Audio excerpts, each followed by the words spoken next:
A torrential downpour thoroughly cleansed the entire city, rendering it utterly rejuvenated. In a group chat comprising hundreds of members, an inexplicable silence fell, as if everyone had evaporated into thin air.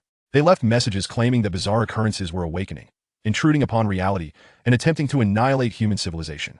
I pressed for the origins of these peculiar phenomena, yet they remained tight-lipped. A sudden realization struck me. What could possibly manifest from thin air but the vengeful spirits of the unfortunate souls who had met untimely ends? Thus I, Hu Weiyang, hereby vow today, should injustice prevail in this world, I pledge my fervent blood to unveil the truth and restore purity to this realm. If the law cannot discern right from wrong, then I shall wield my own will to judge life and death. On a Friday night, the clock struck 11. Hu Weiyang stood by the window, gazing at the extinguishing lights. Throughout the city, darkness spread like a plague, while the echoes of laughter and joy, carried by the wind, resembled a ghostly revelry. He closed the window and turned back, only to see his phone vibrating faintly beneath a noodle cup, casting a chill light into the dim solitude of his rented room. On the screen, several local news alerts caught his eye. The boy missing from Xishan has been unaccounted for over 7 days. With the police still lacking leads, it is rumored that his mother has succumbed to mental collapse. Insiders reveal that the missing boy had been subjected to bullying at school, yet the institution swiftly denied these claims. Hu Weiyang had previously followed this case. 4 students had ventured into the mountains. 1 mysteriously vanished, while the remaining 3 returned home oblivious to their companion's disappearance. Despite relentless inquiries from both the police and the boy's parents, the trio remained utterly ignorant. The entire affair was steeped in strangeness and intrigue. This incident had ignited a tempest on the internet that afternoon. Yet 7 days had already elapsed since it transpired, and the rugged mountains rendered search and rescue efforts arduous. Is anyone willing to accompany me to Xishan tomorrow to search for the missing child? Hu Weiyang inquired in a chat group composed of local outdoor enthusiasts while eating instant noodles. The group aimed to utilize their weekends to explore lofty peaks and vast rivers, sweat profusely, relish nature, and vent about the tribulations of work and life. Hu Weiyang's proposal immediately garnered enthusiastic responses from numerous night owls, though some expressed skepticism. Is it possible that the 4th child never even entered the mountains?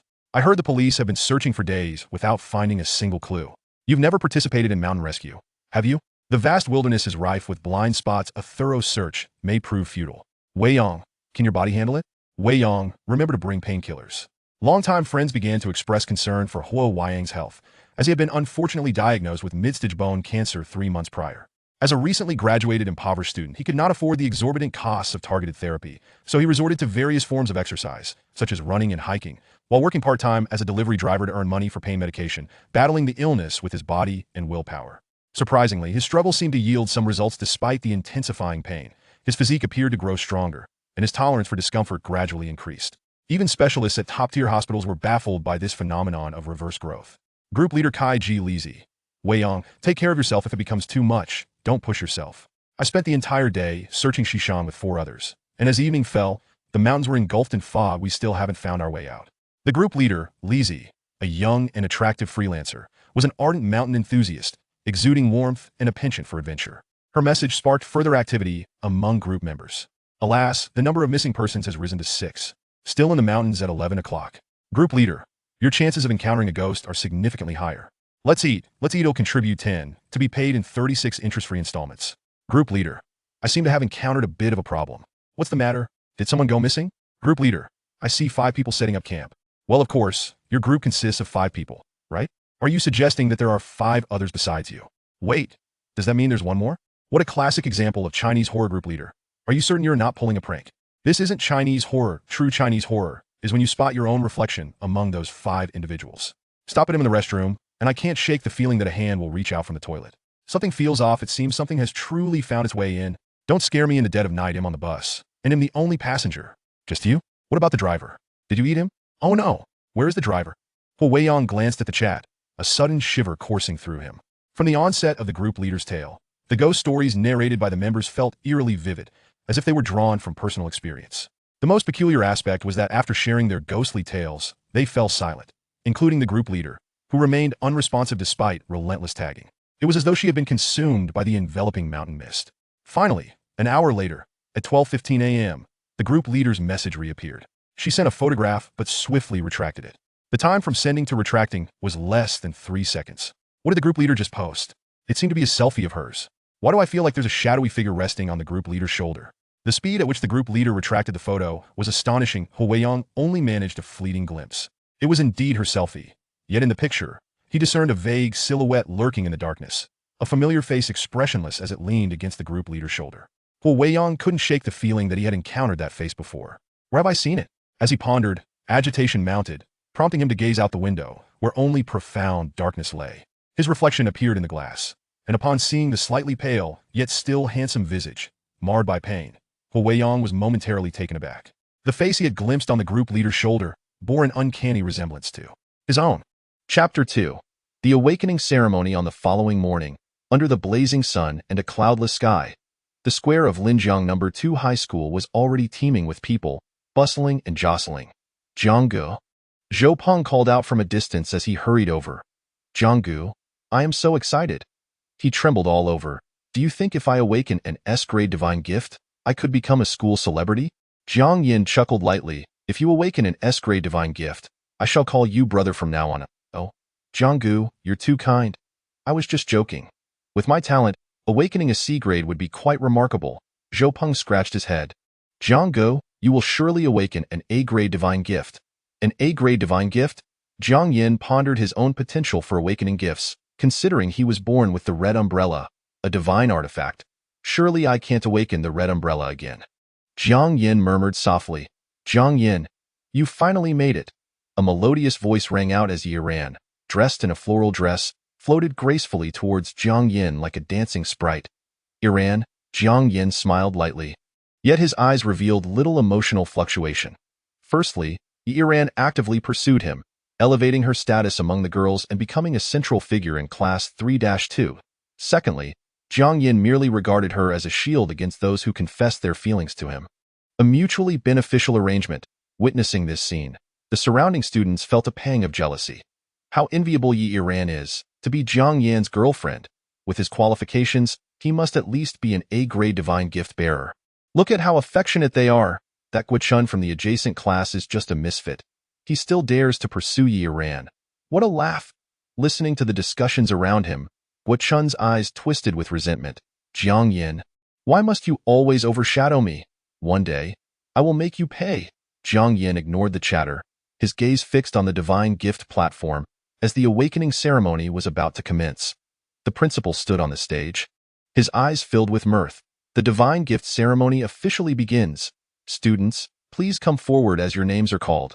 Wang Dazhong, the divine gift official, called out loudly. A boy excitedly but nervously approached the platform, placing his hand on the divine gift diagram. The diagram radiated a faint glow, and then flames erupted around him. The official raised an eyebrow. Awakened B-grade ability, Vermilion Bird Fire. A splendid start. The principal nearly swooned with excitement. This was the first student and already a B-grade. At this rate, there may be A and S grades to come. Oh my, it seems I will be promoted this year. The old principal stroked his beard.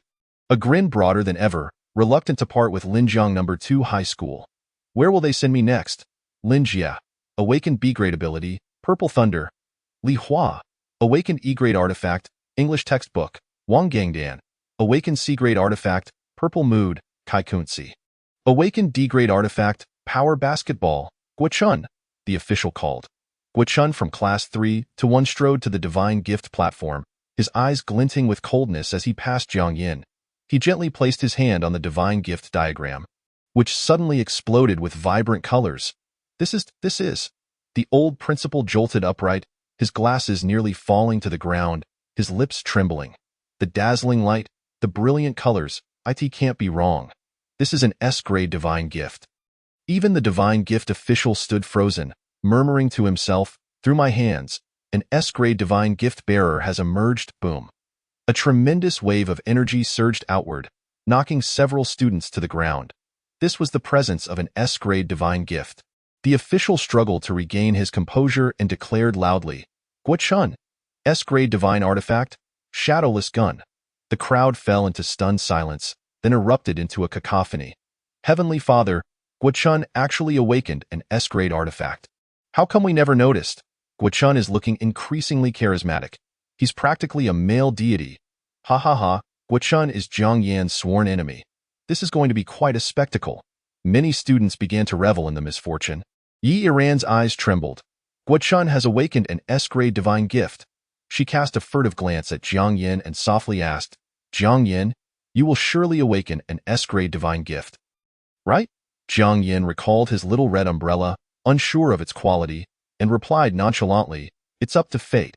He had never harbored high expectations for the divine gift ceremony, merely wishing to discover the quality of his little red umbrella. At that moment, Guo Chun stepped down from the platform and walked directly towards the indifferent Jiang Yin. Students parted to make way for him. "Jiang Yin, you must be envious of me now." Guo Chun sneered. "Envious of your ugliness and overconfidence? Hardly," Jiang Yin replied coolly. While not particularly aggressive, his words were laced with scorn, eliciting laughter from many. Guo Chun, incensed at failing to provoke Jiang Yin and feeling humiliated, retorted coldly, "Jiang Yin, I challenge you to a duel." This declaration sent shockwaves through the crowd. "Is this for real? Has their conflict escalated to such a degree? A duel means only one can survive. Guo Chun has awakened an S-grade divine gift. I reckon he has the upper hand. I bet a pack of spicy strips. But Jiang Yin hasn't awakened yet. What if he awakens an SS-grade gift? I bet on Jiang Yin winning 2 packs of spicy strips." Seeing Jiang Yin remain silent, Guo Chun assumed he was afraid and taunted. "What's the matter? Are you scared? Afraid to duel with me? No, I'm merely contemplating how ignorant one must be to possess such confidence as you." Jiang Yin maintained his calm demeanor. "Jiang Gu, you won't actually agree to duel him, will you? That could lead to real danger," Zhou Peng urged anxiously. "What reason do I have not to agree? If one wishes to kill, one must be prepared to be killed." Jiang Yin smirked slightly. "Guo Chun, are you prepared for the possibility of death?" "You." Seeing Jiang Yin unfazed and even provocative, Guo Chun was utterly enraged. "I will ensure your demise is a sight to behold." With that, he slung the shadowless gun over his shoulder, its tip crackling with blue lightning. "Once the divine gift ceremony concludes, we shall settle this fine. I've been plagued by this incessant buzzing. It's time to swat the mosquito and restore peace to my ears." Jiang Yin replied with a faint smile. Just then, the official called out Yi Ran's name. She cast a lingering glance at Jiang Yin before stepping onto the divine gift platform, placing her hand on the divine gift diagram. And in an instant, radiant light erupted, illuminating the heavens. This is an S-grade divine gift. Chapter 3. Break up with girlfriend. Dual divine gifts manifest. A cascade of water light enveloped Yi Ran, transforming into a stunning feathered garment.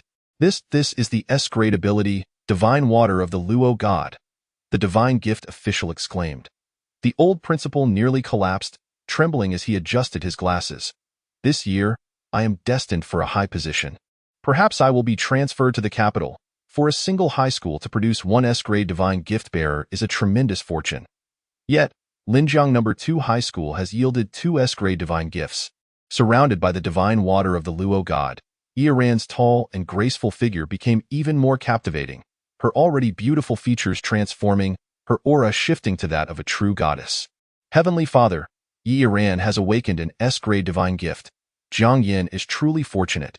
Ha! With Yi Ran awakening an S-grade divine gift, she may not even look at Jiang Yin anymore. I suspect their relationship is doomed today." The crowd buzzed with speculation.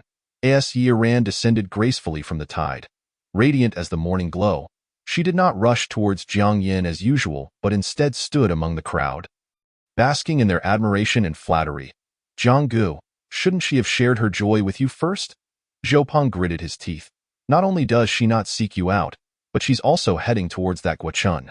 Jiang Yin maintained his composure. "This is her choice." Watching Yi Ran approach the equally S-grade Guo Chun, the two conversing animatedly, left everyone astounded. Does Yi Ran not realize Guo Chun is Jiang Yan's sworn enemy? Is she planning to break up with him? The answer was evident.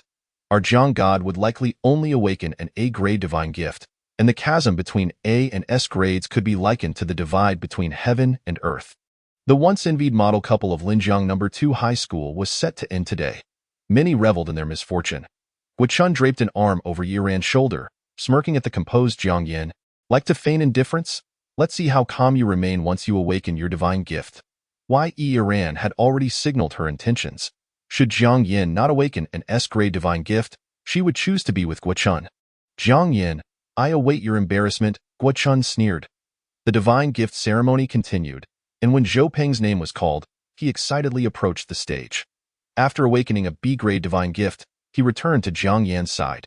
Beaming, Jianggu, I awaken the B-grade ability, Blazing Bird. It's beyond my expectations. Jiang Yin genuinely felt happy for Zhou Peng. Penggu, from now on, you're my brother. Don't forget us when you rise to prominence. Zhou Peng, with a grand gesture, declared, rest assured. Your brother Peng is a man of loyalty.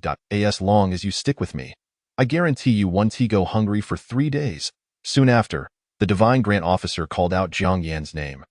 Instantly, all eyes turned towards him, for Jiang Yin was the nightmare of every student at Linjiang No. 2 High School, the epitome of the other people's child in the eyes of teachers and parents alike. The educators at Linjiang No. 2 often used Jiang Yin as a benchmark in their lessons. Can you compare yourselves to Jiang Yin? He doesn't attend class, sleeps through lectures, yet scores perfect marks in every subject. That is what we call talent. With his extraordinary gifts, Jiang Yin was expected to awaken at least an A-grade Divine Grant. Thus, he became the ideal of every student, with teachers and parents alike regarding him as an exceptionally gifted genius.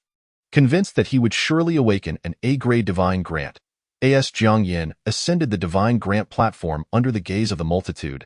He gently raised his hand to touch the Divine Grant chart. In an instant, the chart showed no signs of reaction. The Divine Grant Officer furrowed his brow. The chart remained unresponsive. Even the lowest E-grade Divine Grants should exhibit some form of spiritual fluctuation. Could it be that this child possesses no Divine Grant? This bizarre scene quickly sparked a flurry of whispers among the crowd. What was happening with Jiang Yin? Wasn't he the prodigious genius everyone spoke of?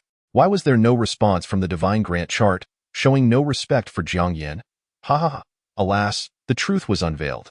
Jiang Yin had merely been cheating to achieve perfect scores on his exams. A prodigy indeed. More like a cheating fool. Students at Linjiang No. 2 had all been subjected to comparisons with Jiang Yin by their parents, and while they admired him, they secretly longed to witness his downfall. Even the teachers were taken aback. How could this be possible?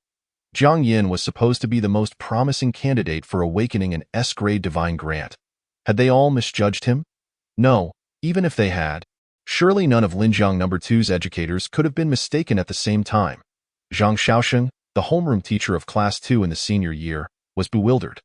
Among all the students, he had placed his utmost faith in Jiang Yin, and now he was being told that Jiang Yin had failed to awaken a Divine Grant. Gazing at Jiang Yin, who was still in contact with the Divine Grant chart, the officer sighed and shook his head. What a pity.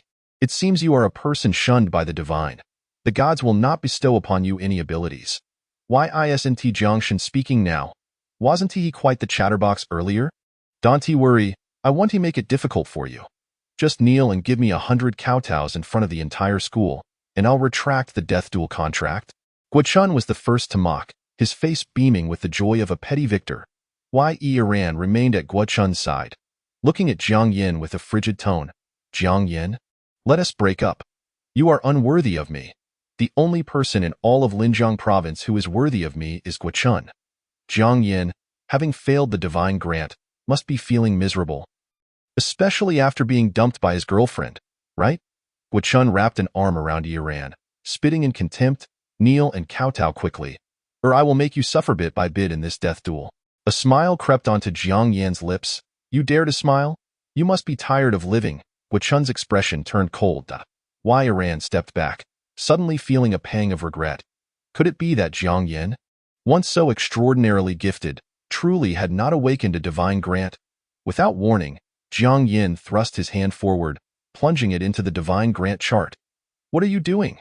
The officer's pupils constricted. Shoo, don't speak. Jiang Yin replied, a hint of a smile playing on his lips. I can feel it. It yearns to be summoned by me. In the next moment, Jiang Yin forcefully withdrew his hand, clutching a mysterious token tightly in his palm. Before the crowd could process their astonishment, he thrust his other hand into the Divine Grant chart and pulled out with a swift motion. A crimson umbrella materialized. This is a dual Divine Grant artifact? The officer stood there, utterly dumbfounded. It wasn't that Jiang Yin had no Divine Grant. Rather, the quality of the chart was too low to summon 2 divine artifacts simultaneously. Had Jiang Yin not forcibly extracted them, they would have been consumed at a dual Divine Grant.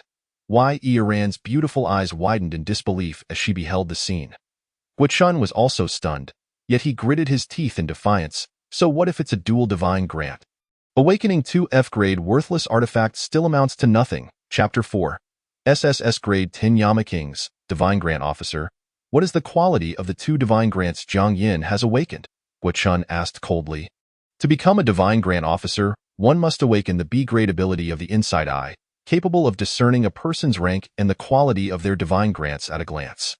The officer activated his Inside Eye, first scrutinizing the red paper umbrella in Jiang Yan's hand, his brow furrowing in concentration. Impossible to discern. How can this be? The Inside Eye could penetrate even SSS-grade divine grants. There was only one possibility. This red paper umbrella was merely an ordinary item, not even qualifying as an E-grade artifact. Gyo state outright that the red paper umbrella was a mundane object might crush this young man's spirit. So perhaps it was best to leave him with a glimmer of hope. E-grade artifact, red paper umbrella, the officer declared. Pfft, haha, just as I expected, a broken umbrella barely qualifies as E-grade. Oh, this strange. Why do you prevent me from doing anything? Is it not a reflection of your own inadequacy? Can this truly be blamed on me? Jiang Yin, toying with the Shifeng ghost order in his hands, replied with a faint smile. I shan't bother to impart any profound wisdom to you. You are unworthy of it. He slowly raised the Shifeng ghost order, a sly grin forming at the corners of his mouth. The ghost order is here. The spectral soldiers heed my command. As his words echoed, a chilling wind swept through the arena, and countless shadowy figures flickered unpredictably, their ghostly forms looming ominously. The crowd below erupted into screams, chaos ensued. Ghosts. There are ghosts. I just saw a ghost. A girl with braided hair shrank in terror to the ground. Oh my. What on earth has Jiang Yin awakened? This is so eerie. Even the boys trembled, their lips quivering, unable to articulate coherent sentences. The dark shadows gradually materialized before Jiang Yin, clad in armor and wielding long spears and broadswords, revealing themselves to be the spectral soldiers of the underworld. Guo Chun was equally horrified, his scalp prickling. Yet he gripped his wooing spear tightly, surrounded by crackling thunder. A mere horde of insignificant minions. I shall obliterate them with a single shot. 9 Heavens Thunderstrike. This was a low-grade mysterious technique he had mastered. Possessing immense power, capable of unleashing peak-tier devastation when combined with the wooing spear. Faced with this unstoppable assault, Jiang Yin remained unmoved, as if no force could compel him to budge an inch. 2 spectral soldiers, brandishing chains shrouded in dark mist, ensnared the wooing spear, binding it tightly. Damn it. No matter how I attempt to withdraw the spear, it remains firmly immobilized by the chains, without needing Jiang Yan's command. The other armed spectral soldiers advanced slowly, their rigid faces devoid of expression, exuding an air of authority and dread. Get away from me. Leave me alone. Guo Chun, an S-rank divine bestower, infused spiritual energy into the wooing spear, causing it to erupt with brilliance, shattering the chains. Chapter 5. The Frenzy of 100 Ghosts. Consume Guo Chun. Look, Guo Chun has broken free from the chains. Jiang Yan's SSS-grade celestial artifact isn't as formidable as it seems. It's merely a means to summon 10 spectral soldiers. Ha ha ha, it's laughable. I thought SS-grade divine bestowers were incredibly powerful, but it turns out to be this trivial. Summoning 10 spectral soldiers? How ridiculous! The crowd erupted into laughter. Convinced that Jiang Yan's demise was imminent in the arena, Guo Chun, enveloped in electric currents, was surrounded by thunder, his wooing spear vibrating incessantly as the power of thunder continued to gather. So this is the SS-grade Shifeng Ghost Order? Ah, ha ha ha ha. It's merely a token to summon insignificant minions. I have no desire to play this game any longer. With a fierce swing of the wooing spear, his aura shifted dramatically, the earth beneath him quaking as it shattered under the force of thunder. Lifting into the air, with this strike, I shall take your life. He surged forward like a bolt of blue lightning, instantaneously piercing through the 10 spectral soldiers, obliterating them in an instant. This was the true might of the S-grade wooing spear. Jiang Yin, however, remained rooted in place, merely smiling as he opened a red paper umbrella. Mirage and moonlight in the next moment. The wooing spear pierced Jiang Yan's left shoulder, Guo Chun's eyes filled with murderous intent. He channeled spiritual energy, amplifying the spear's thunderous fury, intending to obliterate Jiang Yan's shoulder entirely. Boom. This horrifying scene left the onlookers and the school officials on the high platform utterly dumbfounded. An S-grade divine bestower. Defeated by an S-grade divine bestower. A teacher gasped in shock, murmuring softly, "No, look," the academic director exclaimed, and instantly, all eyes turned to where the dust settled. Aoea. Guichun let out a harrowing scream, dropping the wooing spear, his trembling right hand reaching for his shattered left arm. This turn of events left the crowd speechless. How could it be that Guichun, who had just pierced Jiang Yan's shoulder, now found his own shoulder obliterated? "Is this a haunting?" A student from the 3rd year, Class 1, muttered in confusion. "I don't know about anything else, but a haunting is undoubtedly happening. This truly has become a haunting in the arena." Jiang Yan tilted his head slightly, gazing at the wailing Guichun with a smile. With his own methods, he is met with his own fate. This was the illusion imbued within his red paper umbrella, mirage and moonlight. To put it plainly, it acted as a countermeasure, immunizing against the next incoming damage, while transferring that damage to any individual of his choosing. What have you done?" Guichun trembled, tears flowing freely, his entire being quaking. Jiang Yan offered no reply, merely stating coolly, "Do you remember what I told you?" His crimson eyes fixed upon Guichun, who felt an inexplicable dread under that gaze, trembling like a leaf in the wind. What do you intend to do?" Jiang Yan smiled, articulating each word slowly and clearly. "To kill, one must be prepared to be killed." Under Guichun's terrified gaze, Jiang Yan gently drew forth the ghost sword concealed within the red paper umbrella. The blade glowed a deep crimson, as though drenched in the blood of countless sinners, as he unsheathed the ghost sword. A robe woven from the essence of blood cascaded over Jiang Yan, fluttering in the wind like a spectral deity. This scene rendered the audience breathless, their pupils dilating as they stared in disbelief. This ghost sword and crimson robe, were they conjured from that very red paper umbrella? This artifact, you dare to call it an E-grade celestial object? The divine bestower was utterly stunned, his mouth agape, trembling as he struggled to utter 2 words, yet it felt as if an invisible hand had seized his throat, rendering him mute. Then, in horror, the divine bestower witnessed Jiang Yan smiling at him, raising a finger to his lips in a shushing gesture. His pupils constricted, his scalp tingling. The words forbidden would be forever buried within him. Until the day he drew his last breath in the arena, Guichun was left in a stupor, his mind blank, even the instinct for survival failing to react. Clad in a robe of crimson, Jiang Yan once more grasped the Shifeng ghost order, which hovered above his palm. A flicker of crimson flashed within his eyes, his voice soft and elegant. "The Lord of the Underworld is present. Yanluo, heed my command." With his proclamation, the Shifeng ghost order unleashed a beam of light that pierced the heavens. In the next instant, thunder rumbled and dark clouds gathered, as if the end of the world had arrived. Behind Jiang Yan, ancient entities began to awaken, gods of the underworld, fierce and malevolent, wielding peculiar artifacts. The 10 halls of Yanluo, someone recognized the 10 gods, trembling uncontrollably, drenched in cold sweat, their legs quaking as they sank to the ground in weakness. This was too terrifying. This cannot be real. This is surely a nightmare. I must be dreaming. Those who had previously scorned the Shifeng ghost order were now pale as death, devoid of color, trembling uncontrollably. Yi Iran stood frozen in place, staring blankly at the crimson-clad youth in the arena, biting her lip in regret. On the high platform, the old principal stumbled and fell to the ground, his eyes wide with astonishment. The 10 halls of Yanluo. "This is the 10 halls of Yanluo?" The head teacher of Class 2, initially shocked, then smirked wickedly, addressing the astonished teachers around him. "This is my student. I am his mentor." The emergence of the 10 halls of Yanluo cast a pall over the entire Linjiang province, engulfing it in an endless gloom. "No, please, do not kill me. I was wrong. I apologize. I bow to you 100 times. Just spare my life." Guichun, humbled like an ant, pleaded desperately with Jiang Yan.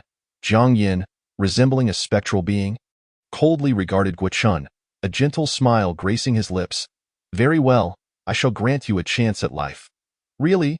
Hearing of a chance to live, Guichun eagerly lifted his head, his eyes filled with a desperate yearning for survival. Yet, Jiang Yan's subsequent words drained the color from his face, plunging him into despair.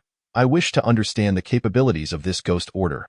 Consider yourself my test subject. If you survive, I shall spare you. Jiang Yin stated with a smile. Ignoring Guo Chun's pitiful pleas for mercy, the ghost order emitted a wave of dark mist, and the countless malevolent spirits of the underworld erupted into sinister laughter.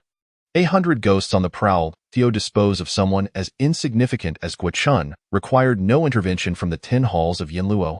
Jiang Yin was merely probing the capabilities of the Shifeng Ghost Order, which, at most, could only summon the remnants of the 10 halls of Yinluo, not their true forms. The 100 ghosts and spectral soldiers were summoned as tangible entities. As long as Jiang Yin possessed the Shifeng Ghost Order and infused it with a modicum of spiritual energy, he could conjure them from the underworld to Blue Star. The moment he acquired the Shifeng Ghost Order, an influx of information flooded his mind. The bearer of the Shifeng Ghost Order is the master of the 9 Nether Abyss. From the depths of the 9 Nether Realm to the underworld, all are under the dominion of the 9 Nether Emperor. The 10 halls of Yinluo and the 5 Ghost Emperors all regard him with reverence. Jiang Yin elegantly snapped his fingers. My spectral minions, enjoy your feast. If one mortal is insufficient for your appetites, devour every sinner in this city. In the next moment, the 100 ghosts surged forth like a tempest, surrounding the pallid Guo Chun, rendering his desperate screams utterly futile. The 100 ghosts then dispersed, scattering throughout Linjiang province, greedily seeking those stained by sin. Guo Chun, consumed by the spectral horde, was left as nothing more than a pile of bones, his flesh completely devoured. Chapter 6. Cursed Spirits, Tormenting the Guilty. Jiang Yin. What have you done? Yiran's pupils contracted as she trembled and inquired. Jiang Yin glanced at her nonchalantly, replying casually, Murdered I in the arena? The contract was sealed. To kill is no crime. This moment, the sky was filled with vengeful spirits soaring across Linjiang province, leaving only 10 ghostly deities standing guard behind Jiang Yin, silently exuding an aura of dread that rendered the crowd breathless. In the next instant, the 10 deities transformed into ethereal smoke, merging into the 10 Directions Ghost Order. With my current spiritual power, I could barely summon the remnants of the 10 Kings of Hell for a mere 5 breaths. Yet, these 5 breaths were sufficient for him to slay foes far beyond his level. He had only just awakened to his rank, merely a first-tier divine bestowed, but should he unleash the remnants of the 10 Kings of Hell, he could effortlessly obliterate a second-tier divine bestowed. As the 10 deities faded away, Jiang Yin retracted the ghostly sword into its scabbard, and the crimson robe dispersed like mist, morphing back into the red canopy of his umbrella. Ignoring the deathly silence of the onlookers, Jiang Yin strolled away from Linjiang No. 2 High School, leisurely under his red paper umbrella. Once Jiang Yan's figure vanished completely, the previously hushed crowd erupted into chaos. No way, he killed someone. Jiang Yin. He killed Guo Chun. Guo Chun had brought this upon himself, having proposed the deadly duel. He could hardly blame anyone else for his demise, and regardless of his connections to the Guo family, they dared not provoke an SSS-grade divine bestowed. I found Jiang Yin incredibly handsome and graceful. It appeared he had barely lifted a finger when he dealt with Guo Chun, like a sovereign who needed only to command his subordinates to vanquish foes. Indeed, Jiang Yin was the epitome of excellence, a prodigious child of another family, who, when he chose to reveal himself, did so with astounding impact. In a single day, Jiang Yin had become a legendary figure at Linjiang No. 2 High School, adored and idolized by all. Many began to curry favor with Jiang Yan's close friend, Zhou Peng, Pengge. I'm Wang Shui Xian from Class 5. Don't you remember me? I lent you a pen during the last exam. Oh, it's you? Zhou Peng recalled somewhat. A wealthy second-generation scion squeezed through the crowd, wearing a broad smile as he offered a vial of genetic serum to Zhou Peng. Pengge, I'm Zhao Bin. We're brothers. Just mention my name in front of Jianggu from now on. Get lost, Zhou Peng retorted. You think you can associate with Pengge? Hey, Pengge, this is a family heirloom martial art of the Xin grade. Care to take a look? Observing these sycophants, Zhou Peng puffed out his chest with pride. Associating with Jianggu was truly prestigious. In stark contrast, Yiran, Jiang Yan's former girlfriend, was engulfed by a tide of regret and cold disdain. TSK, Yiran really is superficial. Just because Guo Chun awakened to an S-grade divine bestowed, she shamelessly chose him, oblivious to the fact that Jiang Yin was the true genius. Well, Perhaps this is for the best. It allows our Jiang Shan to see her true colors, and we might have a chance to pursue him. The other girls chimed in. Upon hearing these words, Yiran trembled. No, Jiang Yin is mine. You are all unworthy. None of you are worthy. Although she had been the one to pursue Jiang Yin initially and their relationship had been mutually beneficial, they had still been together for 2 years. Surely, Jiang Yin must have harbored feelings for her. Yes, Jiang Yin must have cared for me. Otherwise, he wouldn't have been with me for 2 years. It must be so. She resolved to find Jiang Yin, to apologize and rekindle their relationship. Her alignment with Guo Chun had merely been a result of his persuasion. Jiang Yin, in all of Linjiang province, only I, Yiran, am worthy of you. A smile graced her face as she chased after the direction Jiang Yin had departed. On the platform above, the senior class's homeroom teacher, Zhang Xiaosheng, glanced at the astonished principal with a proud smile. Principal, Jiang Yin is a student in my class. Oh. The principal took a moment to regain his composure. Turning to Zhang Xiaosheng with a grin. You must be teacher Zhang Xiaosheng. Yes, that's me. Zhang Xiaosheng beamed with pride. The principal clapped Zhang Xiaosheng on the shoulder. To have taught such an outstanding student, your abilities are not to be underestimated. When I transfer to the capital, the principal position at Linjiang No. 2 will be vacant. Understanding the principal's insinuation, Zhang Xiaosheng nearly leaped with excitement. This scene evoked envy among the other teachers in the senior class, who lamented, if only Jiang Yin were a student in our class. Meanwhile, in Linjiang province, hundreds had met bizarre and gruesome ends, with some having their necks bitten through and others devoured, their eyes plucked out. Jiang Yin arrived in a dark alley, observing a man curled up in a corner, his throat seeping blood as he emitted weak whimpers. Save me. The man reached out toward Jiang Yin. Unmoved, Jiang Yin smiled. I recognize you. You are Wang Junwei, the monster who tortured and killed innocent children.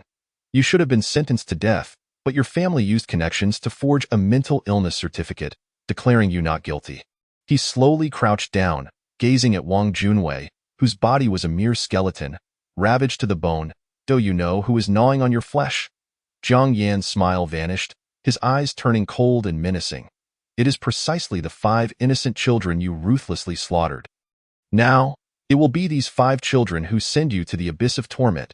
As Jiang Yan's icy voice fell, 5 ghostly figures surged into the barely breathing Wang Junwei, devouring his heart piece by piece.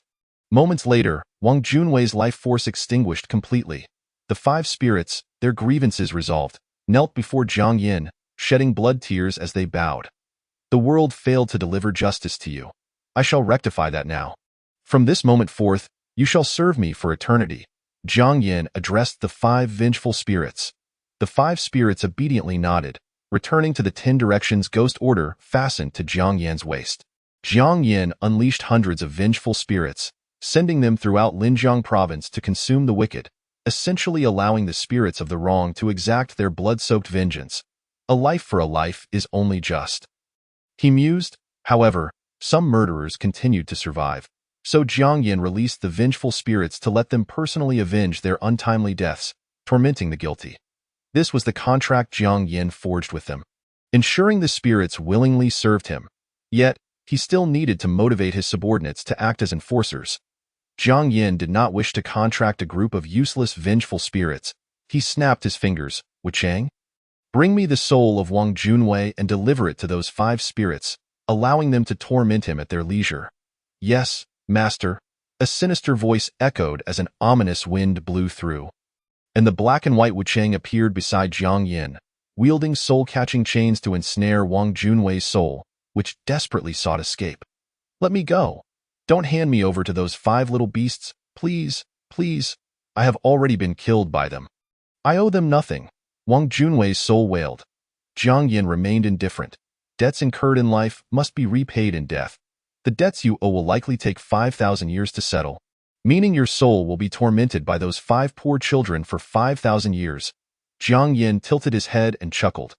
Gazing upon Jiang Yan's exquisitely handsome visage, Wang Junwei was engulfed by unending horror and despair. His shrieks piercingly anguished. No. Chapter 7. Tianming Martial Arts Academy. Exiting the shadowy alley, hundreds of vengeful spirits had avenged their past grievances and pledged allegiance to Jiang Yin, soaring into the 10 directions ghost order. Jiang Yin. At that moment, a melodious voice called out. Yi Ran clutched the hem of her skirt, cautiously approaching Jiang Yin with tear-filled eyes, looking utterly enchanting. Jiang Yin, I truly realize my mistakes. Please forgive me. Very well, I forgive you, Jiang Yin replied coolly. Really? Yi Ran was taken aback by Jiang Yin's unexpected willingness to forgive her. Surely, Jiang Yin still had feelings for her. We are still a couple, right? A shy smile graced Yi Ran's face. Jiang Yin smirked lightly. I have stated before that we shall have no further connection. I forgave you simply because you no longer occupy my thoughts. Jiang Yin, how can you say such things? We were together for 2 years. I devoted my most precious 2 years of youth to you. It was merely a mutual arrangement, Jiang Yin retorted, disinterested in further discourse. He attempted to leave, but Yi Ran clung to him. Refusing to relent, I won't let you go. Jiang Yan's brow furrowed, his eyes narrowing, crimson irises radiating a menacing aura. He despised being entangled. Get lost. Yi Ran was frozen in fear by Jiang Yan's gaze, which felt like the scrutiny of death. Should she persist, Jiang Yin would not hesitate to erase her. That gaze was far too terrifying. Only when Jiang Yan's silhouette faded from view did Yi Ran feel a semblance of relief. Able to draw a shallow breath, she watched in the direction Jiang Yin had departed, her cheeks flushed. So handsome, so powerful. Jiang Yin, Yi Ran, have chosen you. She was an S-grade divine bestowed, and now that Guochun, another S-grade divine bestowed, was dead. She believed she was the only one left in Linjiang province. Jiang Yin, only I am worthy of you. Yi Ran envisioned a near future, a mysterious smile adorning her face. Shortly after leaving the alley, Jiang Yin received a call from his homeroom teacher, Zhang Xiaosheng. Zhang Xiaosheng's voice radiated enthusiasm. Jiang Yin, I knew I wasn't mistaken. You are the paragon among prodigies, a marvel among marvels. Get to the point, Jiang Yin replied, comfortable enough with Zhang Xiaosheng to drop formalities and avoid unnecessary chatter. The point is, I'm about to become the principal of Linjiang No. 2 High School. I'm hanging up. Jiang Yin was aware that this was not the crux of the matter. Zhang Xiaosheng had a tendency to ramble. Zhang Xiaosheng became flustered. Don't hang up, don't hang up. I shall now address the crux of the matter. Ahem, he cleared his throat and smiled as he said, You have already qualified for direct admission to the Martial Arts University. So, what do you think? Surprised, unexpected. It was to be expected. Someone as talented as I, a genius among geniuses, would certainly not be denied such an opportunity. Jiang Yin chuckled lightly. It seems there is no more to discuss today at all. By the way, there is another significant matter, Zhang Xiaosheng remarked. You are aware that extraterrestrial beings have infiltrated human society, correct? I have seen it on the news. Human cities have been infiltrated by these beings, and this issue concerns the future of humanity. Indeed, due to the infiltration, they are attempting to eliminate our gifted individuals and diminish our future combat strength. AS and SSS level divine bestower, they will undoubtedly set their sights on you, so you must exercise caution. Zhang Xiaosheng spoke earnestly. The infiltration of extraterrestrial beings into human society is naturally aimed at exterminating those with potential, specifically S-level and above divine bestowers, to prevent the rise of humanity. Being an SSS level, Jiang Yin has become a prime target for these beings. The second high school of Linjiang will publicly declare that a student has awakened an SSS level divine bestowal, which will undoubtedly attract the attention of these beings. All right, I will be vigilant. Jiang Yin nodded lightly, fully comprehending the gravity of the situation. However, there is one troublesome aspect. AS and SSS level divine bestower navigating human society, he would not only attract the pursuit of extraterrestrials, but also invite trouble from some oblivious individuals. For instance, those arrogant prodigies from various regions. What? You are an SSS level divine bestower. Come and battle with me. Or certain strong-willed women. What? You are the legendary SSS level divine bestower. I must be with you. Sigh, possessing such a high divine bestowal level can be quite a burden. Nonetheless, even if extraterrestrials or foolish prodigies sought to trouble him, he felt no fear. For besides the S-level Shifeng Ghost Order, he possessed another undisclosed trump card. Only Jiang Yin and the divine bestower knew the true nature of the paper umbrella in his possession. It was not E-level, but rather taboo. An existence above S-level. Having already subdued 100 ghosts, and with nothing pressing at the moment, he decided to seek a martial arts academy to elevate his rank. Jiang Yin located a martial arts academy, Tianming Martial Arts Academy, one of the 5 major martial arts academies in Linjiang Province, founded by the six-stage martial saint, a level divine bestower Zhong Shanhai. Warriors are classified into 9 stages: warrior, martial master, martial sect, martial king, martial lord, martial saint, martial emperor, martial sovereign, and martial god. Each stage encompasses 10 minor realms, and reaching the 10th peak allows one to break through and ascend. Zhong Shanhai of Tianming Martial Arts Academy is a formidable 6th-stage. 3rd Realm Martial Saint, a 6th-stage martial saint ranks highly across Linjiang Province. This Tianming Academy will suffice. I will find a comprehension room to absorb spiritual energy. The reason for choosing Tianming Martial Arts Academy was simple. It was conveniently located near his home. As Jiang Yin stepped through the grand entrance of Tianming Martial Arts Academy, a tall and elegant woman approached him with a smile. "Little brother, would you like to go to the combat room or the comprehension room?" "The comprehension room," Jiang Yin replied with a smile. "What a handsome little brother. Let me give you a hug and offer you a 50% discount," the tall woman chuckled. Jiang Yin's expression suddenly turned serious. "Is there such a good thing?" "Haha, I was just teasing you, little brother. No need to be so frightened. You must be a high school student, right? Our academy owner has stated that all high school students receive a 50% discount." The tall woman smiled with her eyes. "I am not a high school student. I still want a hug, otherwise I would feel unworthy of this discount." Jiang Yin maintained a serious demeanor, not jesting. "Ah? Ah ha ha. Little brother certainly has a sense of humor. Here is your token. The comprehension room is on the 2nd floor." The tall woman awkwardly chuckled. Accepting the token, Jiang Yin shook his head. "I feel unworthy? Truly unworthy." Observing Jiang Yin enter the elevator, the tall woman tugged at the corner of her mouth. "Today's high school students are not cute at all. Wait a moment. What number did I just give him? It seems to be 001. Oh no. Room 001 is reserved for that esteemed individual. Oh dear, my mind.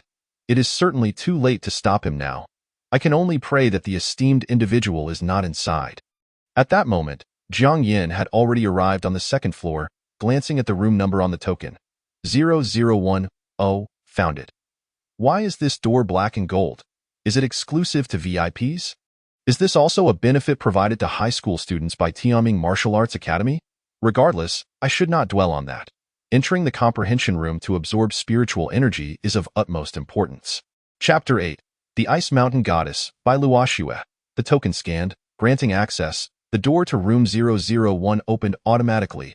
Upon entering the comprehension room, Jiang Yin was immediately enveloped by a vast amount of spiritual energy. The heart of the comprehension room is a spirit-gathering stone, capable of concentrating the thin spiritual energy of Blue Star. As he stepped inside, Jiang Yin felt the air saturated with abundant spiritual energy. This was beyond what an ordinary spirit-gathering stone could achieve. It must be a spirit-gathering crystal. Having previously experienced the efficacy of spirit-gathering stones in the comprehension room of the 2nd High School of Linjiang, Jiang Yin found this room's purity incomparable. Just as Jiang Yin was about to immerse himself in the spiritual energy, he suddenly noticed subtle movements from the chair by the floor-to-ceiling window. Someone was seated there. Jiang Yin frowned slightly. To maintain the purity of the spiritual energy, comprehension rooms are typically designated for single USE. In this case, he could certainly demand compensation. The chair continued to sway slightly, revealing that the occupant was attempting to conceal themselves. Could it be a stowaway? The cost of the comprehension room is exorbitant, leading many divine bestowers to sneak into unoccupied rooms for cultivation. Jiang Yin approached slowly and turned the swivel chair facing him. The next moment, he beheld a girl whose beauty resembled that of an angel. Perched on the chair was a stunning maiden with silvery white hair and azure eyes, her flowing white locks cascading over the chair, a flicker of panic flashing in her azure gaze. Upon seeing the girl, Jiang Yin momentarily lost his focus, but quickly regained composure. "I recognize you. You are by Luoxue from First High School, aren't you?" The silver-haired girl's eyes quivered slightly, then she nodded gently, her tone cold. It is I. One might wonder why Jiang Yin from 2nd High School would recognize by Luoxue from First High School. Ah, that would require mentioning the incessant chatter of Zhou Peng, who never ceased to prattle on. "Jiang Gu, do you know by Luoxue from First High School?" Jiang Gu. She topped the beauty rankings across 40 high schools in Linjiang Province S forums, surpassing our school S flower by over 1,000 votes. Jiang Gu, Bai Luoxue is the young lady of the Bai family. Jiang Gu. I have a connection with Bai Luoxue. I keep dreaming about her lately. Jiang Gu, I heard Bai Luoxue has awakened an SSS-level divine bestowal. Jiang Yin hastily shook his head, dismissing Zhou Peng's incessant remarks. He cared not whether Bai Luoxue was the school beauty or an SSS-level divine bestower. His priority was to evict her from here so he could absorb the spiritual energy. Observing the exquisite girl seated in the chair, Jiang Yin inquired, "What brings you here?" "To cultivate." Bai Luoxue tilted her head in confusion at Jiang Yin's question. Jiang Yin produced the token labeled 001. "This room has been reserved by me." Bai Luoxue's face was etched with confusion, her brow furrowed as she tilted her head. "I do not understand what you are saying." Jiang Yin was about to say more when Bai Luoxue coldly interjected, "Feel free to sit, but do not disturb my cultivation." Jiang Yin was taken aback. This was indeed his reserved comprehension room. Yet, observing Bai Luoxue's naive demeanor, he decided against further conversation. He settled down beside her, closed his eyes, and began to absorb the rich spiritual energy. The higher the quality of the awakened divine bestowal, the more potent the absorption of spiritual energy. Jiang Yin, being an SSS-level divine bestower and a taboo divine bestower, absorbed spiritual energy at an astonishing rate, causing the entire comprehension room's energy to surge towards him. In no time, Bai Luoxue, who had been meditating with her eyes closed, opened them, her peach blossom eyes glaring discontentedly at Jiang Yin. She puffed out her cheeks, closed her eyes again, and began to compete with Jiang Yin for the spiritual energy. Realizing that the energy surrounding him was diminishing, Jiang Yin quickly recognized that Bai Luoxue was contesting him for the spiritual energy, igniting his competitive spirit. "Very well, let us see who can absorb more spiritual energy." Jiang Yin summoned the Shifeng Ghost Order, and in an instant, all the spiritual energy within Tianming Martial Arts Academy surged into him. What the heck? Why has the spiritual energy suddenly vanished? Is this truly haunted? "I hold a golden membership," complaints erupted from the divine bestowers on the second floor, a member with a financial membership side. "Golden level, what does that signify?" Look at the end of the second floor. That is the Black Gold Comprehension Room, where the spiritual energy of the entire Tianming Martial Arts Academy converges. Black Gold. The golden membership holder stood in shock. Could it be that esteemed individual has arrived?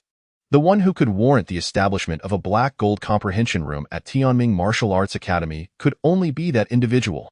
A purple gold member chuckled, shaking his head. The remaining members fell silent. For if indeed it was the esteemed individual in the Black Gold Comprehension Room, it would not be surprising for them to absorb the entirety of Tianming Martial Arts Academy's spiritual energy. After all, the one within the Black Gold Comprehension Room is an SS-level divine bestower. Meanwhile, on the first floor, the tall woman who had assisted Jiang Yin with his membership suddenly stood up. That terrifying absorption of spiritual energy, could it be that esteemed individual is truly in the Black Gold Comprehension Room? I just let that handsome little brother in there. Within the Black Gold Comprehension Room, Bai Luoxue opened her beautiful eyes, gazing in astonishment at Jiang Yin not far away. He is also at this level. A flicker of light sparkled in Bai Luoxue's eyes. As her mother had said, she was not alone after all. Gradually, she stood up and exited the Black Gold Comprehension Room, leaving it solely for Jiang Yin. All the members watched in bewilderment as Bai Luoxue emerged from the Black Gold Comprehension Room. Yet the terrifying absorption of spiritual energy showed no signs of abating. Everyone was left utterly baffled. What is happening? The principal had already exited the enlightenment chamber, yet the spiritual energy continued to be absorbed. At this moment, a tall woman hurriedly approached, her gaze darting between Bai Luoxue and the still absorbing Black Gold enlightenment chamber. Rendered utterly bewildered, Master, isn't that person inside the Black Gold enlightenment chamber you? The tall woman broke into a cold sweat on her forehead. Bai Luoxue's lips curled slightly. Sister, please consider the Black Gold card you mistakenly gave him as a gift from me. He can share the Black Gold enlightenment chamber with me. Jiang He stared in astonishment, her mouth agape. That little brother. What kind of monster is he?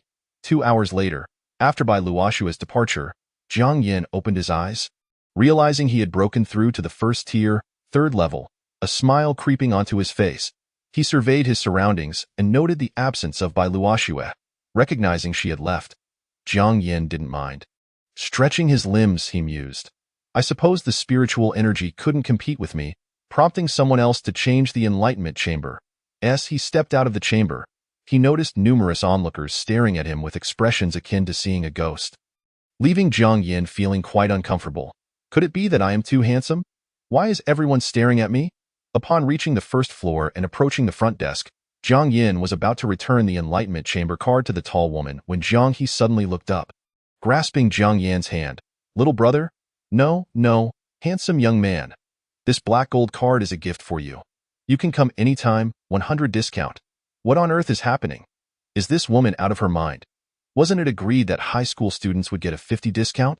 How did it suddenly turn into a 100 discount? You can't possibly have taken a liking to me, can you?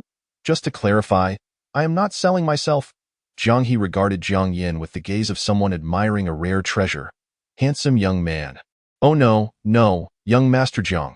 If you become a son-in-law of the Bai family, don't forget about your sister. Young Master Jiang, a son-in-law of the Bai family? What is going on here? Chapter 9. Suppressing the golden seed benefits given without cost should be accepted graciously. Jiang Yin gladly accepted the black gold card, tidied his attire, and strolled out of the Tianming Martial Arts Hall. Gurgle. Jiang Yin looked down, rubbing his stomach, feigning annoyance. I know you're hungry, but can't you show a bit of discretion? Can't you wait until there are no people around to gurgle? Bystanders regarded Jiang Yin as if he were insane, and a few girls were amused by his humor, playfully teasing one another. Ping ping. That's your husband. My husband is my husband. As for you all, you will never find partners in this lifetime. Wang Pingping teased. Watching the girls giggle as they walked away, Jiang Yin shrugged. With looks and charm like mine, it's inevitable I attract such banter from the ladies. He arrived at a beef ramen shop and, upon entering, expertly ordered a ramen set. Before long, a girl approached with a plate. Your ramen set is here? Oh, Jiang Yin. Jiang Yin looked up to see Lin Xiaoxiao from Linjiang No. 1 High School, a close friend of Yi Ran. Although they did not attend the same high school, they had been inseparable since childhood. I'm a bit envious of your beef noodles, Jiang Yin confessed, for he enjoyed dining at this establishment. Our school just completed the divine blessing ceremony yesterday. It should be your second high school's turn today, right? Lin Xiaoxiao excitedly inquired as she took a seat. By the look of you, the divine blessing awakening at the second high school has concluded. What level did you and Iran awaken to? Yi Iran is an S. I merely awakened to an E level, Jiang Yin replied while slurping his noodles, smiling. What? Iran is actually an S level. That's incredible. But Jiang Yin, your E level awakening is a bit surprising. Are you pulling my leg? Lin Xiaoxiao scrutinized him with skepticism. Why would I lie to you? Jiang Yin chuckled, producing a red paper umbrella and casually placing it on the table. Look for yourself. It's just an ordinary oiled paper umbrella. Lin Xiaoxiao examined the red paper umbrella, whispering. You really did awaken to an E level. However, she added reassuringly, but it's fine. With such an outstanding girlfriend like Iran, having an E level awakening doesn't matter much. Jiang Yin shook his head with a smile, informing Lin Xiaoxiao of his breakup with Iran. Upon hearing this, Lin Xiaoxiao's expression turned to one of shock. What? You broke up with Iran? What happened? I thought your relationship was quite good. Yi Iran awakened to S-level divine blessing. She deserves someone better, while I'm merely an E-level, unworthy of her. Hence the breakup, Jiang Yin stated nonchalantly. Observing Jiang Yin eat his beef ramen with indifference, Lin Xiaoxiao quickly moved the bowl away. Hey, stop eating. What on earth is going on? As Yi Iran's close friend, Lin Xiaoxiao shot Jiang Yin a reproachful look. It must have been Iran who initiated the breakup. I know her well. She can be a bit materialistic, but couldn't you at least try to win her back? She continued, after all, Iran is an S-level divine blessing wielder. What's wrong with being proud? Even if you care about your pride, you should humble yourself to ask her to reconcile. Humbling myself to plead for reconciliation doesn't align with my character. Jiang Yin laughed. Lin Xiaoxiao regarded him with disdain. You're already an E-level divine blessing wielder, at the bottom of society. If you don't hold on to Iran, you might never rise again. Then I want to rise. Being a salted fish is quite fine, Jiang Yin remarked, slurping another mouthful of noodles. Ah, this is the flavor. Lin Xiaoxiao's ramen shop truly suits my palate. I'll have a large bowl of beef ramen. As another customer entered the restaurant. All right. Lin Xiaoxiao quickly stood up, turning back to glare at Jiang Yin. I'll ask Iran what happened later. Jiang Yin shrugged, focusing on his noodles while peeling a clove of garlic. For as the saying goes, eating noodles without garlic diminishes half the flavor. Just as he finished peeling the garlic, a scream erupted from outside the ramen shop. Beast! There's a beast! Run, run. What, a beast? A man who had just finished work and came in for noodles was so frightened he clutched his briefcase, diving under the table. Things are becoming more frequent lately, Jiang Yin observed calmly. Biting into the garlic and slurping his noodles, the Wangshan ruins are about to open. It seems some beast kings can't contain their impatience. In Jiang City of Jiang Province, there lies a majestic mountain known as Guwang Mountain. Recently, there have been rumors of ruins emerging at Guwang Mountain, prompting the third-tier beast kings to arrive early and drive ordinary beasts away. The expelled beasts then appear in human cities, causing panic and danger. Boom! With a tremendous crash, a beast barreled through the ramen shop's door, letting out a roar. Golden lion. Lin Xiaoxiao's complexion turned pale with fear. Several diners were so terrified they collapsed to the ground. Trembling uncontrollably, the golden lion was not an ordinary beast. They possessed noble bloodlines, their blood shimmering gold, and they roamed Guwang Mountain, ranking among the strongest of ordinary beasts. Even at the first tier, their power far exceeds that of second-tier divine blessing wielders. Before them stood a golden lion, its golden tail adorned with 7 stripes, indicating it was a first-tier, 7th-level beast. Roar. Observing the trembling humans around it, the golden lion seemed to revel in its dominance. In the ramen shop, the sound of slurping noodles was startlingly clear, reaching everyone's ears and resonating even with the golden lion. Lin Xiaoxiao covered her mouth, her pupils constricting in shock as she witnessed Jiang Yin, seemingly unfazed, leisurely slurping his noodles. The sight was so surreal that she began to question her own eyesight. Had Jiang Yin lost his mind? A young golden lion stood before him. Though young, it was not something an ordinary person could confront. The golden lion glared coldly at Jiang Yin, as if feeling its authority was being mocked, and roared at him. Roar! The terrifying shockwave overturned tables and chairs, even ruffling Jiang Yan's hair. Jiang Yin wiped his face. Could you refrain from disturbing your father during his meal? He sniffed his hand, grimacing. Why does it smell so foul? The patrons of the ramen shop were left dumbfounded. Had this person truly lost his mind? Lin Xiaoxiao shouted. Jiang Yin, be careful. Roar! The golden lion roared, opening its massive mouth to take a vicious bite at Jiang Yan's head. The scene was too horrifying. Everyone shut their eyes in fear. When they finally opened them again, they found Jiang Yin standing unharmed, casually holding open a red umbrella, which he used to block the frenzied golden lion. Jiang Yin. Lin Xiaoxiao stared in disbelief at the scene unfolding. The noble-blooded golden lion was held at bay by an umbrella, unable to make a move. It would have been understandable if a sword or gun had restrained it. But it was merely an umbrella. Just as Jiang Yin stowed the umbrella away, the golden lion suddenly lunged at him with ferocity. Jiang Yin casually used the umbrella handle to block it, lifting his hand effortlessly, flipping the golden lion onto the ground. Before the golden lion could regain its footing, Jiang Yin elegantly kicked it, sending the howling creature sprawling outside the ramen shop. Turning the red umbrella in his hand, Jiang Yin smiled as he handed Lin Xiaoxiao 10 yuan for the noodles.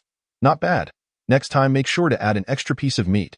Lin Xiaoxiao stared blankly at the money in her hand, then looked up at the figure leisurely leaving the ramen shop, her eyes filled with confusion and astonishment. You told her the red umbrella is an E-level divine blessing. That is a noble-blooded golden lion. One swipe didn't even tear the umbrella's skin. Even beasts have varying bloodlines. If the golden lion's bloodline were compared to human divine blessings, it would be akin to an A-level bloodline. Jiang Yin. Lin Xiaoxiao's eyes gleamed with admiration that even she was unaware of. Chapter 10. The ghostly martial arts and soul-devouring palm. Jiang Yin stood with one foot poised upon the golden lion's head, a smile dancing in his eyes. Let it transform into nourishment for the 100 ghosts. As his voice faded, a swirling black mist enveloped him, and the golden lion seemed to sense an overwhelming dread, its pupils constricting to the size of pinholes. The shadows of ghosts thickened along Anquan Street, swiftly devouring the golden lion. With a grin playing on his lips, Jiang Yin felt his mastery over the 10 Directions Ghost Order deepen, granting him insight into the internal space of the 10 Directions Ghost Order. Within that eerie realm lay ancient tomes shrouded in ghostly energy. Truly, It was an SSS-grade divine gift, possessing a plethora of functionalities. Jiang Yin closed his eyes, employing his spiritual sense to probe the contents of the ancient texts, but could only glean a few pages. By utilizing the 10 Directions Ghost Order to consume living beings, he could unlock further secrets. Jiang Yin comprehended the method to unseal the ancient text. He diligently studied the initial pages, which bore the engravings of 2 martial techniques, soul-devouring palm, by channeling ghostly energy and blood essence to their utmost.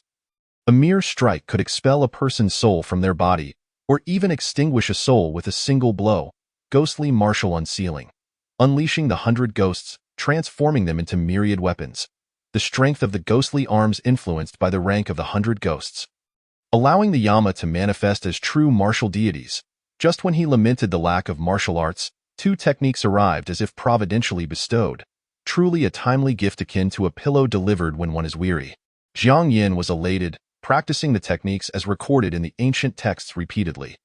His mastery of the soul-devouring palm progressed alarmingly fast, categorized into stages: initial glimpse, proficient, perfected, subtle, and supreme. After merely a few attempts, he had already attained the perfected state. He then endeavored to summon the 100 ghosts. With a mere thought, 3 fierce spirits transformed into a sword, a knife, and a halberd, each weapon entwined with ominous ghostly energy. Levitating in mid-air, as Jiang Yin manipulated them with his spiritual sense, he grew increasingly aware of the ghostly martial unsealing's prowess, akin to an enhanced version of object manipulation. The object manipulation technique was notably taxing on spiritual energy. Often, a third-tier martial sovereign could manage no more than 5 weapons simultaneously. Yet, Jiang Yan's ghostly martial unsealing was different. He could command 100 weapons without any depletion of spiritual energy. The record of the object manipulation world was established by an 8th-tier martial emperor simultaneously controlling 1,000,000 flying swords.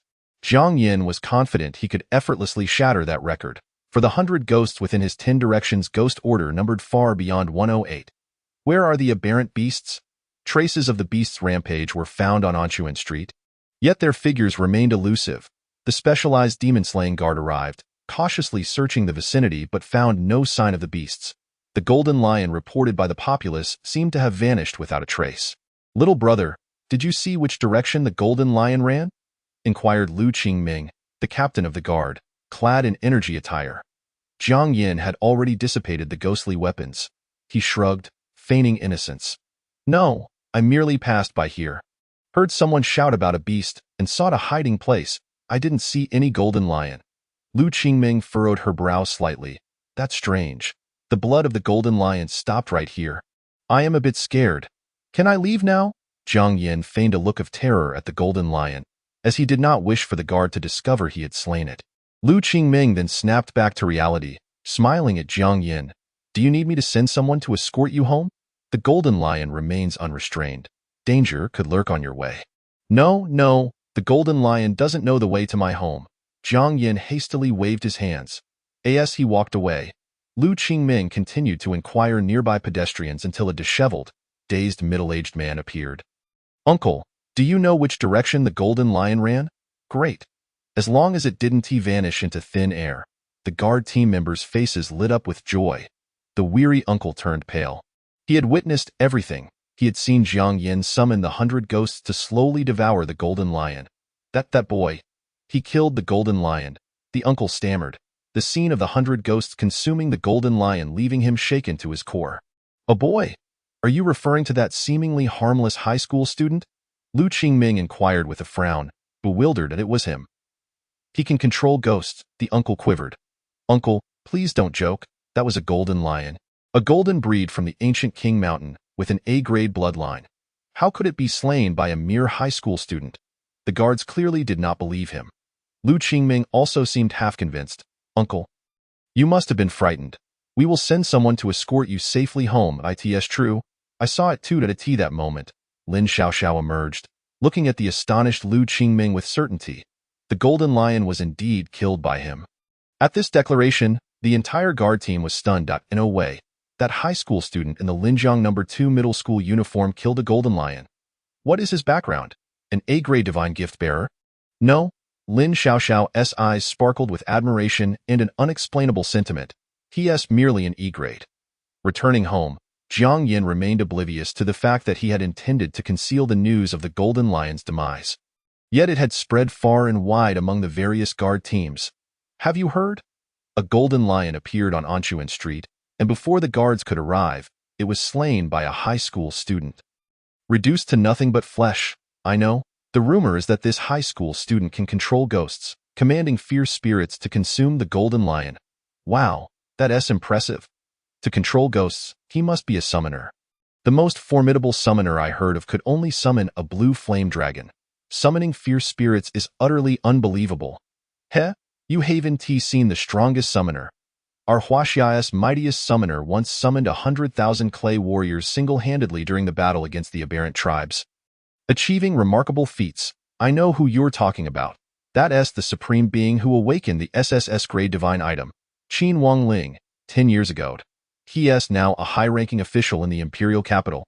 Quite impressive. The high school boy we speak of likely only awakened an A-grade summoning item, far from comparable to the Qin Wang Ling. The following morning, Jiang Yin arrived at school early. As he stepped inside, countless gazes locked onto him. Jiang Yin raised an eyebrow. Could it be that today I appear exceptionally handsome, leaving all the faculty and students in awe? Jiang Gu, you finally made it. At that moment, Zhou Peng rushed over. Jiang Gu, let me tell you, Yiran actually wants. Before Zhou Peng could finish, fireworks erupted in the sky, and cannons on the upper levels of the teaching building simultaneously fired. Bang! Bang! The sky was filled with breathtaking fireworks. Jiang Yin stood with his hands in his pockets, observing the spectacle with indifference. What is going on here? With shouts of excitement, Yiran, clad in a floral dress and holding a vibrant bouquet, approached Jiang Yin with a radiant smile. Her eyes reflected Jiang Yin as she knelt down, holding the flowers high. Jiang Yin, I was wrong. Please forgive me, and let us be together again. Together. Together. The surrounding students erupted in cheers, with even some teachers joining in. An S-grade and an SSS grade divine gift bearer together. What a heavenly match. The old principal watched from the podium, grinning broadly. If these two confirm their relationship, a beautiful tale will spread from Linjiang No. 2 Middle School. Yiran wore a confident smile, her skin glowing like snow under the bright sun, further enhancing her allure. She was the class flower of the third-year second class, the school beauty of Linjiang No. 2 Middle School, and now an S-grade divine gift bearer. Thus, she possessed absolute confidence, convinced that only she was worthy of Jiang Yin, before the witness of the entire school. Jiang Yin accepted the flowers, and the applause and cheers erupted. However, the next moment, the school fell into a profound silence. Why aren't you applauding? Jiang Yin raised an eyebrow, glancing at another group of people. Why aren't you cheering? Without hesitation, he tossed the flowers Yiran had gifted him into the trash, disdainfully clapping his hands as he walked towards his class. Why Yiran stood frozen, disbelief filling her beautiful eyes. Chapter 11. The clash between two schools. Zhang Xiaosheng, the homeroom teacher of the third-year second class, entered the classroom with a beaming face, first clearing his throat twice before knocking on the blackboard. Everyone? Look here! Have you noticed anything different? A silence fell over the class, only Jiang Yin lazily yawning, casually remarking. Old Zhang, are you trying to pull off a cricket look? Not bad. This remark instantly drew a wave of laughter from the class. For Zhang Xiaosheng had merely 2 strands of hair, styled to resemble a cricket. Undeterred by Jiang Yin's jest, Zhang Xiaosheng continued to beam at the students. He leisurely took the name tag hanging from his neck, and before the attentive eyes of the class, he naturally let it drop. Oh no. My name tag fell on the ground. Could a student help me pick it up? Zhang Rui, the classroom monitor, obediently retrieved the name tag from the floor. Upon seeing the words vice principal, he was momentarily stunned. Zhang Xiaosheng was quite pleased with Zhang Rui's astonished expression. He took the name tag from Zhang Rui's hands, smiling as he hung it around his neck. Zhang Rui, what does the name tag say? Zhang Rui's mouth opened in disbelief as he stammered, Vice Principal. The entire class fell into a deathly silence. Zhang Xiaosheng elegantly flicked his hair and beamed. Your eyes are quite sharp. I've just been promoted to vice principal, and already you little rascals have discovered it. Congratulations, Lao Zhang. Jiang Yin chuckled. Zhang Xiaosheng hastily descended from the podium, striding confidently to Jiang Yan's desk, eager to show his respect. His face adorned with a smile. Jiang Yan, this is all thanks to you. Thanks to me? Jiang Yan feigned surprise, then added with a grin. Where do you plan to treat us tonight? Chongqing Restaurant. Zhang Xiaosheng declared grandly with a wave of his hand. Chongqing Restaurant, owned by a sixth-tier martial saint, served dishes infused with spiritual energy, enhancing one's mental acuity upon consumption. Zhang Xiaosheng inviting Jiang Yan to Chongqing Restaurant was indeed a lavish affair. Indicating he would be spending quite a sum, he then whispered, actually, it's also thanks to Yi Ran. Should we invite her? Having taught at Linjiang No. 2 High School for nearly a decade, Zhang Xiaosheng remained an ordinary teacher with no prospects for promotion. Believing his life would remain unremarkable, who would have thought that a phoenix would emerge from the chicken coop? With Yi Ran being an S-rank talent, he had already benefited from her presence. And now there was also Jiang Yan, an SSS-rank prodigy. The Education Bureau leaders praised him highly for his teaching methods, directly promoting him to the position of vice principal. Jiang Yan, unaffected, seemed indifferent to Yi Ran's existence. Since her contributions aided your promotion, it is only natural to invite her. All right then, since you have no objections, I shall proceed with this official matter. Zhang Xiaosheng returned to the podium, waving his hand. Tonight, everyone is dismissed from class and must not leave. Ah, why is it like this? Many students appeared disheartened and listless. Yet Zhang Xiaosheng's next words instantly invigorated them. To celebrate our class producing the remarkable talents Yi Ran and Jiang Yan. And of course, my own promotion to vice principal. At 8 o'clock tonight, I, your vice principal, will treat everyone to a grand feast at Chongqing Restaurant. The moment they heard the class teacher was treating them to Chongqing Restaurant, the entire class erupted in cheers, nearly shaking the ceiling down. Students from other classes, hearing the commotion, were left bewildered. The head teachers of Class 1 and Class 3 gritted their teeth in jealousy. I'm so envious. Why isn't Jiang Yan in our class? No way. The more I think about it, the angrier I get. The head teachers of the two adjacent classes began pointing at the students below, lamenting. They are all students of Linjiang No. 2. Why is Jiang Yan from Class 2 so exceptional while you lot are so disappointing? At that moment, the students of Class 2 in their senior year were fervently chanting Jiang Yan and Yi Ran's names. Jiang Shan is amazing. Jiang Shan is invincible. Sister Yi Ran is the most beautiful. Sister Yi Ran and Jiang Shan are a match made in heaven. Hearing such cheers, Yi Ran's cheeks flushed slightly as she stealthily glanced back at Jiang Yan, who maintained his usual composure, showing no reaction, causing her heart to sink. Could it truly never return to what it was? At 8 o'clock in the evening, the newly appointed vice principal Zhang Xiaosheng arrived punctually at Chongqing Restaurant with the students from Class 2. 34 people, right? Please come in. The server at Chongqing Restaurant smiled as he guided them inside. It looked so upscale. I feel a bit intimidated. Some students, having never seen such grandeur, began to shy away. What is this? A group of country bumpkins who have never seen the world. A girl with a ponytail scoffed disdainfully, striding past the crowd. Zhou Peng was infuriated by her haughty demeanor. He muttered beside Jiang Yan. Jiang Gu, that girl seems to be wearing the uniform of No. 1 high school. How come she puts on airs even more than you? Upon hearing this, Jiang Yan furrowed his brow. When have I ever put on airs? Hee, Jiang Gu, you're an SSS-level divine prodigy. Every move you make is impressive, Zhou Peng replied cheekily. At that moment, the ponytailed girl caught up with the group and spoke to a middle-aged man, who then turned to Zhang Xiaosheng. Oh, what a coincidence. Isn't this teacher Zhang from No. 2 high school? Are you here to celebrate with your students as well? Wu Zhonghua, a teacher from No. 1 high school, approached with a smile. Wu Zhonghua waved at a student, bringing him over to Zhang Xiaosheng, his face beaming. This is my student, Wang Lei. He gestured towards Zhang Xiaosheng. This is teacher Zhang Xiaosheng from Linjiang No. 2. Wang Lei wore a disdainful expression, even too lazy to extend a hand in a polite greeting, his voice oozing arrogance. I'm Wang Lei. The students from No. 1 high school following Wu Zhonghua stifled their laughter, exuding an air of superiority over their No. 2 counterparts.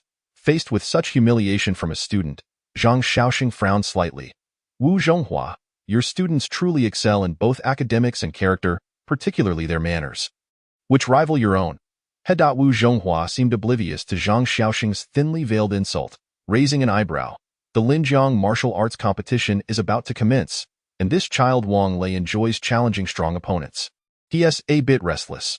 Wang Lei, Do you see any strong opponents among these students from number 2? Wu Zhonghua asked with a smile, his tone dripping with disdain for the students of No. 2. Wang Lei cast a cold glance over the students from number 2, sneering. This bunch are simply unworthy of my efforts. The boys from number 2 were not to be trifled with either, and one immediately retorted coldly. Who do you think you are? The boy, named Yun Tianjia, had awakened an A-rank ability, Purple Cloud Thunder. If not for the presence of prodigies like Jiang Yin and Yi Ran in their class, he would have been the most outstanding student at No. 2. Chapter 12. No need to strike. Reputation deeders. If someone dares to provoke Wang Lei, they must be tired of living. Oh dear, that kid from number 2 is in for a rough time. He'll likely get zapped soon.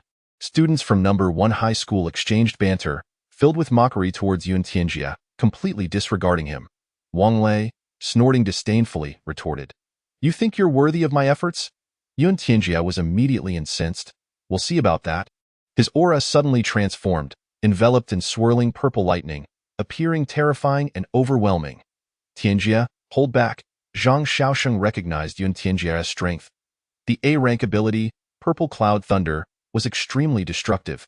Even at the first tier, it could instantly shatter diamonds. Thunder Cloud Technique? A glint of purple flashed in Yun Tianjia's eyes as a streak of purple lightning shot forth, transforming into a lightning spear aimed at Wang Lei amidst gasps of astonishment.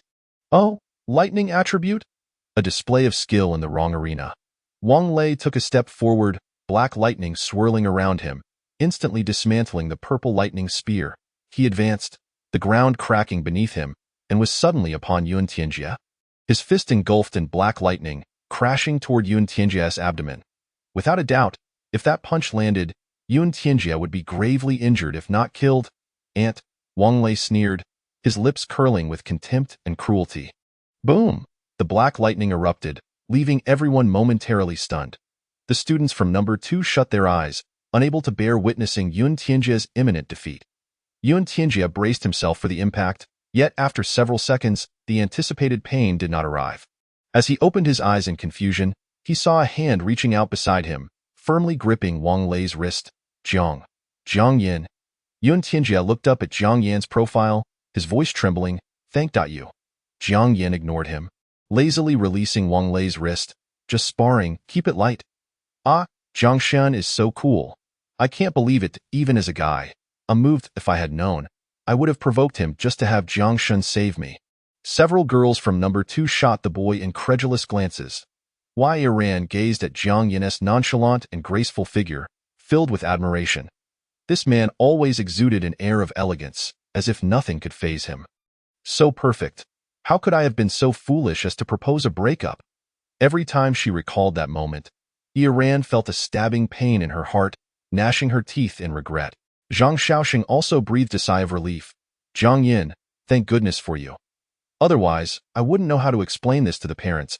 If I took the students out for a meal and one ended up disabled, my term as vice principal would be over before it even began. Jiang Yan's movement had been extraordinarily enigmatic, leaving the students from number 1 high school dumbfounded. When did he appear? Wang Lei's lightning-infused punch was effortlessly neutralized by him. Who was this person, a prodigy? The students from number 1 high school were in disbelief, rubbing their eyes. Wu Zhonghua squinted. Zhang Xiaosheng, you still have hidden cards. No wonder you appear so composed. Heh, I have plenty of trump cards. Zhang Xiaosheng replied proudly. In truth, Jiang Yin was his only trump card. Yet this singular card surpassed countless others. To withstand my lightning strike, how much strength do you possess? Wang Lei muttered, his eyes filled with bloodshot fury as he glared at Jiang Yin. I awakened an S-rank ability, in Thunder. The kid from number 2, state your name. Wang Lei was enveloped in black lightning, resembling a raging thunder deity. The students from number 1 high school collectively gasped to have Wang Lei actively ask for a name. This kid from number 2 is no ordinary talent. Wang Lei has acknowledged him. In the eyes of the students from number 1 high school, being recognized by Wang Lei was indeed a remarkable feat, qualifying him to be called a prodigy. Oh, do you dare to challenge me? Jiang Yin raised an eyebrow, a faint smile gracing his features. Ha ha ha, goodness, this foolish giant actually dares to challenge God Jiang. He can't possibly think he is impressive, can he? An unusual scene unfolded, as this time it was the students from the 2nd high school who stifled their laughter, their eyes filled with sympathy for Wang Lei's overestimation of his abilities. Observing Jiang Yan's calm demeanor, Wang Lei's forehead throbbed with veins. Ever since awakening the divine gift, he had become the star of Linjiang First High School, even a focal point of attention throughout the province. Even provincial leaders had personally met with him, conversing warmly and expressing a desire to befriend him. What was a student from the second high school compared to him? How dare he act so nonchalantly in his presence? Treating him with such disdain. A flicker of murderous intent flashed in Wang Lei's eyes as black thunder crackled and exploded, transforming into numerous dark lightning orbs, resembling bottomless black holes capable of devouring everything. "Boy, you do not dare to spar with me?" Wang Lei sneered, his eyes filled with contempt. "Students from the second high school only dare to meddle from the shadows, too afraid to confront me directly. Indeed, what a farce this so-called God Jiang is, merely a petty figure who dares to interfere covertly. Let us not mock the second high school either. Wang Lei is an S-rank divine gift bearer. So it's only natural these weaklings would be terrified," a student from the first high school jeered, persistently goading Jiang Yin into a duel. Jiang Yin seemed oblivious to the ridicule, maintaining a serene smile that felt like a gentle spring breeze. "Oh, Jiang Yin!" A melodious voice rang out as a girl in a floral dress squeezed through the crowd from first high school. Her eyes sparkled as she looked at Jiang Yin, exclaiming, "It really is you." Lin Xiaoxiaoed. Why Iran's eyes brightened. "Iran is here too?" Lin Xiaoxiao laughed as she ran over. "So, it turns out there was a conflict with your class. I was busy enjoying cake and didn't pay much attention until I heard your voice." She blushed slightly, stealing a glance at Jiang Yin, who remained unperturbed, showing no significant reaction. Xiaoxiao. Watching Lin Xiaoxiao rush towards Jiang Yin, a glimmer of murderous intent crossed Wang Lei's gaze. Lin Xiaoxiao was the woman Wang Lei had his eyes set on. No one could take her away from him. "Xiaoxiao, come back quickly. I am about to get serious, and standing with those from the second high school might put you in danger." Lin Xiaoxiao furrowed her brow slightly. "Wang Lei, are you going to fight Jiang Yin? Have you lost your mind? Jiang Yin has killed a golden lion. You aren't even a match for a golden python, yet you dare to threaten him? Kill the golden lion?" At these words, the students from the first high school, who had initially come to watch the spectacle, fell into a suffocating silence. Both the golden python and golden lion were golden species from the ancient Wang Mountain, their bodies entirely golden, with bloodlines of gold flowing within them, far more terrifying than ordinary extraordinary beasts. The A-grade bloodline golden lion was even a tier stronger than the golden python in the practical simulations at first high. Wang Lei couldn't even defeat a first-tier 5th-level golden python, so how could he possibly contend with Jiang Yin, who could effortlessly annihilate a golden lion? Wasn't he this seeking one's own demise? Chapter 13. The Martial Saint Invites, Meeting in the Hall.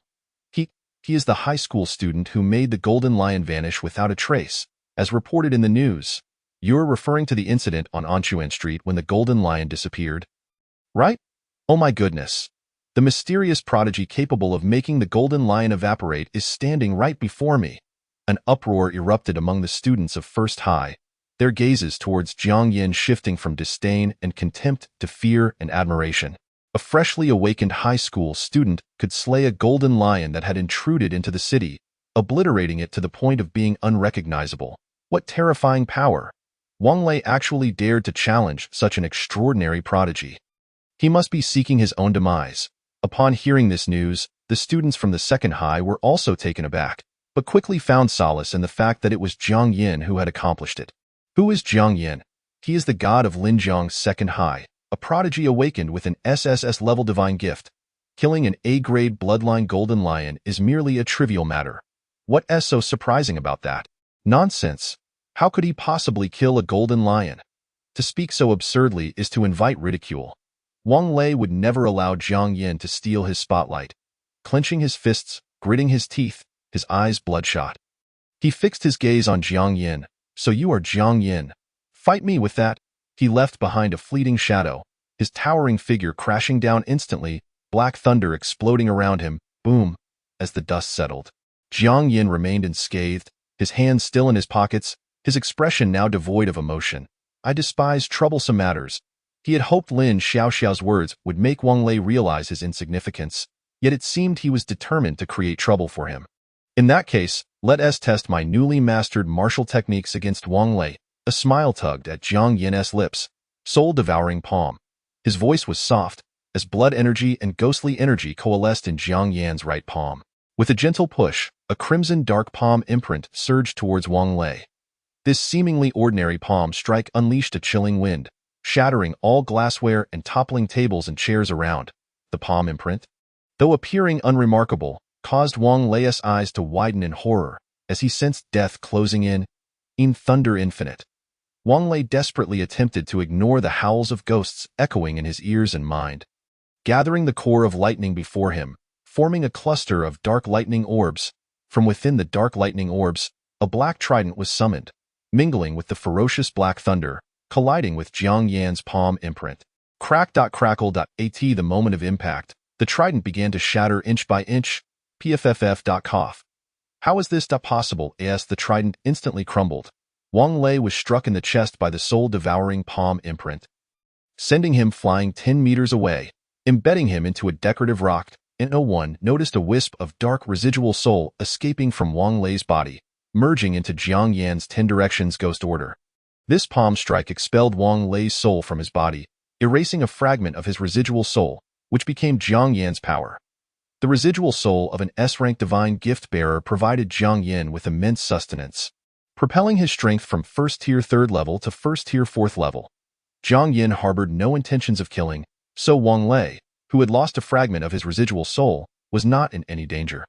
The lost fragment would gradually restore itself. Not bad, the young man possesses great spirit. I never expected such an intriguing scene to unfold in my restaurant. A resounding applause erupted from the crowd as a tall figure stepped forward. His appearance caught everyone off guard. 6th-tier martial saint Yang Mingzuan. Zhang Shaoxing recognized him as the owner of Chongqing Restaurant, his voice trembling slightly.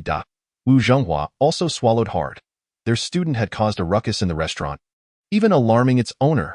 Yang Mingzuan strode directly towards Jiang Yan, scrutinizing him for a long while before smiling and nodding. Indeed, a prodigy. This is a blessing for our Huaxia. Under the astonished gazes of all, Yang Mingzuan gathered a golden card in his palm. This is the hall card of my Chongqing restaurant. The holder enjoys complimentary meals for life. Jiang Yan smiled as he accepted the golden card. You are too kind that I prefer to befriend valuable individuals, and the worth I see in you far surpasses that arrogant fellow. The arrogant fellow he referred to was Wang Lei. Glancing at the environment damaged by the clash between Wang Lei and Jiang Yan, Yang Mingzuan appeared utterly unconcerned, as if the destruction wrought by the fight did not affect his restaurant at all. He turned to a servant. Mr. Jiang is my friend. How can an ordinary hall be worthy of Mr. Jiang? Quickly arrange for him and his companions to the hall. Understood. The servant snapped back to reality, leading the way as Jiang Yan and his companions followed him to another hall. Jiang Yan's companions referred to the students from Linjiang Second High, excluding Lin Xiaoxiao from Linjiang First High. Nevertheless, Jiang Yan still politely inquired, "Would you like to join us?"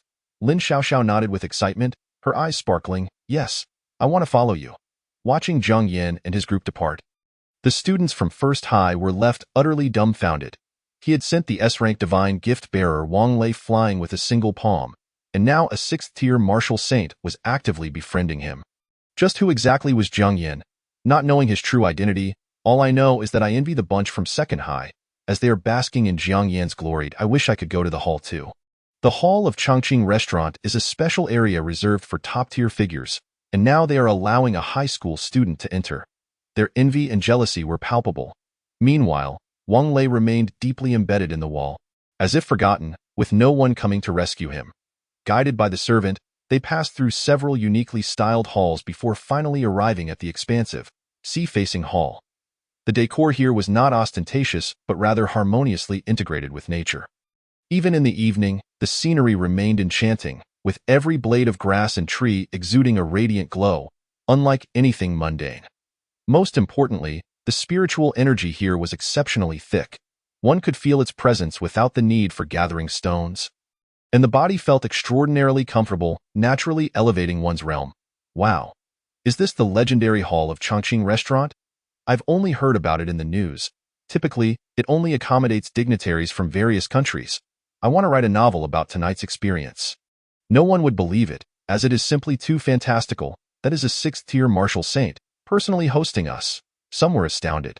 The martial saint is personally entertaining Jiang Yin. Don't overestimate yourself by associating with him. Zhou Peng stood next to Jiang Yin with a beaming smile. Brother Jiang, I will follow you from now on.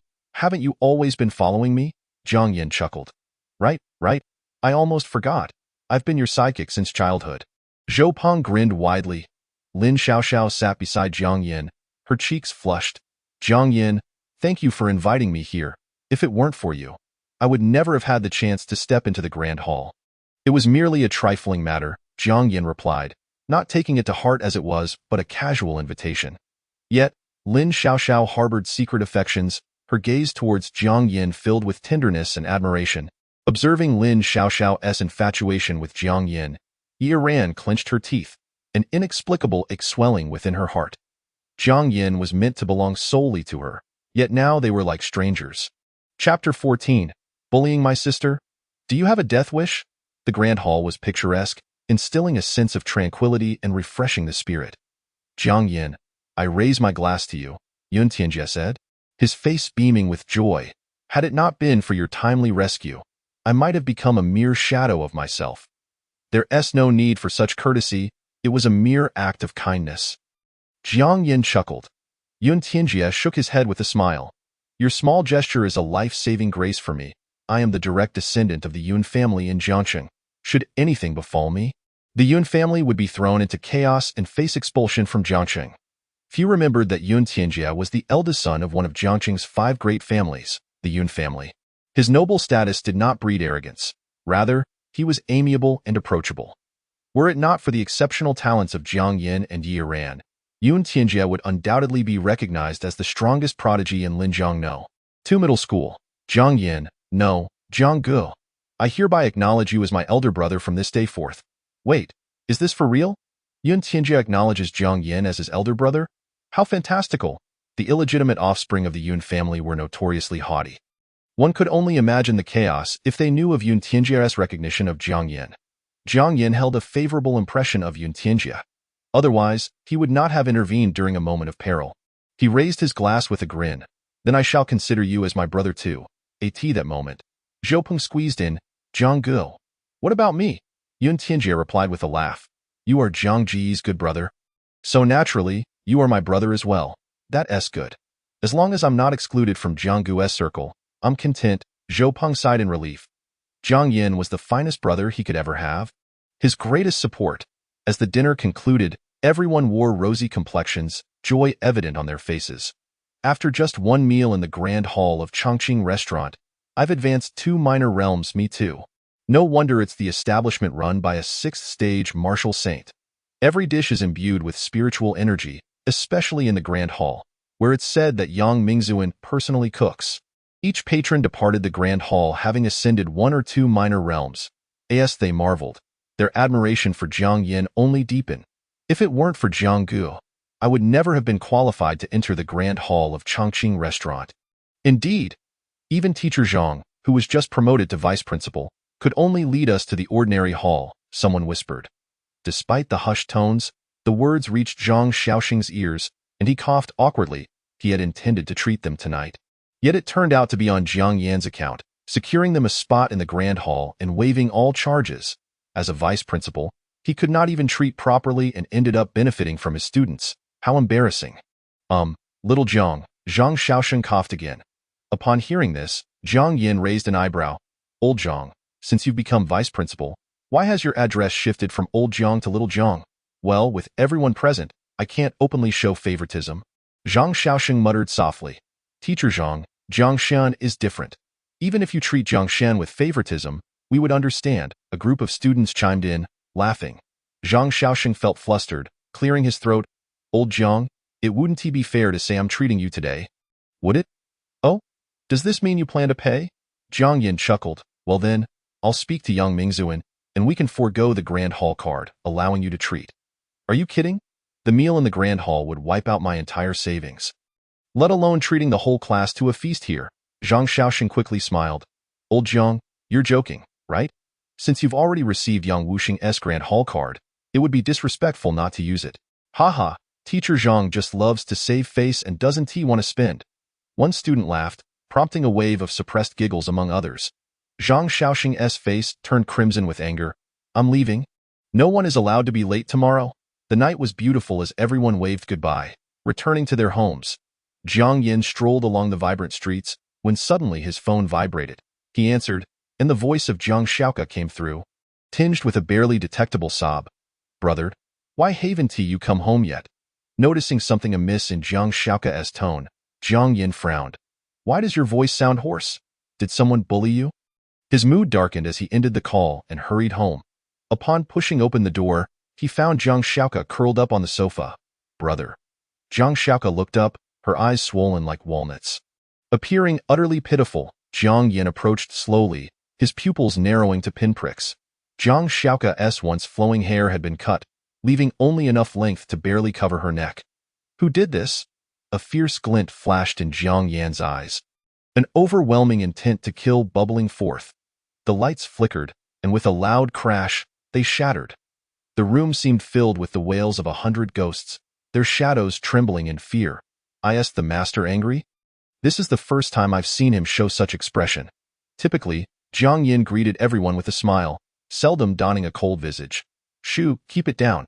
Even though the master usually smiles, he is more vengeful than anyone when provoked. Whispered two child-sized spirits huddled in a dark corner. Jiang Shaoka rubbed her eyes. It was Lu Shui from our class. She flaunted her brother's A-class divine gift, bullying us, and the teacher is her mother. Jiang Yin clenched his fists, his gaze darkening. Shaoka, I will personally escort you to school tomorrow. His sister, Jiang Yin's only sibling, was not someone to be bullied. He turned sharply to the corner, causing the two small spirits to tremble in fright. See, I warned you to keep it down, but you were still discovered by the master. What are your names, you two little spirits? Jiang Yin asked coldly. Master, I am called Xiaobian. The ghost girl with red eyes stammered, a red flower adorning her hair. Master, I am called Xiaominglian. The other spirit exclaimed, her head crowned with a dream lotus. Jiang Yin replied indifferently, from now on, you two will follow my sister. Should she encounter danger, you shall act. Yes, master. The two spirits responded in unison. Jiang Shaoka rubbed her eyes. Brother, what divine gift have you awakened? Jiang Yin ruffled Jiang Shaoka's hair. I've awakened an SSS class gift. From now on, you shall only bully others with my backing. No one shall bully you. Pfft. Jiang Shaoka broke into laughter. Brother always knows how to cheer me up. Thank you. Jiang Yin smiled lightly. I did not deceive you. I believe you. You are definitely the strongest person in this world, Jiang Shaoka exclaimed, hugging Jiang Yin's arm. Xiaobian pouted. If only I had such a powerful brother, I wouldn't have met such a tragic end in my past life. That's all right. Our suffering in life was merely to meet the master in death. Xiaominglian giggled foolishly. Chapter 15. Refusing campus violence the next morning, dark clouds loomed overhead, signaling an impending storm. Students trudged to school with mournful expressions.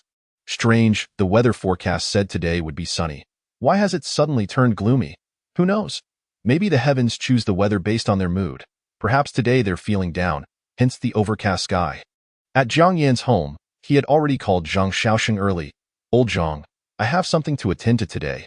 I might be late this morning. Upon hearing Jiang Yan's call, Zhang Shaoxing immediately put on airs. Old Zhang? Students should behave like students. If it weren't for our solid relationship, I wouldn't be inclined to accommodate you. If it were another homeroom teacher. Hey? Why did you hang up? Jiang Yin could never let him maintain a shred of vice principal dignity. Zhang Shaoxing grumbled, but he kept Jiang Yan's matter in mind. Jiang Yin pocketed his phone and said to Jiang Shaoka, let us head out. Once we arrive at school, I'll have your back. With you here. I'm not scared. Jiang Shaoka smiled sweetly. Jiang Yin started the car, cheerfully asking, are you buckled in? Don't get thrown off later. I'm all set. Jiang Shaoka clung tightly to Jiang Yin. Jiang Yin steered the vehicle steadily, and after a short while, they arrived at Jiangqing No. 16 Junior High School. Upon reaching the school gate, Jiang Shaoka lowered her head in fear, gripping Jiang Yan's hand tightly, hiding behind him. Don't be afraid. I'm here to, no one can bully you. Jiang Yin reassured her, tousling her hair, his eyes now filled with a chilling resolve. The fact that Jiang Shaoka was so frightened suggested that she was not the only one being bullied at school. Let us go. I'll help you take revenge. Jiang Yan's voice was gentle, yet a cold glint lingered in his eyes as he led Jiang Shaoke toward the school entrance, only to be stopped by the security guard. Parents are not allowed to enter. My sister has caused some trouble at school. The teacher asked me to accompany her. Jiang Yan replied with a smile. So you're here as an escort? That's quite the task. Go on in. The security guard no longer obstructed Jiang Yan. Hand in hand, Jiang Yan led Jiang Shaoke through the path to Class 3-5 without hindrance. Upon reaching the entrance of Class 3-5, Jiang Shaoke trembled all over. As if gripped by an overwhelming fear, Jiang Yan crouched down to meet her gaze, reassuringly stating, "Do not be afraid, brother will protect you." Jiang Shaoke grasped Jiang Yan's hand tightly, nodding earnestly before burying her head into the classroom. Jiang Yan lingered at the door, observing the scene within the classroom, and his expression gradually darkened. He endured for 10 minutes, until the homeroom teacher of Class 3-5 finally arrived. The teacher, a middle-aged woman, regarded Jiang Yan with a puzzled glance before stepping inside. Jiang Yan followed her into the classroom, casually inquiring, "You must be Teacher Lu." Lu Qinghua frowned and replied, "I am. May I ask which student's guardian you are?" I forgot to introduce myself," Jiang Yan said with a smile that did not quite reach his eyes. "I am Jiang Yan, the brother of Jiang Shaoke in your class. So you are Shaoke's brother. Is there something you need at the school?" Lu Qinghua, who was Lu Shue's mother, was well aware of her daughter's actions. She aimed to muddle the waters, minimizing the situation as much as possible. "I am merely curious. My Shaoke used to have a thick, smooth mane of hair, yet in just a few days of school, it has become so short." Jiang Yan feigned confusion. Perhaps she accidentally tripped while running and tore her hair. Lu Qinghua continued to play dumb. "However, Jiang Shaoke told me that a little girl named Lu Shui had cut her hair. Is my sister trying to deceive me?" Jiang Yan's voice was devoid of warmth, his chilling aura making the students in Class 3-5 hold their breath in fear. Lu Shui's face turned pale, trembling uncontrollably. "Brother." Jiang Shaoke's eyes brimmed with tears. The homeroom teacher, Lu Qinghua, felt her legs weaken under Jiang Yan's imposing presence. She coldly asserted, "You must be Shaoke's brother. This is a school, not a place for your unreasonable behavior." "Unreasonable? No, I would call it an eye for an eye." Jiang Yan's eyes glinted with murderous intent, yet he maintained a smile as gentle as a spring breeze. "Let us start by rejecting school violence, beginning with myself." In the next moment, Lu Shui's pupils dilated, her face turning purplish as her hands grasped at her neck, which bore no obstruction. She found herself inexplicably suspended in midair. "Xiao Shui." Lu Qinghua's heart sank as she witnessed her daughter's agonizing plight, her complexion drained of color. Unseen by others, a massive ghostly figure loomed, its hands tightly gripping Lu Shui's throat. Jiang Yan's expression turned cold. "Dikue, have you not eaten today?" The enormous specter, named Dikue, tightened its grip, rendering Lu Shui's eyes bulging, blood frothing at her mouth. On the brink of death, the students of Class 3-5 had never witnessed such a terrifying sight, some fainting in fright, while others sat paralyzed in their seats. "What have you done? Release my daughter." Lu Qinghua shrieked, summoning a water blade as she frantically lunged at Jiang Yan. "Brother, be careful," Jiang Shaoke cried out. Yet, Jiang Yan did not even glance at Lu Qinghua. He offered Jiang Shaoke a gentle smile, indicating her not to worry. Just as Lu Qinghua was about to stab Jiang Yan, a sudden gasp echoed. "Ugh. Like her daughter, Lu Qinghua found herself slowly lifted into the air, struggling in vain. Jiang Yan remained motionless, as two vengeful spirits carried out the torment of the Lu mother and daughter. Seated elegantly at the teacher's desk, Jiang Yan smiled down at the trembling students. "Now, I permit you to reveal the identities of those who have bullied my sister." It's Wang Qian who usually bullies Jiang Shaoke. It's her," a terrified girl shouted, her face ashen. The accused Wang Qian immediately turned pale, stammering, "No, it wasn't me. I just." But before she could finish, the desk in front of her was suddenly cleaved in two, crashing to the ground. A ghostly figure wielding a sword retracted it, seizing Wang Qian by the neck and smashing her violently against the wall. The students of Class 3-5 trembled uncontrollably, with several fainting outright. Jiang Yan smirked slightly, his hands elegantly crossed, addressing the crowd. "Is there anyone else? Stand forth voluntarily, lest you be exposed, and then it will be a path to ruin." His voice, though soft, sent shivers down the spines of those below.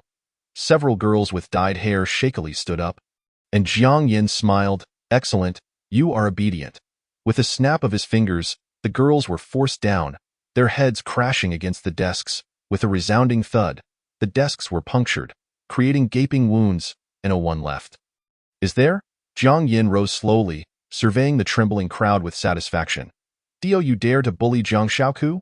The entire assembly shook their heads vigorously. No, we don't dare. We won't. Jiang Yin turned his attention to Lu Shui and her mother. With a motion of his right hand, he forcefully pulled their souls from their bodies. Ignoring their shrieks akin to slaughtered pigs, he yanked their spirits free, commanding the 100 ghosts to consume them. From this moment forth, Lu Shui and her mother would either be left in a state of madness or become mindless vegetative beings. Chapter 16. Diminish your cultivation, beware of arrogance.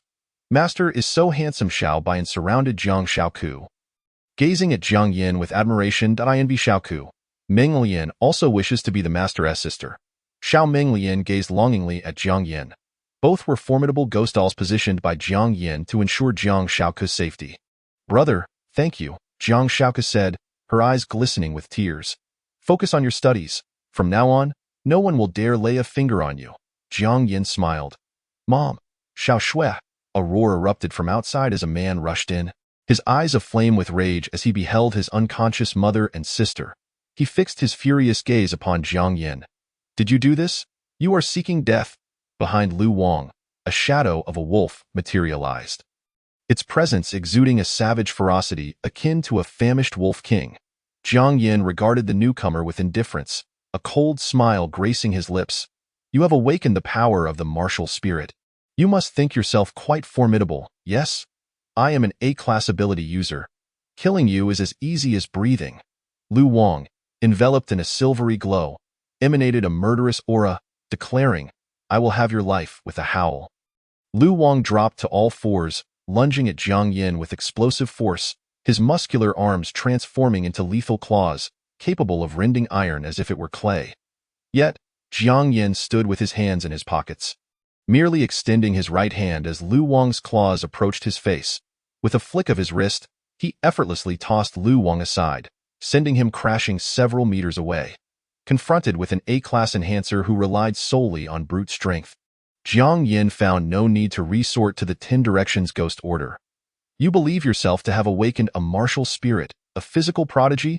Very well, I shall crush you with your own pride. Jiang Yin summoned the 100 ghosts back to the 10 Directions Ghost Order, intending to reduce Lu Wang to a mere shadow of his former self. Continue, Jiang Yin urged calmly. Lu Wang bellowed, launching himself at Jiang Yin once more. I will see you dead.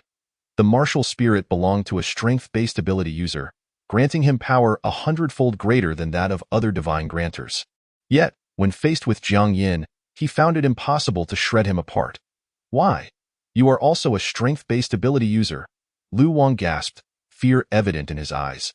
Each of his attacks was effortlessly neutralized by Jiang Yin, who might well be a strength-based ability user even more formidable than himself. No, I'm a summoner, Jiang Yin replied with a smile. A summoner? How is this possible? Your power rivals mine, perhaps even exceeds it. Lu Wang exclaimed in astonishment. It is known that summoners are akin to mages, calling forth beings to fight for them, necessitating distance from strength-based ability users. Should they come too close, the latter could easily tear the summoner apart. Yet, the one before him, claiming to be a summoner, was engaging him in physical combat, exchanging blows with ease. No, not merely exchanging. He was dominating. As this realization dawned, an overwhelming terror washed over Lu Wang. He noticed Jiang Yin always using one hand to fend off his attacks, wearing a smile as gentle as a spring breeze, effortlessly neutralizing his deadly moves. One should recognize their own insignificance. Jiang Yin's voice resonated ominously. Lu Wang stared at Jiang Yin in terror, swallowing hard. Who are you? A mere ordinary individual seeking justice for his sister. Jiang Yin returned his hands to his pockets. With the swiftness of a specter, he delivered a powerful kick to Lu Wang's chest, sending him sprawling, his body bending under the force, crashing through the iron railing and tumbling to the first floor. Leaping from the third floor, Jiang Yin landed a foot squarely on Lu Wang's chest. Coldly observing the blood streaming from his 7 orifices, You supported your sister Lu Shui, who cut my sister's hair. I am not a demon. I merely strip you of your cultivation. Remember, until you possess absolute power, be wary of arrogance. As his words fell, under Lu Wang's terrified and desperate gaze, Jiang Yin exerted force, causing Lu Wang to spit blood, his entire first-tier cultivation dissipating. I truly am unsuited for direct confrontations. How filthy! Blood has splattered on my shoes. Jiang Yin sighed. In the future, I shall rely on the 10 Directions Ghost Order to deal with such minor nuisances. Away with you. He kicked Lu Wang, who was unconscious, aside as if he were a lifeless dog on the roadside, then slowly made his way to the security booth, where he casually pulled out a chair and settled in with a sense of ease. The security guard, who had witnessed Jiang Yin jump down from the 3rd floor onto the gauzy Lu Wang, trembled in fear and personally poured tea for Jiang Yin. When is your leader arriving? Jiang Yin did not come to the security booth to show off.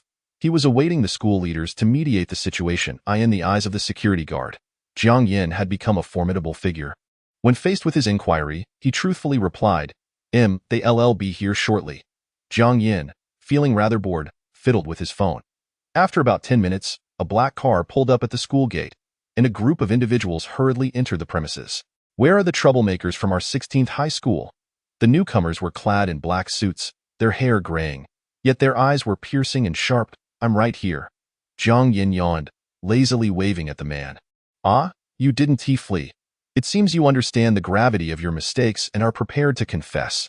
The man spoke coldly. Jiang Yin chuckled.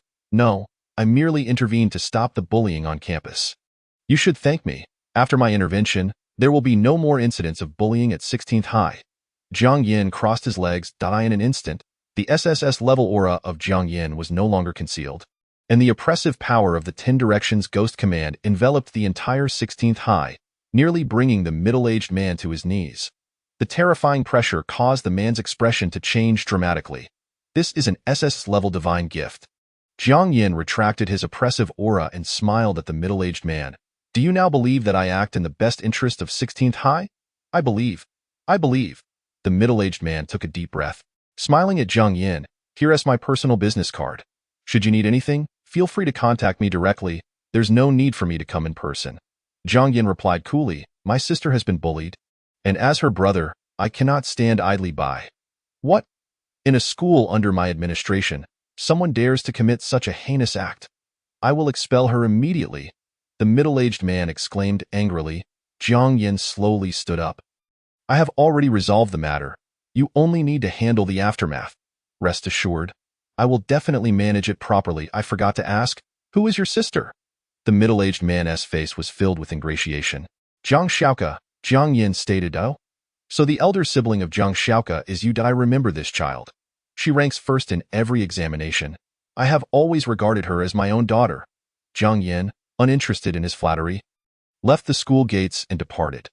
After a considerable time, the security guard hesitantly asked the middle-aged man, Principal Lin, who was that young man just now?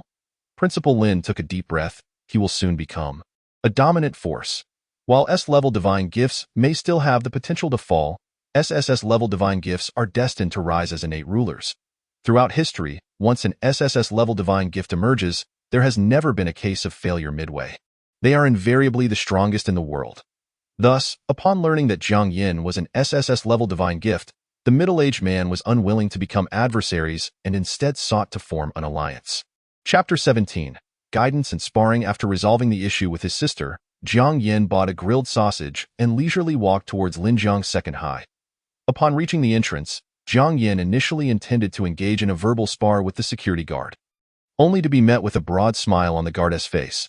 You must be Jiang, right? Please, come in. I've come so late. Isn't there a need for the homeroom teacher to greet me? Jiang Yin raised an eyebrow and inquired. What are you talking about?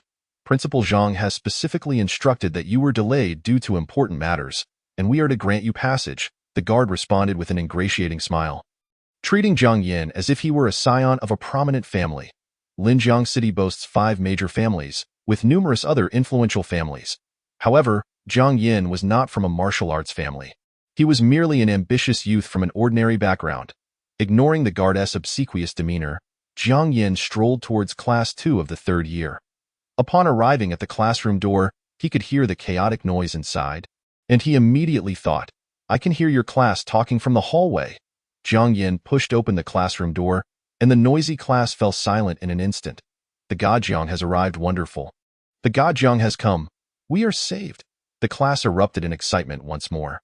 Jiang Yin was somewhat bewildered and poked his deskmate's shoulder. What is going on?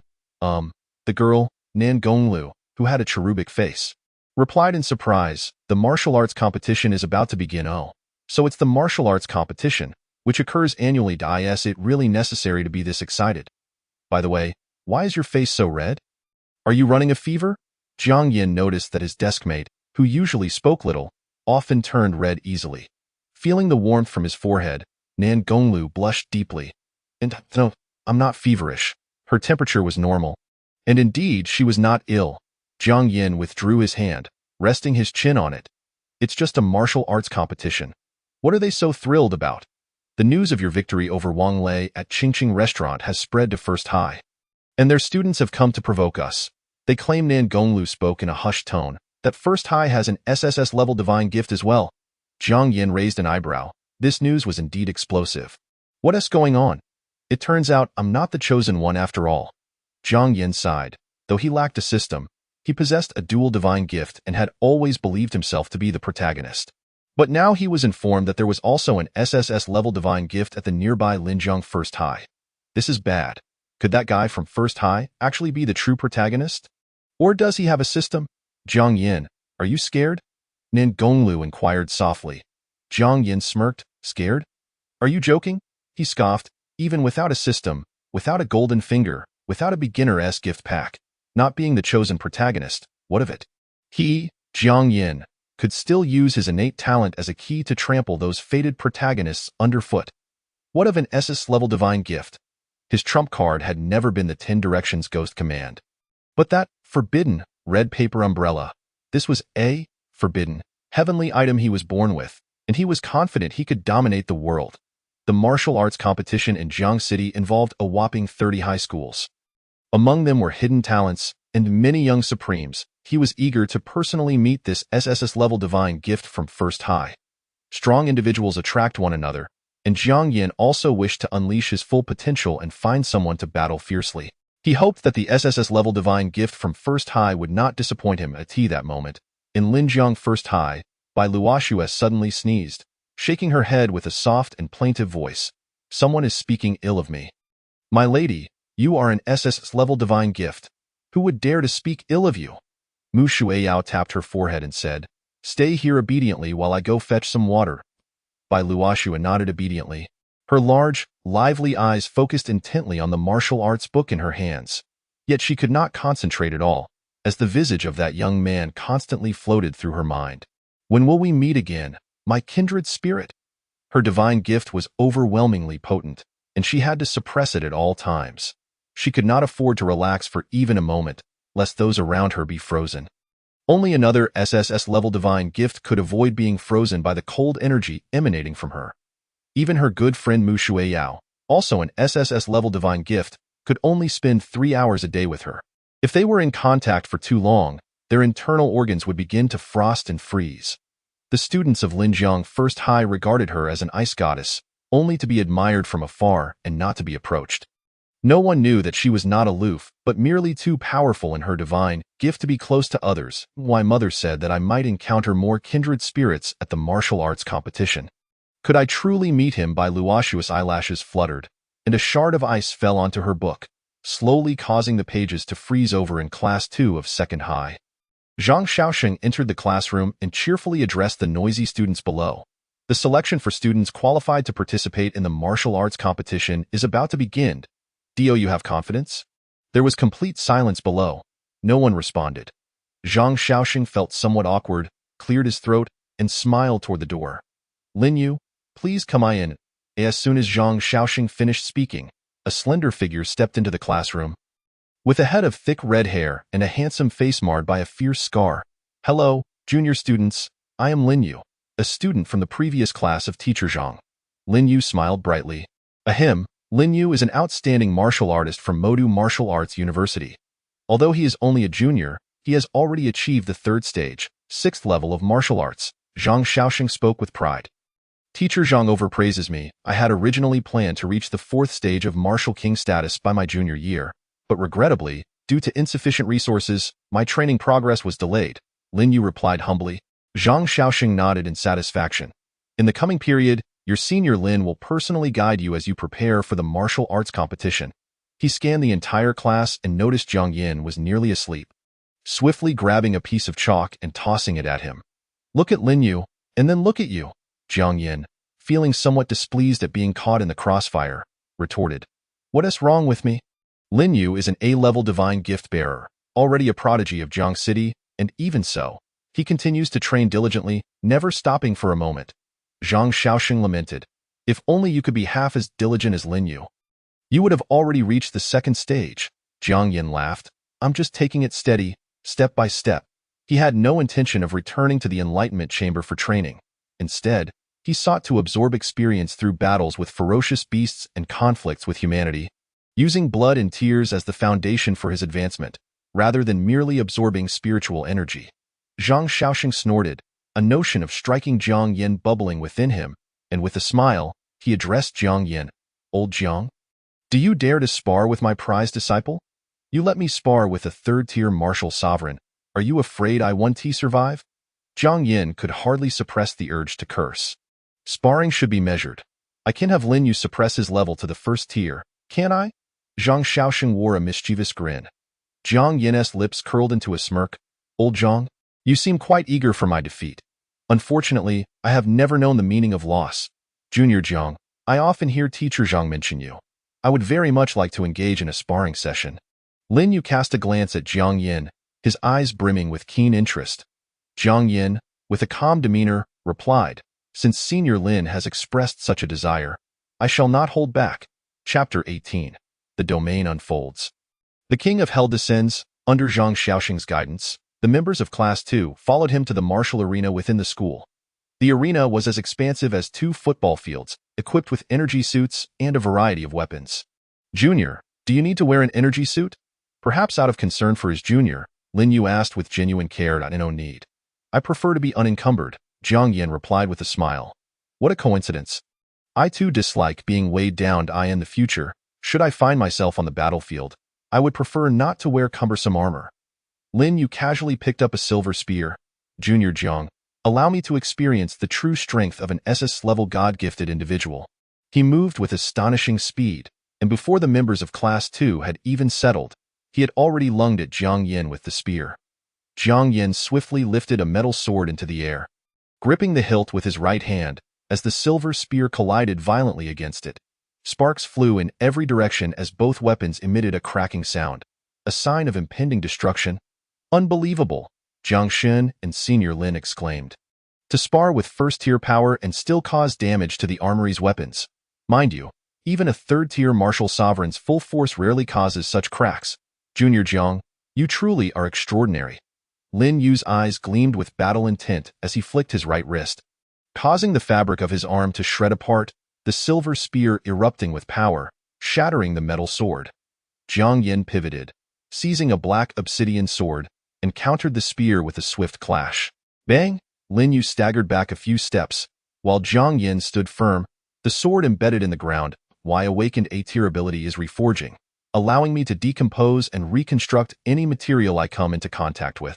Lin Yu's hand, gripping the spear, shimmered with intricate patterns. In the next moment, the spear transformed into countless razor-sharp spikes, over 100 of them relentlessly shooting toward Jiang Yin. Your ability is rather intriguing. Jiang Yin deftly began to maneuver, evading the barrage of spikes while seeking an opportunity to counterattack with the strike of his sword. As my level rises, the materials I can reconstruct simultaneously will increase. Lin Yu stomped the ground, causing a wall of vibrating gold to erupt, blocking Jiang Yin's slash. Junior Jiang, if you do not employ your divine gift, you may find yourself at a disadvantage, Lin Yu remarked with a smile.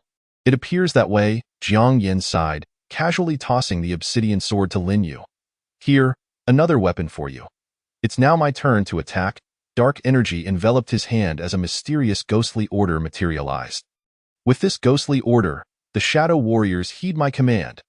Jiang Yin intoned softly in an instant, The arena was filled with chilling winds, and shadows emerged from the vibrating gold ground, solidifying into figures clad in black armor, wielding various weapons. "You are a summoner?" Lin Yu marveled. "No wonder you are an SSS-level summoner. To summon so many entities while still at the first tier is remarkable. Your ability is quite extraordinary as well. It seems more than just A tier," Jiang Yin replied. Upon hearing this, Lin Yu flashed a knowing smile. Understanding dawned on Jiang Yin instantly. He had concealed the true grade of his divine gift. "So, you are not merely at A tier?" Jiang Yin asked with curiosity. "It's somewhat accurate. My reforging ability is truly S tier, altered my profile to A tier to avoid being targeted by other races." Lin Yu confessed. "Indeed, it is strange for such a powerful ability to be classified as merely A tier." Suddenly, a series of thunderous clashes resounded, as the shadowy warriors Jiang Yin summoned were obliterated by Lin Yu's colossal hammer. "Junior Jiang, you shouldn't possess only this level of power, should you?" Lin Yu inquired flatly. Jiang Yin scratched his head. "It seems I may have underestimated things. I thought summoning a few shadow warriors would suffice. But I didn't expect Senior to be hiding his true strength, and why concealment pales in comparison to your prowess, Junior Jiang," Lin Yu chuckled. "Allow me to witness your true abilities." The ever-present smile on Jiang Yin's face faded as he regarded Lin Yu with a calm gaze. "Senior Lin, are you certain?" Lin Yu's expression turned serious. "Junior Jiang, I did not come here solely to instruct the students of Class 2. I came to see you and to experience your SSS-level divine gift. Then I cannot let Senior Lin leave without a demonstration." Jiang Yan's gaze fell upon the ghostly order in his hand, his eyes flashing crimson as he spoke in a deep and ancient tone. "The King of Hell is here? Yama, heed my command." Instantly, the ghostly order unleashed a blinding beam of light, an overwhelming pressure enveloping the arena, rendering the onlookers pale and instilling fear deep within their souls. "The level summoner." Lin Yu's eyes trembled. His voice barely a whispered. In the next moment, an ancient ghostly deity stood behind Jiang Yin. Jiang Yan's eyes glowed crimson as his calm voice reverberated throughout the arena. "King Qingguang." Suppress. The ancient ghostly deity suddenly opened its eyes, revealing a vast and eerie palace behind it, enveloping the entire martial arena. Everyone stood in stunned silence, questioning if this was still Lingjiang No. 2 High School. "Where has he brought us? Is this hell? Jiang Yin has sent us to hell?" A trembling male student stuttered, nearly paralyzed with fear. "The Hall of Judgment. This is the domain of King Qingguang, one of the Yama," someone remarked, recalling the tales of the 10 Yama kings. "The Hall of Judgment, where fates are decided, and the 100 ghosts are executed." The Hall of Judgment gradually became clearer, revealing a myriad of small, ghostly figures surrounding them, with terrifying torture devices hanging from stone pillars and screams echoing incessantly. King Qingguang presided over the Hall of Judgment, his gaze fierce as he fixed it on Lin Yu, pronouncing his death sentence. "Kill?" The Hall of Judgment loomed like a mountain, blocking Lin Yu's path to survival, as countless chains ensnared him, and inhumane torture devices approached menacingly. Lin Yu's mind teetered on the edge of collapse. Jiang Yin snapped his fingers, and the domain of King Qingguang and the Hall of Judgment dissipated in an instant. Lin Yu coughed up a mouthful of black blood, crashing heavily to the ground. And that was merely a mental attack. What will happen when the physical assault begins? Jiang Yin pondered aloud. Zhang Shaosheng rushed over, his face as pale as death, as if he had seen a ghost. You. Old Jiang, you were serious? Old Jiang, don't pin this on me. I was merely demonstrating. Senior Lin has long since met his end. Jiang Yin replied candidly. If he were to be serious, summoning shadow warriors would be unnecessary. He could simply command unseen specters to squeeze Lin Yu's neck, sending him off with ease. Besides, since Lin Yu insisted on witnessing the S-level divine gift, Jiang Yin reluctantly summoned one of the Yama. This was the first time he had unleashed a Yama, and he hadn't anticipated its overwhelming power. It had immediately opened its domain and shattered Lin Yu's spirit. That ended too quickly. I still wanted to see what skills King Qingguang possessed. Jiang Yin pouted, feeling unfulfilled by the encounter. Chapter 19. This is a trial. Jiang Shen defeated Senior Lin. Jiang Shen has triumphed over Senior Lin. Jiang Shen is incredible. Jiang Shen is magnificent. The delayed uproar erupted throughout the arena, as every member of Class 2 rejoiced in exuberance. Naturally, they wished for Jiang Yin, their peer, to emerge victorious. Only Zhang Xiaosheng sighed. Old Jiang, I truly underestimated you. Just now, Lin Yu had already utilized second-tier power, yet he couldn't withstand even a moment before your Yama. Old Zhang, we should hurry and take Senior Lin to the infirmary. If we delay any longer, he may suffer irreversible damage, Jiang Yin yawned, glancing at the foaming Lin Yu. You rascal! Zhang Xiaosheng shot a fierce glare at Jiang Yin, coordinating with several arriving medical staff to transport Lin Yu to the emergency room. As the King of Hell had absorbed a fragment of Lin Yu's soul, warmth enveloped Jiang Yin, and his level broke through to the first-tier 5th stage. He exhaled slowly. An S-tier fragment of a soul is indeed remarkable. Jiang Yin noticed his classmates staring at him with peculiar expressions, and he raised an eyebrow. Why do you all gaze at me with such longing? Have you become more enamored with me since yesterday? Nangong Lu shook her head, biting her lip. Jiang Yin, you put Senior Lin in the ICU. Who will guide us for the next few days?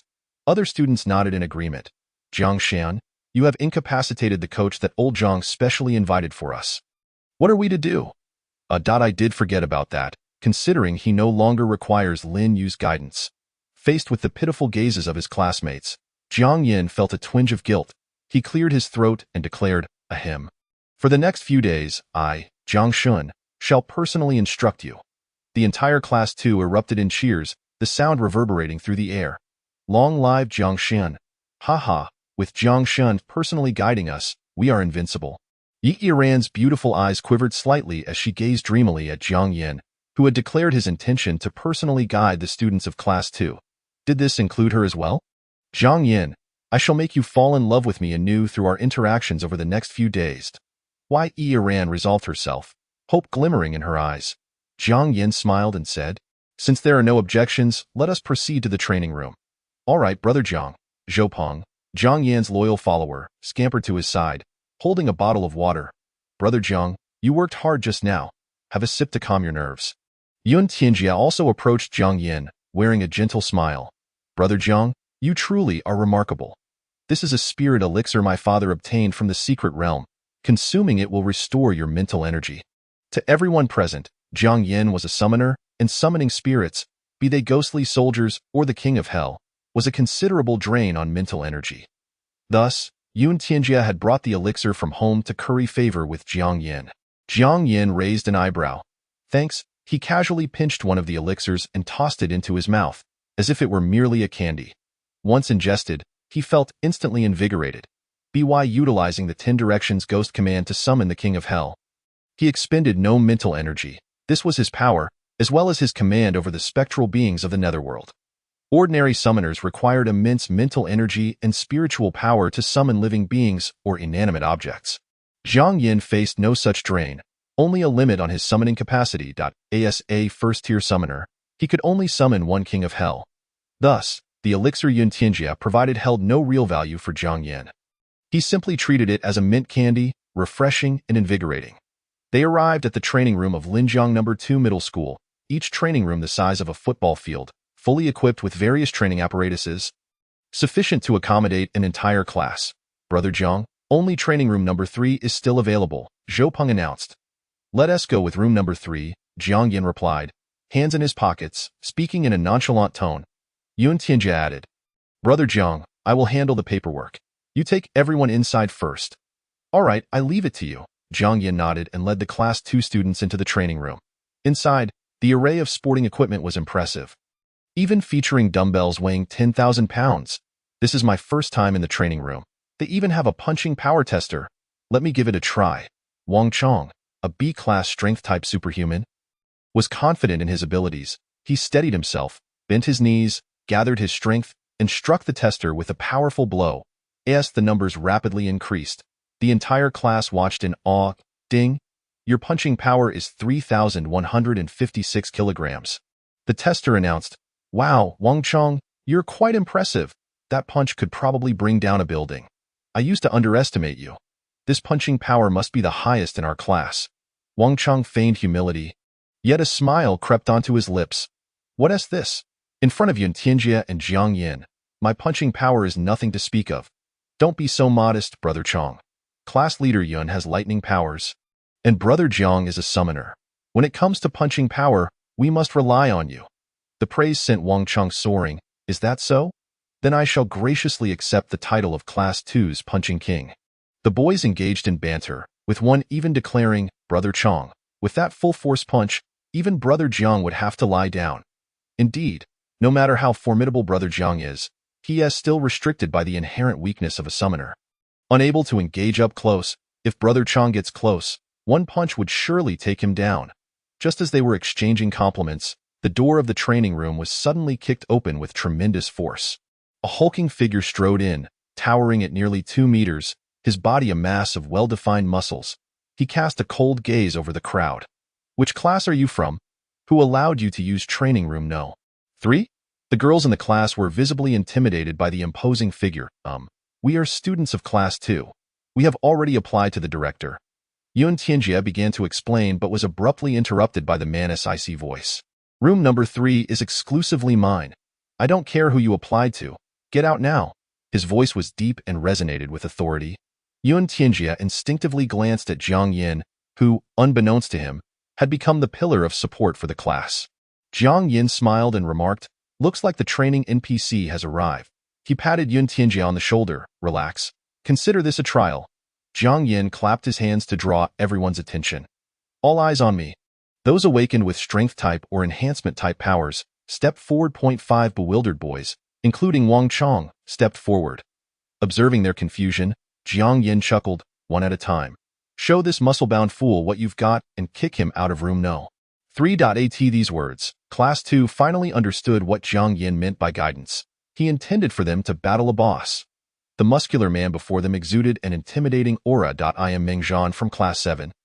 An A-class barbarian bear spirit wielder. If you have the guts, come and fight me. Chapter 20. I have no rivals, Meng Zhan roared, his muscles bulging as deep brown fur sprouted from his skin, creating a fearsome sight. The A-class barbarian bear spirit belonged to the physical enhancement category of powers.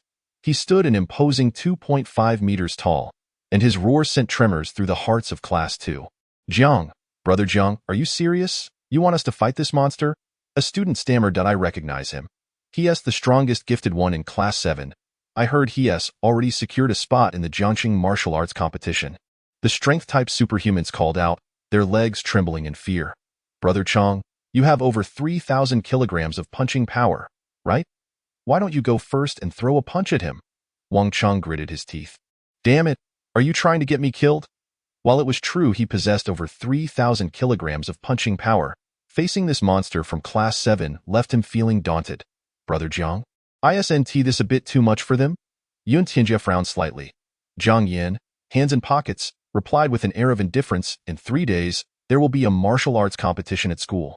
The top 10 will qualify to represent the school in the Jiangxing martial arts competition. They insisted I guide them, and my method of guidance is through real combat. Jiang Yin glanced at the training equipment with a faint smile. After all, wooden dummies don't fight back. Only through real combat can one truly grow stronger. Though Jiang Yan's voice was not loud, it resonated clearly with everyone present. A boy clenched his fists and declared, Brother Jiang is right. Training must involve real combat. I am a C-class strength enhancer. How can I shy away from battle? His name was Li Hua, and his awakened gift was the C-class golden light charm, belonging to the power enhancement category. Taking a deep breath, he appeared to be enveloped in a layer of golden light, boosting his strength nearly 20-fold. Meng Zhan, I will be your opponent, with enhanced abilities. Li Hua launched himself into the air, executing a powerful roundhouse kick. You're asking for it. Meng Zhan grasped Li Hua in one hand, applying pressure as Li Hua's golden light erupted brilliantly. He quickly broke free but fell to the ground. Li Hua's golden light shattered, and he landed squarely on the ground, incapacitated. Jiang Yin nodded in satisfaction. In a moment of crisis, you unlocked your potential, bringing the golden light to its peak. Realizing this, Li Hua exclaimed, I've broken through. My golden light charm has evolved. He looked at Jiang Yin, his eyes filled with admiration. Brother Jiang, you were right. Real combat is the fastest way to improve. Hitting the training equipment for months would yield little progress. Yet in that moment of peril against Meng Zhan, he had unlocked his potential. Is real combat truly this effective? I shall give it a try. Lin Dong took a deep breath and bravely stepped forward to face the towering Meng Zhan. I will be your opponent. With a flick of his outer garment, a suit of silver armor appeared. Enveloping him, B-class gift, Silver Chariot. His power surged instantly, and he charged forward with mighty vigor. Meng Zhan, having lost patience, roared as his massive bare paw, infused with furious energy, swept through the air. The training equipment trembled in response. Boom! Lin Dong's fist collided with Meng Zhan's massive paw, and he was sent flying several dozen meters, crashing into the vibranium wall and sliding down slowly. Cough. Lin Dong stood up once more, determination in his eyes.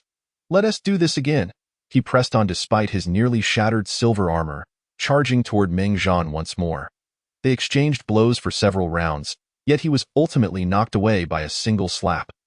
And his silver armor broke apart. Sliding down the wall, Lin Dong was not disheartened by his defeat. Instead, a smile graced his lips. I gained a deeper understanding of the Silver Chariot. Is this the benefit of real combat? Observing the joy radiating from those who had faced defeat, Wang Chong could no longer sit idly. I'll give it my all. Wang Chong, an awakened B-class physical enhancer, possessed a body tougher than granite. Feel the wrath of the Class 2 punching king. Wang Chong gritted his teeth and swung his fist with all his might. This punch, swift and fierce, carried an overwhelming force as it soared toward Meng Zhan's face. I have no patience to play with you any longer. Meng Zhan trembled all over, feeling as though these individuals were mocking him. Despite their evident weakness, they relished the idea of engaging him in a series of one-on-one battles. The disparity between A-level and B-level divine gifts was akin to a chasm. A murderous intent flickered in Meng Zhan's eyes as he clenched his right fist, radiating a golden brilliance. Stone, shatter, heaven, astonish. A low-grade Xin-level martial technique? Someone gasped in astonishment. Wang Chong was left dumbfounded. Was this a joke? The preceding opponents had refrained from utilizing techniques, yet when it was his turn, they resorted to lethal force? Wang Chong felt an overwhelming power, as formidable as a mountain, bearing down upon him, leaving him with no escape. Die! Meng Zhan roared. The golden light surged. A tremendous force descended abruptly, just as Wang Chong resigned himself to his fate. Jiang Yan's languid voice drifted over. With his hands in his pockets, he leisurely approached Wang Chong, finally withdrawing his right hand from his pocket to effortlessly block Meng Zhan's earth-shattering punch with his palm. Boom! The force erupted, sending a tempest that whipped Jiang Yan's outer garment. As the residual energy dissipated, Jiang Yan stood unfazed, his hair slightly tousled, one hand casually tucked in his pocket while the other firmly braced against Meng Zhan's colossal fist. The onlookers from Class 2 gaped in disbelief, their jaws nearly grazing the ground. Jiang Shen is a summoner, right? His physical prowess, is it not somewhat monstrous?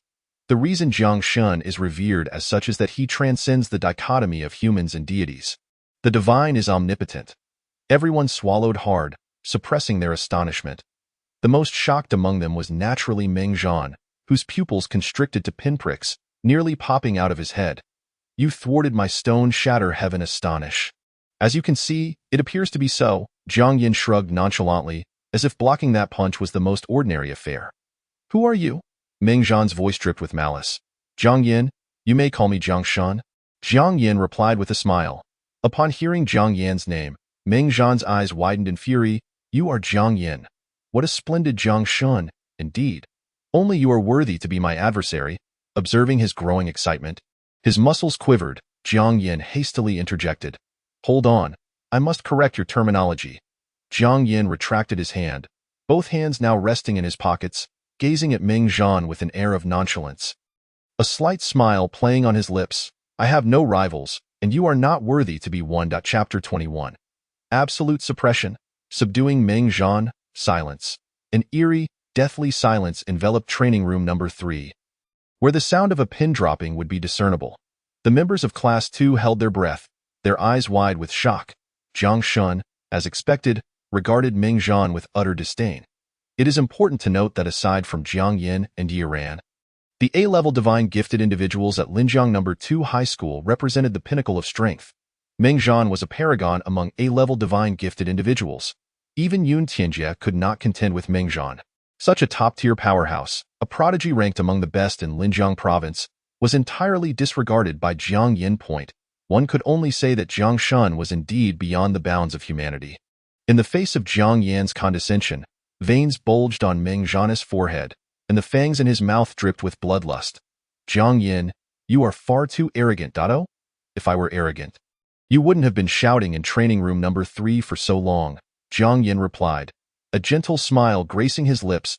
If I were to truly unleash my arrogance, the moment you set foot in the entrance of training room number 3, I would have reduced you to ashes. As he uttered these words, his demeanor remained cheerful, light as air, and elegantly composed.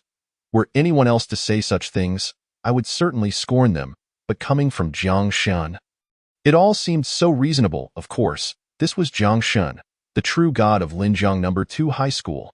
The members of Class 2 had unconsciously come to regard Jiang Yan as an omnipotent being, unconditionally believing in his capabilities. Meng Zhan was thoroughly enraged by Jiang Yan's demeanor. The ferocious bloodline within him surged forth, transforming him into a raging bear, his combat prowess astounding. Roar, he bellowed as he lunged at Jiang Yan, his terrifying claws cutting through the air like blades. Jiang Yan effortlessly sidestepped, his hair dancing in the wind. Bang! Meng Zhan struck at Jiang Yan with a ferocious punch, which Jiang Yan met with his right hand, absorbing the blow with ease. The stark contrast in their physiques created a visually striking scene. No one could fathom the monumental power that resided within Jiang Yan, enabling him to engage Meng Zhan in a fistfight solely through his physical strength. The guidance had commenced, and today he would teach them how to handle such hulking brutes. Jiang Yan withdrew his fist, agilely maneuvering behind Meng Zhan to deliver a sweeping kick to his knee. Ah! Meng Zhan cried out in pain, his right leg buckling as he collapsed to the ground in a frenzy. Meng Zhan lunged at Jiang Yan without any semblance of strategy, yet Jiang Yan did not flinch. As the massive hand approached, he raised his leg and delivered a kick that dislocated Meng Zhan's arm.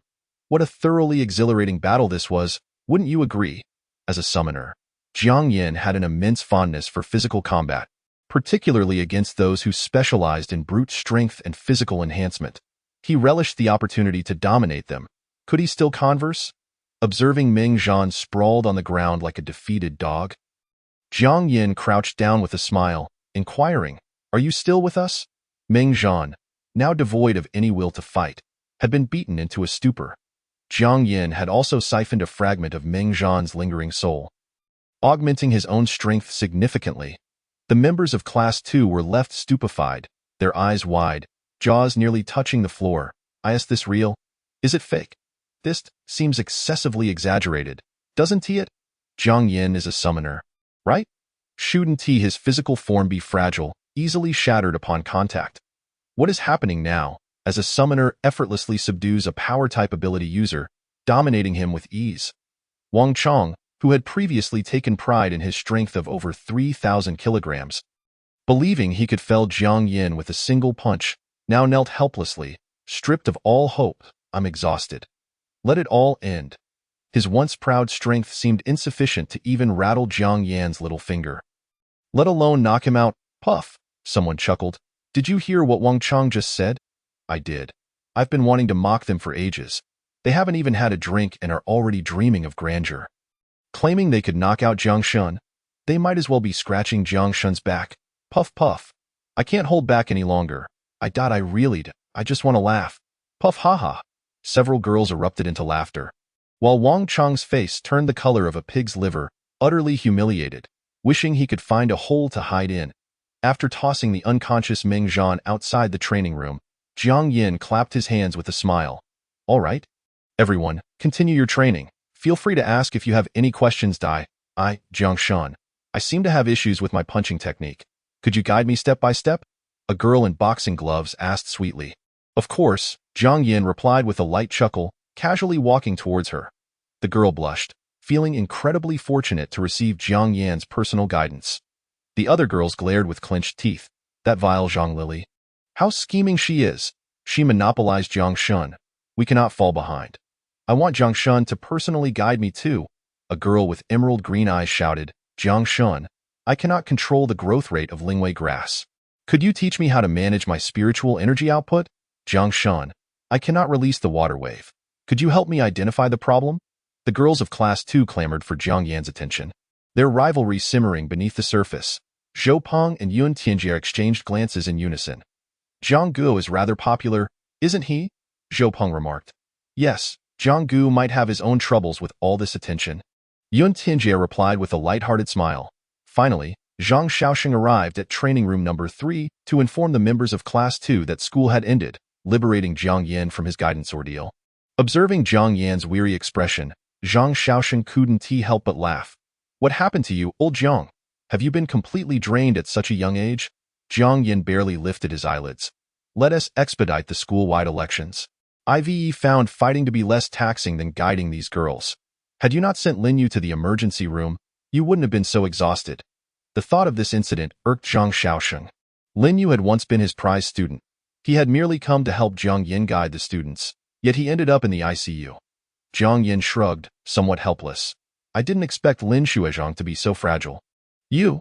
Zhang Xiaoxing wanted to retort but found himself at a loss for words. Lin Yu had once been his most outstanding and proud student, yet, in comparison to Jiang Yan, he indeed seemed somewhat ordinary. Utterly outmatched. You know he suppressed his rank during your sparring match. Zhang Xiaoxing attempted to defend Lin Yu's honor. Indeed, Lin Yu had suppressed his third-level 6th rank to the peak of the first level during his spar with Jiang Yan.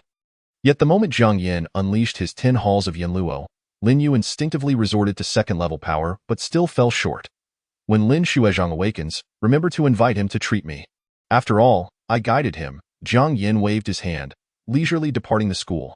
Chapter 22. School-wide competition, Ghostly left Qiuxiu. Following Jiang Yan's guidance, the combat abilities of Class 2 had significantly improved on the day of the school-wide elections. However, Zhang Xiaoxing informed Jiang Yan, Old Jiang, you need not participate in the school-wide election. The school has given you a reserve spot. The members of Class 2 expressed no doubts, their expressions reflecting an attitude of course it should be this way. Zhang Shun was universally acknowledged as a prodigy. He ought to enjoy special privileges. While I may question the privileges of others, I see no issue with the individual in question, Zhang Shun in response. Jiang Yan expressed his understanding. The school has put in great effort. If I were to compete, the victory would be assured, and the students would lose their enthusiasm for the contest. Zhang Xiaoxing sighed. Old Jiang, if you could temper your narcissism just a bit, I am certain you would be even more popular. That is not narcissism. It is confidence, Jiang Yan replied with a smile playing at the corners of his mouth. Zhang Xiaoxing ceased his banter with Jiang Yan and addressed the members of Class 2. Please form an orderly line. I will lead you to the martial arts arena. Upon their arrival, the venue was already filled to capacity. Zhang Xiaoxing guided the group to the preparation room, stating, Today, Class 2 will face Class 1. Do you have confidence? Absolutely, Jiang Yan proclaimed, raising both hands high. The others turned their gazes towards him, prompting Zhang Xiaoxing to exhale. Old Jiang, you can head to the audience. You have no part to play here, Nato. I almost forgot that I was banned. Enjoy yourselves. I shall take my leave. Jiang Yan waved cheerfully as he sauntered away. Yun Tianjie gazed at Jiang Yan's retreating figure with admiration, exclaiming, If only I could possess half of Brother Jiang's relaxed demeanor. Do not entertain such thoughts. I have known Brother Jiang since childhood. His ease is innate. I have never seen him angry. He remains casually indifferent to everyone. No one can make him serious, Zhou Peng reflected. Perhaps this very nonchalance is the reason for Brother Jiang's exceptional demeanor. We cannot afford to fall too far behind him. A spark of determination flashed in Yun Tianjie's eyes. I shall become strong enough to fight alongside Brother Jiang. Indeed, I cannot lag behind either. Zhou Peng nodded in agreement. In the audience, Jiang Yan casually found an empty seat, while the girl beside him looked utterly incredulous. Tentatively, she inquired, Are you? Jiang Yan? I believe I am, Jiang Yan replied with a smile. It is truly you. I cannot believe I am sitting beside Zhang Shun. I am so excited. The girl nearly leaped from her seat in exhilaration. Jiang Yan's renown had already echoed throughout Linjiangno High School, with many students regarding him as a legendary figure. Jiang Shan, here, this is for you, she said, offering him the bucket of popcorn she had just purchased. Jiang Yan raised an eyebrow. You must be a junior. Have you mistaken our martial arts competition for a film? Yes, I am a sophomore. The seniors are holding an internal competition, and all of us have been excused from classes to come and watch. To gain insight into divine bestowal, the junior explained, By the way, Zhang Shun, are you not participating in the internal competition? I have heard that the top 10 can represent the school in the Jiangxing martial arts tournament. In response to the junior's curiosity, Jiang Yin chuckled. Given that you call me Jiang Shen, you should already know that someone as formidable as I is, of course, preordained to participate. Wow, as expected of Jiang Shen. The junior's eyes sparkled with admiration before she pouted. But then I want to get to see you showcase your prowess. I wish to return to class. Jiang Yin chuckled lightly, even in my absence. This year's internal competition will be thrilling, trust me. Yes. The junior's eyes gleamed with excitement. Soon, the host floated into the air, and with his arrival, the lights in the audience dimmed while the arena illuminated brightly. The internal competition at Linjiang No. 2 High School was about to commence. The rules of the competition were as follows. Each class would send one student per round for a 1v1 match, with the victor earning a point. The winner could continue to dominate the arena, facing 1 against 10, or even 1 against 100. At the conclusion of the matches, the top 10 scorers would represent the school at the Jiangxing Martial Arts Tournament. Now, I declare the competition to begin, the host announced from the center of the arena, and as his voice faded, 2 large doors slowly opened. The audience erupted with cheers that echoed throughout the arena. Class 1's Zuoqiu versus Class 2's Wang Chong, the host bellowed. Zuoqiu gazed at Wang Chong from afar, a cold smirk forming on his lips as he disdainfully remarked, "Where's your class's Jiang Yin? When you lose, have him come up and fight me. Ha. Do you think you are worthy to challenge Jiang Shen?" Wang Chong retorted, cracking his knuckles. "The one going down will be you. We do not even need Jiang Shen to deal with you." Zuoqiu's expression darkened. "I will make it known throughout Linjiang No. 2 High School who the true strongman is. What if your divine endowment is high-ranking? You remain no match for me." A-class ability, Ghost Killing. Zuoqiu was enveloped in dark mist, as ghostly apparitions surged towards Wang Chong. Wang Chong's pupils trembled. He shared the same attribute as Jiang Shen, but you are nowhere near his level. He clenched his fists, blood surging within him, and struck out at the apparitions. The ghosts were dispersed with a single punch, and Wang Chong propelled himself off the ground, hurtling towards Zuoqiu like a missile. "It is over. Once I close in, you will have no means to retaliate. Indeed, it is over." Zuoqiu's left foot arched slightly in the next moment. Wang Chong's pupils constricted to pinpricks as he crashed heavily to the ground. Coughing up black blood, his veins ruptured, blood gushing forth. This scene was so bizarre that no one had anticipated Wang Chong would inexplicably lose his fighting capability. Even the host was left dumbfounded. After a long pause, he finally declared, "The winner of this match is Zuoqiu." What just happened?" Zhang Xiaoxing's voice trembled. Wang Chong was swiftly escorted away by medical personnel. Zuoqiu cast a disdainful glance towards Class 2. His voice dripping with contempt. "Jiang Yin. Oh no, I should call you Jiang Shen. Come up here and face me." The members of Class 2 exchanged nervous glances. "Old Jiang, should we call Jiang Shen down from the audience?" A student anxiously inquired. "There is no need to trouble Jiang Shen. I will take his place," Yun Tianjia declared coldly. "If you wish to challenge Jiang Shen, you must first get past me." He leaped into the arena. Surrounded by crackling purple lightning, "I will be your opponent," the host announced loudly. "Class 1's Zuoqiu versus Class 2's Yun Tianjia. Let the match begin."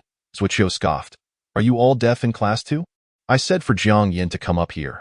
Can you not hear? Or is it that Jiang Yin is merely a hollow figure, too afraid to face me? I will not let your insults towards Jiang Shen go unpunished." Yun Tianjia's face contorted with rage, the lightning raging around him as he transformed into a god of thunder, charging towards Zuoqiu with unparalleled speed. Boom! The purple lightning morphed into a raging blade. Unleashing a torrential assault, Zuoqiu sneered. A frog in a well, unaware of the vastness of the world. Ghostly figures swarmed the arena, penetrating Yun Tianjia's body. He found it hard to breathe, and in the next moment, his eyes filled with blood, tears streaming from them. "What have you done?" The violent lightning dissipated, and he began to bleed from every orifice. A horrifying sight. Why Ghost Killing is infinitely more powerful than Jiang Yan's mere ability to summon specters. "It can kill without a trace," Zuoqiu remarked with a sinister smile. "All right, you may leave the arena now." Zuoqiu lightly tapped Yun Tianjia, who instantly felt excruciating pain in his internal organs. His blood vessels bursting, collapsing heavily to the ground. In that moment, the martial arts arena was enveloped in an eerie silence. A pin drop could be heard. The host stood in shock, fully aware of Zuoqiu's A-class ability. Yet this was utterly grotesque. In a mere 5 minutes, He had defeated 2 opponents. It was remarkable, considering Yun Tianjia was also a standout among A-class divine endowments. To have been so effortlessly dispatched by Zhuqiu was simply outrageous. Let us congratulate Class 1 Zhuqiu for achieving 2 consecutive victories. The host finally regained his composure and announced. Yun Tianjia lay weakly on the ground, his eyes vacant as he gazed towards Jiang Yin in the audience. He opened his mouth, but no sound emerged. Brother Jiang. I lost. Jiang Yin frowned slightly. Zhuqiu's tactics were excessively brutal, easily crippling opponents' abilities. At that moment, Class 2 was in disarray. With even class leader Yun defeated, who among us can stand against him? Old Zhang, hurry and summon Jiang Shun. What kind of monster is this Zhuqiu? His ability is far too overpowered. We are not on the same level. Just as the crowd was abuzz with worry and preparing to call Jiang Yin onto the field, a melodious voice emerged. Teacher Zhang, I am willing to step up for a battle. Yi Yiran's gaze was resolute. My S-class ability, the sacred water of the goddess, inherently counters ghost attributes. I am confident I can defeat Zhuqiu. Zhang Xiaoxing's eyes brightened. Jiang Yin's brilliance was so overwhelming that he had nearly forgotten he was leading a class of prodigies. Besides Jiang Yin, the S-class ability of Yi Yiran also marked her as a genius. Yi Yiran's enchanting eyes sparkled as she looked towards the figure in the audience, biting her lip tightly. Jiang Yin, I will make you notice me. With a graceful leap, she entered the arena, and the sacred water of the goddess enveloped her in a resplendent blue aura, light and beauty intertwined. Oh? Is this not our school's flower? You have come to be my opponent. Should I not show you some pity? Zhuqiu squinted his eyes and smiled. Yi Yiran did not respond. Her beautiful eyes turned to the host. The host, recovering from his astonishment, remarked, Our Class 1 Zhuqiu is truly astonishing. Will he achieve a 3rd consecutive victory? Let us wait and see. Class 1 Zhuqiu versus Class 2 Yi Yiran. Let the match commence. As soon as the host's words fell, Zhuqiu erupted into laughter. Yi Yiran frowned slightly. What are you laughing about? I am laughing at Jiang Yin, that hollow figure, too afraid to confront me, sending his woman in his stead. Zhuqiu's eyes were filled with mockery. I'm still not Jiang Yin's woman. Yi Yiran momentarily lost her composure, but quickly regained her solemn demeanor. However, Jiang Yin is not someone you can humiliate, Ling Chu tied. Yi Yiran's eyes flashed a brilliant blue as a mass of water rapidly coalesced into several water vortexes, encircling the entire martial arena and continuously advancing towards Zhuqiu. How truly underestimated I am. Zhuqiu shook his head. An's level ability is indeed formidable, but through diligent effort, the gap can be bridged. Zhuqiu's strength was no longer concealed. A second-tier aura suddenly erupted, leaving everyone present in shock. Second tier, Zhuqiu has actually reached second-tier power. The host exclaimed. Yi Yiran's beautiful eyes widened. Her level was merely first-tier 4th stage. Yi, are you afraid? Zhuqiu taunted with a wicked smile. Did Jiang Yin not abandon you? Why not come with me instead? I will cherish you well. You are unworthy of comparing yourself to Jiang Yin. Yi Yiran replied coldly. A wretched harlot, and you dare reject me? Zhuqiu's face contorted with rage. Why should Jiang Yin receive prestige and adoration for wielding the same ghostly power, while I am left wanting? Just because he possesses an SSS-level divine gift? Jealousy twisted Zhuqiu's features as he gritted his teeth. Since you adore him so much, then go die in his stead. Ghostly fury. Zhuqiu roared. A ghostly figure surged through the water vortex, hurtling towards Yi Yiran. Buzz. The Luo Shin garment radiated brilliance, repelling the ghostly fury. I am the deity of Linjiang No. 2. Zhuqiu unleashed his second-tier power, propelling himself towards Yi Yiran like a missile, his fist shrouded in dark energy, crashing into her. Bang. Yi Yiran raised a water shield to defend, but it was brutally punctured. Her abdomen struck with immense force, sending her flying. Yi Yiran spat blood, feeling utterly weakened as she gazed towards the figure in the audience. Jiang Yin remained impassive, calmly observing Zhuqiu's actions. Jiang. Yi Yiran attempted to call out his name, but Zhuqiu's foot pressed heavily on her back. This is what an S-level ability user is like. Not impressive at all. Zhuqiu delivered another brutal kick to Yi Yiran, his face alight with sadistic pleasure.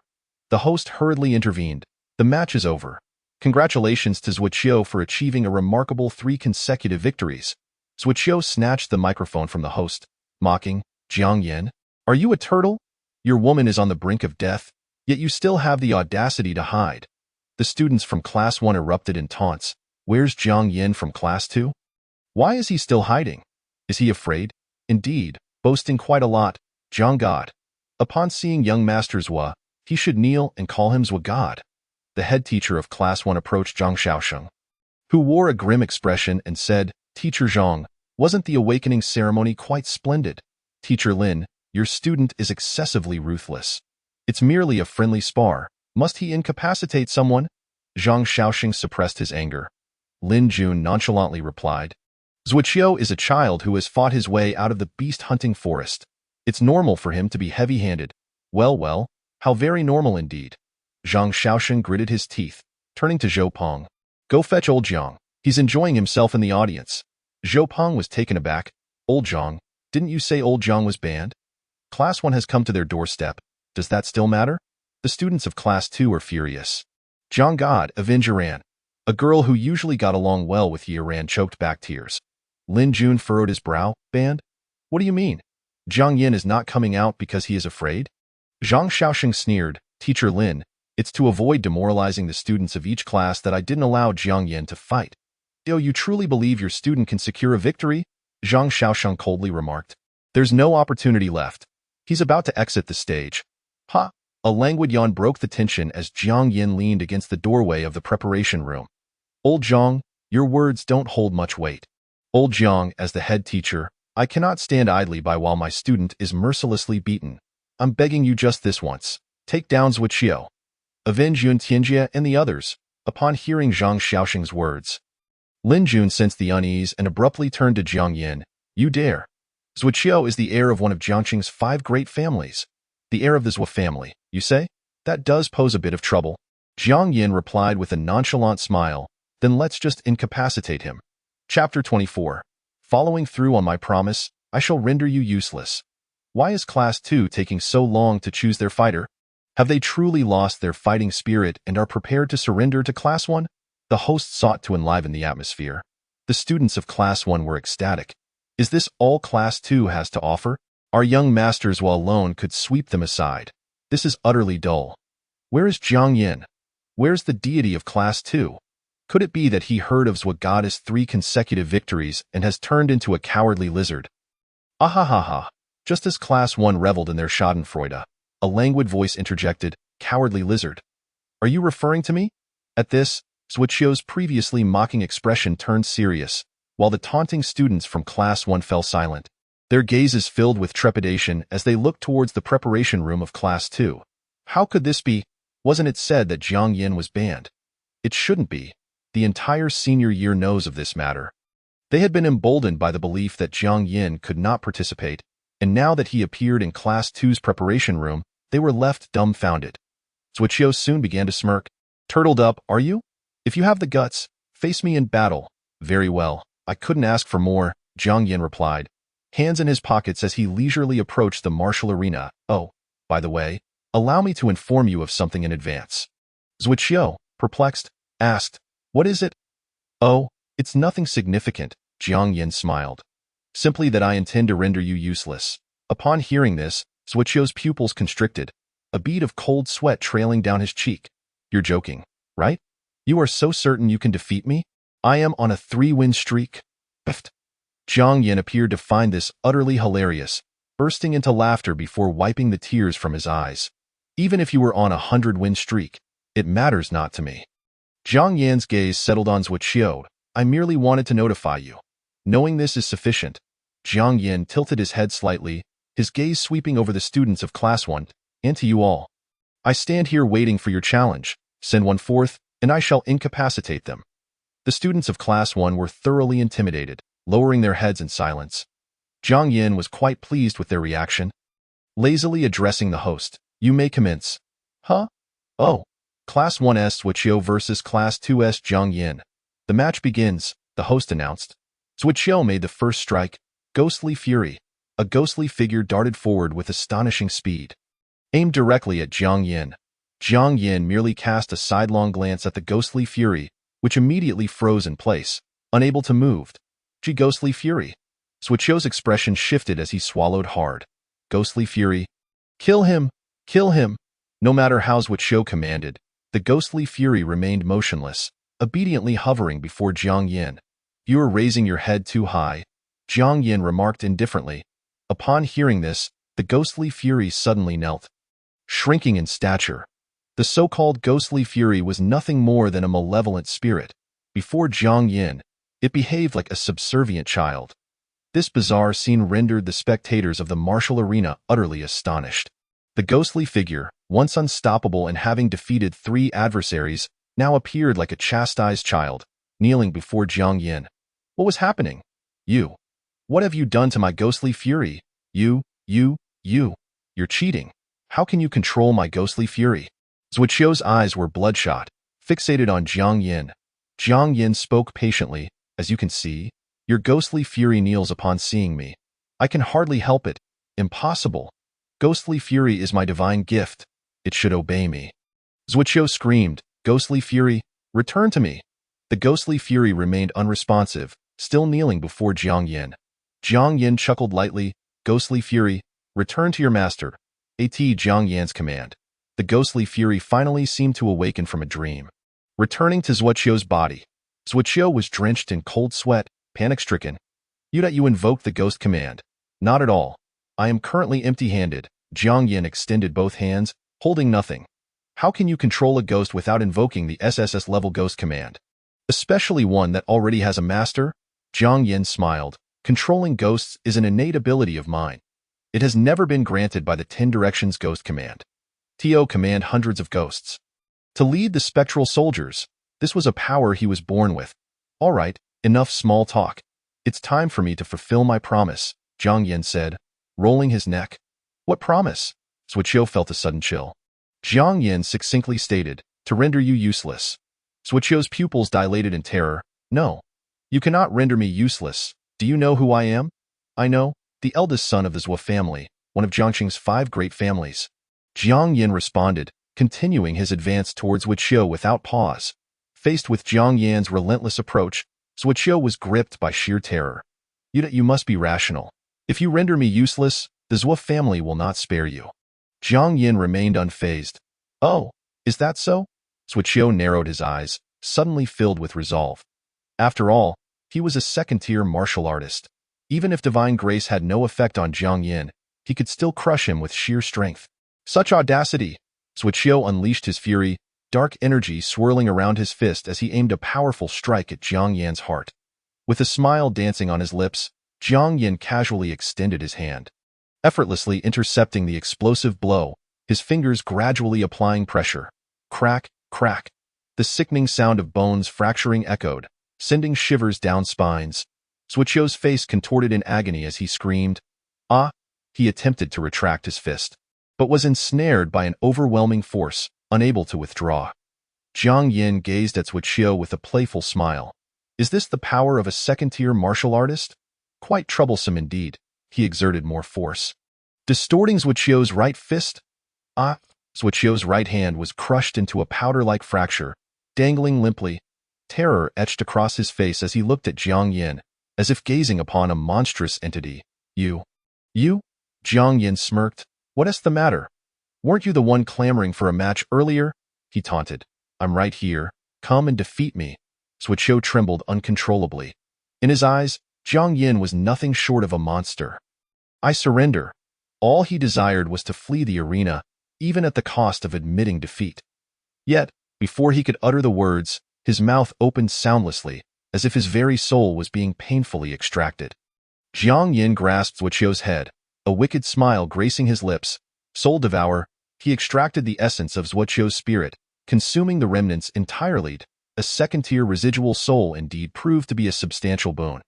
Jiang Yin's crimson eyes glimmered with satisfaction as he ascended to the 6th level of the 1st tier. Nonchalantly, he discarded Zuoqiu's lifeless form, devoid of spirit and contorted in agony, as if it were mere refuse. Casting his gaze lightly upon the crowd of Class 3, Year 3, those who wish to be defeated by me, form an orderly line. One by one, Jiang Yin's smile radiated warmth, akin to a gentle spring breeze. Chapter 25. Class 3, Year 3, out. The arena fell into a hushed silence. The sound of a pin dropping could be heard. Just moments ago, The formidable Zhuqiu was effortlessly subdued by Jiang Yin in mere exchanges. Observers noted that Jiang Yin could have easily dispatched Zhuqiu with a single blow. Their strengths were not even in the same realm. Yet, Jiang Yin had chosen to toy with him, allowing Zhuqiu to engage for a few exchanges before ultimately rendering him powerless, discarding him like refuse. Such was Jiang Yin, so domineering. His mere presence exuded an aura of terrifying strength, I concede. I am utterly defeated. From now on, there shall be only one deity at Linjiang No. 2 High School, and that is Jiang Yin. Jiang Yin is formidable. He stands above all. Jiang Yin is invincible. He sweeps all before him. The crowd erupted in fervor, chanting Jiang Yin's name. The students of Class 3 were rendered speechless. With Zhuqiu's defeat, it was now their turn to step into the arena. Having witnessed Jiang Yin's terrifying prowess, who among them dared to face him one-on-one? Was that not courting death? Should we just surrender? I agree. Jiang Yin just issued a harsh warning. If we dare step up, he will cripple us. The students of Class 1 were gripped by an overwhelming dread of Jiang Yin. No. If we surrender, Class 3 will become the laughingstock of Linjiang No. 2 High School. The class leader spoke coldly. We cannot bring shame upon Teacher Lin. Class leader, are you out of your mind? That is Jiang Yin, the true deity of Linjiang No. 2 High School. Zhuqiu has already been defeated. What can we do now? Are we truly going to our doom? The class leader, Lu Guangjuan, clenched his fists, suddenly raising his head to meet Jiang Yin's gaze. Hands tucked in his pockets. Jiang Yin, we acknowledge your strength, but is it not shameful to challenge us with your SSS-level divine grace? Lu Guangjuan questioned. Jiang Yin raised an eyebrow. You make a valid point. He turned to the host, lazily stating, let all of Class 1 come at me together. Huh? What? The host was taken aback, doubting his hearing. With a smile, Jiang Yin reiterated. I said, I want to face all of Class 1. The host's pupils widened in shock. One person against an entire class? How audacious. In the century-long history of Linjiang No. 2 High School, many talented individuals had emerged, yet none had ever possessed such arrogance as Jiang Yin, daring to challenge an entire class alone. Class 1, even with Zhuqiu incapacitated, still boasted of formidable 38 members. Are you certain? The host queried in disbelief. Jiang Yin nodded with a smile. I am certain. Not only the host but also the students of Class 1 were taken aback by Jiang Yin's audacity. Class leader, what did Jiang Yin just say? Lu Guangjuan's eyes widened in shock. Struggling to maintain composure, he said. He intends to single-handedly take on our entire class. Lu Gu, shall we engage? Lu Guangjuan gritted his teeth. There are 38 of us. How could we possibly fear one person? Let's go. The students of Class 1, spurred by his words, charged onto the arena. They activated their divine graces simultaneously, the arena shimmering with vibrant colors as their powers manifested. Lu Guangjuan, B-grade divine grace, green vine sword. Long Out Yin, A-grade divine grace, black dragon martial soul. Chang Qingshan, B-grade divine grace, divine speed. One after another, 38 voices proclaimed their divine graces, standing resolute with solemn expressions directed at Jiang Yin. A smile played on Jiang Yin's lips as he took a slow step forward. The SSS-level aura enveloped the entire arena, causing half of Class 1 to tremble, with many collapsing to their knees. Jiang Yin, SSS-level divine grace, 10 directions ghost command.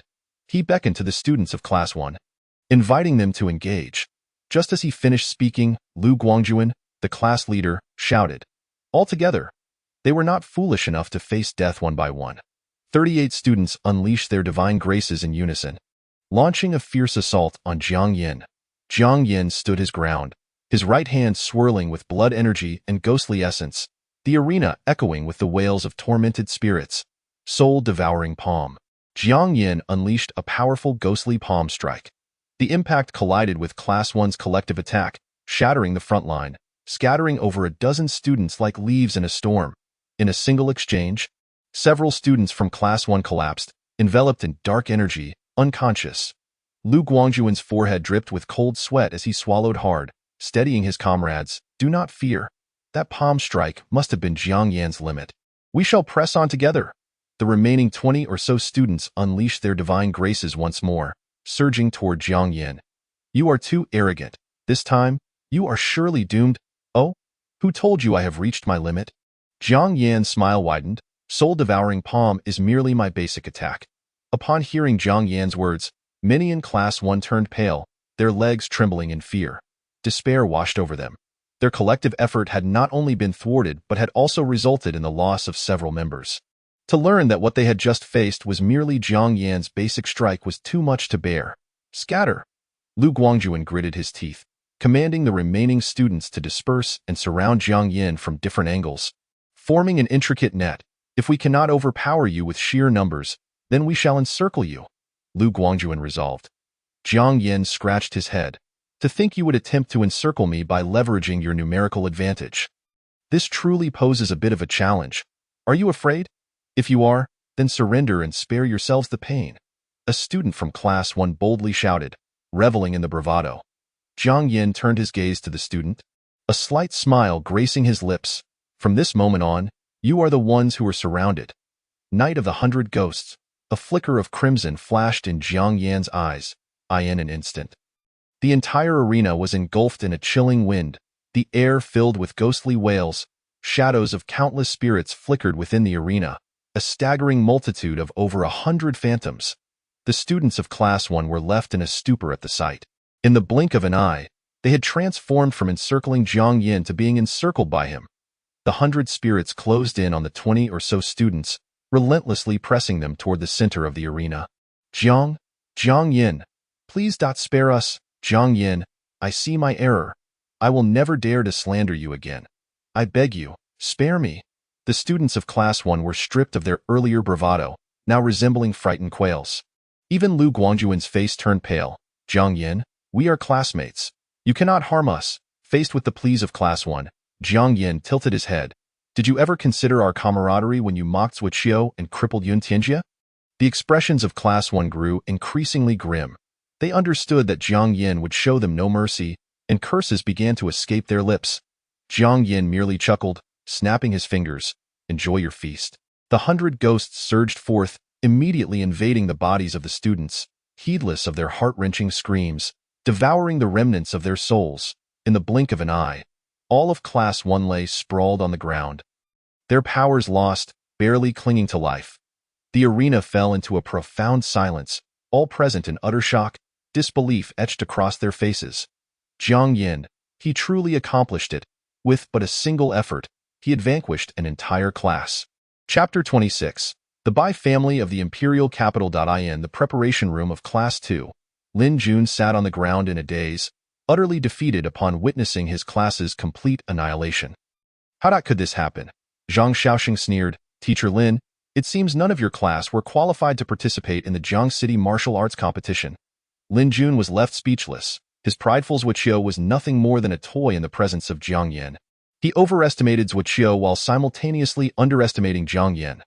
Thus, the first day of the campus competition came to a close, and the news of Jiang Yan single-handedly annihilating an entire class soon spread. With the impending Jiangqing martial arts competition, news of any prodigy in the schools would swiftly leak, resonating throughout the entire Jiang City and even the entire Linjiang province. Consequently, his name transformed from Jiang Yan to the revered specter known as Gui Xian. At Linjiang No. 1 High School, a white-haired youth toyed with the Qingfeng seal in his hand, a faint smile gracing his lips. The person you speak of is Gui Xian? Indeed, there are whispers suggesting that his true divine gift level is SSS, making him the strongest at Linjiang No. 2. SSS divine gift? A flicker of intrigue passed through the white-haired youth's eyes. The golden age had truly arrived, with S-level divine gift bearers now walking the streets.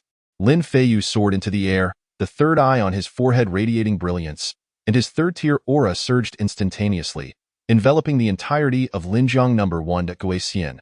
I await you at the martial arts competition. Lin Feiyu laughed boisterously, the Qingfeng seal shimmering, harmonizing with the light of his third eye, resembling a divine being. At Linjiang No. 7 High School. Within the comprehension chamber, a girl with snow-like features and jade-like skin opened her emerald eyes, her gaze flowing with mirth.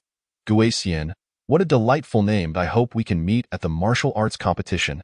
Lu Qingming's eyes sparkled as a bridge of flowers led from the chamber to the outside.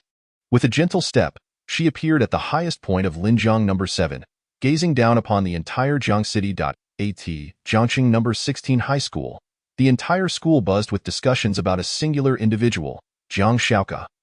Did you know? There's a rumor that the legendary Gu Xian is actually the brother of Jiang Shaoke from Class 5 of the 3rd year. I know. I know. When Jiang Shaoke was bullied, her brother Gu Xian personally came to the school, and the entire Class 5 was surrounded by ghostly shadows. It was utterly terrifying, so enviable. I wish I had such a domineering brother. A girl with braided hair pouted, her eyes brimming with jealousy. What is there to envy? When I enter high school, I will definitely become someone even more formidable than Gu Xian. A boy from the 3rd year harbored lofty aspirations, filled with infinite dreams for the future. Unbeknownst to Jiang Yin, he had been bestowed with the moniker Gu Xian. He continued his usual routine, leisurely traversing between home and school. A week passed swiftly, and the campus competition at Linjiang No. 2 High School reached its conclusion. As expected, Jiang Yin claimed the top spot, with the other 9 being A-level divine gift bearers, all holding considerable prestige at Linjiang No. 2. Upon the conclusion of the competition, the school awarded each student a vial of genetic serum, with the top 10 receiving 5 vials each, and Jiang Yin, as the first, was additionally granted a spirit herb. Zhang Shaoxing chuckled. Old Jiang, do you know how much this spirit herb is worth on the market? 1 million. Jiang Yin replied nonchalantly. What? You know that? I was hoping to see you shocked, but in the end, I was the one taken aback, Zhang Shaoxing said, somewhat helpless. This is a decade-old Tianling herb. I saw it in the spirit plant encyclopedia, Jiang Yin remarked, surprised that the school was so generous as to gift him such a valuable item. Zhang Shaoxing wore a mysterious smile. Old Jiang, you should be grateful to me. If I hadn't sung your praises, you wouldn't have received this decade-old Tianling herb. Jiang Yin nodded repeatedly, agreeing with Zhang Shaoxing's assertion. Indeed? I am quite powerful indeed. Can you not be so self-absorbed? Zhang Shaoxing replied, speechless. Jiang Yin raised an eyebrow. What did I say wrong? Am I not powerful indeed? Yes, yes, you are the strongest. No one in the entire Blue Star compares to you. Zhang Shaoxing was in complete awe of Jiang Yin's vanity. He resolved to never give Jiang Yin an opportunity to climb the social ladder. As this fellow was utterly shameless, well, I'm off. Perform well in the Jiangxing martial arts competition and aim for a top 10 finish. Zhang Shaoxing patted Jiang Yin's shoulder. Top 10? Who do you think I am? Jiang Yin shrugged lazily. Since I'm participating in the Jiangxing martial arts competition, I can only aim for first place. Old Jiang, I'm not trying to discourage you, but this year, there are an unprecedented number of S-level divine gift bearers. Even SSS level ones, there are at least 5 in Linjiang province. Zhang Shaoxing sighed. I don't mean to undermine your confidence, but this year is truly different. Prodigies are emerging everywhere, heralding the arrival of a martial arts renaissance. I know. Jiang Yin laughed. Not long ago, I encountered an SSS level girl at the Tianming Martial Arts Hall, and she even gave me a black gold card. What? Upon hearing about the Tianming Martial Arts Hall and the black gold card, Zhang Shaoxing jumped up. Do you know who you met? Jiang Yin casually toyed with the black gold card. Just the campus belle from Linjiang No. 1. I know her. Fool! Zhang Shaoxing exclaimed, agitated. The campus belle is merely superficial. She is from the Bai family in the capital. You can't get involved with her. So what if she is from the Bai family in the capital? Jiang Yin retorted, confused. Does she think she is above everyone else? The Bai family in the capital holds a sacred status harkening back to the pre-Qin era. The girl you speak of is a saintess. Zhang Shaoxing, trembling with urgency, continued. If the Bai family hears that you are close to her, it could spell trouble for you. Come on, I haven't stolen anything. She gave me this black gold card herself. Why would the Bai family harm me? Jiang Yin genuinely didn't comprehend, having never heard of the Bai family in the capital. Besides, I heard it from the old principal. He is about to be transferred to the capital and mentioned a few matters regarding the Bai family. Zhang Shaoxing said, looking at Jiang Yan. In any case, keep your distance from the Bai girl. It is best not to encounter her at the Tianming Martial Arts Hall again. Got it? Jiang Yin shrugged, having no intention of visiting the Tianming Martial Arts Hall anyway, as he believed that practicing in the comprehension chamber was more efficient than combat training. He gazed at the black gold card in his hand, his mind involuntarily sketching the image of that girl. The Bai family in the capital. Chapter 27. The struggle for the genetic serum. Each student received a vial of genetic serum. Valued at 100,000 yuan, the crowd erupted in excitement. Wah, the school is so generous. I will no longer criticize it behind its back. Linjiang No. 2 is truly an ideal place. I want to attend this school in my next life. Once I criticized the school for its unpalatable food and fees, only to realize it was all for our benefit, saving up our meal fees to buy genetic serum for us in our third year. Most students were moved to tears. This small vial is worth 10,000. I'm going to dilute it with water. I'll drink it for a month.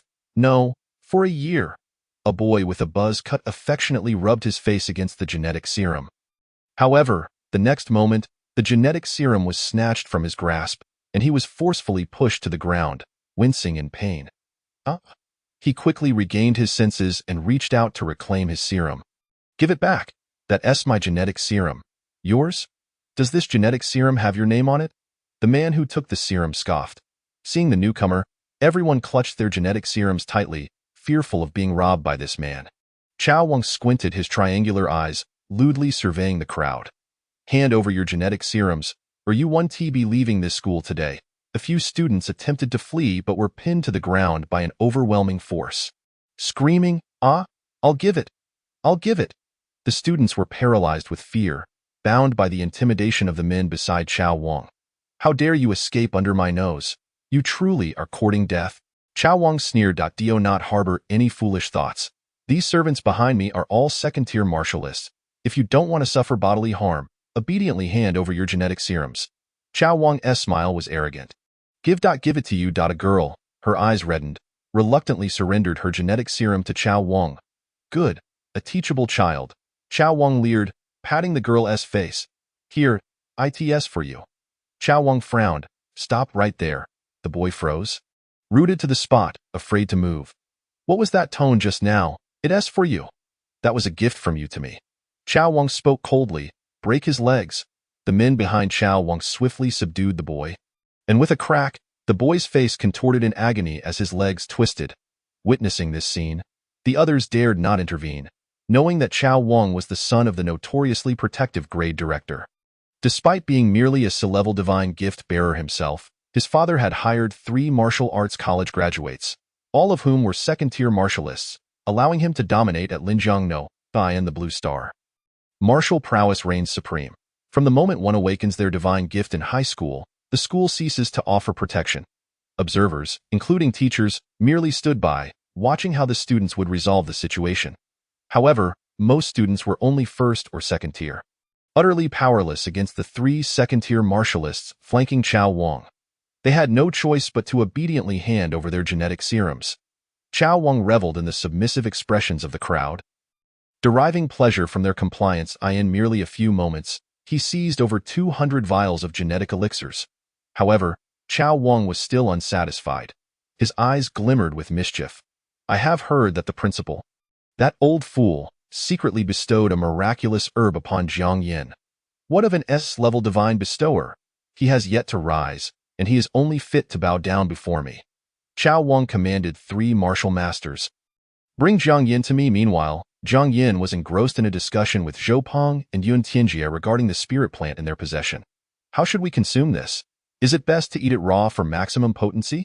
Jiang Yin pondered, stroking his chin. Zhou Peng frowned in contemplation as well. I believe pan-frying it would be preferable. That's how traditional Chinese medicine is usually consumed. Wrapped in bandages, Yun Tianjie chimed in with a grin. The spirit plant possesses consciousness. Brother Jiang can directly refine it using spiritual energy and absorb its medicinal properties. Indeed, old Yun makes a valid point. Little Pong, observe carefully. You are the least knowledgeable here. Still pondering over pan-frying, Jiang Yin remarked with disdain towards Zhou Peng. Zhou Peng felt utterly wronged, questioning why he had become Little Pong.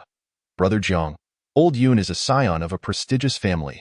Naturally, he treats the miraculous herbs as mere candies. I am just an ordinary citizen who has never tasted such elixirs in my life. Jiang Yin chuckled lightly. Stick with me, and I shall lead you to the pinnacle of life, allowing you to treat miraculous herbs as if they were mere candies. Brother Jiang, I am truly fortunate to know you. Zhou Peng exclaimed, deeply moved. As the trio bantered, a flustered girl rushed in, exclaiming, Jiang. Jiang, God. It's terrible. Something has happened. Jiang Yin did not even lift his gaze. Classmate Gua, how many times have I told you? As my classmate, you must maintain composure, embodying the spirit of remaining unperturbed even amidst calamity. Zhou Peng nodded in agreement. Indeed, classmate Gua, Do you not see that Jiang God is engaged in a discussion with his two good friends about constructing the future of Blue Star? Faced with the usual nonsensical remarks from the two, Guo Wen helplessly turned to Yun Tianjie. Clearing his throat, Yun Tianjie said, "Brother Jiang, old Zhou, since Guo Wen is so anxious, it must be something serious. Pray tell, what has caused such distress to you? A classmate of mine?" Jiang Yin lifted his chin. Guo Wen hastily replied, "Chao Wang is rampaging, seizing genetic elixirs. Many from our second class have had their elixirs stolen by him, and now he has set his sights on you. Jiang God." Jiang Yin tilted his head, confusion evident in his eyes. Who is Chao Wang? Just an insignificant thug. His father is the grade supervisor, Yun Tianjie replied nonchalantly. He is the heir of one of Jiangqing's 5 great families, so naturally, he does not regard Chao Wang highly. Zhou Ping added with calmness, Chao Wang may bully others, but even with tenfold courage, he would not dare to provoke Brother Jiang. Seeing the three remain unfazed, still leisurely chatting, Guo Wen spoke urgently. Though Chao Wang may be disregarded, he is flanked by 3 martial masters. Guo Wen trembled. One of them is at the peak of the 2nd tier. The peak of the 2nd tier. Half a step into the 3rd tier martial realm. Yun Tianjie glanced at Jiang Yin with concern. Brother Jiang, I shall summon help. Jiang Yin raised his hand to interrupt, speaking lazily. The peak of the 2nd tier is still merely the 2nd tier. It's just a realm higher than mine. Have I not frequently eliminated opponents at higher levels? Lazily rising, he added, Old Zhou, old Yun, you need not accompany me. I shall see what the matter is. The two understood that accompanying him would only be a burden, thus refraining from playing the hero. Jiang Yin turned to Zhou Wen, patting his shoulder with a gentle smile. You have worked hard. All the genetic elixirs he has seized, I will ensure he returns them all with his hands in his pockets. Jiang Yin strolled out of the classroom of Senior 3, Class 2. Not far away, an unattractive, squat man approached, casting a sidelong glance at Jiang Yin. Jiang Yin, do you know who I am? I do not. For I have little memory for repugnant beings. Jiang Yin shrugged. Chapter 28. The Earthly Lord, the Heavenly Lord. The judge Jiang Yan's words struck a sensitive chord within Chao Wang, who was acutely aware of his own ugliness. The root of his insecurity. Clenching his jaw, Chao Wang retorted, Jiang Yin, what of your SS-level divine bestower status? You have yet to rise. In my domain, even a dragon must coil, and if I do not? Jiang Yin shrugged, entirely dismissing Chao Wang. Then you shall be forced to confront reality. Chao Wang sneered as 3 martial masters emerged behind him, the overwhelming 2nd-tier power creating a palpable pressure that left the onlooking students dizzy and weak-kneed. Chao Wang's lips curled into a mocking smile. Jiang Yin, if you bow down and kowtow 100 times and obediently offer me the miraculous herb, I might let you off this time. Otherwise, you can expect to be incapacitated for 100 days, missing even the martial arts examination. His smile was brimming with arrogance. Chao Gongzi, why waste words with him? Our favorite pastime is to bully the weak and humiliate those who have yet to rise. Lu Kang remarked disdainfully, filled with contempt. Having reached the peak of the 2nd tier, although his divine bestowal was merely B-level, he was confident in crushing Jiang Yin. Lu Kang slowly approached Jiang Yin. A talent yet to rise should maintain reverence for the strong, lest he falls prematurely. Kneel before me. With a furious roar, Lu Kang unleashed his 2nd-tier pressure like a tidal wave. The onlooking students, weak-kneed, collapsed to the ground. Were it not for the support of 2 martial masters, even Chao Wang would have nearly fallen. He cursed, Damn you, Lu Kang. When I'm present, do not recklessly exert your pressure. Lu Kang remained silent, harboring disdain within.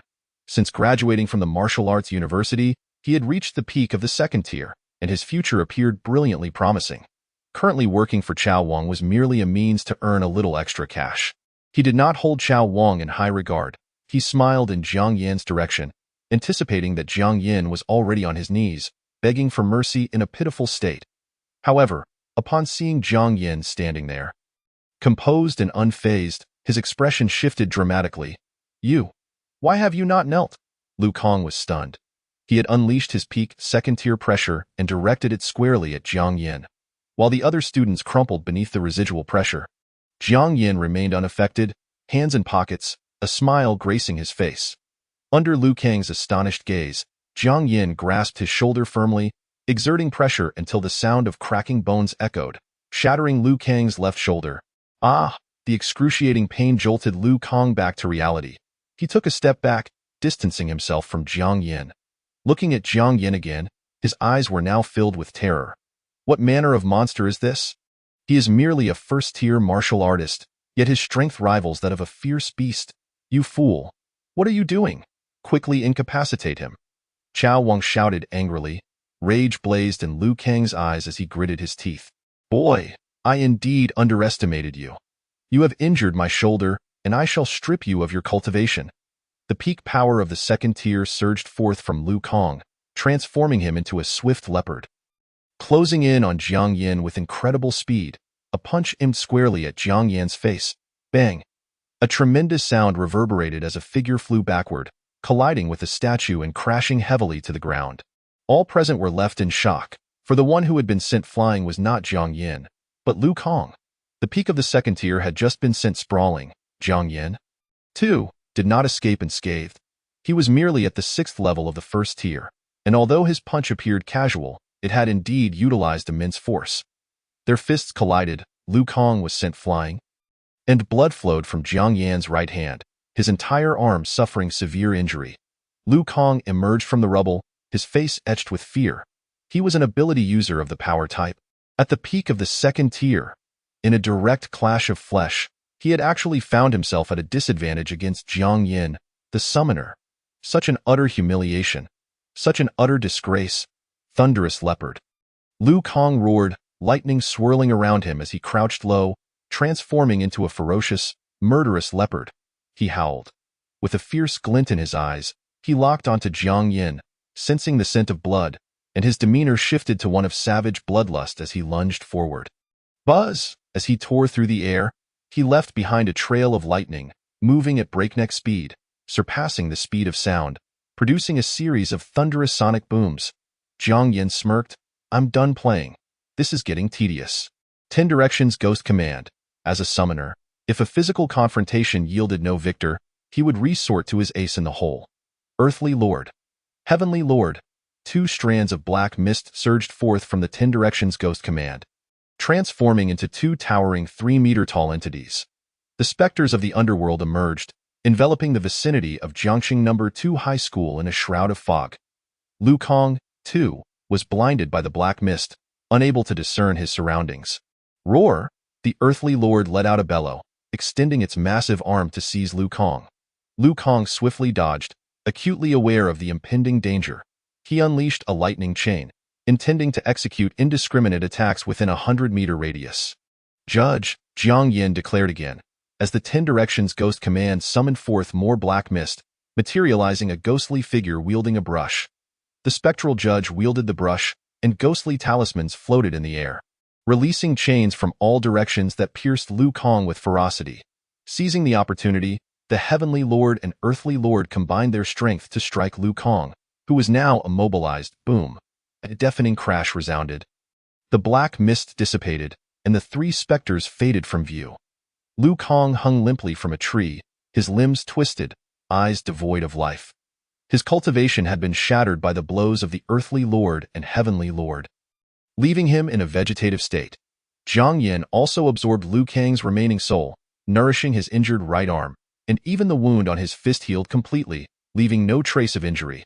Having dealt with the most troublesome Lu Kang, Jiang Yin's gaze fell upon the dumbfounded Chao Wang. Have you had your fill of the spectacle? Now, it's your turn. Chao Wang, feeling as if faced with a formidable enemy, bellowed. You 2 useless fools, hurry! Quickly! Block him for me.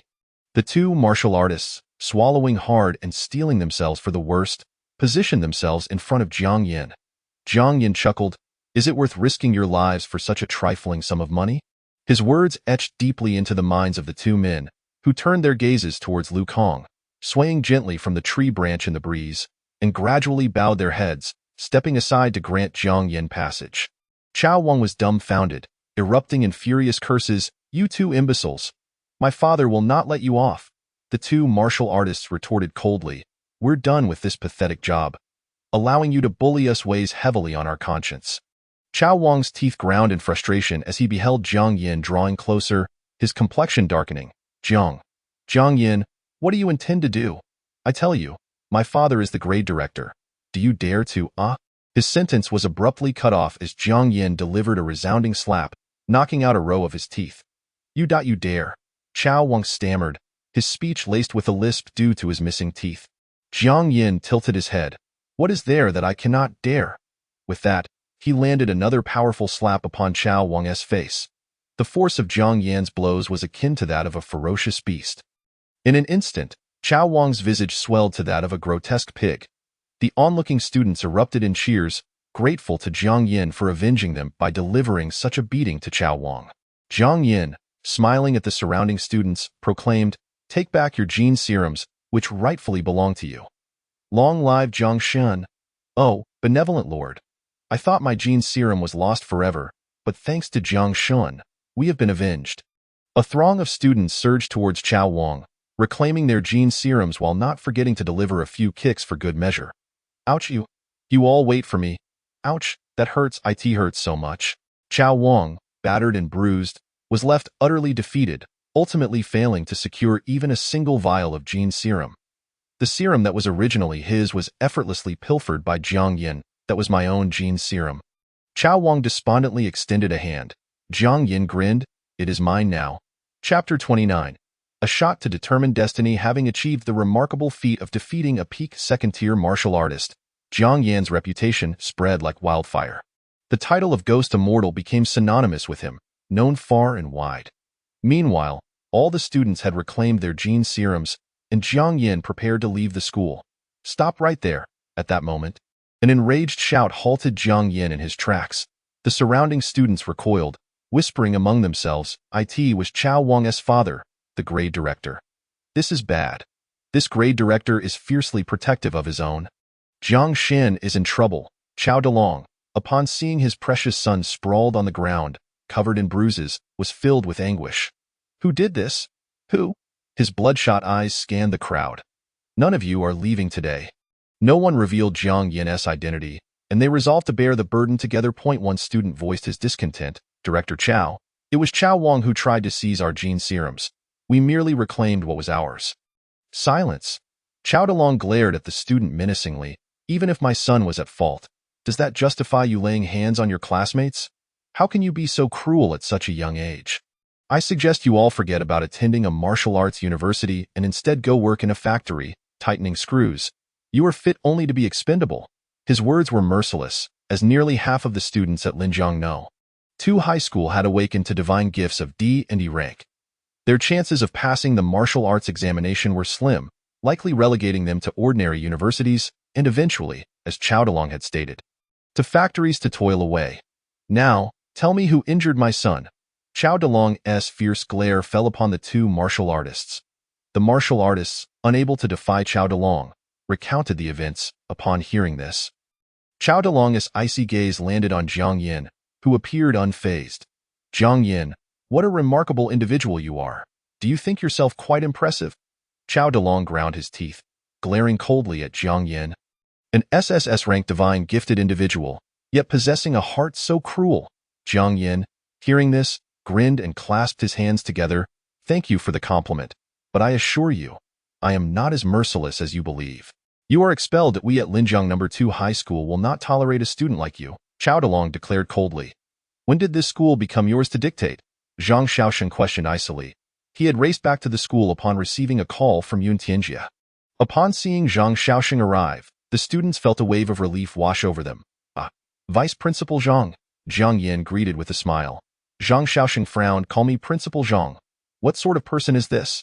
He comes rushing back to mediate, yet he still dares to jest. Does he possess no emotional intelligence? Even if he is the vice principal, he should be addressed as principal. Zhang Xiaosheng turned to Chao Dalong. I am already aware of the events that transpired. It was Chao Wang who was in the wrong. Let us consider the matter closed. Consider it closed?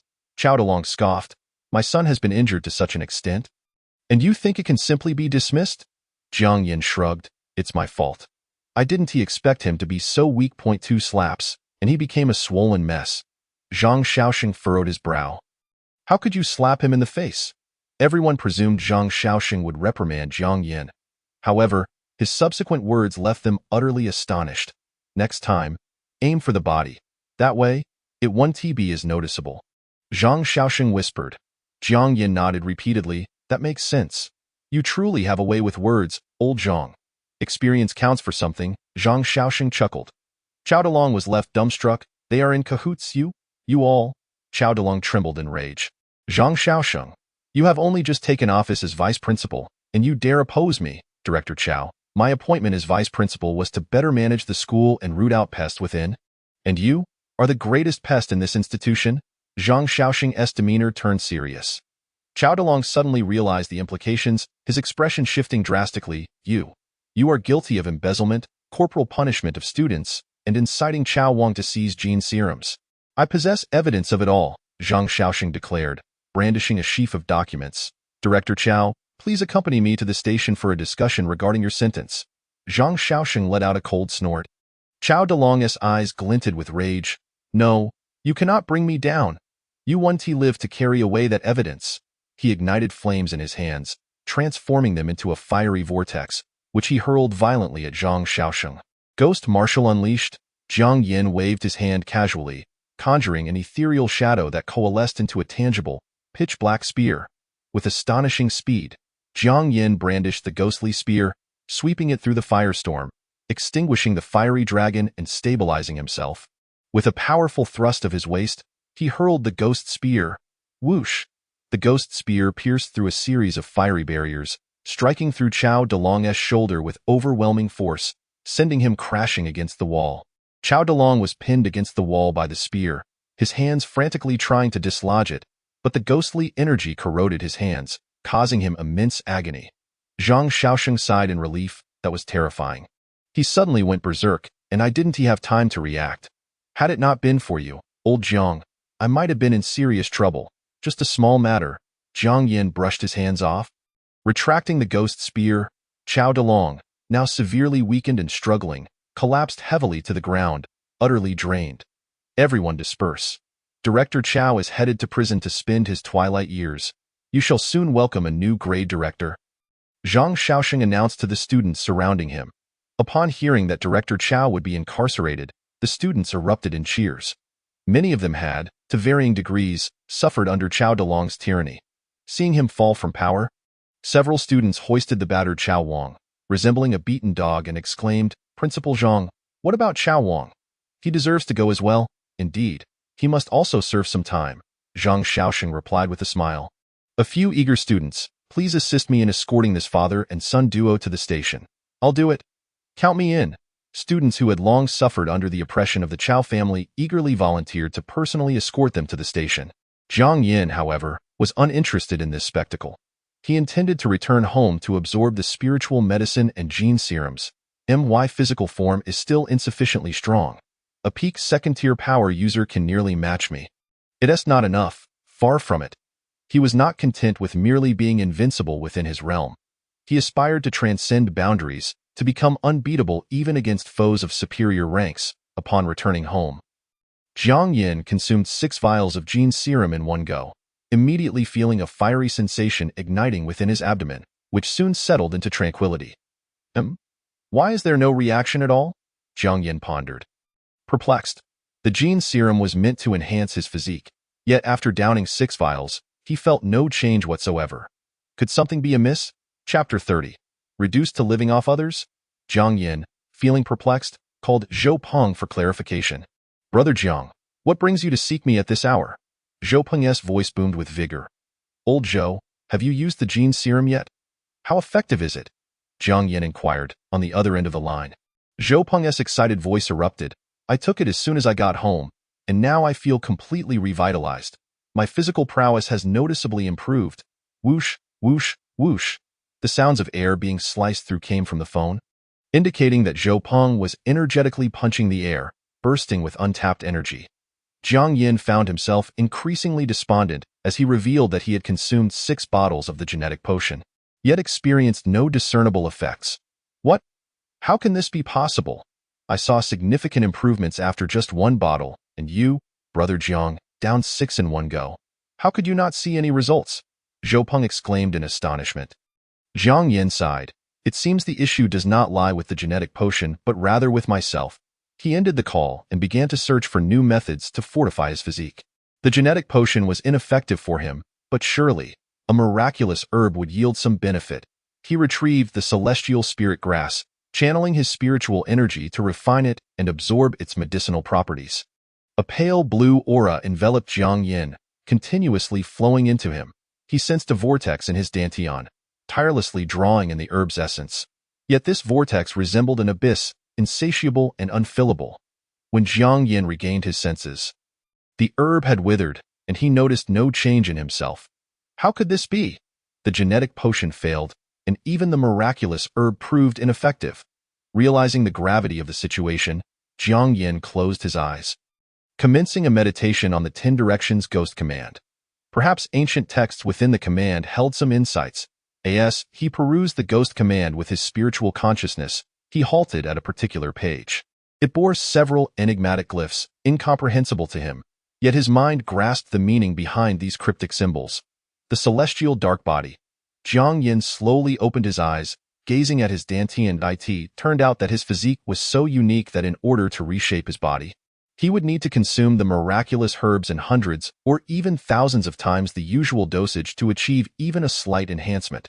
However, this minuscule improvement would be exponentially more formidable than the enhancements experienced by others.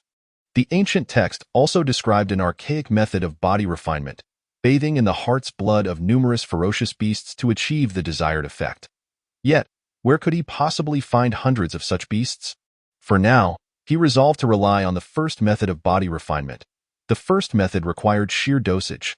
Given the exceptional nature of the celestial dark body, using ordinary herbs for body refinement necessitated a potency thousands of times greater than that required for an average person. Therefore, 6 bottles of the genetic potion and a single miraculous herb could not hope to fill that vast void. In any case, he decided to purchase 100 bottles of the genetic potion as a trial. The genetic potion was typically available at guilds and martial arts academies, so Jiang Yin naturally headed to the nearest Tianming Martial Arts Academy. "Welcome to Tianming Martial Arts Academy," Jiang He lazily declared. Propped up on the table, "Please present your membership card." Suddenly, upon recognizing Jiang Yin, she faltered, and in the next moment, her demeanor shifted to one of excitement as she grasped Jiang Yan's hand. "Mr. Jiang, I've finally been waiting for you." Startled by her sudden enthusiasm, Jiang Yin quickly withdrew his hand. "We must maintain proper boundaries between the sexes. Even if I am exceptionally handsome, you cannot be so forward, Mr. Jiang. How could I dare to be forward with you? You are our most esteemed guest at Tianming Martial Arts Academy. Whatever you require, please do not hesitate to command." Jiang He gazed at Jiang Yin with sparkling eyes. Jiang Yin pursed his lips. "Do you have the genetic potion?" "Indeed. Whatever amount you desire, we have in abundance," Jiang He exclaimed, eager not to appear negligent, hastily retrieving a box containing 10 bottles of the blue genetic potion. "How much?" Jiang Yin inquired cautiously. "As you are a Black Gold member, it is all complimentary," Jiang He replied. Jiang Yin waved his hand dismissively. "I do not indulge in handouts. I will not utilize the Black Gold card." This. Jiang He hesitated. "This card was gifted to you by that esteemed individual. You may use it freely." Jiang Yin stood resolutely. Jiang Yin, do not take handouts." Sighing, Jiang He had never encountered someone so principled, and her respect for Jiang Yin grew. In a wonder, he had captured the interest of the Bai family's daughter. He truly possessed a sense of masculinity. Seeing Jiang Yan's determination, she decided not to press further. Smiling as she said, "If you choose not to use the Black Gold card, the 10 bottles will cost 1 million huaxia coins." Cough. Jiang Yin nearly choked, his voice laden with confusion. "How much did you say?" Jiang He smiled. 1 million huaxia coins, dear." Jiang Yin broke into a cold sweat. 1 million huaxia coins? He only had a card worth over 100,000 on him, which constituted all his assets. No one had informed him that a single bottle of the genetic potion was so exorbitantly priced. "Mr. Jiang." Noticing Jiang Yin frozen in place, Jiang He tentatively called out, "It appears I may be a bit short on funds." Jiang Yin awkwardly chuckled. "How many bottles do you intend to purchase?" A cool voice interrupted. Overwhelmed by the awkwardness, Jiang Yin hastily replied, 100 bottles, but I don't have enough money on me, so I'll come back to buy later." With that, he turned to flee. Suddenly, he felt a chilling grip on his wrist, causing him to pause and turn to identify the owner of the icy hand. It was none other than Bai Luoxue. Her silver-white hair cascading and her expression inscrutable, Bai Luoxue calmly addressed Jiang He. Provide him with 10 boxes of the genetic potion. Deduct the cost from my card. Jiang He was momentarily taken aback, quickly regaining her composure. Understood, Miss Bai. Jiang Yin stood in shock, glancing at the hand gripping his wrist. Miss Bai? How should I address you? Bai Luoxue, her demeanor unchanged, looked at him and softly replied, Bai Luoxue, and you? I? Jiang Yin hesitated momentarily before realizing she was inquiring about his name, then smiled and said, I am Jiang Yin. Jiang Yin. Bai Luoxue softly murmured his name, a flicker of intrigue dancing in her eyes. Mr. Jiang, here are your 10 boxes of genetic potion, totaling 100 bottles. Would you like them delivered to your home? Jiang He spoke with utmost reverence. This was quite peculiar. Just moments ago, he had insisted he wouldn't use the Bai family's card or accept handouts. Yet now he was being served such privileges. Miss Bai, I will consider this a loan from you, and I promise to repay you, Jiang Yin said earnestly. Bai Luoxue tilted her head and adorably nodded. Okay, dot your hand. Jiang Yin gestured toward her grip on his wrist.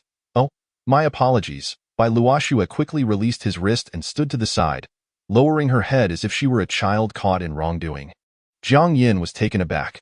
Was she truly the ice goddess, or was she merely an extreme introvert? Well then, Miss Bai, shall we meet again? Jiang Yin cautiously inquired. Bai Luoxue nodded, her voice soft and gentle. We shall meet again.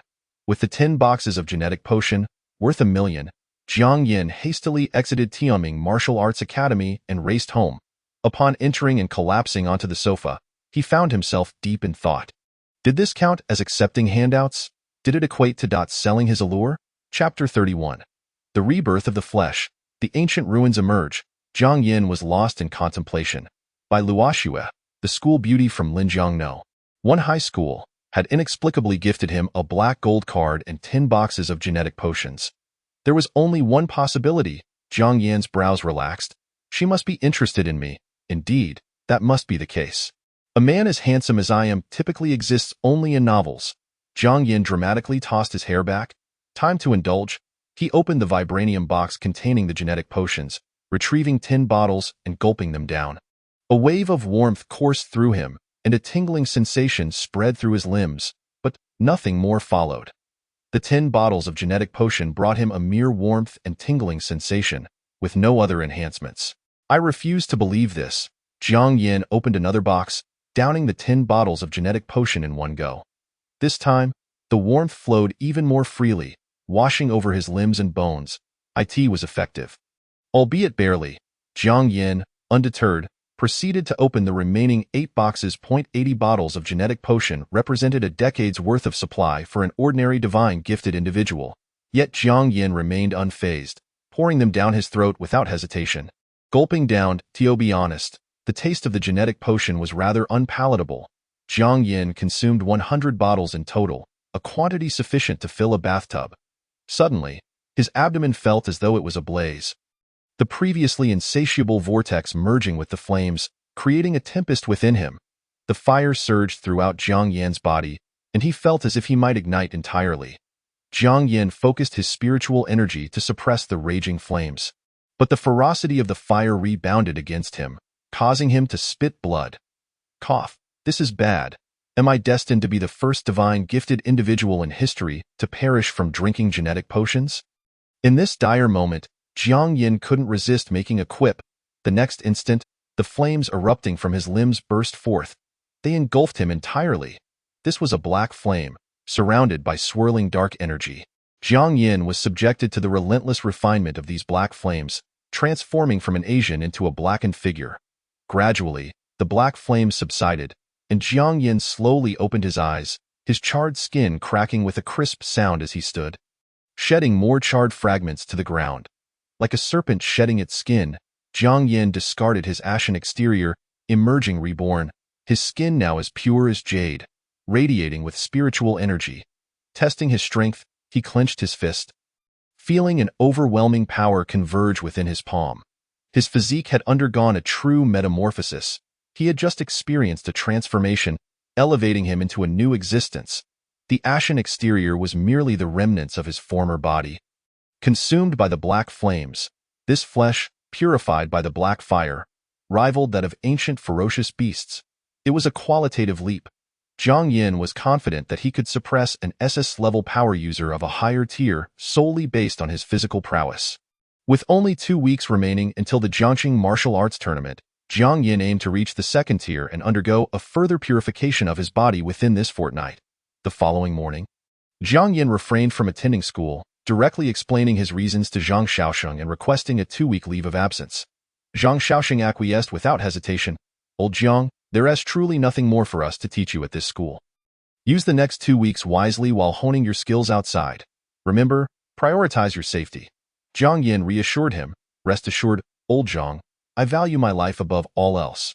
After concluding the call, Jiang Yin set off for the destination of his training, the ancient Wang Mountain. Recently, incidents involving monstrous beasts injuring people had surged in Jiangxing, attracting various powerful factions to the city. This was no mere coincidence. The answer was evident: the Wang Mountain ruins, which opened once every 100 years, were approaching their fateful day. "Master, shall we proceed to Wang Mountain?" Jiang Yin inquired with a smile as he hailed a taxi. "What? Wang Mountain? Young man, have you lost your mind? There have been severe casualties there recently. The area is already cordoned off." The driver responded earnestly. "It seems you are well informed, driver. Have many people been venturing to Wang Mountain lately?" Jiang Yin asked, unabashedly climbing into the vehicle. "Get out. I refuse to take you to such a perilous location." The driver insisted, fearing for his life, while merely trying to make a living. Jiang Yin proffered a pack of cigarettes. "Let us just have a chat." The driver, taken aback, accepted the cigarette and took a deep drag. "You still in high school, aren't you?" "Indeed." Jiang Yin nodded with a grin. "In that case, I'll indulge you and have a proper discussion." The driver took another puff, exhaling slowly. "You're aware of the Beast King, correct?" "I know a bit," Jiang Yin replied, casually lighting his own cigarette and narrowing his eyes in relaxation. "The Tier 3 Beast King can speak human language and possesses wisdom surpassing that of humans. Its strength is astonishing, awakening bloodline powers and exhibiting a brutal penchant for slaughter. Nowadays, Wang Mountain is teeming with Beast Kings, and rumors abound of a Tier 6 Beast Emperor residing within." The driver discarded his cigarette but out the window. Sighing, "We taxi drivers have an internal group. Many of my colleagues have taken people to Wang Mountain, yet none have returned alive. Even those seeking opportunities have met their demise there." The driver's eyes were hollow as he looked at Jiang Yin. "Do you still wish to go to Wang Mountain, young man?" Jiang Yin smiled and shrugged. "I merely intend to observe from a distance. Surely, there is no danger to my life?" He stuffed an entire pack of cigarettes into the driver's pocket, his eyes sparkling with mischief. "Just take me to within a kilometer of Wang Mountain, and I won't put you at risk." The driver's expression grew complex. "You young people," yet his demeanor darkened. "Is the allure of opportunity less significant than your life? Why does everyone insist on courting death?" Jiang Yin's gaze remained calm. "Driver, the seeking opportunity guest you mentioned was your kin, wasn't he it?" "It was my son," the driver replied, his eyes filled with sorrow. "He, like you, had just awakened a divine gift in high school, an A-class gift, with a promising future ahead. Yet he, in his arrogance, ventured alone to Wang Mountain and ended up leaving nothing but scraps of his body." The driver shouted in anguish, "I'm sorry, but I cannot take you. You'll have to find another taxi." The middle-aged driver, looking haggard, returned the pack of cigarettes to Jiang Yin. Jiang Yin grasped his wrist, his gaze steady. "You've accepted the cigarettes. Thus, you must take me to Wang Mountain." The driver was exasperated but halted when he met Jiang Yin's expression. Jiang Yin smiled gently. "Take me to Wang Mountain, and I'll reward you with a pack of cigarettes, as well as the head of the beast that killed your son." Ignoring the driver's shocked face, Jiang Yin replaced the cigarettes in his pocket, calmly stating, "Now, you may drive." As Lu Jiangwo drove, he covertly observed the young man in the passenger seat. Despite being the same age as his son, this youth exuded an aura distinct from his peers, an indescribable quality, perhaps an indifference to the world. Nothing seemed to catch this boy's eye, nor did he appear to take anything to heart. What profound state of being could this be for one so young? After 2 hours of high-speed driving, Lu Jiangwo brought the taxi to a halt at the foot of Wang Mountain. Arrived. Jiang Yin, having been meditating with his eyes closed, slowly opened them and spoke softly. "The beast that killed your son is a Tier 2 blade-armed ape. It should still be lurking at the base of Wang Mountain." Jiang Yin continued, Circle around the mountain to locate the blade-armed ape, and I shall assist you in eliminating it. That may not be necessary. The blade-armed ape is a Tier 2 beast. You're still so young. What if you're not its match and end up losing your life? Lu Jiangwo's gaze fell. Jiang Yin's expression remained impassive as he regarded Lu Jiangwo. Do you not wish to avenge your son? Lu Jiangwo's face was marred with torment and anguish. If you wish for vengeance, follow my lead. Since I've promised to help avenge your son, I will undoubtedly fulfill that promise, Jiang Yin stated calmly. Lu Jiangwo gritted his teeth. Thank you, young brother, and no longer feeble. His fear of death diminished, and the fire of vengeance ignited within him. That is the spirit. One should possess a sense of gallantry. At the base of Wang Mountain, the area was desolate. Once thriving shops lay abandoned. Remnants of violence lingering in the air. The taxi crept forward as Jiang Yin spoke. Stop. Lu Jiangwo paused, momentarily startled, yet obeyed Jiang Yin's command, slamming on the brakes. Bang! In the next instant, a large crater appeared in front of the taxi. As the dust settled, a monkey with blades for arms emerged, roaring at the taxi. Awoo! It's the one that killed my son. Whether from fear or rage, Lu Jiangwo trembled violently. I'll be right back, Jiang Yin declared as he unbuckled his seatbelt, leisurely opening the car door and stepping out. The blade-armed ape scrutinized Jiang Yin, confused by the calm demeanor of this human in its presence. What are you staring at? I dislike your gaze, Jiang Yin coldly remarked. You think you're worthy to look me in the eye? In an instant, a shadow transformed into a ghostly sword, swiftly attacking the blade-armed ape. Clang! The blade-armed ape swung its blade but was pushed back repeatedly by the ghostly sword. Whoosh, whoosh, whoosh. 3 more specters morphed into ghostly swords, relentlessly besieging the blade-armed ape. Lu Jiangwo, seated in the taxi, watched in disbelief as a Tier 2 beast was beset by a mere high school student. Utterly incapable of retaliating, he recalled his son. An A-class divine gift holder, truly a prodigy.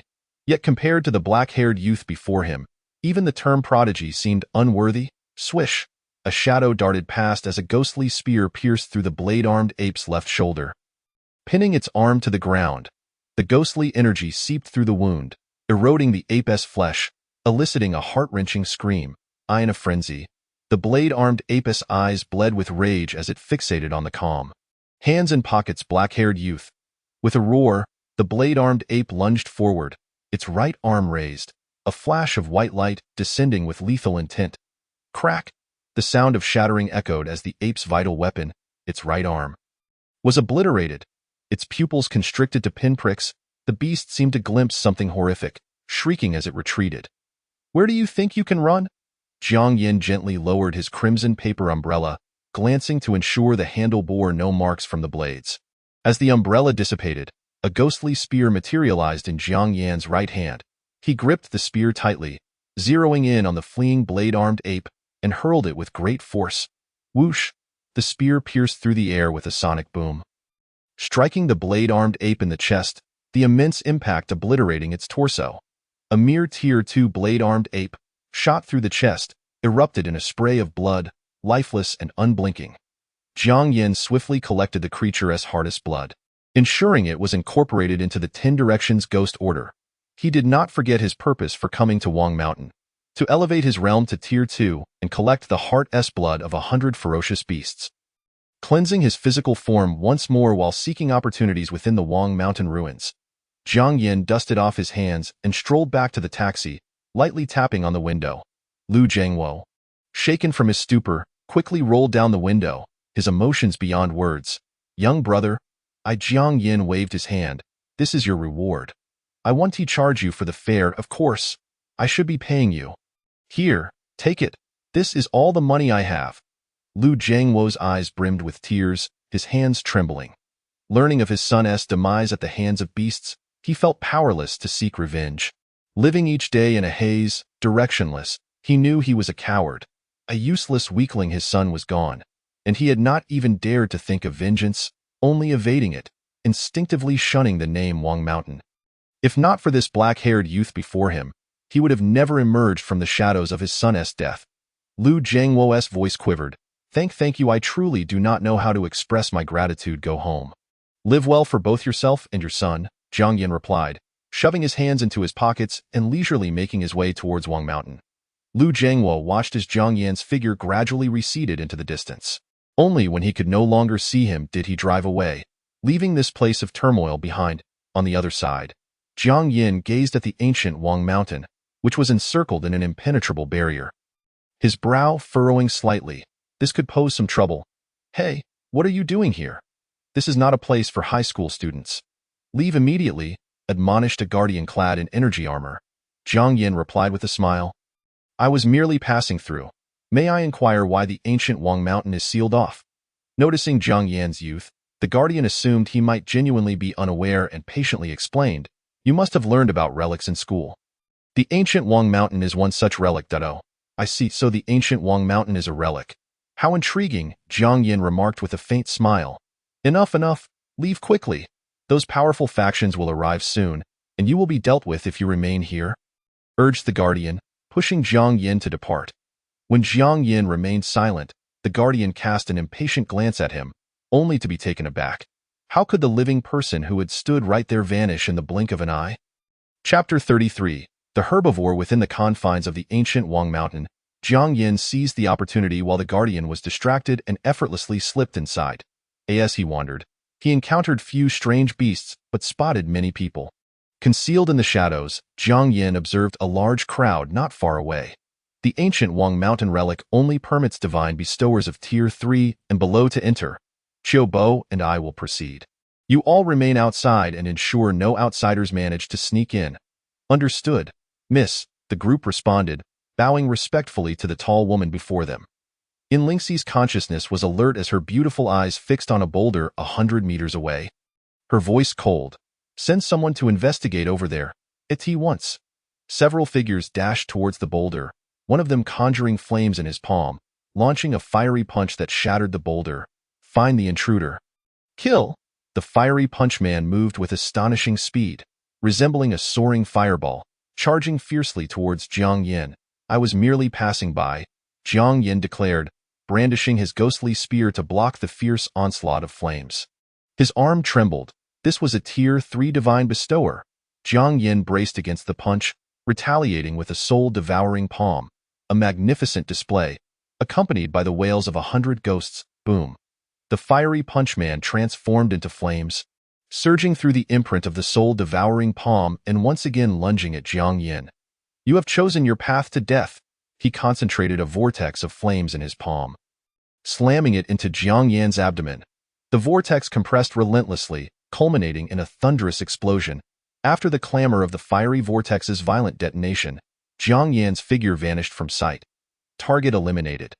The fiery punch man extinguished the flames and returned to report. Lingxi's gaze remained unfazed.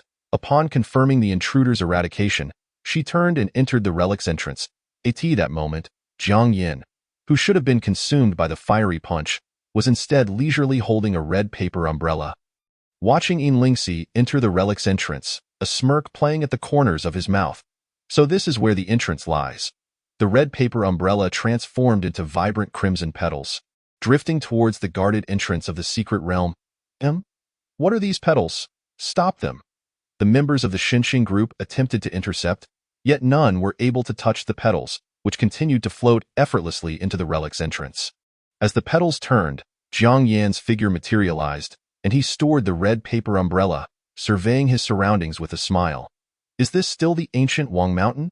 What have I stumbled upon? This was indeed the relic. A brand new world. Spirit plants flourished everywhere, and opportunities abounded. Here, breaking through to Tier 2 would be a breeze. After taking just a couple of steps, he spotted a spirit plant that caught his eye, a 10-year dragon craygrass. What a treasure! Continuing forward, he discovered another 10-year dragon soul flower in the northwest. Any spirit plant here could fetch a staggering price of $1 million in the outside world. A mere 10-year spirit plant could cleanse the bodies of divine bestowers, causing their spiritual energy to surge. Due to the potent properties of spirit plants, most divine bestowers require an entire year just to absorb their effects. Thus, consuming one spirit plant per year is the limit for most divine bestowers. However, Jiang Yin was different. He possessed the heavenly dark body, akin to having an insatiable void within him. The effects of a 10-year spirit plant were negligible for him. The potency would merely accumulate in his dantian until a qualitative change occurred. allowing for simultaneous refinement, yielding extraordinary results. I'll give this a try, Jiang Yin declared, resembling a herbivore as he seized a spirit plant and stuffed it into his mouth. Not bad, quite sweet, yes, he proceeded, plucking and tasting as he went. Most divine bestowers entering the relic would not behave like the peculiar Jiang Yin, who consumed everything in sight. They would seek out the finest spirit plant to consume. Spending a year absorbing its properties, the remaining spirit plants would be harvested but could not be consumed en masse. Instead, they would be sold for exorbitant prices in the outside world. Ugh, this spirit plant is a bit bitter and tickles the throat. Jiang Yan's spirit plant review. Not recommended, he grumbled, discarding the 10-year passion fruit grass he had just tasted. Hey, look at this stem and leaf. This is a century-old heavenly spirit grass. Jiang Yan's eyes lit up as he reached to pluck it. Put it down, a voice roared. Ignoring the command, Jiang Yin continued to reach for the century-old heavenly spirit grass. The man, seeing Jiang Yan's disregard, gritted his teeth in frustration. I told you to put it down. Can't you hear me? His three-pronged spear swirled with spiritual energy, launching a swift blue slash towards Jiang Yin. Without even lifting his gaze, Jiang Yin conjured a ghostly sword from thin air, effortlessly blocking the terrifying blue strike. Lin Tian's pupils constricted. What? He was an S-rank heavenly material user, having reached the second tier's third level.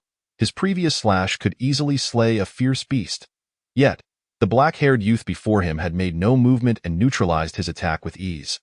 The black sword floated in midair. Lin Tian's expression hardened. You can wield a sword. Jiang Yin paid no heed to Lin Tian and proceeded to pluck the century-old heavenly spirit grass. You!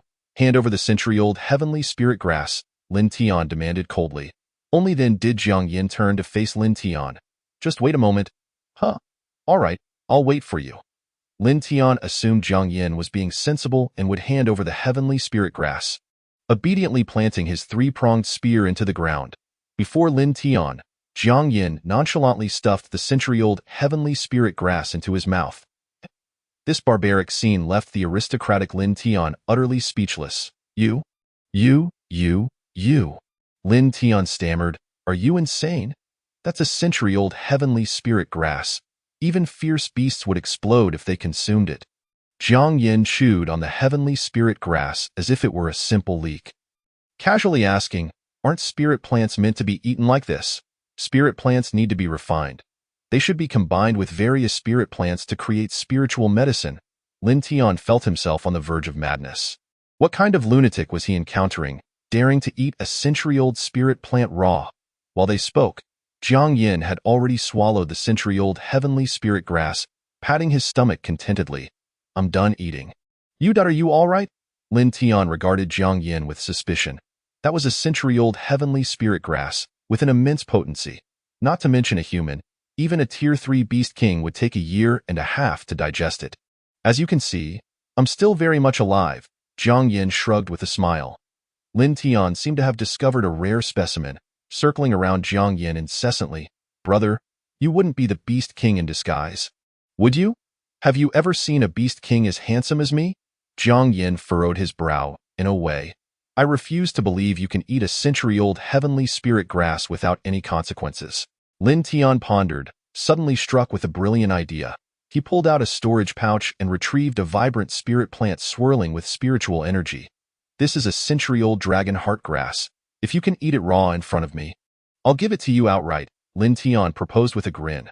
Jiang Yin looked at Lin Tian as if he were a fool. Was this guy's brain filled with bubbles? Using a spirit plant worth millions as a food challenge? All right, I'll give you another performance. Jiang Yin readily accepted. Chapter 34.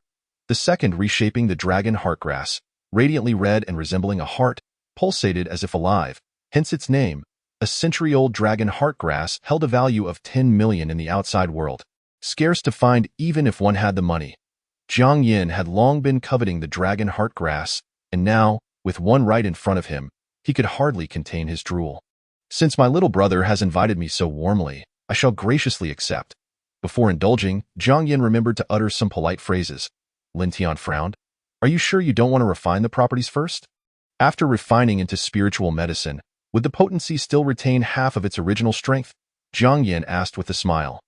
Lin Tian shook his head helplessly. Not at all. Spirit plants require refining because their potency is too strong for humans to reuse. Hence the need to combine them with various spirit plants to neutralize the potency. Jiang Yin chuckled.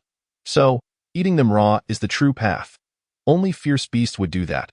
Lin Tian began to say, but suddenly recalled that the black-haired youth before him could indeed consume spirit plants raw. With a smile on his lips, Jiang Yin declared, eating spirit plants raw is not just a privilege of ferocious beasts. With that, he shed any pretense of being a glutton. With deep affection, he took a giant bite of the century-old dragon heart grass. Chewing ravenously, initially bitter, it gradually revealed a hint of sweetness, culminating in a spicy kick. As it slid down his throat into his stomach, it felt as though he had ingested a small fireball, igniting within him and almost causing Jiang Yin to leap up. Lin Tian, filled with concern, asked, Are you all right? You're not going to explode, are you? With a deep exhale, Jiang Yin expelled a breath of turbid air. His complexion rosy, and his skin enveloped in spiritual energy. I'm perfectly fine. Within him, the swirling vortex successfully absorbed the medicinal properties of the dragon heart herb. Yet it remained insatiable, utterly unfulfilled. Jiang Yin chuckled. So, how did you find my performance? Satisfactory, exceedingly so. You are nothing short of miraculous, Lin Tian exclaimed, giving a thumbs up. Brother, how did you consume the spiritual herb raw? Pray, tell me. Lin Tian clung to Jiang Yin's rear, persistently inquiring. In response, Jiang Yin merely smiled and said, It is a gift. I cannot teach you. Lin Tian felt a twinge of disappointment, yet he continued to follow Jiang Yin eagerly. Brother, I am Lin Tian. You must know of the Baichao Consortium, the colossal corporation that develops spiritual medicines. As a citizen of Huaxia, Jiang Yin was indeed aware of the formidable Baichao Consortium, which produced 80% of the spiritual medicines in the nation. I am familiar. What of it? Jiang Yin replied with a smile. I, Lin Tian, am the next heir to the Baichao Consortium, Lin Tian said cheerfully. What is your name, brother? Jiang Yin repeated. Jiang Yin, that name feels oddly familiar. Lin Tian's brows furrowed, and the next moment, his eyes widened in astonishment, causing him to leap up. You are the Ghost Immortal. Ghost what? Jiang Yin was taken aback by the title. The Ghost Immortal. The one hailed as the foremost figure of the new generation in Linjiang. Lin Tian gazed at Jiang Yin with admiration. Ghost Immortal? Is that a title bestowed upon me by others? Jiang Yin shrugged. It sounds somewhat ominous. You don't understand. The entire Linjiang province knows of you. Lin Tian exclaimed excitedly, grabbing Jiang Yin's hand with fervor. Brother, be my brother-in-law. Cough. Jiang Yin nearly choked. What did you just say? Lin Tian, brimming with enthusiasm, earnestly replied, Be my brother-in-law. My sister is a freshman this year, breathtakingly beautiful, the belle of the Tianming Martial Arts Academy. Good heavens, I've seen allies betray each other before, but selling out one's own sister is a first. Seeing Jiang Yin remain silent, Lin Tian continued, My sister is here at the Wangshan ruins as well. I'll arrange for you two to meet. You will surely take a liking to her. You rascal, you must be quite ill. Do not follow me any longer. Jiang Yin was genuinely alarmed, hastily pulling out a red paper umbrella that transformed into fluttering petals, vanishing from sight. Ghost Immortal, brother-in-law, don't leave. Will you or one Tu be my brother-in-law? Lin Tian shouted at the scattering petals. Having escaped Lin Tian's clutches, Jiang Yin arrived at a marshy area, where toxic fumes permeated the air and the ecological environment was dire. The Black Death Pool, as recorded in the Encyclopedia of Spiritual Herbs, is home to the century-old withered crowgrass. Observing the Black Death Pool, Jiang Yin noted the toxic bubbles rising from the marsh, which were perilous. Once contaminated, one would dissolve into blood within a breath. Gurgle. The toxic bubbles on the Black Death Pool surged incessantly, as if something were about to break free from the depths. Bang! With a resounding crash, the pool erupted, spraying toxic water everywhere, corroding the very earth beneath. Jiang Yin, having anticipated this, swiftly unleashed a soul-devouring palm, shattering the deluge of toxic water. The second-tier black water crocodile, known to inhabit the vicinity of the Black Death Pool, was indeed, as the text described. A smile played on Jiang Yin's lips. The appearance of the black water crocodile indicated the presence of the withered crowgrass in this area. The second-tier black water crocodile, entirely black and covered in venomous scales, was lethal to the touch. Roar. The black water crocodile opened its gaping maw, unleashing a vortex of black water aimed at Jiang Yin. With graceful agility, Jiang Yin leaped into the air, summoning 5 ghostly sword weapons to strike down the black water crocodile. Ethereal spirits, heed my command. Bind the soul. Jiang Yin manifested the 10 Directions Ghost Order. In the next moment, ghostly shadows enveloped the air, encircling the black water crocodile from various angles, and no matter how the black water crocodile thrashed about, it could not escape the net Jiang Yin had woven. Zing! A flash of black light pierced through the head of the black water crocodile, pinning it firmly against a tree. The creature struggled for a moment before finally succumbing, lifeless. Its heart's blood was drawn into the air, flowing into the 10 Directions Ghost Order. Having dealt with the black water crocodile, Jiang Yin searched the black death pool for over 10 minutes and finally located a specimen of withered crowgrass. A remarkable 200-year-old variant. No wonder that black water crocodile fought so fiercely. It sought to monopolize such a treasure. Jiang Yin adeptly plucked the 200-year-old withered crowgrass and skillfully stuffed it into his mouth. Ugh! The bitterness was overwhelming, far more so than any concocted herbal remedy, rendering Jiang Yin's face green. He bore the acrid taste, laboriously swallowing the 200-year-old withered crowgrass. This time, the vortex within him reacted dramatically. After consuming dozens of 10-year-old spiritual herbs, 2 100-year-old herbs, and 1 200-year-old withered crowgrass, the medicinal properties had accumulated to the threshold of transformation. Enduring the surging black flames within his abdomen, Jiang Yin sought out a secluded cave. He sat cross-legged, using his spiritual energy to suppress the rising black flames. Just like last time, the spiritual energy could not contain the black flames, which once again ignited Jiang Yin. Enduring the excruciating process of disintegration and reformation, Jiang Yin's skin was charred to a crisp by the black flames, gradually shedding layer by layer to reveal fresh skin beneath. Boom! The surging spiritual energy blasted away all the charred remnants from Jiang Yin, who shed his blackened exterior and welcomed a new birth. The medicinal properties were perfectly absorbed, without a trace left behind. This absorption equated to a lifetime's worth of medicinal efficacy for an ordinary person. As his flesh and blood reformed, Jiang Yin experienced a qualitative leap in power. He could now contend with a third-tier beast king using only his physical prowess. Chapter 35. Capturing the heart deep within the ruins. A group of individuals found themselves encircled by several beast kings. Humans, surrender the longevity liquid. We can still grant you a swift death. If you refuse, prepare to endure excruciating torment as we flay your flesh and strip your bones. The White Tiger King's voice was icy, brimming with murderous intent. Why waste words on them? Just kill them all, the Azure Snake Lord hissed, wielding a fan. The white-haired elder's expression was grave. Miss? Take the longevity liquid and flee quickly. I will hold them off. In Lingxi's beautiful eyes flickered slightly. Qiubo, run!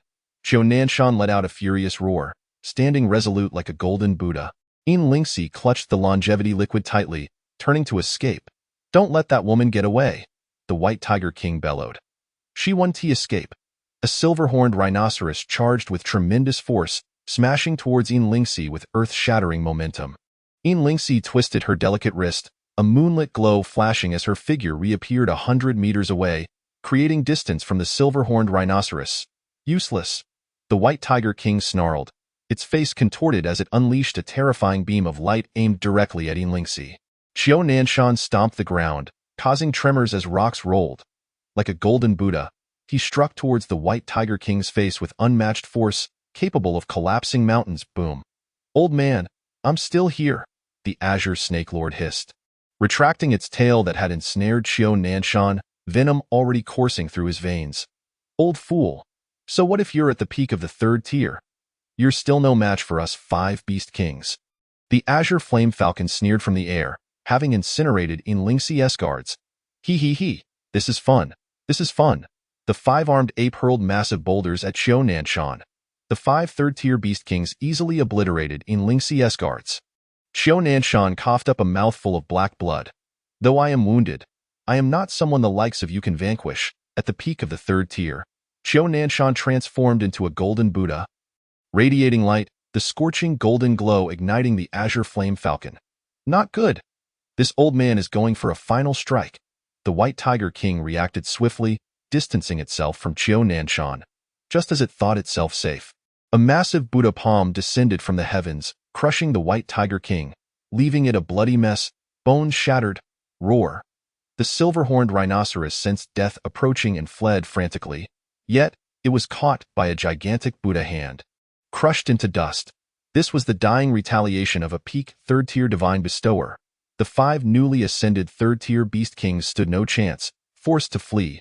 Young lady, I have done my utmost. The Buddha light surrounding Qiu Nanshan gradually dimmed as he stood there. Devoid of life. In this battle, 3 of the 5 beast kings fell, while the Azure Snake Lord and the 5-armed ape narrowly escaped. Yinlingxi, clutching the longevity liquid, continued to evade the pursuit of the 2 beast kings.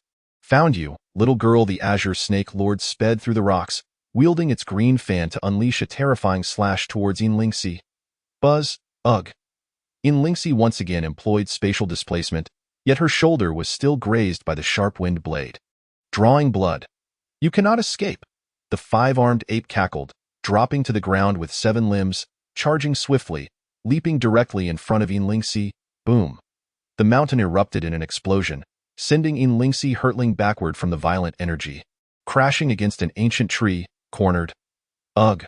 The 5-armed ape grasped Yinlingxi by the neck, lifting her into the air. You could have simply handed over the longevity liquid, but now you've caused us to lose 3 comrades. You truly deserve to die. Its withered hand tightened, and the sound of cracking echoed as Yinlingxi's neck strained, her eyes bloodshot. Despite her struggles, escape was futile. The longevity liquid, I shall graciously accept it. The 5-armed ape reached for the small white bottle tightly clutched by Yinlingxi. Just then, a figure appeared like a ghost, delivering a heavy punch to the 5-armed ape's waist, producing a crack that shattered its bones. Boom! The overwhelming force propelled the 5-armed ape violently against the mountainside, shattering a section of the peak. As the Azure Serpent Monarch was still engrossed in the performance, it suddenly came to its senses. With remarkable speed, it unleashed a weapon. A sword forged from its own essence, propelled by the gentle breeze, and a beam of sword light sliced toward the newcomer. The stranger merely sidestepped and took a decisive step forward, instantly closing the distance with the Azure Serpent Monarch. A powerful punch struck the monarch's abdomen, inflicting severe damage and sending it flying 100 meters away in the blink of an eye. Both beast kings were repelled by Jiang Yin, suffering grievous injuries. Thank you. Murmured Yinlingxi weakly. As she lifted her gaze to Jiang Yan's face, her expression changed dramatically. "Itsu. You weren't killed by my guards. Your guards lack the capability to vanquish me," Jiang Yan replied, brushing off the dust from his clothes and extending his hand to Yinlingxi. "Don't you think the ground is rather filthy?" Yinlingxi pressed her lips together, grasping Jiang Yan's outstretched hand as he pulled her to her feet. "Why did you save me?" she asked, turning her face away. Jiang Yan smiled. "As a fellow human, I cannot stand idly by while my kin are oppressed. Is that all?" Yinlingxi questioned skeptically. "Those were 2 beast kings. You would risk your life merely for the sake of humanity?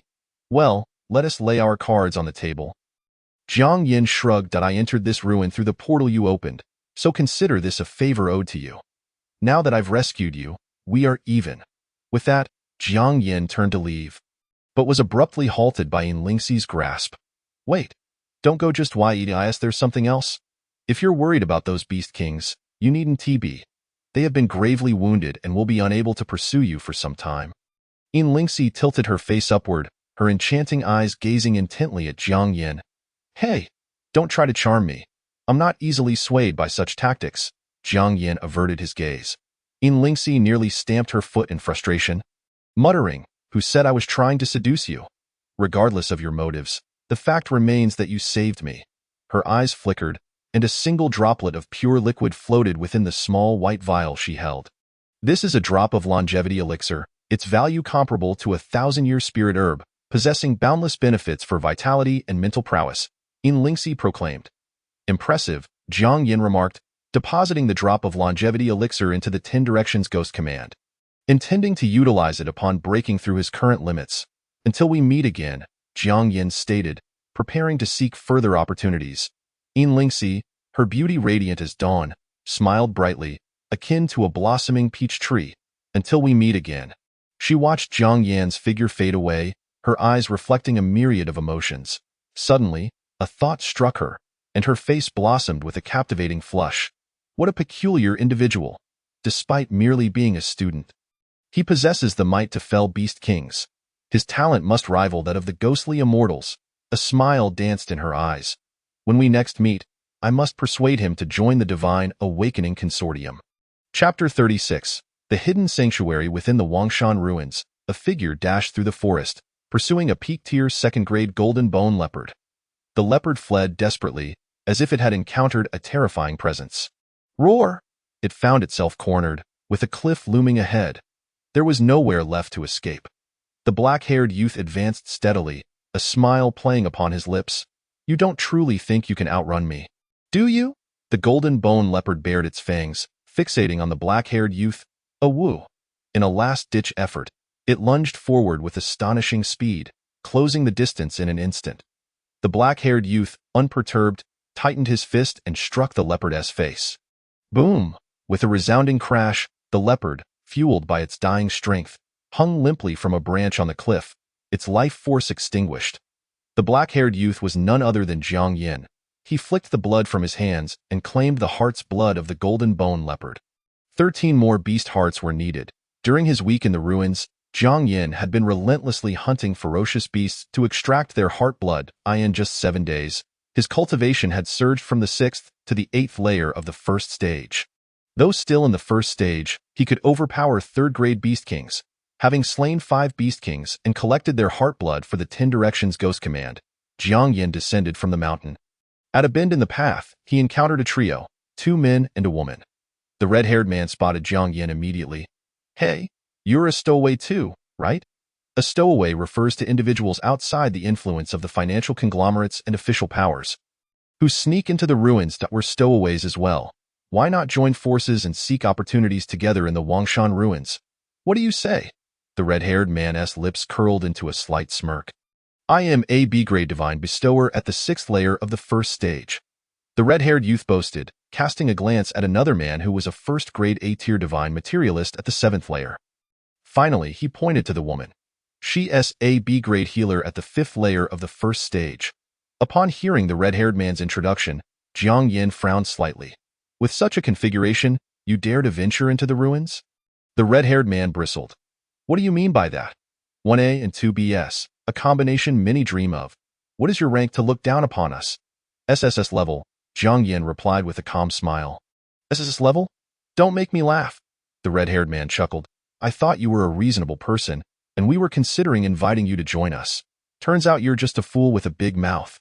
The healer scoffed. The A-grade divine bestower appeared unfazed. If you don't wish to join us, then leave. Our team is small and cannot accommodate a big shot like you. Jiang Yan shrugged, somewhat resigned. He spoke the truth, yet no one believed him. Before departing, he cautioned the 3. This area is home to beast kings, so be careful, Who would listen to you? The healer made a face at Jiang Yan. The red-haired youth waved them off. Go on, get lost. What cultivation level do you have to dare act as a lone wolf? Aren't you afraid of dying and leaving no one to collect your corpse? Jiang Yan chose not to engage further. As a fellow human, he had given his warning. Even if the 3 encountered misfortune, it was of no concern to him. He headed toward the purple bamboo forest, in search of new prey. However, throughout his journey, Jiang Yan encountered not a single beast. How strange. Have I truly slain all the beasts? That can't be right. I've only killed over 70 beasts, averaging about 10 a day.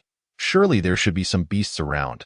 Could it be that all the beasts are congregating near those 3 fools?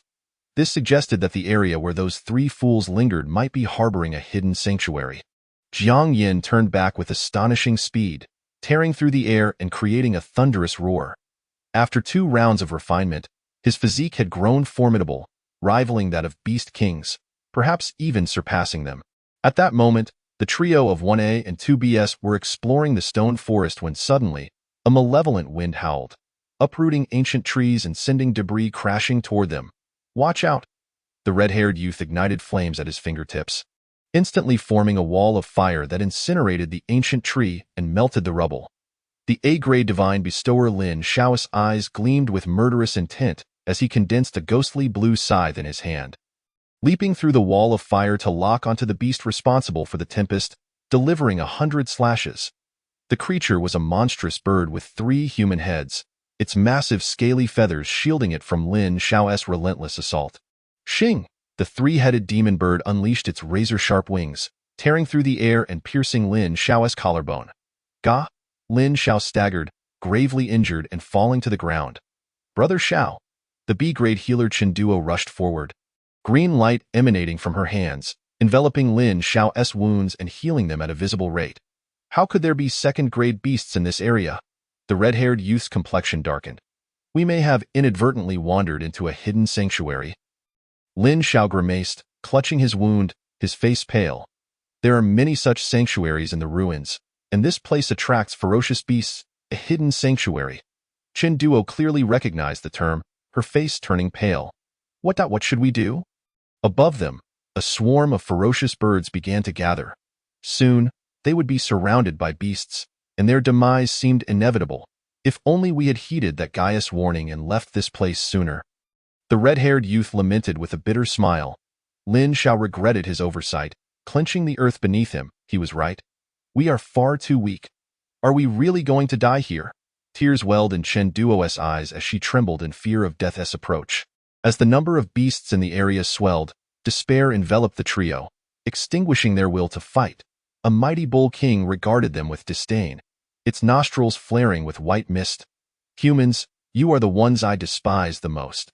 It was a king among beasts, meant to roam the Wangshan ruins with impunity, yet it had encountered a nemesis, having lost one of its horns in battle. This had diminished its standing among the beast kings, making it the subject of their ridicule. Its hatred was palpable. It longed to eradicate every human that dared to tread upon the Wangshan ruins.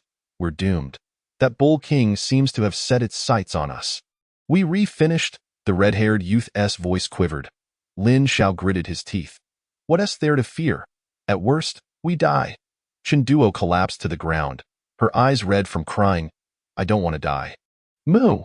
The bull king roared, charging at the trio. Each step shook the ground, resembling a small mountain in chaotic motion. Hey, aren't you the horned bull? I didn't expect to see you here. A voice filled with surprise rang out. Upon hearing this familiar voice, the bull king trembled, as if frozen in place, its fierce demeanor replaced by a different emotion as it turned its head to face the grinning black-haired youth. Hai Jiangyin greeted the bull king with a smile. The brutality in the bull king's eyes vanished entirely, replaced by a different sentiment. Fear, a terror that emanates from the very depths of the soul. Chapter 37.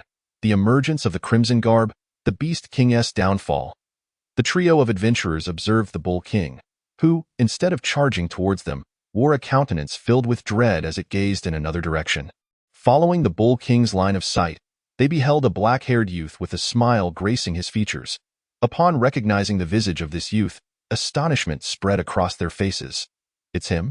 How could he possibly be here? Wasn't he heading in the opposite direction? Hong Junkai was utterly bewildered. Lin Xiao, realizing the truth, remarked, he has come for the hidden treasure as well. Chen Duo's eyes flickered with hope. Look quickly. Doesn't that bull seem terrified of that fellow? Lin Xiao and Hong Junkai glanced over in confusion, and indeed, as Chen Duo had asserted, the bull king stood frozen, trembling in fear, prostrate upon the ground. Who exactly is he? Lin Xiao furrowed his brow. Hong Junkai scratched his head. I recall him claiming to be an SS-level divine bestower. Surely that cannot be true? SS-level divine bestower. Chen Duo's eyes gleamed with shock and longing to instill such fear in a Tier 3 beast king. Only an SS-level divine bestower could possess that power. If this individual is truly an SSS-level divine bestower, then the 3 of them might yet be saved. The avian kings in the sky, noticing the bull king's display of cowardice, began to mock. Unicorn bull. How disgraceful to reveal such a cowardly demeanor before a human. Old bull, could it be this human who severed your horn? The bull king remained silent, paralyzed by fear, acutely aware that uttering a word could lead to his head being severed by the black-haired youth before him. He knew all too well the capabilities of this young man. Do you keep staring at me? The bull king stammered. Jiang Yin tilted his head. What are you babbling about? I merely happened to pass by and encountered you. My old friend, to exchange pleasantries. Old friend? Exchange pleasantries? The Bull King's eyes turned red with fury, yet he dared not retort, humbly pleading. I shan't vie for the hidden treasure. Could you spare my life? Jiang Yin smiled. We are all friends. Why would I seek your demise? Besides, the horn you gifted me truly produces a magnificent sound. Gifted? It was forcibly severed by you. Transforming it into a horn was a tremendous humiliation. A blight on my existence. The Bull King, sensing that the youth harbored no intentions of killing him, hastily retreated in the opposite direction. The other Beast Kings, witnessing the Bull King's cowardly retreat, scoffed, Old Bull, it seems you are truly past your prime, cowering before a mere human. Once we have slain this human, we shall settle the score with you, you wretched creature. You are unworthy to stand among us. Let alone be a king, roared a Lion King. The Bull King paid them no heed, secretly laughing. Let them trouble that youth. I shall see who survives this encounter. I shall forsake this treasure. The trio of Lin Shao watched as the Bull King fled, collectively exhaling in relief. Yet the next moment, a three-headed monstrous hawk suddenly dove down at breakneck speed, targeting Jiang Yin. Human, I shall gut you. The three-headed hawk's talons, sharp as steel, sliced through the air, radiating murderous intent. Jiang Yin, with a smile playing at his lips, replied, I have no need for your entrails. Your heart's blood shall suffice. He conjured a ghostly weapon, a spear, his vitality surging as he hurled it skyward, the shot seemingly poised to pierce the very stars. The three-headed hawk's expression shifted dramatically. It attempted to evade but was instantly pierced by the spear. Exploding into a shower of gore, in but a fleeting moment, a Beast King had perished. The remaining onlookers among the Beast Kings instantly adopted solemn expressions, realizing they had underestimated Jiang Yin. This human was no ordinary foe. Let us strike as one. The Lion King activated its divine abilities, engulfed in golden flames, resembling a miniature sun, melting the surrounding boulders. Roar? The Lion King unleashed a scorching roar, a beam of intense golden light shooting towards Jiang Yin. Jiang Yin, bearing the ghostly spear, raced along the mountainside, closing the distance to the Lion King in the blink of an eye. Clang. He gripped the spear, thrusting it forth, only to be intercepted by a colossal elephant that raised its foot to stomp down upon him. Jiang Yin struck out with his other hand, colliding with the elephant's massive foot, unleashing a terrifying force that sent the surrounding beasts reeling, causing the Beast Kings to narrow their eyes. The golden elephant's expression soured. A mere human was matching its might. Boom! Jiang Yin erupted with vitality. His left arm's garment shredded, veins bulging, and with a sudden surge, he toppled the golden elephant. His right hand, wielding the ghostly spear, remained locked in a stalemate against the Lion King, who was forced back by the tremendous force. Jiang Yin clicked his tongue. Facing two Beast Kings simultaneously is indeed a challenge. If the Beast Kings were to comprehend Jiang Yin's words, they would surely go mad that a first-tier human, capable of overpowering two-tier 3 Beast Kings simultaneously, was an existence beyond comprehension. The Lion King coldly declared, still watching? Do you wish for the hidden treasure to fall into this human's hands?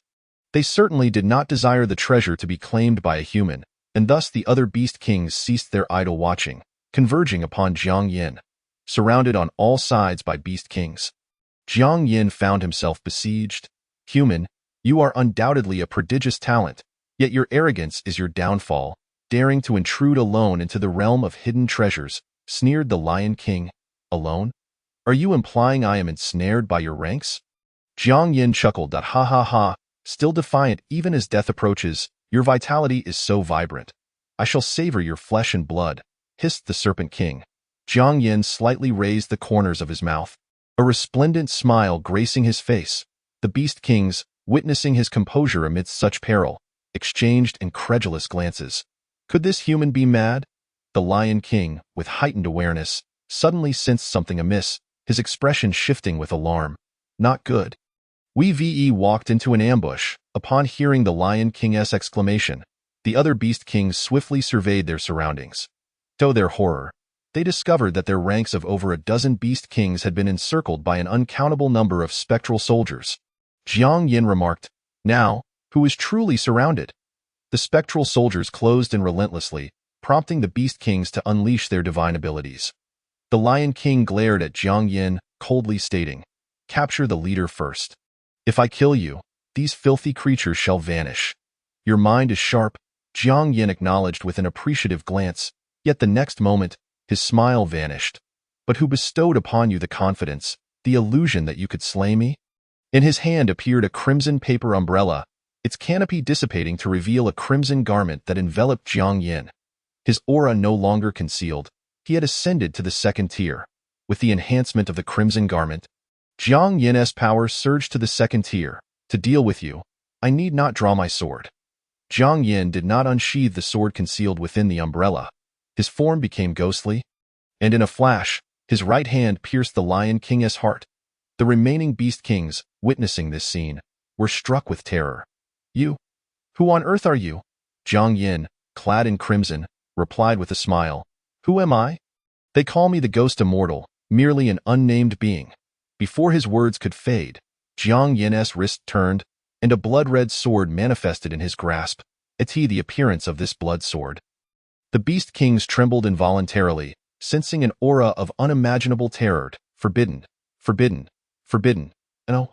One Beast King realized the truth behind the crimson paper umbrella, yet in the next instant, a flash of crimson coursed through the air. A bloodline appeared upon the bodies of the Beast Kings, and slowly, their upper bodies began to misalign, sliding off. Just as their upper halves were about to touch the ground, that bloodline, as if alive, devoured their flesh and blood entirely. In an instant, over a dozen Beast Kings evaporated, as though they had never existed in this world. Chapter 38. Breaking through to the second tier, the hidden treasure is stolen. With the Beast Kings all fallen, the dust settled. The blood sword returned to its sheath, the murderous intent dissipated, and the crimson garment transformed into fluttering petals, reverting back into the crimson umbrella. Jiang Yin extracted the hardest blood from the fallen Beast Kings, as well as from the remaining Tier 1 beasts, successfully collecting the blood of 100 beasts. Ghost Immortal, you are the Ghost Immortal. Hong Jun Kai trembled in fear at the horrific scene they had just witnessed. Lin Xiao's pupils quaked, unable to look Jiang Yin in the eye. An SSS-level divine bestower, commanding 100 spectral soldiers, the Ghost Immortal. Chen Duo's eyes sparkled with admiration and longing as she gazed at Jiang Yin. "You are indeed the legendary Ghost Immortal. I have always admired you. HM, you're still alive?" Jiang Yin expressed surprise, having assumed these three would have perished at the hands of the Beast Kings, yet they still stood. Hong Jun Kai and the others scrambled to their feet, staggering toward Jiang Yin. Ghost Immortal, I am your fan. I have always admired you." Chen Duo was so excited that her words came out in a stammer. "Why do you admire me? What is there about me that warrants your adoration?" Jiang Yin was somewhat perplexed. Hong Jun Kai interjected. "You single-handedly took on the entire class. It's simply incredible. A living legend. Yes. Just now you slew over a dozen Beast Kings. Such an impressive feat. It's hard to believe anyone would dare to doubt it." Chen Duo's eyes shone with enthusiasm. Jiang Yin chuckled, choosing not to engage further. "You should leave now. This area is a realm of hidden treasures and will attract more Beast Kings. You are far too weak." This time, none of the three dared to oppose Jiang Yin. They had come to recognize their own limitations and revered him as a deity. They did not dare ignore his words. "Ghost Immortal, I shall surpass you one day." Lin Xiao, who had remained silent, finally spoke. A level divine bestower and a proud individual, he held his own aspirations to. "Oh, is that so? I look forward to the day you surpass me." Jiang Yin replied with a smile. "Ghost Immortal, could you grant me an autograph?" Before departing, Chen Duo playfully tugged at Jiang Yin's hand. With a resigned smile, Jiang Yin remarked, "There isn't even a pin here. How am I to sign for you?" "All right then. Once we leave the Wangshan ruins, you will be able to sign for me, won't you?" Chen Duo inquired, her reluctance evident. All right, let us not put the ghostly immortal in a difficult position." Hong Jun Kai interjected, sensing Chen Duo's persistent chatter. He hastily pulled her away, turning back to Jiang Yin to bid farewell. "Thank you for your timely rescue. May we meet again by fate." Jiang Yin smiled. "Until we meet again by fate." Once the silhouettes of the three disappeared, the smile faded from Jiang Yin's face. Leaning against the stone wall, he felt a wave of weakness wash over him. "I have pushed myself too hard." At that moment, his realm was too low. Swinging the red parasol sword had exhausted all his strength, leaving his body in a state of overexertion. Currently, he was at the first rank, 8th level, and summoning the red attire could barely last 10 breaths, while the red parasol sword could only be summoned for 1 strike. Coughing, Jiang Yin spat blood, his complexion pale. Faced with over a dozen third-rank beast kings, even summoning Yin Luo would not be sufficient to annihilate them all. Allowing several to escape and creating endless future troubles to eliminate any future threats, Jiang Yin had no choice but to use the red paper parasol to bury them forever. Channeling his spiritual energy, Jiang Yin began to recuperate. He retrieved several hundred-year-old spiritual plants from the 10 Directions Ghost Order, stuffing them into his mouth and chewing vigorously.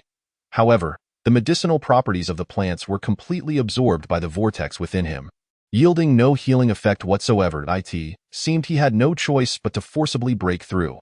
Dragging his weakened body, Jiang Yin found a hidden cave. From the 10 Directions Ghost Order, he summoned the heart's blood of 100 ferocious beasts. According to ancient texts, he would refine the blood of the beasts into a furnace. Once the beast's blood boiled, he could undergo blood refinement. Gritting his teeth, Jiang Yin urged his spiritual energy to refine the blood of the 100 beasts. Transforming it into a blood furnace, the beast blood boiled and splattered, severing everything in its vicinity. This boiling beast blood could even melt the Qingyang rock.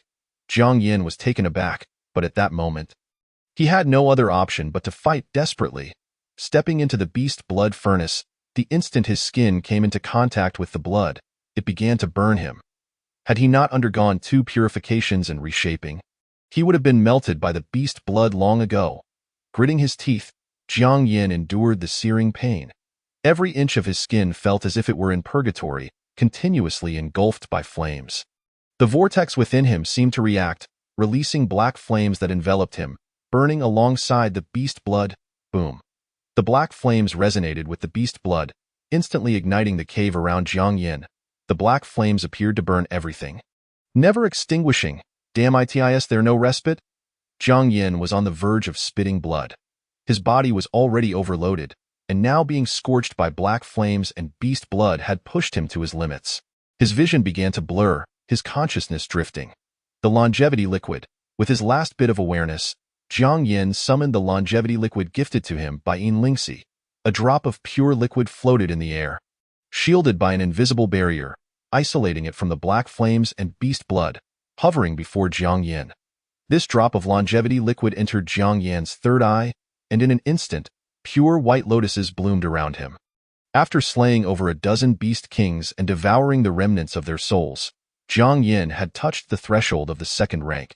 He refined his body with the blood of the beasts and shaped his soul with the longevity liquid, achieving a sublime transformation. Floating in the air, his jet black hair grew rapidly, and his physical form was being reshaped at an astounding speed. Jiang Yin slowly opened his crimson eyes, his aura reaching its peak. 1st rank. 2nd level, boom! The black flames and the beast blood furnace surrounding him were dispersed by a terrifying aura, and Jiang Yin gently descended to the ground. He attempted to clench his fist, feeling an endless surge of power. With a thought, black flames erupted from the depths of the vortex in his palm. Black flames, a slight smile graced Jiang Yin's lips. He had successfully entered the 2nd rank and awakened a new power. The power of the heavenly underworld body. An everlasting black flame capable of incinerating all. From the 10 Directions Ghost Order, Jiang Yin summoned a set of black clothing. As he donned it, he felt somewhat uneasy. Why has my hair suddenly grown so long? Oh well, a little length won't hurt. Observing the black flames engulfing the cave, Jiang Yin waved his hand, and the flames were instantly extinguished. Slowly exiting the cave, he realized that several days had passed. The treasures hidden here had already been seized. A cold smile crept across Jiang Yin's face. After risking his life to slay over a dozen beast kings, he found that someone had stolen the treasures ahead of him. What right do they have to pilfer my belongings? Jiang Yin's figure flickered like a specter as he pursued the trail. Meanwhile, at a seaside location 100 miles away, a golden-haired, blue-eyed Western man was laughing maniacally. The treasure is mine. It is mine. His patience in lying in wait at the treasure site had paid off. He seized the moment when that human and the dozen beast kings were mutually wounded to stealthily take the treasure. However, he had no idea what this treasure truly was. Dai Ti was neither a spiritual plant nor a precious artifact, merely a fragment of incomplete jade. Whatever it is, once I exit the Wangshan ruins, I will take it back to my country and sell it at an exorbitant price to a museum. The Western man's face was alight with glee. At that moment, a chilling voice echoed. Unfortunately, you will not leave the ruins alive. Chapter 39. A snap to annihilate the Western martial sovereign. A chilling wind swept through the surroundings, and upon hearing this sinister voice, Austin's expression changed dramatically. Before him, a peculiar youth with waist-length black hair appeared, his eyes revealing a crimson hue laced with boundless murderous intent. Austin barely managed to regain his composure, his lips curling into a cold smile. The young man from Huaxia, it is indeed impressive that you single-handedly slew over a dozen beast kings. But do not forget, you were already at the end of your strength then, and refraining from killing you and merely stealing the treasure was already quite merciful. Listening to the man's disingenuous rhetoric, Jiang Yin's smile did not reach his eyes. You did not kill me? You were simply afraid that I might retaliate in my dying moments and drag you down with me. Yet you speak as if you were doing me a favor. The flicker of barely perceptible malice flashed in Austin's eyes, but he maintained a congenial demeanor as he said, Young man, how about we make a deal? You allow me to take the treasure to the west, and we will split the proceeds down the middle. Austin extended 5 fingers. You would at least receive this amount. With a beguiling tone, he continued, 500 million eagle dollars. 500 million eagle dollars. A smile tugged at Jiang Yin's lips. Do you agree? Austin's face brightened. Splitting it down the middle would still net him 500 million eagle dollars. If he killed you, wouldn't he get 1 billion eagle dollars? A look of disdain filled Jiang Yin's eyes. You?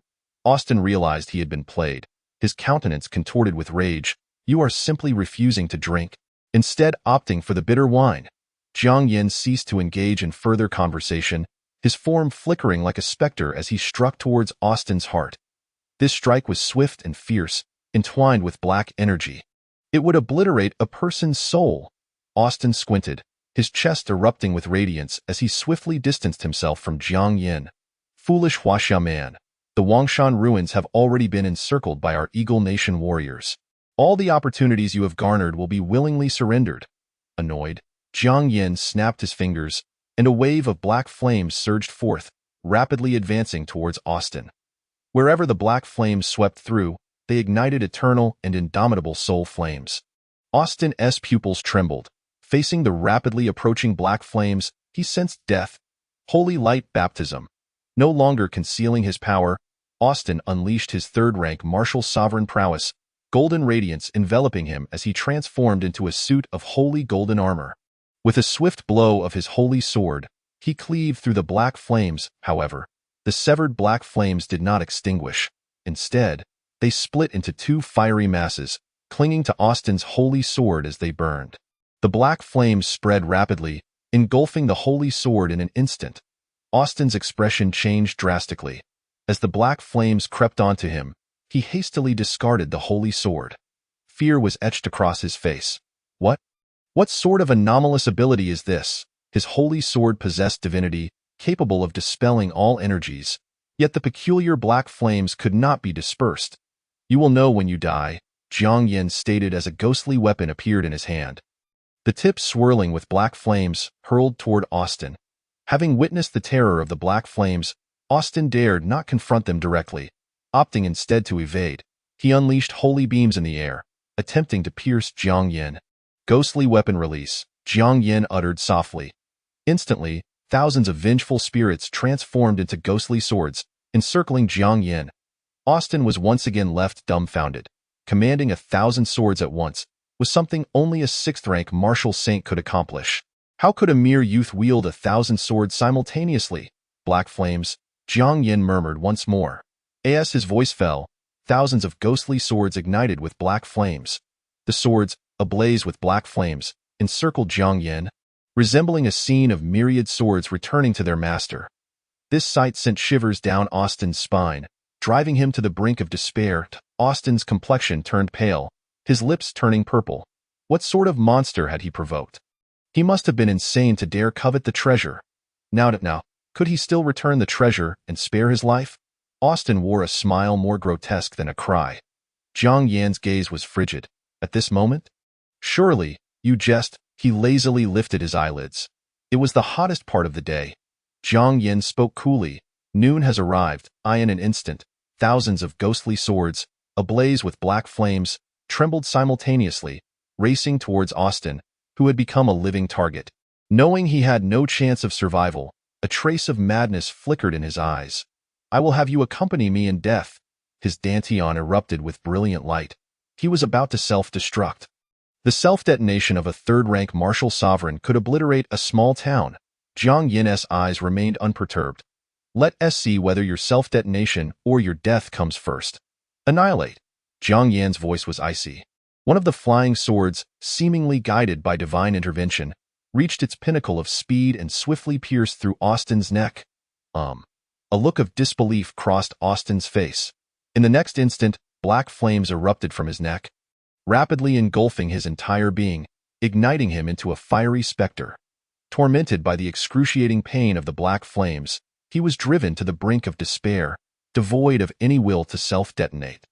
Whoosh, whoosh, whoosh. Following closely behind, thousands of flying swords penetrated his limbs and vital organs, leaving him akin to a kite severed from its string, riddled with wounds, consumed from within by the black flames. In less than a breath, Austin was rendered irretrievably dead, reduced to a pile of charred bones, still ablaze with unquenchable black flames. Jiang Yan approached coldly, retrieving a fragment of jade from his remains. Could this be the secret treasure? This seemingly unremarkable piece of jade, impervious to the black flames, was undoubtedly extraordinary. Jiang Yan held it in his hand, observing it closely, yet he could discern no apparent uniqueness. Experimenting, he infused the jade with spiritual energy. It underwent subtle changes, becoming increasingly translucent, enveloped in spiritual energy, rippling with vitality. Ancient characters emerged upon the lustrous jade, yet Jiang Yan found them inscrutable. The 10 Directions Ghost Order, summoning the 10 Directions Ghost Order. Ghostly and malevolent energies surged fiercely into the jade. Boom! The jade broke free from Jiang Yan's grasp, unleashing a horrific energy, floating in midair, surrounded by innumerable mysterious characters. Jiang Yan reached out to touch it, and in that instant, the ancient characters swiftly spread along his fingertips, merging into his brow. Crack! The jade fractured, disintegrating in an instant. An ancient scripture appeared in Jiang Yan's mind, though he could not recognize it. Its meaning became clear to him. The breath of primordial essence, the most ancient breathing technique, the very source of all breathing methods in the world. This fragment of jade astonishingly recorded the oldest breathing technique known to mankind. The breath of primordial essence, the source of all breathing techniques. The breathing methods that currently exist are but crude imitations of the breath of primordial essence. Long lost for millennia, it was unexpected that fragments remained within these ruins. Though the jade contained merely remnants of the breath of primordial essence, it was indeed an immortal artifact that could shake the ages. Jiang Yan took a deep breath, meticulously savoring the profundity of the scriptures in his mind. Deep within his consciousness, a golden figure gradually emerged, reciting scriptures and chanting mantras, following the guidance of the ancient text, beginning to absorb spiritual energy.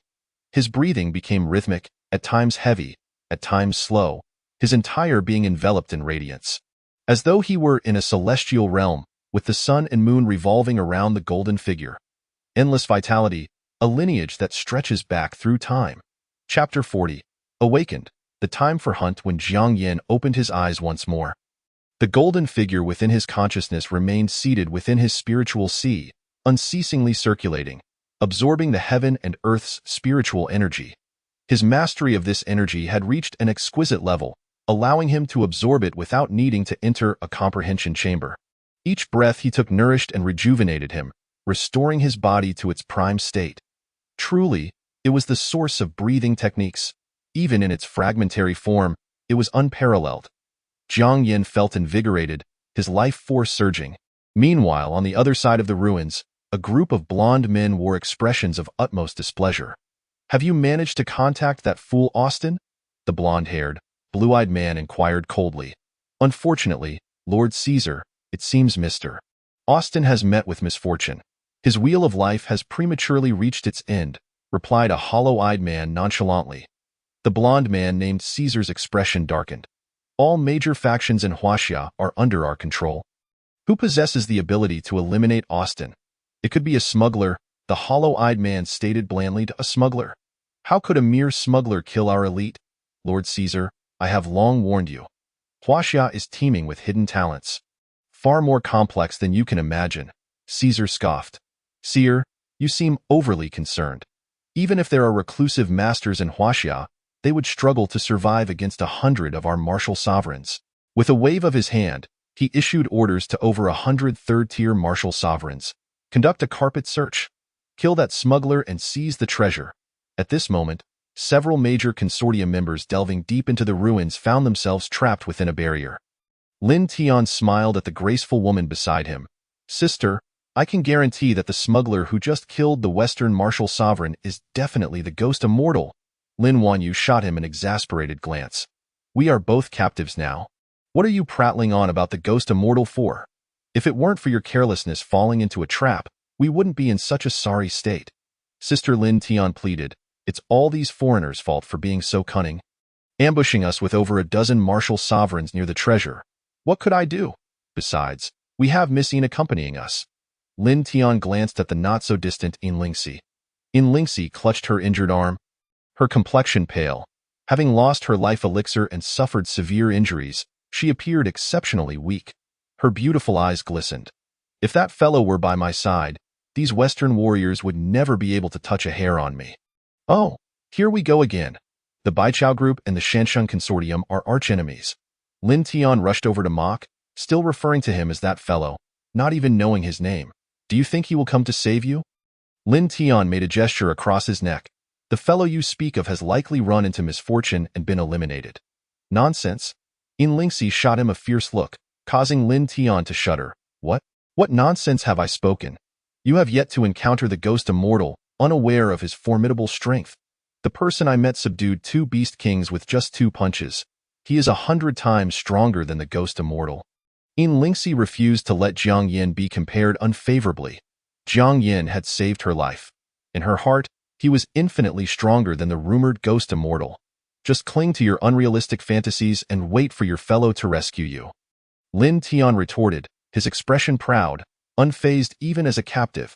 He intended to introduce his sister, Lin Wanyu, to the Ghost Immortal, already envisioning himself as Jiang Yan's brother-in-law, certain that Jiang Yin would not abandon him. The thought of becoming the Ghost Immortal's brother-in-law filled Lin Tian with pride. If Lin Tian and Yin Lingxi were aware that the 2 individuals they debated over who was stronger were, in fact, the same person, they would likely freeze in place, utterly embarrassed. At this moment, within the barrier, over 100 individuals, comprised of various powerful factions and some smugglers, including Hung Junkai and his companions, found themselves keeping their distance from the major consortium members due to their status as smugglers. The 3 formed a circle, each bearing grievous wounds. Damn, these foreigners play dirty. Damn it, 3 martial sovereigns ambushed me. Hiss. Hung Junkai's arm was severed, blood seeping from his abdomen. Enough, just shut your mouth and focus on healing. Otherwise, your wounds will reopen, Chen Duo admonished, frowning. I simply refuse to back down. These foreigners only know how to play dirty. If they had the guts, they would face me one-on-one. Just watch me knock them all down. Hiss! Hung Junkai grimaced in pain. Lin Xiao remained silent, increasingly aware of his insignificance. Their small team had encountered an enemy attack. He had fought against a Western martial sovereign, exerting all his strength yet unable to prevail. Ending up with broken bones and torn tendons. If the Ghost Immortal had been present, would the tide of battle have turned? Would the defeated side have become the Western martial sovereigns? Lin Xiao shook his head, unwilling to think further. The more he contemplated, the more he recognized the chasm between himself and the Ghost Immortal, like a vast gulf, forever unbridgeable. Meanwhile, Jiang Yin was racing through the ruins, hunting down Western warriors. Before eradicating Austin, he gleaned from the latter's fragments of speech that Western forces had stealthily infiltrated the Wangshan ruins, lying in ambush throughout, seizing opportunities. All major factions in Huaxia and the smugglers had been captured by the enemy. Their opportunities plundered. Little foreigners, you shall not take a single opportunity from these ruins. A crimson glint flashed in Jiang Yan's eyes as he bore a ghostly spear, dashing through the dense forest. Not found. They must be dead. The Western warrior's words had scarcely left his lips when a ghostly spear pierced through his skull, leaving him lifeless on the ground. The martial sovereigns accompanying him sensed something amiss and swiftly entered combat readiness. Found the target, southwest direction. The middle-aged man's expression turned grave. Whoosh! A ghostly spear flew through the thicket, accompanied by the sound of air being sliced, rapidly hurtling toward the middle-aged man. Bang! The middle-aged man's right arm transformed into a massive mechanical limb, gathering immense energy. Another martial sovereign's eyes glimmered red, releasing a terrifying beam. In just a moment, the thicket was obliterated by the toot. Amidst the billowing smoke, a figure resembling a specter appeared, arriving before the two in the blink of an eye. Save me! The man with laser eyes could not allow anyone to approach. He had no means of defense. The middle-aged man sought to assist but was a step too late. The black-haired youth unleashed a palm strike, instantly reducing the laser-eyed man to a mist of blood. Before he could recover, the youth swept a kick toward him. The middle-aged man hurriedly raised his mechanical arm to block. Bang! A terrifying force shattered his mechanical arm, sending him flying 100 meters. This is a power-type Esper. The middle-aged man's face changed dramatically, filled with terror. This was at least an S-level power-type Esper. He lost all will to fight, turning to flee. But it was too late. The black flame ignited upon his back, and in the next moment, the black flames rapidly engulfed his entire being, transforming him into a fiery specter. Save me, help! The middle-aged man turned to ashes, unable to utter any sound. Until both fell, they never glimpsed the youth's visage. Jiang Yin emerged from the shadows, his eyes ablaze with crimson. I warned you, none of you shall leave alive. Chapter 41. Unnoticed. All were slain. Lord Caesar, 3 more martial sect masters have fallen. The wheel of life dimmed. The man with hollow eyes expressed no sorrow nor joy, his voice devoid of emotion. What? There was only one opponent. Yet he managed to slay 3 of my martial sect masters in succession.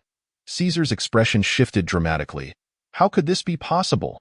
The blind seer spoke with indifference. The truth is as such. Hearing the conversation between Caesar and the others, Lin Tian cheered within the barrier. Woo-hoo! It must be the Ghost Immortal's doing. Among the stowaways, only the Ghost Immortal possesses such power. Lin Wanyu looked at her brother with a gaze of concern for the foolish. Sigh. Always going on about the Ghost Immortal.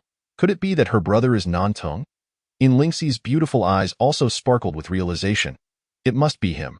Only he has the ability to kill 3 in an instant. It was the Ghost Immortal who killed them, not your little boyfriend, Lin Tian retorted indignantly. Upon hearing Lin Tian claim Jiang Yin was her little boyfriend, In Lingxi's cheeks flushed crimson as she countered. Regardless, the Ghost Immortal is not as formidable as that person. The two once again engaged in a verbal duel. Meanwhile, Jiang Yin had already attracted the attention of other Western martial sect masters after slaying 3 of their kind. Identifying his target, it appeared to be an SS-class power-type ability user who had annihilated all members of 5 teams. Everyone kept their distance, wary of close quarters. The 2-meter-tall man spoke solemnly. He was the leader of the second team.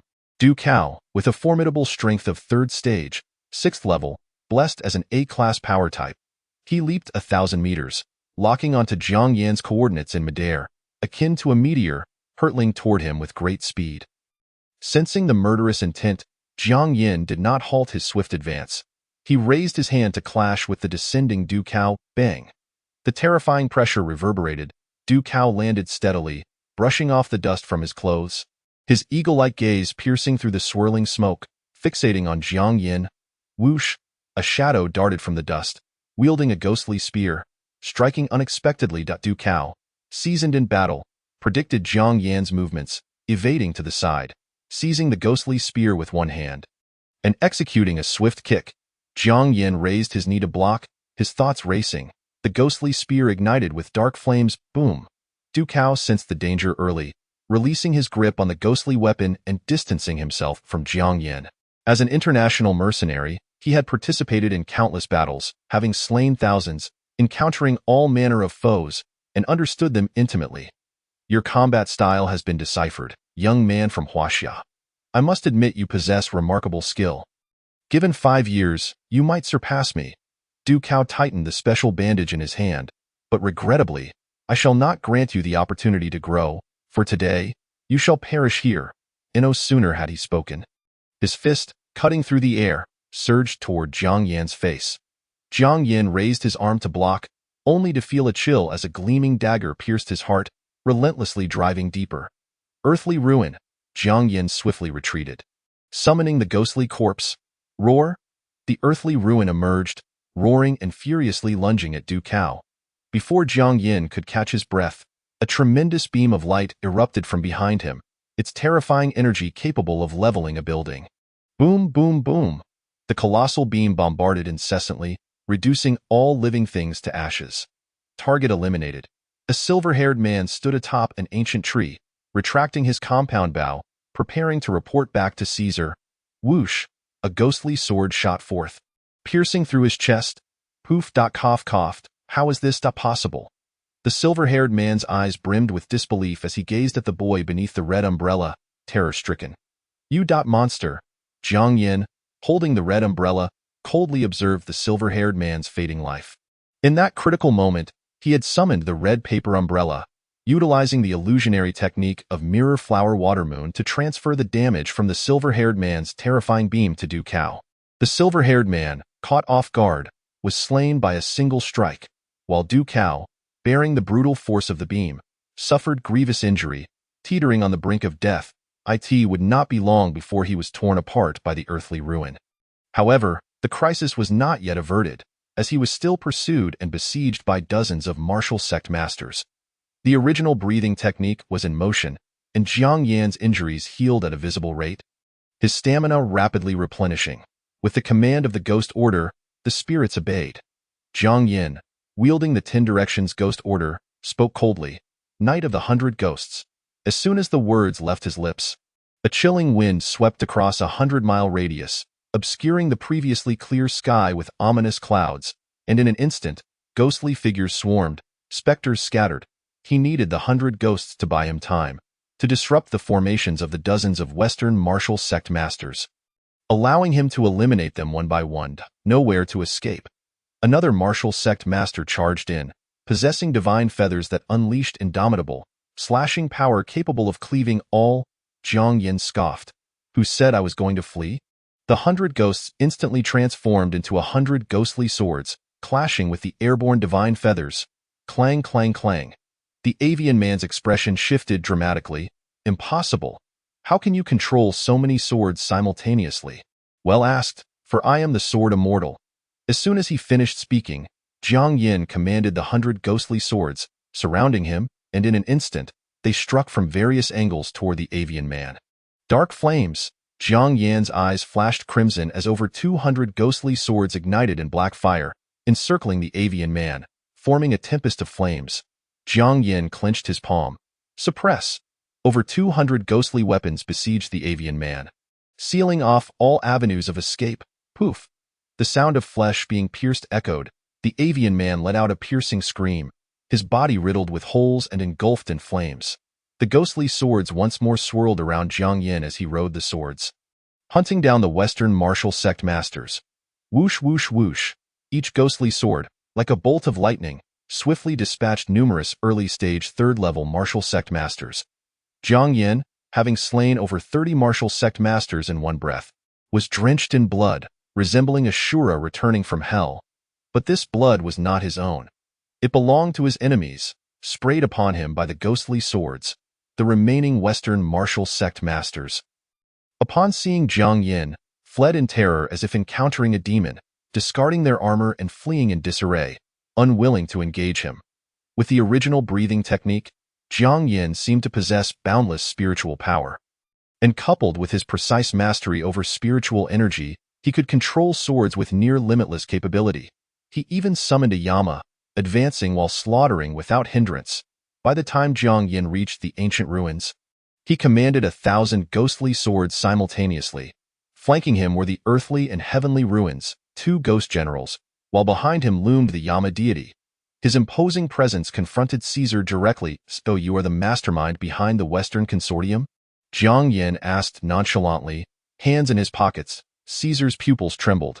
his face filled with shock as he beheld the 1,000 ghostly swords and the ink-haired youth resembling Ashura. "What about the martial sect masters I sent to kill you?" Caesar's voice quivered. Jiang Yin tilted his head thoughtfully, as if recalling something, and replied with a faint smile. "It turns out those fellows were third-level martial sect masters. I hardly paid them any mind."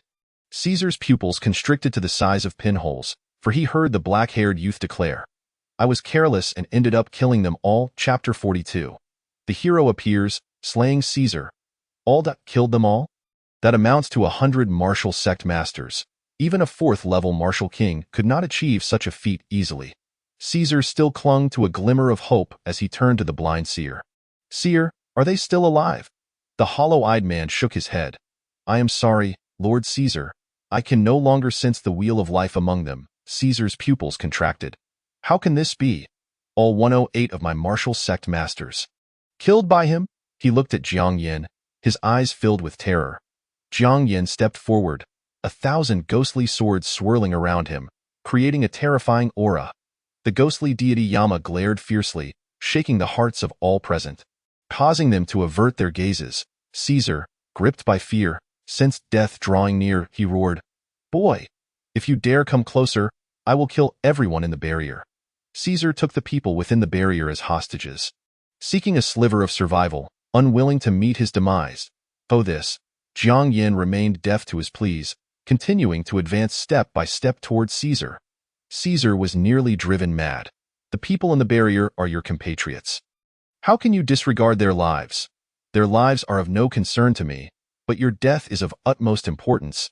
Jiang Yin replied with a hint of a smile, and the next moment, 1,000 ghostly swords ignited with black flames, shooting towards Caesar like a wildfire. "Blind fool!" Caesar screamed.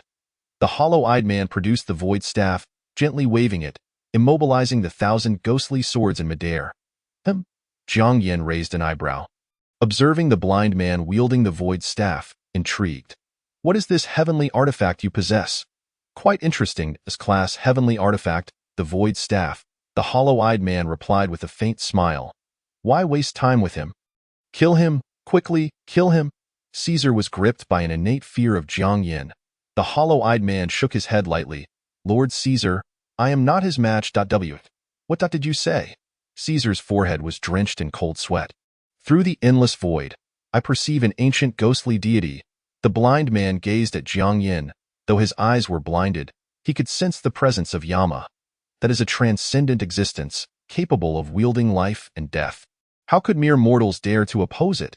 The blind man smiled faintly, saying, "Young man from Huaxia, I have no intention of being your foe. The fate of those behind me rests in your hands." With that, the ethereal scepter in his grasp dissipated, and he bowed slightly, expressing the utmost reverence towards Jiang Yin. "Blind man, you dare to betray us. My father will not spare you." Caesar's visage contorted with rage. His expression dark. "Why, Lord Caesar, this is the outcome you have invited upon yourself. I warned you long ago that this journey to the east would pose a risk of your downfall." The blind seer smiled subtly before turning to depart. Despair engulfed Caesar.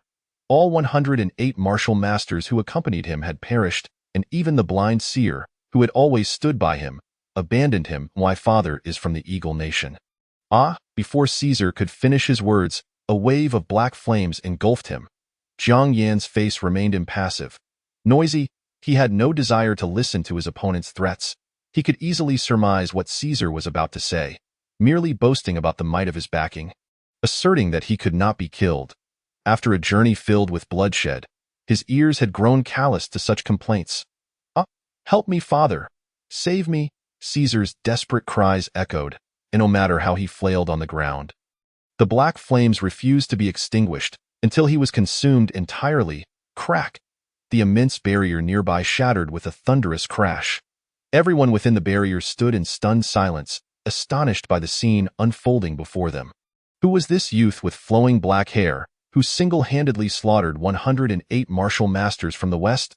Moreover, he had forced the blind seer to retreat without even engaging in battle. Lin Tian was already leaping with excitement, tugging at Lin Wanyu's arm, exclaiming, "Sister, I wasn't mistaken. The ghost immortal has come to save us." Lin Wanyu, equally astounded, gazed at the strikingly handsome youth, filled with disbelief. This was indeed the ghost immortal rumored in Jiang City.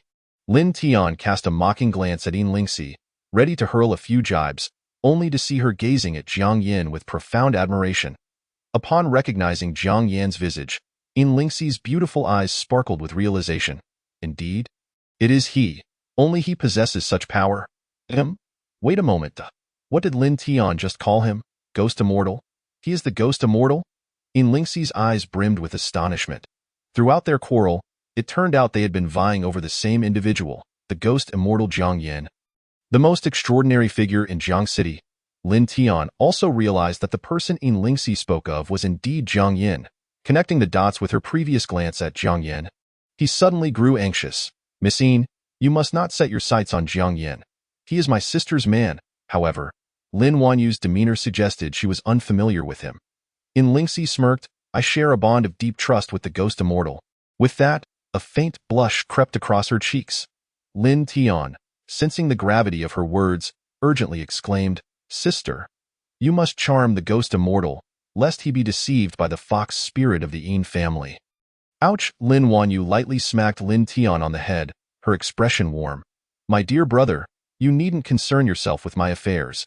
She smiled radiantly and, with graceful steps, was about to approach Jiang Yin when three figures dashed past her. The three figures encircled Jiang Yin, hugging and clinging to him. Wu Wu, Ghost Immortal. I knew you would avenge us. Hong Junkai cried, clinging to Jiang Yan's leg, sobbing uncontrollably. These foreign devils are so wicked. Chen Duo embraced Jiang Yan's arm, her face streaked with tears of gratitude. Ghost Immortal, thank you for saving us. Without you, we would have been slaughtered by these foreigners. Lin Xiao stood to the side, arms crossed, stiffly addressing Jiang Yin. Thank you. This is the second time you have saved us. Jiang Yin smiled wryly, gently pushing the two off. I simply could not bear to witness the atrocities committed by these Westerners, intruding upon our territory and engaging in such pillaging. Though he smiled, an icy glint lingered in his eyes. If they dare come, I shall ensure they never return, buried forever in Huaxia. The Ghost Immortal is so handsome. I want an autograph. I want an autograph. Chen Duo transformed into a starry-eyed fan, once again clutching Jiang Yan's arm. Hong Junkai, equally enamored, gazed at Jiang Yin with adoration. The Ghost Immortal truly lives up to his name, with a heart that embraces the world and a spirit aflame with passion. It's not as exaggerated as you claim. Jiang Yin chuckled, but before he could extricate himself from the two, a beautiful figure rushed over and enveloped him in an embrace. Jiang Yin, we meet again. Yin Lingxi's sparkling eyes radiated warmth and mirth. Chapter 43. Departing the ruins, the competition commences. Miss Yin? Jiang Yin was somewhat taken aback. I should have known you were the Ghost Immortal. Yin Lingxi's visage shone like the morning sun, every smile and frown captivating the heart. Chen Duo and Hong Junkai stood agape. Yin Lingxi, the heiress of the Shining Group? They were dumbfounded. The heiress of the Shining Group seemed so close to the Ghost Immortal. Could there be a story behind their connection? It is time to depart. Lin Xiao pulled his two dazed companions away, preventing them from continuing their starry-eyed reverie. No, I refuse to leave. I want to witness this drama unfold. This is a monumental scoop. Chen Duo protested, while Hong Junkai had already entered a state of shock. Heavens, the untouchable Yin Lingxi is involved with the Ghost Immortal. This world is too fantastical. Lin Xiao sighed. While the Shining Group was indeed a powerful conglomerate, Jiang Yin was an SSS-level divine gift-bearer, with the potential to become an emperor in the future. Even if he were to become a son-in-law of the Yin family, it would not be surprising. He was merely an A-level divine gift-bearer, and in Jiang City, numerous prestigious families were vying for his attention, let alone the SSS-level Jiang Yin. Allow me to introduce myself formally. Yin Lingxi's eyes sparkled as she smiled enchanting. I am Yin Lingxi, the sole daughter of the chairman of the Shining Group. Jiang Yin warmly grasped the jade hand Yin Lingxi extended, replying with a smile. I am Jiang Yin. Yin Lingxi's alabaster skin flushed slightly. Jiang Yin, would you be interested in joining the Shining Group? Before Jiang Yin could respond, Lin Tian's voice rang out. No, he does not agree. Yin Lingxi's delicate brows furrowed, revealing her displeasure towards Lin Tian. Brother-in-law, Lin Tian's exclamation left Jiang Yin speechless. When did he become Lin Tian's brother-in-law? Lin Tian, handsome yet playful, grinned. Brother-in-law, I've brought my sister to you. Ouch! His head received another light smack, causing him to leap about in pain. Beside him stood a graceful and statuesque young woman, her smile radiant, exuding elegance. Ghost Immortal, my younger brother is quite thoughtless. I apologize for any trouble he has caused you. Jiang Yin chuckled lightly. It's a minor matter. Just give him a good thrashing when you returned. Brother-in-law, Lin Tian cried out in despair. Lin Wanyu pinched Lin Tian's ear, her smile radiant as she turned to Jiang Yin. Mr. Jiang, to express our gratitude for saving us, I would like to present you with a cherished 1,000-year spirit herb from my family. Her delicate wrist, as refined as jade, adorned with a silver bell that chimed sweetly, revealed a plant radiating a pure lunar glow. Yin Lingxi's eyes widened in astonishment. A 1,000-year lunar herb, she looked incredulously at Lin Wanyu. The Lin family was a major shareholder in the herb group, naturally possessing numerous spirit herbs and divine medicines. But a 1,000-year spirit herb was exceedingly rare. The herb group likely possessed no more than 10.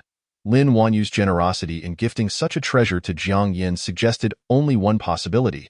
She had taken a liking to Jiang Yin and sought to ally him with the herb group.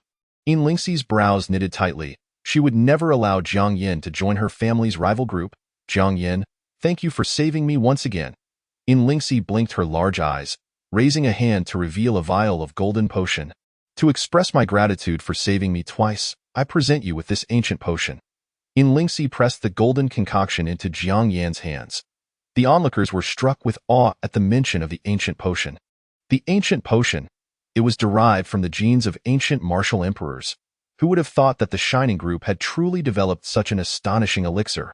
A standard gene potion sells for 100,000. But this ancient potion, yet to be released on the market, was priceless. It was impossible to determine whether the value of the ancient potion or the 1,000-year lunar herb was greater. Jiang Yin observed the two young ladies vying to bestow gifts upon him, and he did not hesitate to accept their offerings with a cheerful demeanor. Both young ladies are indeed generous. I graciously accept your kind intentions.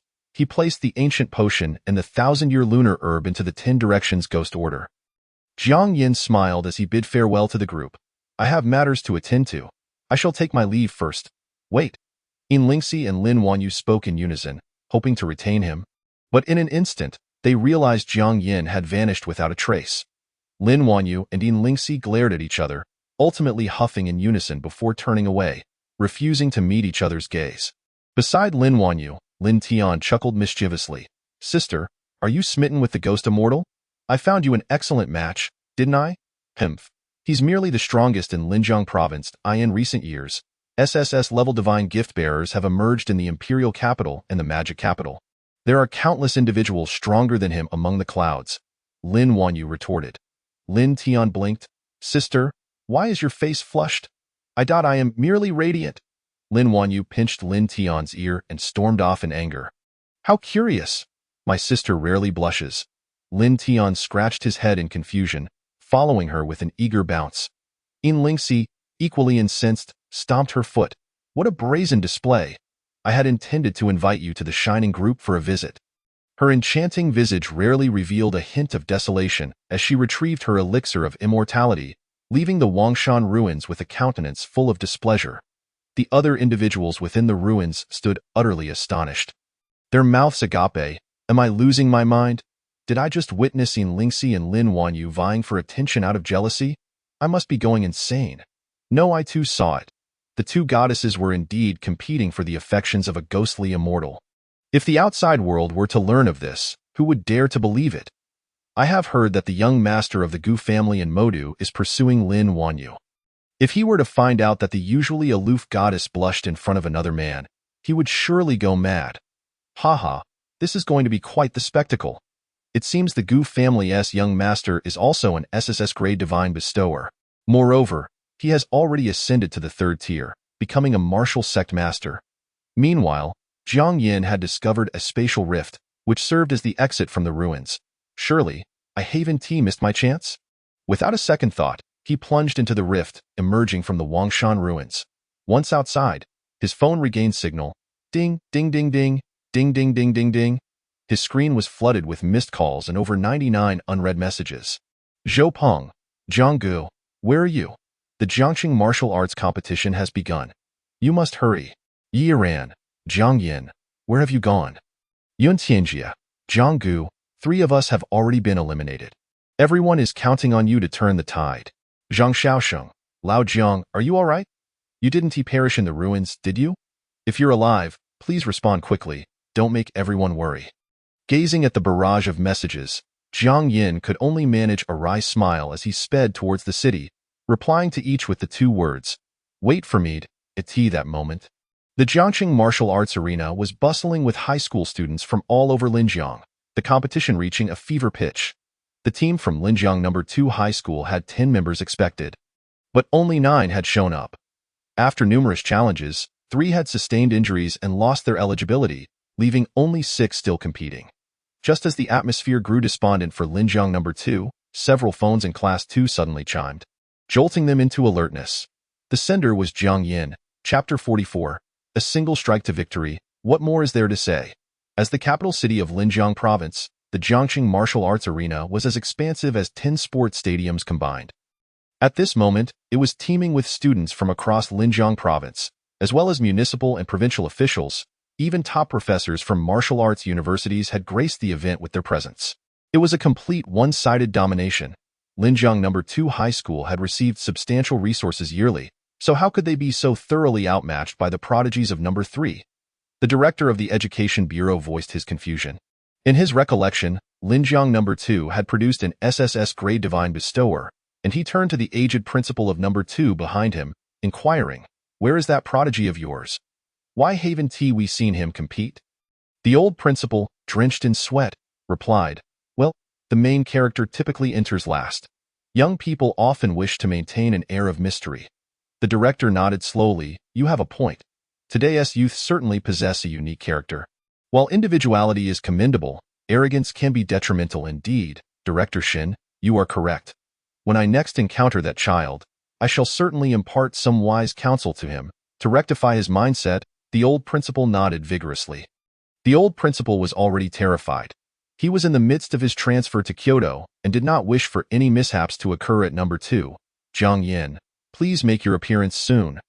On the martial arts arena, Meng Zhan was battered and bloodied, his flesh torn, revealing bone beneath. Before him stood a man with an expression of haughty disdain. Is this all Linjiang No. 2 is capable of? Yet you dare to participate in the Jiangxing martial arts competition? Do you not know what this year's competition is dubbed? It is the Prodigy Tournament. Only prodigies deserve to take the stage. He regarded Meng Zhan with a look of pity. TSK, an A-grade divine bestower could once be considered a prodigy, but no, you are nothing. He gathered a sphere of lightning in his palm. Crackling with energy, unleashing a terrifying wave that engulfed Meng Zhan. A flash of white light illuminated the arena, and when the blinding radiance faded, Meng Zhan lay unconscious on the ground. Meng Zhan had lost consciousness. The third school's Chao Yu emerged victorious. The referee declared the result. Several healing-type ability users rushed to the stage, treating the critically injured Meng Zhan and carrying him off the arena. Chao Yu was the strongest. No. 3 was invincible. Linjiang No. 2, do not bring shame upon yourselves. Quickly return to your fields. In the stands, spectators mocked Linjiang No. 2 and cheered for Chao Yu of No. 3. Chao Yu reveled in this sensation. He was born to be the center of attention. S-grade Divine Thunder Battle Armor. Summoning the Divine Thunder Battle Armor, he became the embodiment of the Thunder God, commanding the lightning with a mere gesture. Looking down upon all, the referee then called out loudly, "Does Linjiang No. 2 have anyone else willing to challenge Chao Yu? If not, we shall switch competitors." Students from No. 3 jeered, "The trash of No. 2, not even capable of touching a single hair of Chao Yu." "Ha ha ha, that was hilarious. That big oaf just got struck dumb by Chao Yu's lightning, flailing about as if he could actually harm him." Other high school students joined in the ridicule. "Didn't we hear that Linjiang No. 2 produced a prodigy? Where is he? Surely he isn't a myth?" "Yes, I recall rumors that an SSS grade divine bestower emerged from Linjiang No. 2, single-handedly defeating an entire class. What was he called? Ghost Immortal." "Oh yes, that's right, Ghost Immortal. Where is the Ghost Immortal from Linjiang No. 2? Why hasn't he appeared?" "The Ghost Immortal has arrived." "Huh. What? The Ghost Immortal has appeared? When?" "Right now, on the martial arts arena." A youth clad in casual attire slowly ascended the stage. He smirked, his face brimming with indignation. Old Zhang is truly ruthless. I just arrived, and he has me fighting already, showing no regard for the students. Upon seeing the newcomer, Chao Yu squinted his eyes. I have seen your photo. You are the ghost immortal. Damn. Are you some kind of pervert? Why are you looking at my photo? Jiang Yin hurriedly covered himself. Heh, I merely wish to know what my formidable opponent in this martial arts competition looked like. Chao Yu sneered at I hear you are a summoner, adept at conjuring spirits and monsters. You seem quite well informed. Are you harboring a crush on me? Jiang Yin replied with a faint smile. Just so we're clear. I have no interest in men. Do not weep should your confession be rejected. I'll confess to your grandpa. Chao Yu could no longer contain himself. How could this brat's tongue be so sharp? I shall ensure you can never utter another lewd word. Chao Yu moved with lightning speed, transforming into a flash as he charged towards Jiang Yin. Bang! A dull thud echoed, just as Chao Yu had rushed in at incredible speed. He was now propelled backward at an equal velocity. Dressed in divine thunder battle armor, Chao Yu was bent into a C-shape, flying 100 meters before crashing into a wall, leaving a mark in the insulating barrier. Chao Yu became lodged in the wall, unable to extricate himself, rendered incapable of combat. I already said I'm not interested in boys. Why did you suddenly charge at me? How frightening. Jiang Yin shook his hand. As the impact had left his hand sore, the entire martial arts arena fell into a profound silence. The referee was dumbfounded. What if the match hadn't even started, and Chao Yu had seemingly gone berserk, charging in without warning. Not only did he charge in, but he also flew back, becoming embedded in the wall, unable to dislodge himself. The referee opened his mouth, taking a moment to regain his composure. Before stating, Chao Yu has lost consciousness and is disqualified from the match. Witnessing this scene, even the director of the Education Bureau, Shen Wenba, was left speechless. What just happened? Did you see what occurred? He inquired of an elderly gentleman with white hair and a youthful demeanor, who stroked his beard with a beaming smile. Ha ha ha, indeed. Our Linjiang province has produced an extraordinary prodigy, the old principal of Linjiang No. 2 excitedly interjected, Director Shun, Principal Zhou. This is Jiang Yin from our school. He is the SSS grade divine bestower. Oh? No wonder. Shun Wenba nodded in understanding. So it is an SSS grade prodigy. That clears everything up. The elderly gentleman, Zhou Wanshan, smiled with satisfaction. What a promising talent. He is bound to achieve greatness in the future. Upon hearing this, the surrounding dignitaries were left astounded. Achieving the status of emperor or deity. What does that even mean? An 8th-tier martial emperor.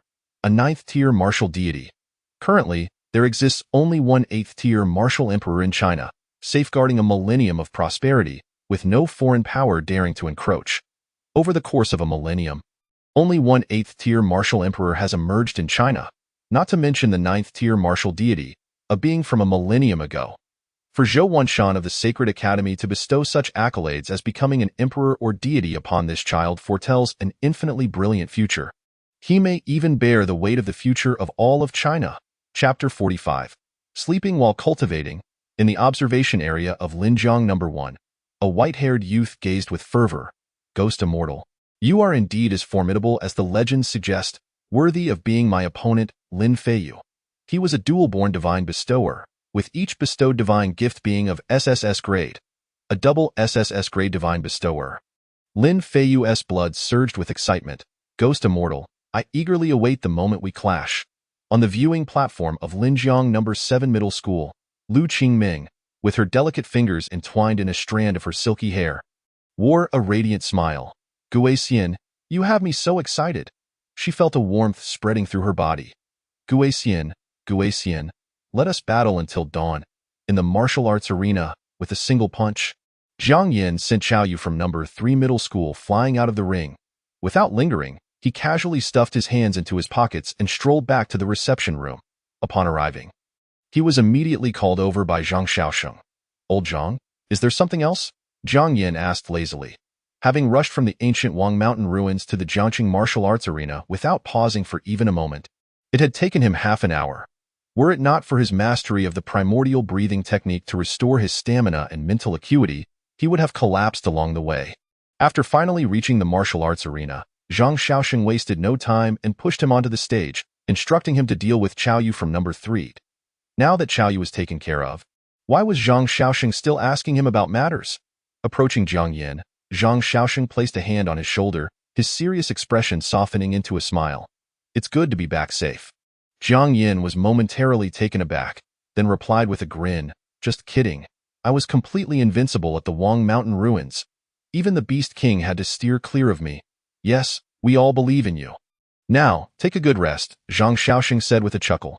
You have resolved a major issue for number 2, and the remaining competitors from number 3 are not worth worrying about, so you need not take to the stage again.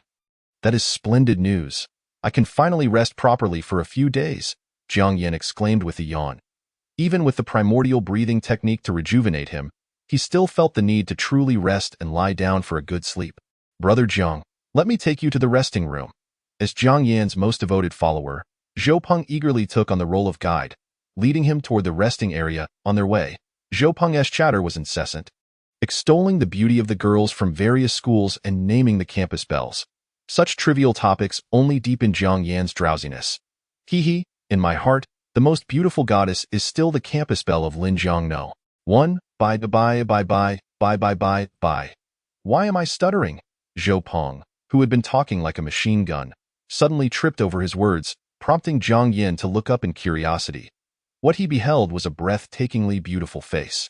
With a countenance as frosty as ice and skin as white as snow, she simply standing there was a stunning sight.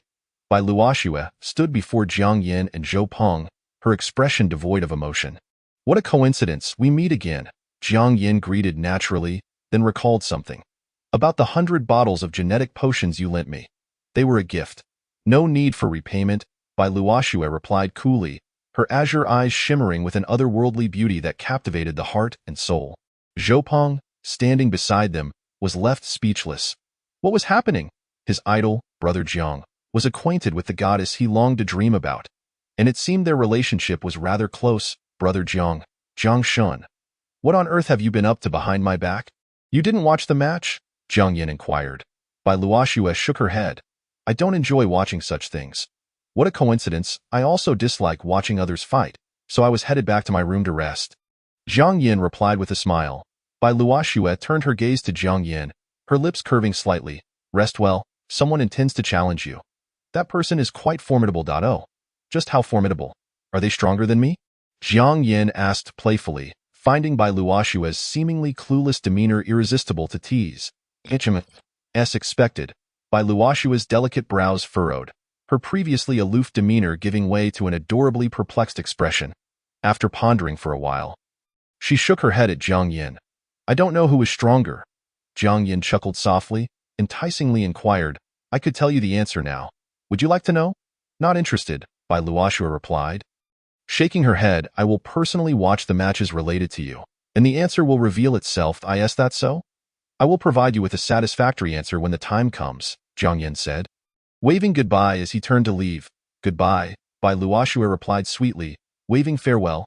Zhou Peng, witnessing the exchange, was utterly astonished and could no longer contain himself.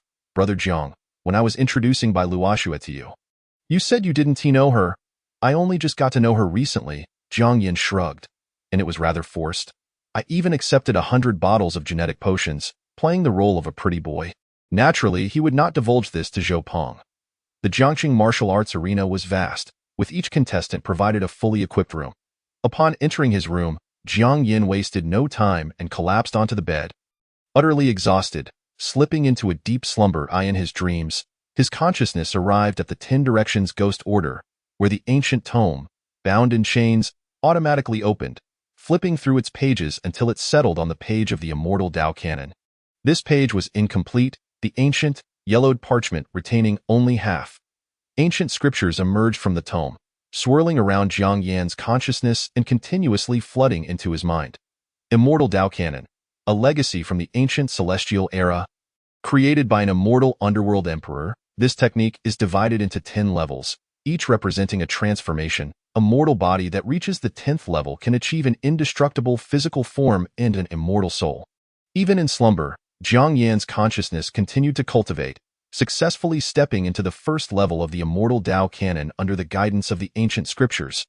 Lying on the bed, Jiang Yin was in a deep sleep, unaware that his outer layer of skin had become as hard as vibrating gold. impervious even to A-grade divine gifts. The Immortal Dao Canon involved cultivating skin in the first level, flesh in the second, tendons in the third, bones in the fourth, and blood in the fifth. The ancient tome documented only the first 5 levels of the Immortal Dao Canon. Achieving the first 5 levels would grant one an indestructible physical form. No force could harm the body, rendering one immortal and unyielding. Jiang Yin slept soundly, and when he finally opened his eyes again, it was already the afternoon of the 3rd day. Why do I still feel so fatigued? Jiang Yin stretched, feeling exhaustion in every part of his body, as if he hadn't rested adequately. Only after he fully awakened did he realize a new technique had settled in his mind. Immortal Dao Canon, I actually cultivated the first level in my sleep. Jiang Yin was taken aback, astonished that he could achieve such a feat while simply resting. It was no wonder he had slept so long and still felt tired. Wow, am I really that impressive? Even sleeping allows me to grasp martial arts. Jiang Yin marveled at his own extraordinary talent. While others merely rested during slumber, he, Jiang Yin, was cultivating. Not to mention that the primordial breathing technique had never ceased. Now even his consciousness was training itself in dreams. Could it be that the reason I can cultivate in my sleep is due to the primordial breathing technique? Jiang Yin suddenly understood. Thanks to the primordial breathing technique, he hardly needed to rest. He was in a constant state of vitality. Yet, he still insisted on sleeping every night, and throughout his slumber, the primordial breathing technique continued to operate. This led to him being overly energetic, with his mental acuity overflowing. What to do? Naturally, his consciousness would become restless, seeking tasks to occupy itself. Jiang Yin slept, yet his consciousness was vibrantly alive, busily finding things to do. This was the reason he could cultivate even while asleep. The first level of the Immortal Dao Canon was about cultivating skin. Jiang Yin began to recall the abilities he had mastered during his sleep. Upon thorough review, he was astonished. Achieving the 5 levels directly led to an indestructible body. How outrageous was that? It seemed that this Immortal Dao Canon was the new reward unlocked from the ancient Ghost Order as he stepped into the 2nd tier. Cultivating skin meant his skin became impervious. Eager to test this, he searched the fully equipped suite. He found a B-grade alloy spear in the training room. B-grade alloy materials were considered mid-range. Surely they could pierce my skin? Right? Jiang Yin tried to stab his finger with the spear. Clang! A metallic resonance echoed. Jiang Yin felt something poke his finger, but there was no pain, just a tickling sensation. B-grade alloy can't even hurt me. Jiang Yin was astounded. In a way, let me try something stronger. He rummaged through the training room and found an A-grade alloy spear. Taking a deep breath, he lunged the spear towards his hand. Clang! This time, the sound of impact was even more thunderous and resonant. Jiang Yin felt a sting, but that was all. The A-grade alloy spear merely broke through a layer of skin without drawing blood. After his tests, Jiang Yin confirmed that the first level of the Immortal Dao Canon could completely withstand attacks below A-grade. Just the first level of cultivating skin was already this formidable. Jiang Yin could hardly contain himself. He was determined to reach the 2nd level of cultivating flesh. Following the guidance of the scriptures in his mind, Jiang Yin repeatedly practiced the Immortal Dao Canon, each punch emanating immense force and the sound of sonic booms. With each repetition of his training, he felt utterly drained, as if every ounce of strength was being drawn into his flesh. Suddenly, he realized, the Immortal Dao Canon, with each practice, transformed all his vitality, energy, and blood into nourishment for his flesh. For others, practicing the Immortal Dao Canon would deplete their entire vitality, energy, and blood, leaving them bedridden for days. Were it not for Jiang Yin's mastery of the primordial breathing technique, allowing him to recover quickly, he would not have been able to practice the Immortal Dao Canon multiple times in a single day. By the end of the day, Jiang Yin had practiced the Immortal Dao Canon 13 times. His progress was astonishing, and he was already on the threshold of the 2nd level of cultivating flesh. If one were to follow the norm, a single session of cultivation would require a fortnight's rest in bed. Yet, the amount of cultivation that Jiang Yin accomplishes in a single day surpasses that of others over the span of 6 months. With a deep exhale, Jiang Yin released a breath of stale air, feeling his strength swell further. Suddenly, a series of knocks echoed on his door. Assuming it was Zhou Peng, Jiang Yin gave it little thought. Upon opening the door, the visitor was taken aback at the sight of Jiang Yin's bare torso. Standing at a height of 183 cm, Jiang Yin possessed a well-proportioned physique. Even in casual attire, he resembled a living mannequin. Fresh from his session with the immortal Dao Cannon, his body glistened with sweat, and feeling uncomfortable, he had shed his upper garments, revealing a sculpted physique. His tall and athletic build, devoid of the exaggerated musculature of bodybuilders, exuded an aesthetic beauty akin to a masterpiece crafted by the divine. Noticing Zhou Peng's prolonged silence, Jiang Yin glanced over, only to find that the visitor was not Zhou Peng, but rather Yi Yiran. Yi Yiran's eyes widened, her expression betraying a hint of drooling. Frowning, Jiang Yin swiftly donned his jacket and coldly inquired, "What brings you here?" "Ah? Oh." Yi Yiran snapped back to reality, instinctively swallowing hard, still dazed by Jiang Yin's physique. She pondered to herself, what was the need for him to dress?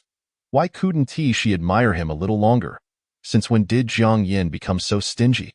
He had once been entirely accommodating towards her. Reflecting on the past, a tinge of melancholy crossed Yi Yiran's face. If only she and Jiang Yin were still a couple. How long could she gaze at his abs? Perhaps she could even reach out to touch and feel. Shaking her head, her cheeks flushed crimson, she scolded herself for such thoughts. Upon meeting Jiang Yin, she felt as if she had transformed into a brazen woman. Jiang Yin, I wanted to inform you that the upcoming martial arts competition will adopt a 2v2 format for the finals. Yi Yiran's face blushed deeply as she fidgeted with her hands. I believe that if we were to form a team, no one would be more suitable than you and me. Would you consider? Not considering. Jiang Yin abruptly interrupted Yi Yiran, gesturing for her to leave. I am aware of the situation. You may exit my room now. Yi Yiran stood there, stunned, feeling utterly aggrieved.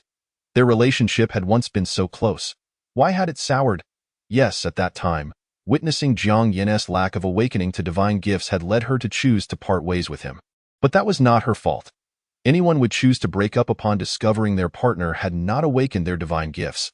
All she did was act according to human nature, so why had Jiang Yin become so heartless? Was there truly no room for reconciliation? Jiang Yin, Yi Yiran bit her cherry lips, her eyes reddened as she glared at him. If you refuse to team up with me, who else would you consider? Who else is worthy of you? Who I team up with and who is worthy of me seems to have little to do with you, Jiang Yin replied, barely casting a glance in her direction. His tone indifferent, he seemed utterly disinterested in Yi Yiran. Have you finished speaking? If so, you may leave my room, and do remember to close the door behind you. Yi Yiran could no longer withstand Jiang Yin's coldness. Her eyes brimmed with tears. Jiang Yin. She wished to unleash a fierce retort, vowing never to seek him out again. Yet, the words caught in her throat, and she could only flee in a fluster. Hastily shutting the door behind her, she thought to herself that Jiang Yin's upper body must not be seen by anyone else. Chapter 47. Another SSS-class divine gift holder. After another day and night of cultivation, Jiang Yin practiced during the day and continued to cultivate even as he slept at night. The following morning, he had successfully entered the second level of the immortal Dao Cannon, body refining. Jiang Yin clenched his fists, feeling the transformation within his flesh. The strength of his body had increased several-fold. Now, with a mere flick of his fist, he could produce sonic booms. Even a snap of his fingers could generate a sonic blast. Incredible! This was astonishing. He could create sonic blasts with his bare hands. Jiang Yin was elated. The current strength of his physique would allow him to confront 100 Western martial artists without relying on any martial techniques or divine gifts. With just his body, he could easily overpower the remnants of Wang Mountain. His stomach let out a growl. Jiang Yin smacked his lips.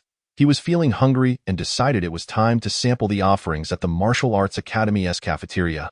Exiting the lounge, he made his way to the cafeteria of Jiang City's Martial Arts Academy. The cafeteria was quite lavish, spanning 6 stories, each floor designated for different countries. Feeling too lazy to ascend, Jiang Yin found a spot on the ground floor and casually ordered a fried chicken set. He progressed to the second level of the immortal Dao Cannon. His energy and vitality had significantly dwindled, prompting him to indulge in high-oil foods like fried chicken to replenish his strength. Before long, a staff member approached with a tray. Your deluxe family bucket is ready. Thank you. Jiang Yin accepted the bucket. Nearly drooling, he hadn't had a proper meal in several days while cultivating the immortal Dao Cannon, relying solely on the primal breathing technique to stave off starvation. Hey, Qingming, look at that guy devouring food like a wolf. Has he turned into a ghostly immortal? Yang Zidong nudged Lu Qingming's arm. Upon hearing the term ghostly immortal, Lu Qingming quickly followed her friend's gaze. Indeed, in a corner of the cafeteria, Jiang Yin was munching on chicken legs with both hands, alternating bites with no regard for decorum. What a sight! Lu Qingming's eyes sparkled with amusement. Zidong, let us go take a look. Is that wise? We not from the same high school. He is our enemy. Yang Zidong hesitated but suddenly noticed her friend striding forward with determination. Hey, Qingming, wait for me. It was peculiar. Lu Qingming had never shown interest in boys before. Her demeanor towards this ghostly immortal was clearly one of keen interest. Oh dear. It seemed her dear friend had matured and recognized the allure of the opposite sex, unaware of her friend's inner musings. Lu Qingming's attention was solely on Jiang Yin. Just as Jiang Yin was about to take another bite of the chicken leg, he felt a shadow dimming the light above him. He didn't bother wiping his mouth and calmly lifted his gaze. Ghostly immortal. No, I should address you as classmate Jiang Yin. Lu Qingming smiled brightly, her eyes gleaming with mirth. May I sit here? This cafeteria is not owned by me. Feel free. Jiang Yin continued to relish his chicken leg. Hey, the person seated before you is the campus belle of the 7th high school. Could you at least maintain some decorum while eating? Yang Zidong's eyes widened in disbelief. Honestly, this is the first time Qingming has taken the initiative to approach a boy. Can't you set a good example for her instead of looking like a glutton? I couldn't care less about her being a campus belle. You two can sit here if you wish, but don't hinder my meal, Jiang Yin replied, his mouth still full of chicken. Lu Qingming looked on with a radiant smile as she extended her delicate hand. Reaching straight into Jiang Yin's family bucket, eye in front of him, she pulled out a piece of fried chicken. Jiang Yin halted his chicken leg display, his eyes turning cold as he lifted his gaze. Put that down, can't I have just one of your chicken legs? Lu Qingming's face was adorned with a smile. Put down my chicken leg, if you want to eat, go buy your own, Jiang Yin said coolly. But I simply want to eat your chicken leg. What should I do? Lu Qingming pouted, feigning a troubled expression. Yang Zidong stood there, dumbfounded. What was happening? How had her sweet Qingming transformed into a teasing bully towards a decent man? This was an odd turn of events. I said, put it down. Jiang Yin's aura surged suddenly, unleashing the full force of his SS-class divine gift, instantly lowering the temperature of the entire cafeteria. Yang Zidong trembled, feeling as though she were in the midst of winter, on the verge of freezing into an ice sculpture. Lu Qingming remained unfazed, still smiling brightly.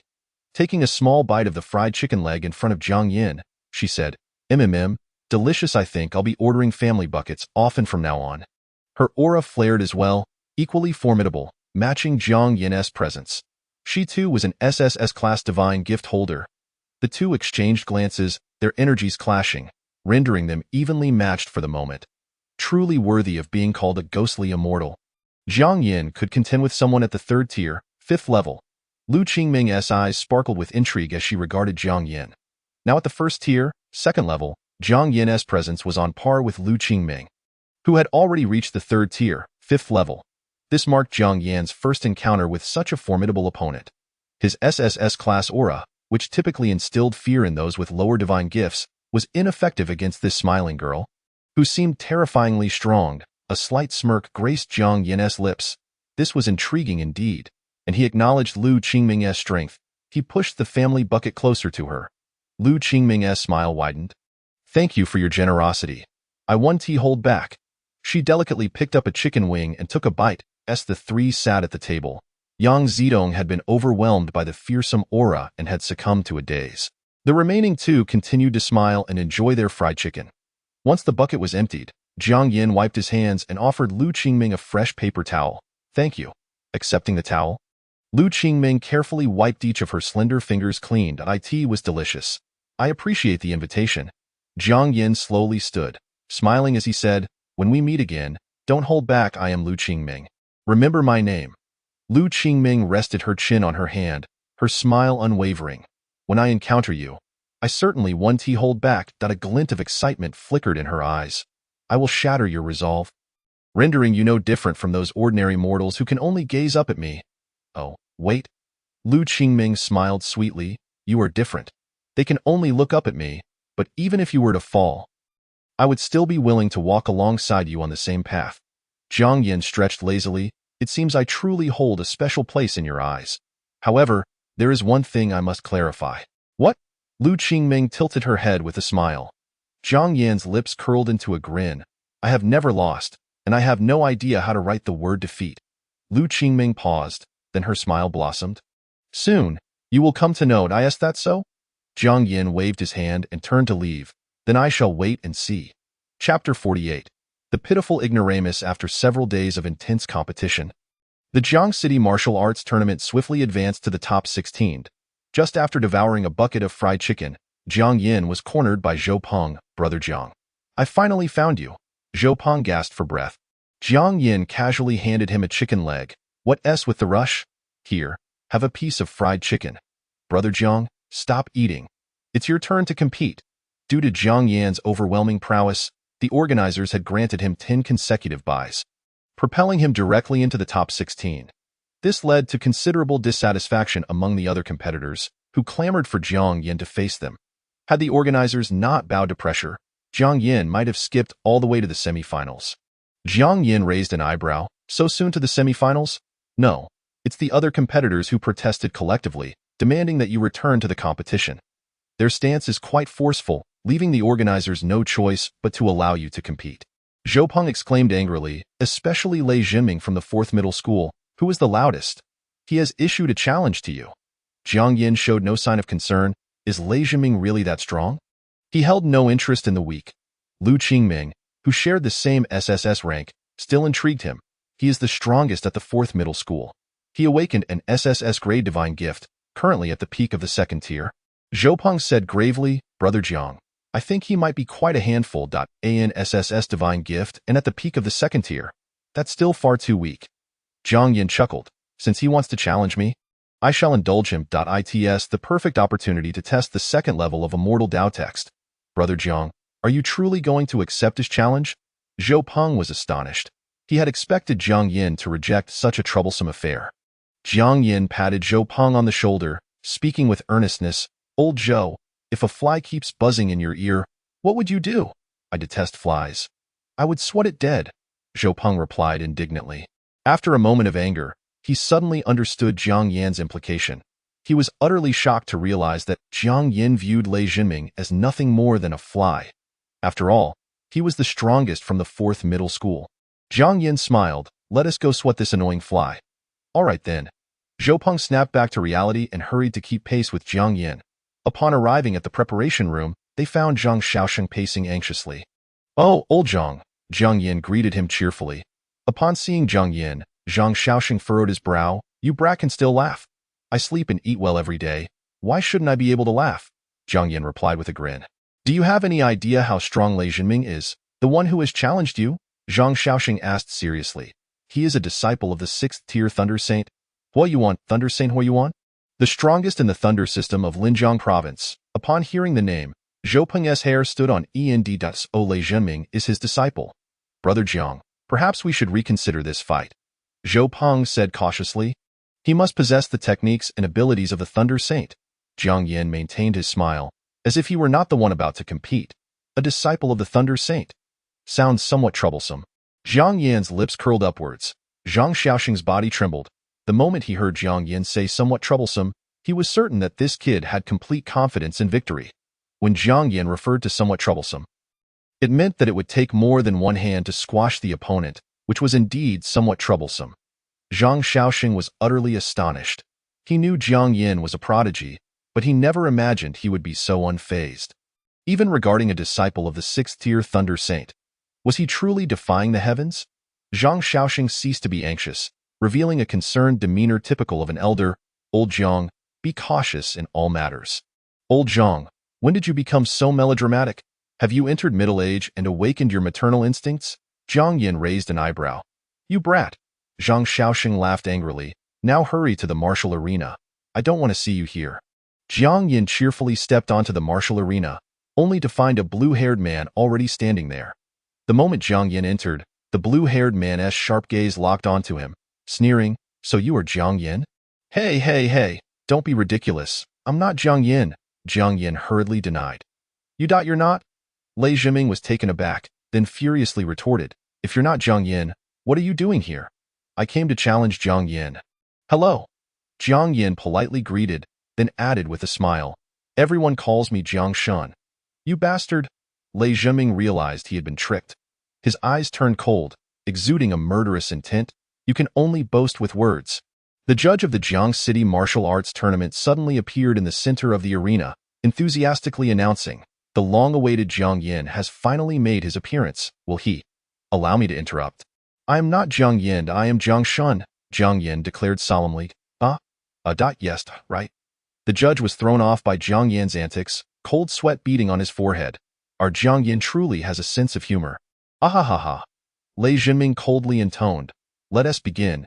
He could hardly wait to trample Jiang Yin beneath his feet, proving to everyone that he, Lei Zhiming, was the true #1 in Linjiang province. The judge was befuddled. These two students were increasingly disrespectful to the judges. Top 16 match, 4th Middle School S. Lei Zhiming challenges 2nd Middle School S. Jiang Yin. The match begins. As the judge's words fell, he vanished in an instant. A dazzling blue light flashed, enveloping the martial arena with an invisible barrier to protect the spectators. "Your demise is imminent.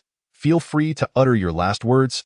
Lei Zhiming waved his hand, summoning thunderous roars as a lightning spear manifested in his grasp. Jiang Yin shook his head with a smile. "Ignorance is truly terrifying." "What?" Lei Zhiming furrowed his brow, unable to comprehend Jiang Yin's meaning. "If I were you, I would maintain my fear." Jiang Yin casually placed his hands in his pockets, smiling faintly. "If you manage to reach me alive, then this match is yours. What do you say?" "Ha! How utterly arrogant!" Lei Zhiming mocked. "I don't know what means you bribed the organizers to keep giving you buys, but as a cowardly scoundrel, I will personally erase you. Let the world witness your lamentable pleas for mercy."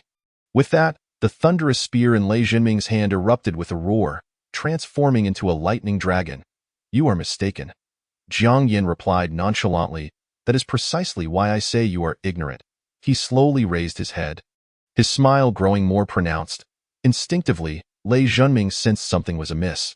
Jiang Yan's aura had suddenly shifted, no longer gentle and harmless, but instead exuding a fearsome, despairing presence. "The organizers chose to grant me buys not to ensure my advancement, but to protect you all." Jiang Yan's eyes sparkled with mirth. "To safeguard you from confronting me directly. Oh, poor ignorant one. P.S. Here's a little reminder for extra updates. The foolish author promises 2 updates daily. If the free little gift reaches 500, an additional chapter will be added. Chapter 49. Killing the Heart. Lei Zhiming trembled all over, instinctively sensing the encroaching fear. He struggled to regain his composure. "Ha! Merely playing tricks." Jiang Yin smiled faintly. "Then try to kill your way to me. I wonder how long you can keep up this bravado." Lei Zhiming's lightning spear roared like a dragon, unleashing a powerful strike toward Jiang Yan's position. Boom, boom, boom. Where the lightning dragon passed, terrifying thunderous storms erupted. The spectators leaped to their feet in shock. The 9 Heavens Lightning Dragon's roar. This is the signature move of the Thunder Saint. Huo Yuan. It has actually been passed down to Lei Zhiming. Oh my, this is a middle-tier Earth-grade martial technique. It once instantly killed a 6th-tier Beast Emperor. How terrifying.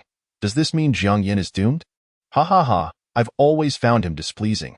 He must have bribed the organizers to keep getting buys. Heh, encountering Lei Zhiming, that despicable little man is finished. Hey, who threw that can? A student who had previously mocked Jiang Yin was suddenly struck dumb by a flying can. The culprit, a girl, was firmly pressing another girl back into her seat. Luo Shui, have you gone mad? How could you throw a can at someone? Bai Luoxue frowned, her delicate brows knitting together. He slandered him. So I had to throw. My dear, you don't even know Jiang Yin. So why does it matter if others slander him? Mu Shuiyao replied. Speechless, I cannot tolerate them slandering Jiang Yin. Bai Luoxue pouted. Suddenly, Mu Shuiyao's expression changed dramatically, realizing her family's young lady wasn't developing feelings for Jiang Yin. Was she? Upon contemplating this possibility, Mu Shuiyao swallowed hard and tentatively inquired, Luo Shui, do you know that ghostly immortal? Jiang Yin?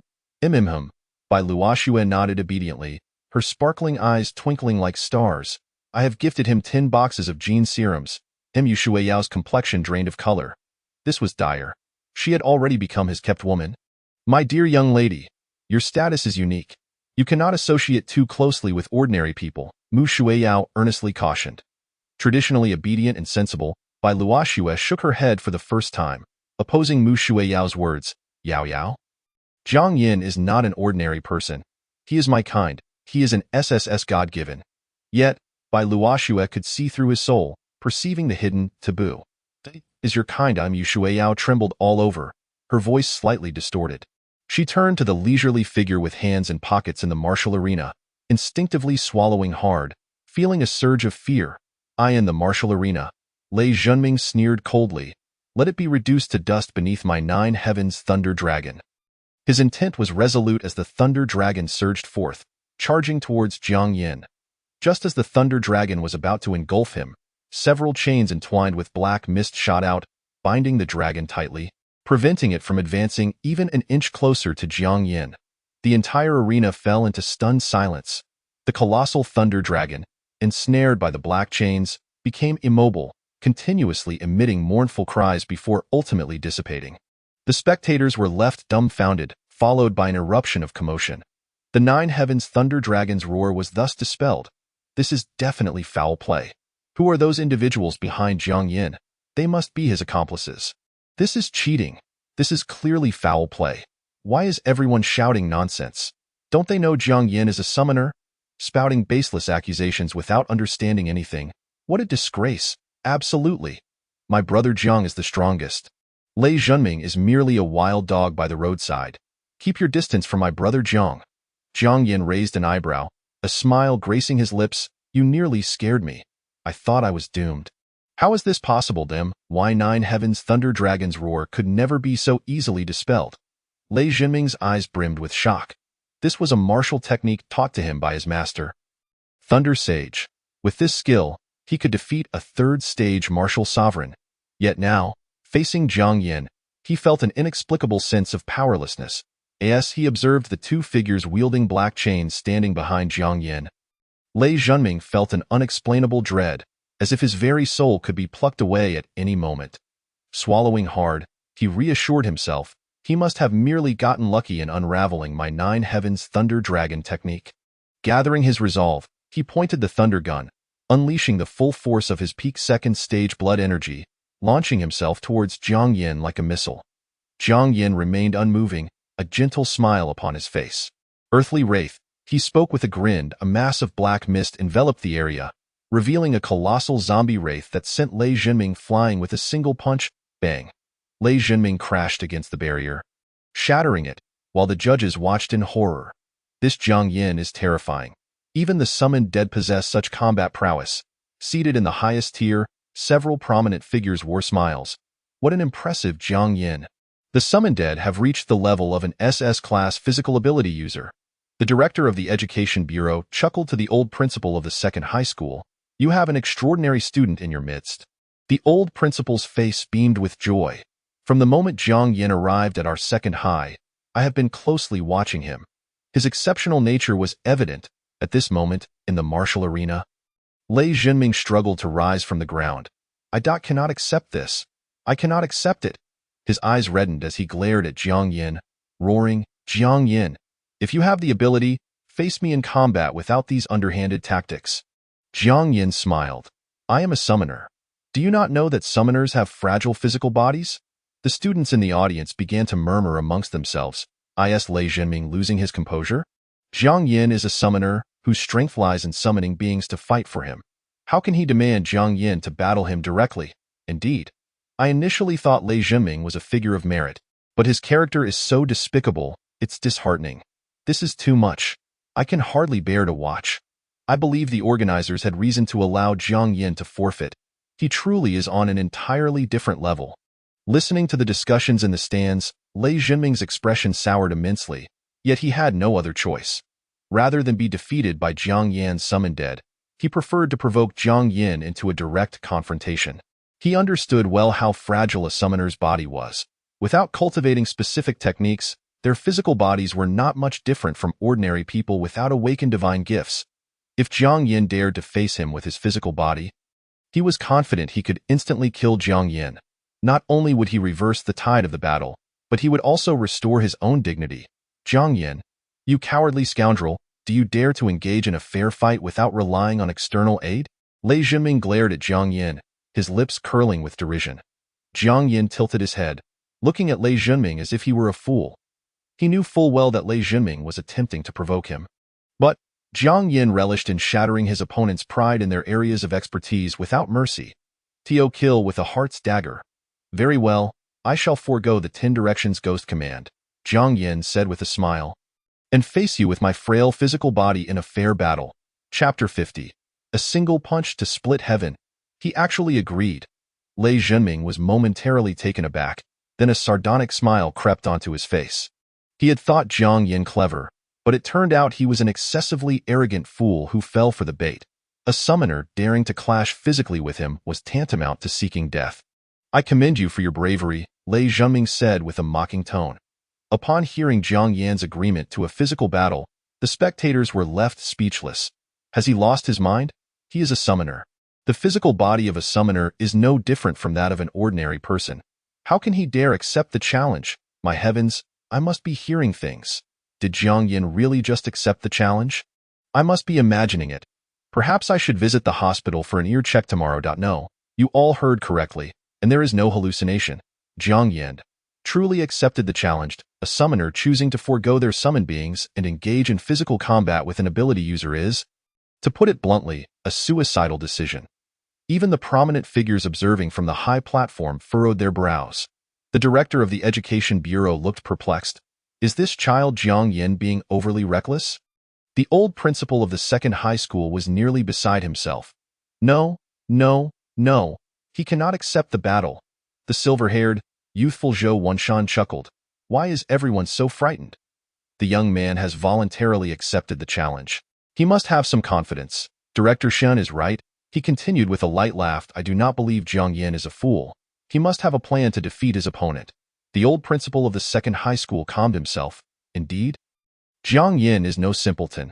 His acceptance of the challenge indicates he possesses a strategy for victory. In the martial arena, Lei Junming wore a cold smile, his eyes filled with a chilling murderous intent. Jiang Yin, do not regret your words. You are speaking a bit too much, Jiang Yin responded lightly with a smile. Sensing Jiang Yin's disregard, Lei Junming's fury ignited completely. He had always been the pride of the heavens. His divine gift awakening had revealed a rare SSS level. He was meant to be the most dazzling figure in Jiang City, the hope of its people. Yet, Jiang Yin had emerged. This individual, awakened with an SSS-level divine gift, had snatched everything that rightfully belonged to him, relegating him to the role of a mere supporting character. He could not accept it. He was meant to be the star of tomorrow, the foremost figure of the new generation in Jiang City.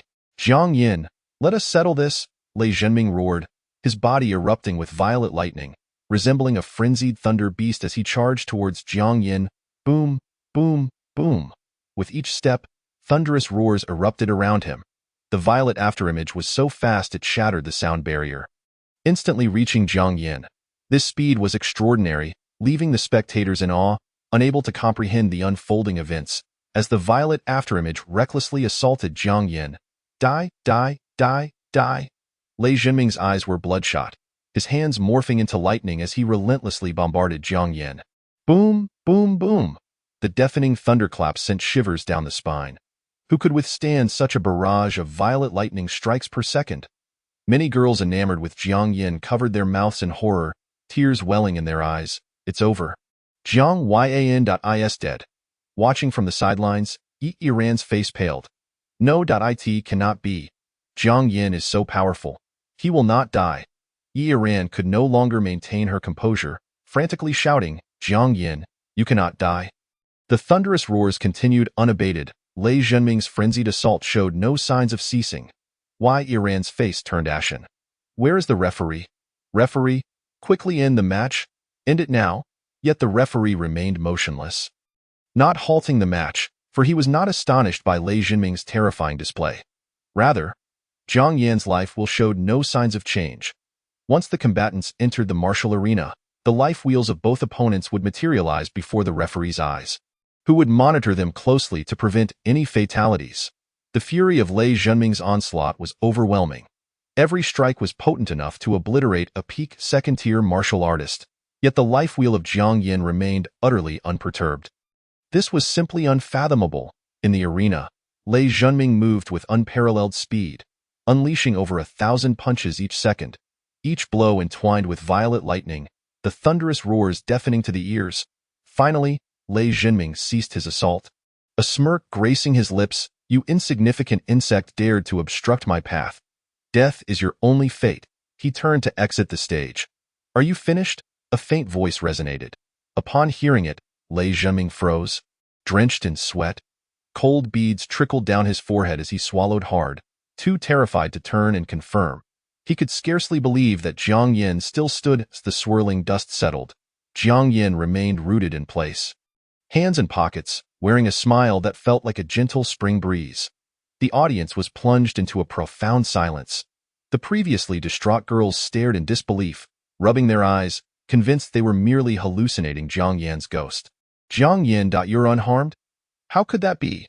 I should have known you were stronger than anyone else." Wei Yiran's eyes shimmered, misty with emotion. Jiang Yin tilted his head at Lei Junming. "You hit me quite hard." I almost cried out. "Just a joke?" It was more like a tickle. His physical form had undergone 3 cleansing transformations, and he had cultivated the immortal Tao repository to its second stage of body refinement. Even a third-tier beast king would struggle to breach his defenses. How could a peak second-tier Lei Junming inflict any injury upon him? 1,000 punches per second? Ha! The thunder may be loud, but the rain is sparse.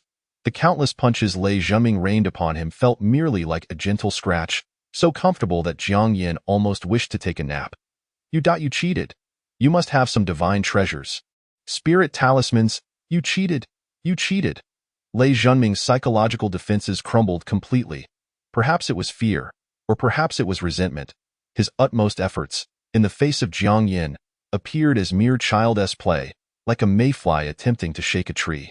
In that moment, he finally grasped the insurmountable chasm between himself and Jiang Yin. Akin to the clouds above and the mud below, it was a divide he could never hope to cross. A height he would never reach. "I won't fight anymore. I won't fight anymore." Lei Junming was utterly terrified. "No more fighting?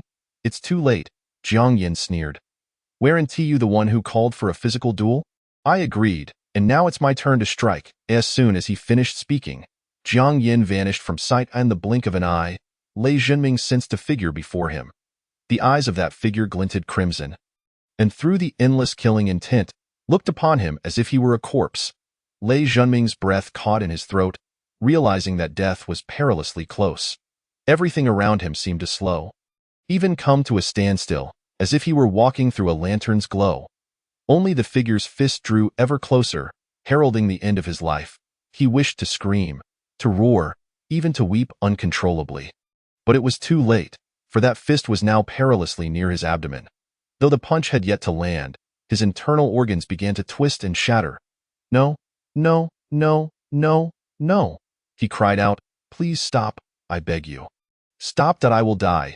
He truly will die, master," was the last syllable that escaped Lei Junming's lips. A thunderous crash echoed like the heavens collapsing, the terrifying force of the punch distorting the ground beneath.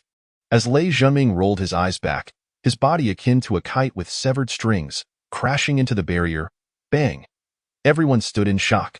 The barrier shattered upon the impact of Lei Junming's body. What a horrifying display of power! Crack! The entire circular barrier was utterly obliterated. Lei Junming's broken form lay upon the ground, devoid of any sign of life. Chapter 51. The young one is killed. Here comes the old one. Quick, quick, get assistance. The referee, finally snapping out of his stupor, screamed in anguish, "Healers! What are you waiting for?" A throng of healers rushed forward, all third-tier healers, capable of reviving any patient still clinging to life. A dozen healers simultaneously worked to mend Lei Junming's wounds, yet no signs of revival emerged. Time seemed to stand still. Each passing moment felt like a century. Eventually, a healer rose, his expression frozen, hands trembling, voice quaking, dead. He's dead. At this proclamation, the martial arena plunged into a silence as heavy as death itself. Dead. The referee's complexion turned ashen. The spectators were rendered mute, completely numbed by shocked in a martial arts competition. Someone had actually died in one spectator box. Lin Feiyu smirked, as expected of the ghost immortal. His strikes are indeed lethal.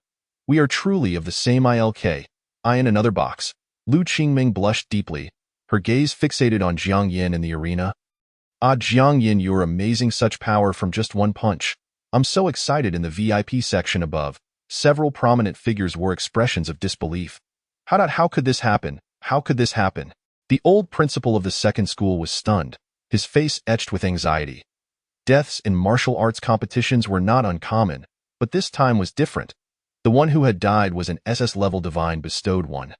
Moreover, he was the disciple of the Thunder Saint. Hua Yuan, director of the Education Bureau, Shen Wenba, appeared grim. This matter must be suppressed. We cannot allow that old fool Hua Yuan to find out.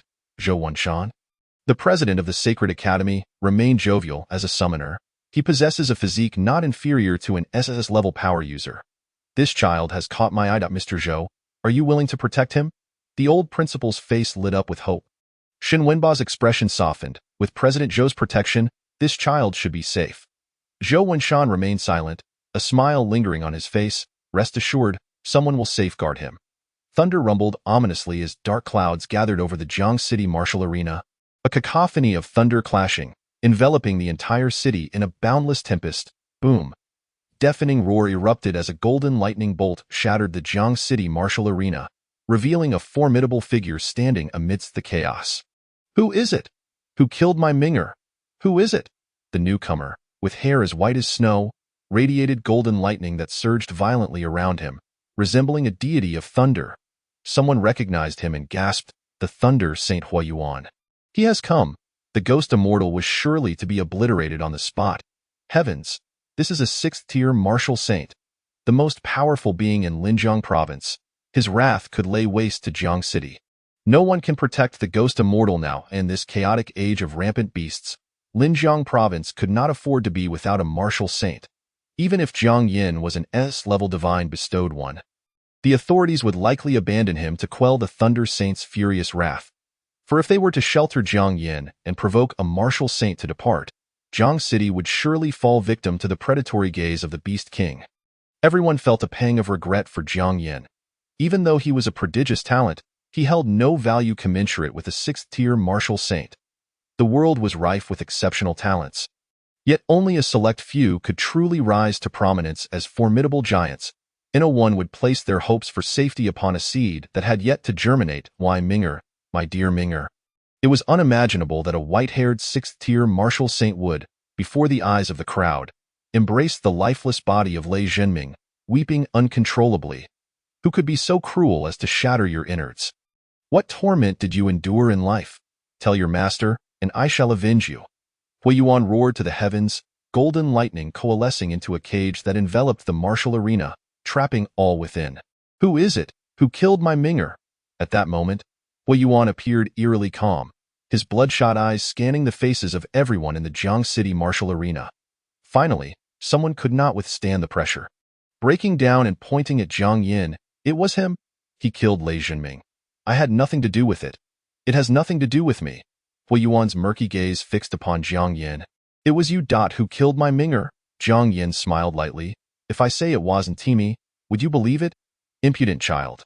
I will make you pay for my Ming'er's life. Hua Yuan erupted. I will subject you to all the torments of the world, leaving your soul in eternal desolation. His fingers transformed into talons, reaching for Jiang Yan's limbs.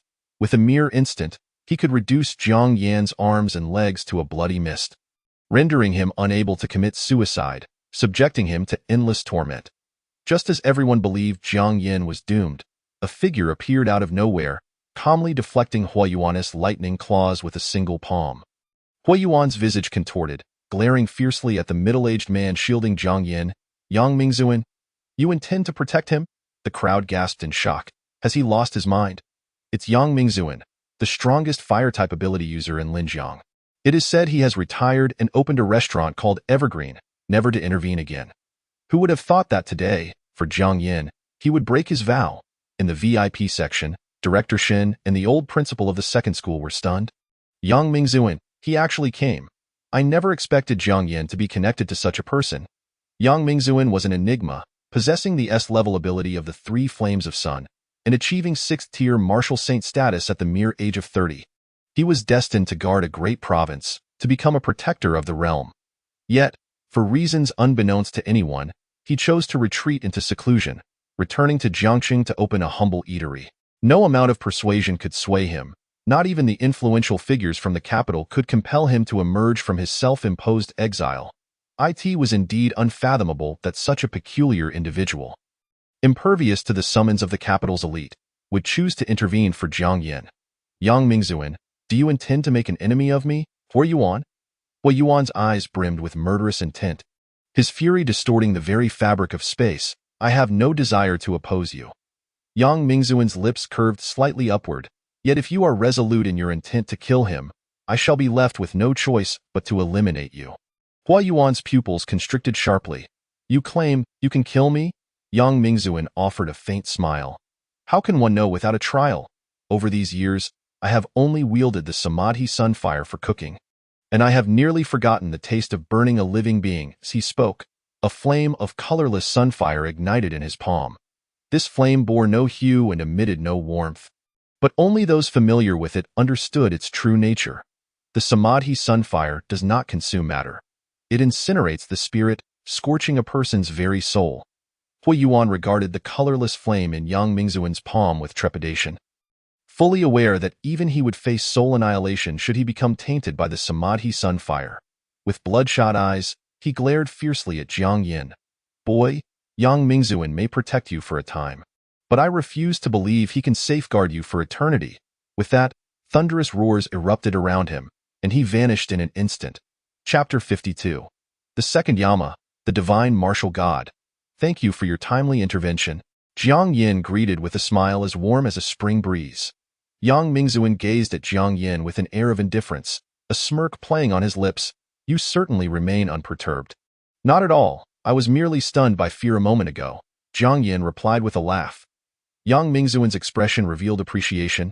Indeed, I did not misjudge you in terms of both character and talent. You are the foremost of the new generation. You flatter me, Yang Wuxing. Jiang Yin responded humbly. Yang Wuxing, it has been a long time. A hearty laughter erupted as Shen Wenba stepped forward. Yang Mingzuan cast a casual glance at him. Director Shen, has it not been 3 years since we last met? More than 3 years indeed. It has been 5 since you departed without a word. Choosing to retreat into seclusion, Shen Wenba sighed with a rueful smile. Today, you rarely take action. Do you intend to re-enter the fray? Shen Wenba laughed heartily. Yang Mingzuan replied. I merely did not wish for the most esteemed patron of my little establishment to encounter any misfortune. Otherwise, who would tend to my business? Esteemed patron? Shen Wenba's eyes widened in astonishment as he turned to Jiang Yin, his heart racing with shock. Go think that Jiang Yin had obtained the esteemed card of the Chongqing restaurant. The esteemed card of the Chongqing restaurant is priceless. Only 5 individuals across the entirety of Huaxia possess one. The holder of this card is not merely entitled to unlimited dining at the Chongqing restaurant. They can summon Yang Mingzuan to take action thrice. The significance of a card that allows a 6th-tier martial saint to act thrice is self-evident. It must be noted that there are only a handful of 6th-tier martial saints in all of Huaxia. Yang Mingzuan paid no further heed to Shen Wenba, turning his attention back to Jiang Yin. Do remember to visit the Chongqing restaurant often. With that, he transformed into a colorless flame, gradually burning away into nothingness. This minor interlude soon reached its conclusion, and the competition was set to continue. Jiang Yin successfully advanced to the top 8 in the subsequent match. He received a bye, and this time, no one dared voice dissent. For they had witnessed Jiang Yin's terrifying prowess firsthand. He certainly deserved this bye. As the remaining matches progressed, Jiang Yin did not linger in the viewing area but returned to his resting room. Along the way, all gazes were filled with trepidation as they watched him depart, none daring to speak to him until his figure had completely vanished. The students in the viewing area erupted in fervor. Goodness! The ghost immortal is extraordinarily powerful. That thunderous Hua Yuan was akin to a mayfly attempting to shake a tree, utterly oblivious to the danger. One punch? Just one punch? The ghost immortal's single blow determined the fate of the realm. I wonder who will dare to say that summoners are physically weak from now on. Hey, don't drag us summoners into your boasting. That was the Ghost Immortal's invincible physique, not our frail summoners. One summoner protested, "I can't shake the feeling that the Ghost Immortal's physique rivals that of ancient ferocious beasts." Rivals ancient ferocious beasts? That's rather conservative. I believe the Ghost Immortal's physique is at least of the level of a primal beast. Primal beasts and ancient ferocious beasts are creatures from eons past, their bloodlines comparable to the SSS and SS-grade divine gifts of humanity. In other words, Jiang Yan's physique can match that of a primal beast with an SSS-grade bloodline. In the resting room, Jiang Yan remained oblivious to the comparisons being made between him and ancient primal beasts. Not yet, far from it. To obliterate an SS-grade divine gift holder with a single punch is hardly noteworthy. In this era of martial arts flourishing, prodigies abound, and monsters are as numerous as the stars in the sky. It is not only humanity. Even the purity of the bloodlines of exotic beasts is reverting to their ancestral forms. Recently, in the Arctic glaciers, the melting icebergs have led to the suspected awakening of ancient ferocious beasts that had been frozen for several epochs. If one merely relies on divine gifts, they cannot hope to remain at the forefront of the times. He must devote himself to cultivation, unlocking the full potential of the 10 Directions Ghost Command. Jiang Yan sat cross-legged, the original breathing method flowing smoothly within him, allowing him to sense the spiritual energy even outside the comprehension chamber. His consciousness drifted to the 10 Directions Ghost Command, resting upon the ancient texts. Behind the ancient texts were 10 figures bound by chains, one of which had already revealed its true form, King Qingguang. One of the 10 Yama. At present, it seemed the second seal was on the verge of unraveling. I have broken through to the second tier, and can now summon the second Yama King. Jiang Yan pushed the original breathing method to its limits. A torrent of spiritual energy surged into the second seal. The chains trembled violently, gradually fracturing. Crack, crack. The chains shattered completely, the second seal released, and the second Yama ghost god descended. The spirits Jiang Yan commanded also possess levels of power. From low to high, they are Wraith, Malevolent Spirit, Ghost General, Ghost King, Ghost God. A wraith is merely the soul of a recently deceased individual, lacking significant lethality. The 100 Ghosts Night Walk, which Jiang Yan commonly employs, consists of hundreds or thousands of malevolent spirits. Ghost Generals represent warriors of strength, such as Earth and Heaven Generals. As for Ghost Kings, Jiang Yan has yet to accumulate any. Ghost Gods. At present, Jiang Yan can summon only 2 Yama Kings, Qingguang and Chujiang. The Chujiang King, who oversees the realm of the living and the dead, is the one whose seal Jiang Yan has just broken. If I can simultaneously summon 2 Yama Kings, does that not imply I can transform one of them into a ghost weapon? The ghost weapon transformation can turn the spirits under his command into myriad weapons. He recalled the final phrase. The Yama can transform into the divine martial ghost. Divine martial ghost. Jiang Yan rubbed his hands together eagerly. Come forth. I can hardly contain my anticipation to summon the divine martial ghost. His consciousness quickly perused the ancient texts, seeking the record regarding ghost weapon transformation. With a thought, he exclaimed, Ghost weapon transformation. Within the space of the 10 Directions Ghost Command, King Qingguang transformed into a surge of ghostly energy. Soaring out and swirling around Jiang Yan's right hand, the ghostly energy morphed. It transformed into a dark scythe entwined with souls. This is the Rakshasa Ghost Scythe. Jiang Yan's spirit resonated with understanding. The moment he held it, he recognized the origin of this divine martial scythe. The Rakshasa Ghost Scythe, the divine martial ghost transformed from the Yama. If this ghostly scythe were a divine gift, it would also be an SSS-grade celestial artifact. Holding the Rakshasa Ghost Scythe, Jiang Yan found it remarkably light. As if grasping a feather, he let it drop, and the Rakshasa Ghost Scythe crashed to the ground with a thunderous roar. Boom! The entire resting room shook. Jiang Yan was astonished. The Rakshasa Ghost Scythe is so heavy. It must weigh at least 10,000 tons.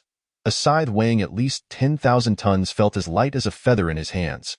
Jiang Yan summoned the Rakshasa Ghost Scythe back to him, wielding it with ease, and a streak of black light instantly cleaved everything before him in two. The equipment in the training room lay utterly ruined. Should I explain this to the staff? Jiang Yan scratched his head sheepishly. It's all the fault of this Rakshasa Ghost Scythe. Jiang Yan stowed the Rakshasa Ghost Scythe away, stretching lazily, and called for a staff member to assist with the maintenance of the training room's equipment. The staff member arrived quickly, But upon seeing the equipment in the training room all severed in half, they froze in place, their face stricken with terror as they looked at Jiang Yin. Their voice trembling, Jiang Yin, right? I think it's best not to repair this. We can offer you a new resting room instead. It was an accident. Jiang Yin felt rather embarrassed. Then please arrange for me to have a new resting room. Chapter 53. The living fear the ghosts. The ghosts understand the human's malice. While the new resting room was being arranged, Jiang Yin found himself without a destination and thus departed from the Jiangxing martial arts arena, heading towards the nearest spirit goods market. The spirit goods market is a bustling hub for all manner of trade. Spiritual plants, spiritual talismans, spiritual treasures, and even divine gifts can be exchanged. Jiang Yin strolled down a street lined with spirit goods, primarily seeking to sell the useless spiritual herbs he had gathered from the Wang Mountain ruins. Following the 3 rebirths of his physique, the decade-old spiritual herbs held no medicinal value for him. According to market value, a decade-old spiritual herb is worth around 1 million. One might wonder why decade-old spiritual herbs, so commonly found within ruins, command such high prices outside. The answer is simple: the scarcity of access to the ruins, controlled by various financial conglomerates, leaves ordinary individuals with no eligibility to enter, relegating them to the status of smugglers. Becoming a smuggler and secretly entering the ruins poses a high risk of death at the hands of ferocious beasts, making it difficult to return with the spiritual herbs. The spiritual herbs circulating in the market are predominantly those that have trickled down from the clutches of the major financial powers, with only a few brought out by smugglers. As a smuggler of the ruins, Jiang Yin possessed over 100 decade-old spiritual herbs, along with dozens of century-old herbs and 3 millennium-old herbs. Lastly, there was the Wan Yin Yu Hua herb gifted to him by Lin Wanyu. He planned to sell all of the over 100 decade-old spiritual herbs in his possession. Jiang Yin stepped into the spirit play market, where the small vendors furtively cast glances his way before nonchalantly averting their eyes. In the spirit play market, murder and thievery are commonplace, which is why few students dare to venture here alone. These vendors are cunning as foxes, able to discern at a glance that Jiang Yin is merely a student, ripe for exploitation, vulnerable to being swindled, or even directly robbed of his life. Ah, young handsome, what brings you here? A bewitching woman clad in a qipao approached Jiang Yin with a smile, her face heavily made up, rendering her somewhat frightening. Jiang Yin rubbed his eyes, thinking he must be hallucinating. Zhenzi, why are you out in broad daylight? I am a person, the alluring qipao-clad woman retorted angrily. Jiang Yin chuckled. So you are human after all. With such heavy makeup, I thought a ghost from my home had emerged. The qipao woman smirked internally but maintained a facade of charm. You must be new here. Would you like me to show you around? The guide fee is only 500. Not interested, Jiang Yin firmly declined.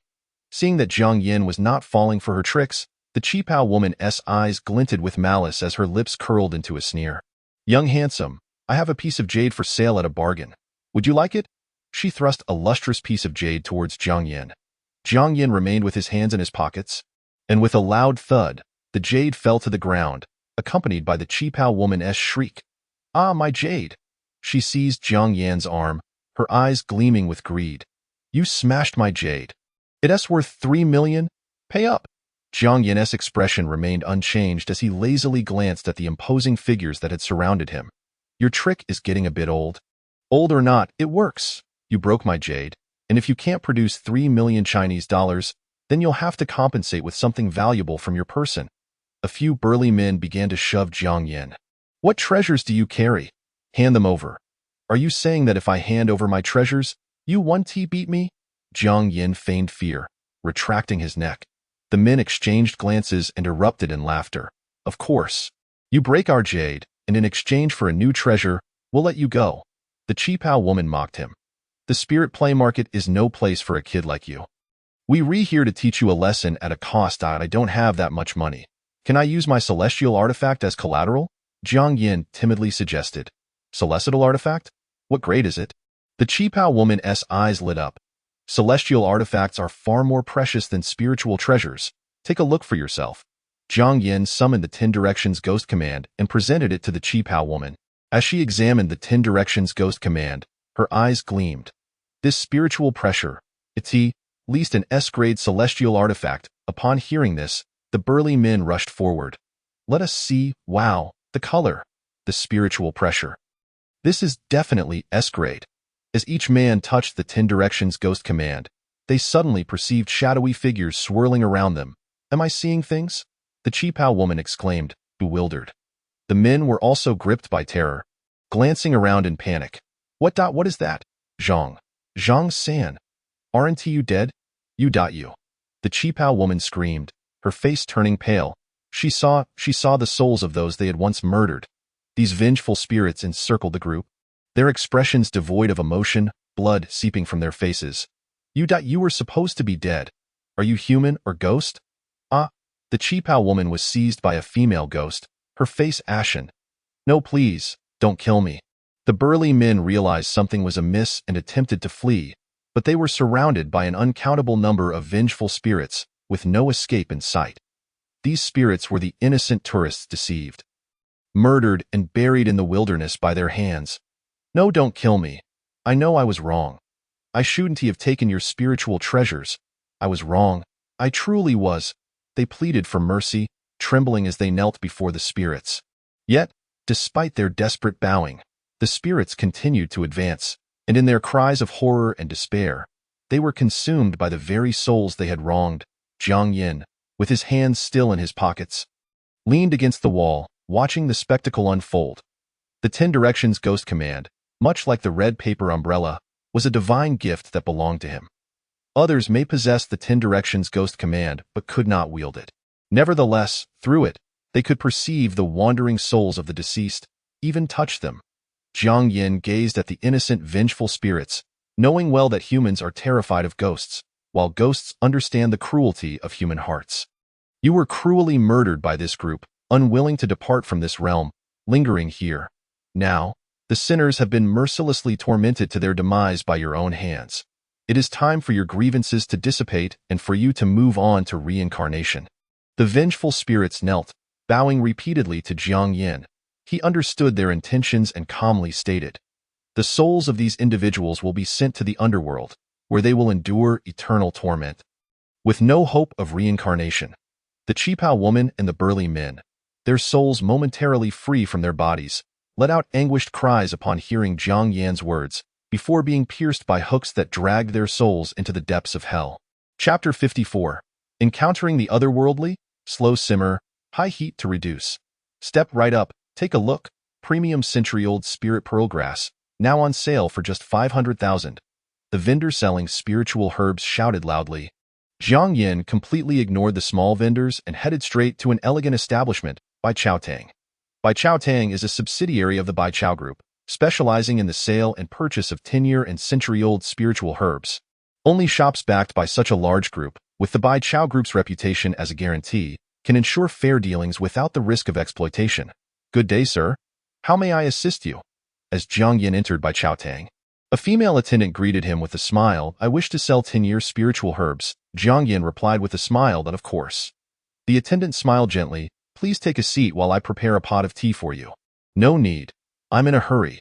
Just convert all these 10-year spiritual herbs into cash and transfer it to my card. Over 100 10-year spiritual herbs surged forth from the 10 Directions Ghost Command, filling a corner of Baiqiao Tang. So many? The attendant was taken aback. Realizing a distinguished guest had arrived, she quickly smiled and asked, could you please leave a contact number? Not convenient. Jiang Yin replied coolly. Understood. The attendant ceased her inquiries and immediately called for someone to verify the age of the herbs and confirm their pricing. After a few minutes, the attendant cheerfully handed Jiang Yin his card and receipt. Sir, you have sold a total of 103 10-year spiritual herbs, valued at 96.58 million.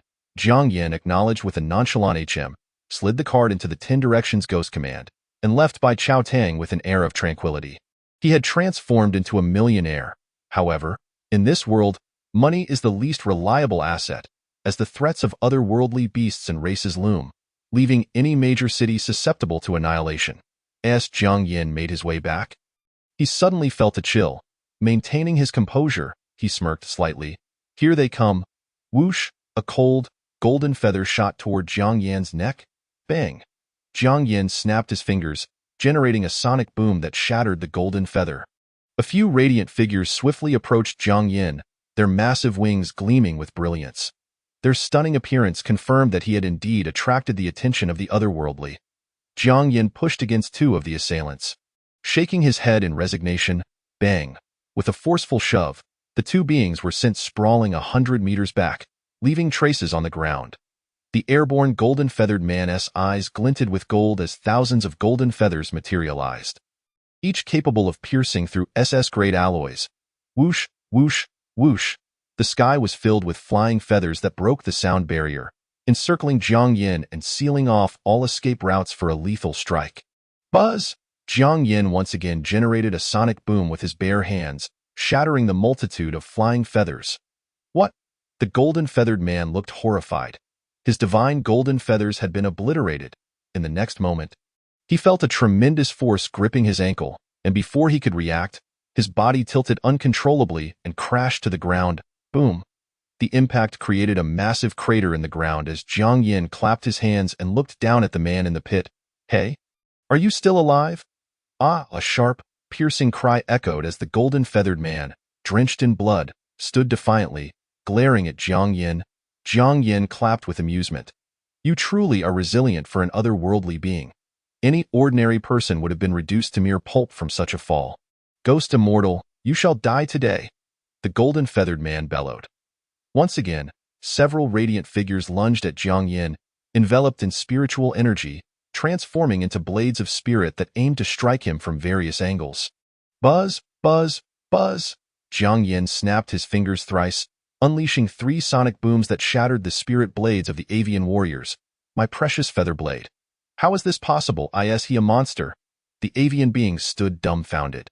Their spirit blades, forged from the hardest, sharpest feathers, were said to be indestructible. Yet, they had been obliterated by Jiang Yin's bare-handed sonic blasts, a display of unimaginable terror. Jiang Yin smiled faintly and remarked, Is it truly the case that the feathered clan has dispatched you few worthless beings to eliminate me? You underestimate my capabilities far too much. The golden-feathered man's expression darkened. Lowly human, our clan's martial sovereign will arrive shortly. Today, you shall undoubtedly meet your demise. Jiang Yin feigned terror, raising his hands in mock supplication. Oh, I'm so frightened. Might you spare my life? The golden-feathered man scoffed. Indeed, you are a despicable member of the human race. Even if you were to bow before me and plead for mercy, I would not allow you to leave alive. That presents quite a dilemma, Jiang Yin mused, scratching his head before sighing. Alas, it seems far more convenient to eliminate you all. Upon hearing this, the faces of the golden-feathered men changed dramatically. You dare! Our clan's prodigy is on his way. You would dare to lay a hand on us? Jiang Yin, uninterested in further banter, smiled lightly and uttered, Black flame, die. In the next moment, dark flames surged forth like chains, attacking the avian beings from various angles. Help! Ah! One of the birdmen found his wings engulfed by the black flames, which rapidly spread across his body, causing him to emit frenzied screams in midair. Jiang Yin deliberately allowed him to linger a while longer, so he could fully experience the sensation of being consumed by the black flames, a process he referred to as slow cooking. With a disarmingly innocent smile, Jiang Yin watched as several of the avian kin were ignited, their desperate cries echoing around. The golden-feathered man turned pale. You cannot kill me. My brother is a third-tier martial sovereign. If you slay me, he will not spare you. But did you not just declare that I would surely die today? If I am to perish, what does it matter to drag you down with me? Jiang Yin inquired with a smile. The golden-feathered man, witnessing the terrifying killing intent in Jiang Yin's eyes, felt his legs weaken, collapsing to the ground, trembling uncontrollably. In note, please don't kill me. No. Ah. The black flames swiftly engulfed the golden-feathered man. And despite his frantic attempts to escape through aerial dives and rolling on the ground, the flames remained unextinguished. These flames burrowed into his very essence, ultimately consuming his soul. Once ignited by the black flames, even in death, his spirit would know no peace. Hualuo! A piercing cry rang out as a man with the wings of a golden-winged rock dove rapidly from the skies. Brother! Save me! Ah! Help me! The golden-feathered man screamed in terror. The golden-winged rock glared viciously at Jiang Yin. Human, retract the flames. Jiang Yin replied, Please, do not regard me with such a gaze. It frightens me. He complied, raising his hands. The golden-winged roc, mistaking Jiang Yan's fear as agreement, comforted his brother. "It's all right, dear brother. The pain will soon cease." Jiang Yan's lips curled into a smile. The flames are ready to reduce to essence. In the next instant, the previously feeble black flames surged deep into the golden-feathered man's marrow, incinerating his very soul. His desperate and agonizing screams filled the air, as he was reduced to ashes before the golden-winged roc's incredulous eyes. The golden-winged roc trembled, his hands shaking. "Be brother, oh dear, I accidentally burned him to death. Given my striking appearance, might you find it in your heart to forgive me?" Jiang Yan chuckled, as if he truly had made a mistake. Chapter 55. Barehanded against blades, the ghost scythe strikes down the prodigy. The golden-winged roc's muscles twitched in fury, veins bulging on his forehead, his lips quivering. His bloodshot eyes were fixed on Jiang Yan. "Human, I shall make you wish for death. How terrifying! Could you not frighten me so?" Jiang Yan smirked. "Oh right, can your feathered clan be consumed? I'm pondering the establishment of a roasted bird establishment. You seek death." The golden-winged roc's eyes blazed with fury as he transformed into a streak of golden light, hurtling towards Jiang Yan. In his hand was a golden trident, radiating terrifying spiritual power, instantly rending the earth as the air grew alarmingly thin. Bang! Jiang Yan caught the trident barehanded, the impact stinging his palm. "Not bad, 3rd tier 8th level. You possess some merit, and no wonder you managed to rattle my arm. You're nearly at the 4th tier. He was merely at the 2nd tier 1st level. Confronting a 3rd tier 8th level adversary was indeed somewhat troublesome. Yet, merely somewhat troublesome. The golden-winged roc relentlessly infused spiritual power into the trident, forcing Jiang Yan's feet into the ground, creating fissures beneath him. Bang! Using sheer physical strength, Jiang Yan forcefully repelled the trident, extracting his leg from the earth and casually brushing off the dust. The golden-winged roc's expression morphed into one of shock. How could this human possess such terrifying strength to repel his trident? As a prodigy of the feathered clan, even the elders were no match for him. He possessed 100 tons of divine strength in one hand. Coupled with the feathered clan's treasure, the golden roc trident, he could unleash 1,000 tons of force, and yet, he could not reduce this human to dust with a single strike. How monstrous must this person's physical form be? "Oh dear, my hand has gone numb," Jiang Yan complained while shaking his hand. Like a rainbow piercing the sky, the golden-winged roc resolved to end the battle swiftly, unleashing his martial technique as the trident glowed with golden luminescence, causing the surrounding space to tremble. Die! Boom! How is this possible? The golden-winged roc was astonished. Jiang Yan smiled, bringing his hands together to firmly hold the trident in place. Barehanded against a blade, however, the force of the trident was truly terrifying. Jiang Yan's upper garments were shredded by the flowing radiance. Had it not been for his immortal Dao Codex reaching the 2nd level, his flesh would have been torn apart by the surging light. This cannot be. This cannot be. The golden-winged roc's face turned an ashen shade. Rarely seen. Yet what is impossible about it? Jiang Yan replied with a smile. While it is indeed commendable that you can shatter my arm's muscles, I must genuinely commend you for that. His tone grew cold. However, your merits end there, to die at my hands. You should consider it an honor. Jiang Yan's aura shifted to something ominous and overwhelming, as an ancient ghostly figure appeared behind him. The golden-winged roc felt the terrifying killing intent. In Jiang Yan's eyes, he beheld the vision of his own demise. For in Jiang Yan's gaze, he was already a corpse. Ghostly divine martial. Jiang Yan kicked the dazed golden-winged roc aside, extending his right hand as the ghostly figure transformed into a Rakshas's scythe, manifesting in Jiang Yan's grasp. The instant the Rakshas's scythe appeared, the air became thin, making it difficult to breathe, and the surrounding temperature plummeted to 0, as if one had descended into the underworld. Save me! Help me! Spare me! Let my soul dissipate! The Rakshas's scythe resonated with the despairing wails of countless lost souls. The golden-winged roc, horrified by this chilling sight, retreated step by step, his instinct screaming at him to flee. Now, run! Perhaps there was still a glimmer of hope.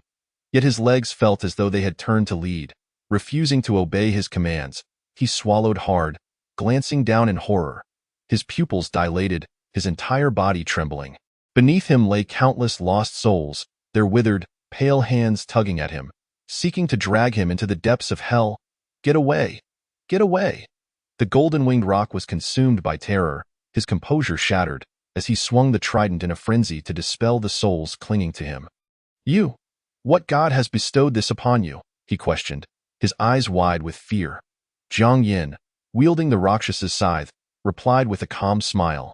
When you are dead, you will find out the next moment. His figure vanished from sight, and when the golden-winged rock regained his senses, a sinister scythe was already poised at his neck. Clash. He hastily raised the trident to block, but the overwhelming force sent him tumbling. His arm racked with pain, his palm splitting open, bones shattering. What is this? What weapon is this? The golden-winged rock was in a complete panic. His prized golden rock trident was rendered a mere joke against this ghostly scythe. What a 1,000-ton artifact! It was utterly fragile. The golden-winged rock stiffly gazed at the trident, his lips twitching before he erupted into maniacal laughter. Ahahaha! To perish beneath such a killing weapon, I die without regrets. The point of contact between the golden rock trident and the ghostly scythe began to chip and crack. Human, even if I die today, I shall ensure you suffer grievous injuries. You shall never have the chance to cultivate again. The golden-winged rock soared through the skies like a miniature sun, hurtling towards Jiang Yin. Join me in death, he roared. Jiang Yin chuckled. You wish for me to accompany you in death? Your qualifications are lacking. In the next moment, a black crescent moon coalesced into substance, as if surrounded by countless vengeful spirits, slicing directly through the golden-winged rock. Boom! The golden-winged rock swung his trident at Jiang Yin, who effortlessly countered it. Sustaining no injuries whatsoever, in stark contrast, the golden-winged rock felt black blood seeping from his lips. As he extended a trembling hand to wipe it away, half of his arm simply fell to the ground. Confused, he gazed at Jiang Yin, feeling his vision tilt until he could only see Jiang Yin's legs. He realized he had been cleaved in two, the severance so swift that his body hadn't yet comprehended the event. By the time he understood, the golden rock trident shattered with a resounding crash, and he was consumed by the black flames, reduced to ashes.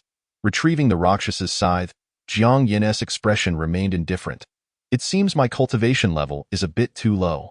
Had he not been at the second-tier first level, eradicating the golden-winged rock would not have required the use of the ghostly divine martial. Jiang Yin recalled the 10,000-year Huaiwei grass he possessed. He intended to use it as a catalyst to consolidate the spiritual power accumulated in his spiritual sea during this period and strive for a breakthrough. The resting chamber should be prepared by now. Jiang Yin strolled leisurely towards the Jiang City Martial Arts Arena. Upon arriving at the martial arts arena, Jiang Yin was warmly greeted by the staff. Student Jiang, your new lounge is ready. Thank you for your trouble, Jiang Yin replied with a smile. It's no trouble at all. It's our duty, the staff member quickly responded. Jiang Yin was then guided to his new lounge. Once inside, he settled cross-legged and summoned the 10 Directions Ghost Command to manifest the Millennia Moonflower Grass. Using spiritual plants and herbs as a conduit, he aimed to solidify his foundation, ensuring the spiritual energy was abundant and pure, devoid of any impurities. Chapter 56. A Sudden Surge of Power. As Jiang Yin activated the primordial breathing technique to its utmost limit, the spiritual power within him surged mightily, radiating around him. During this period, he had absorbed an overwhelming amount of residual souls and endured countless trials.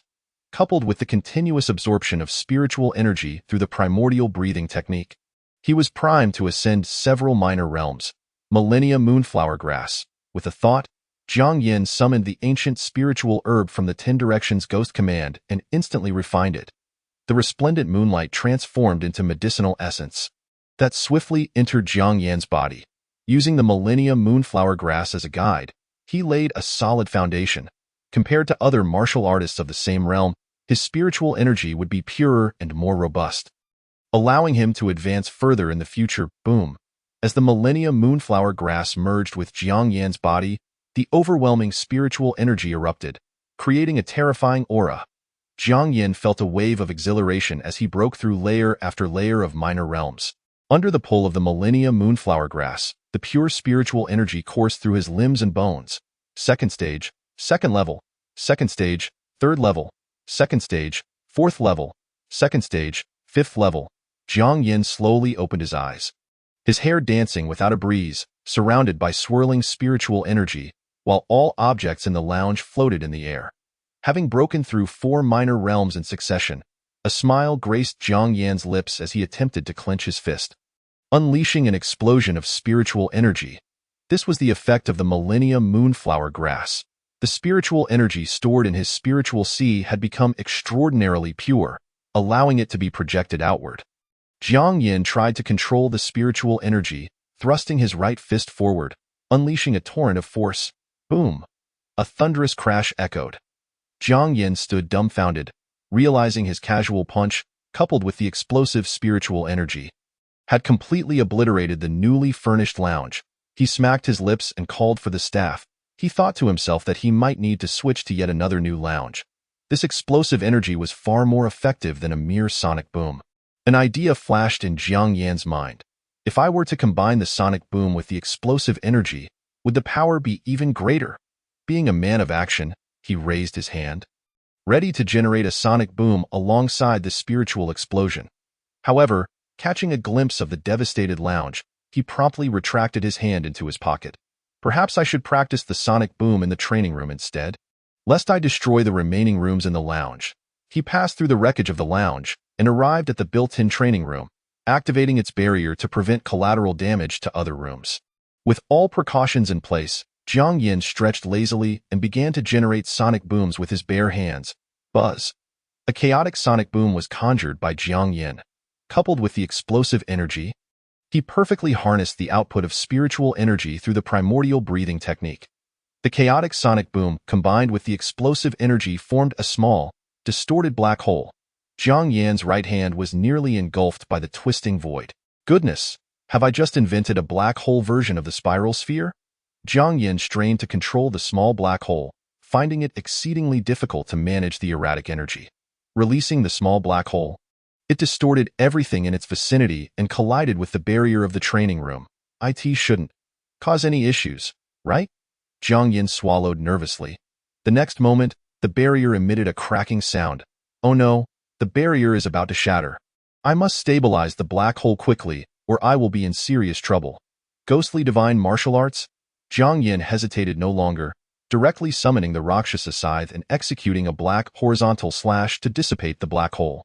An eerie spectacle unfolded. The black hole collided with the crescent blade of the Rakshasa Scythe, producing a blinding white light.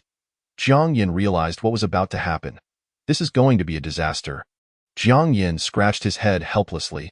The next second, the dazzling white light erupted violently. Boom! The earth-shattering noise startled everyone in the Jiang City martial arts arena. What was that sound? I felt like my ears were about to burst. Not sure, but it seems to have come from the lounge.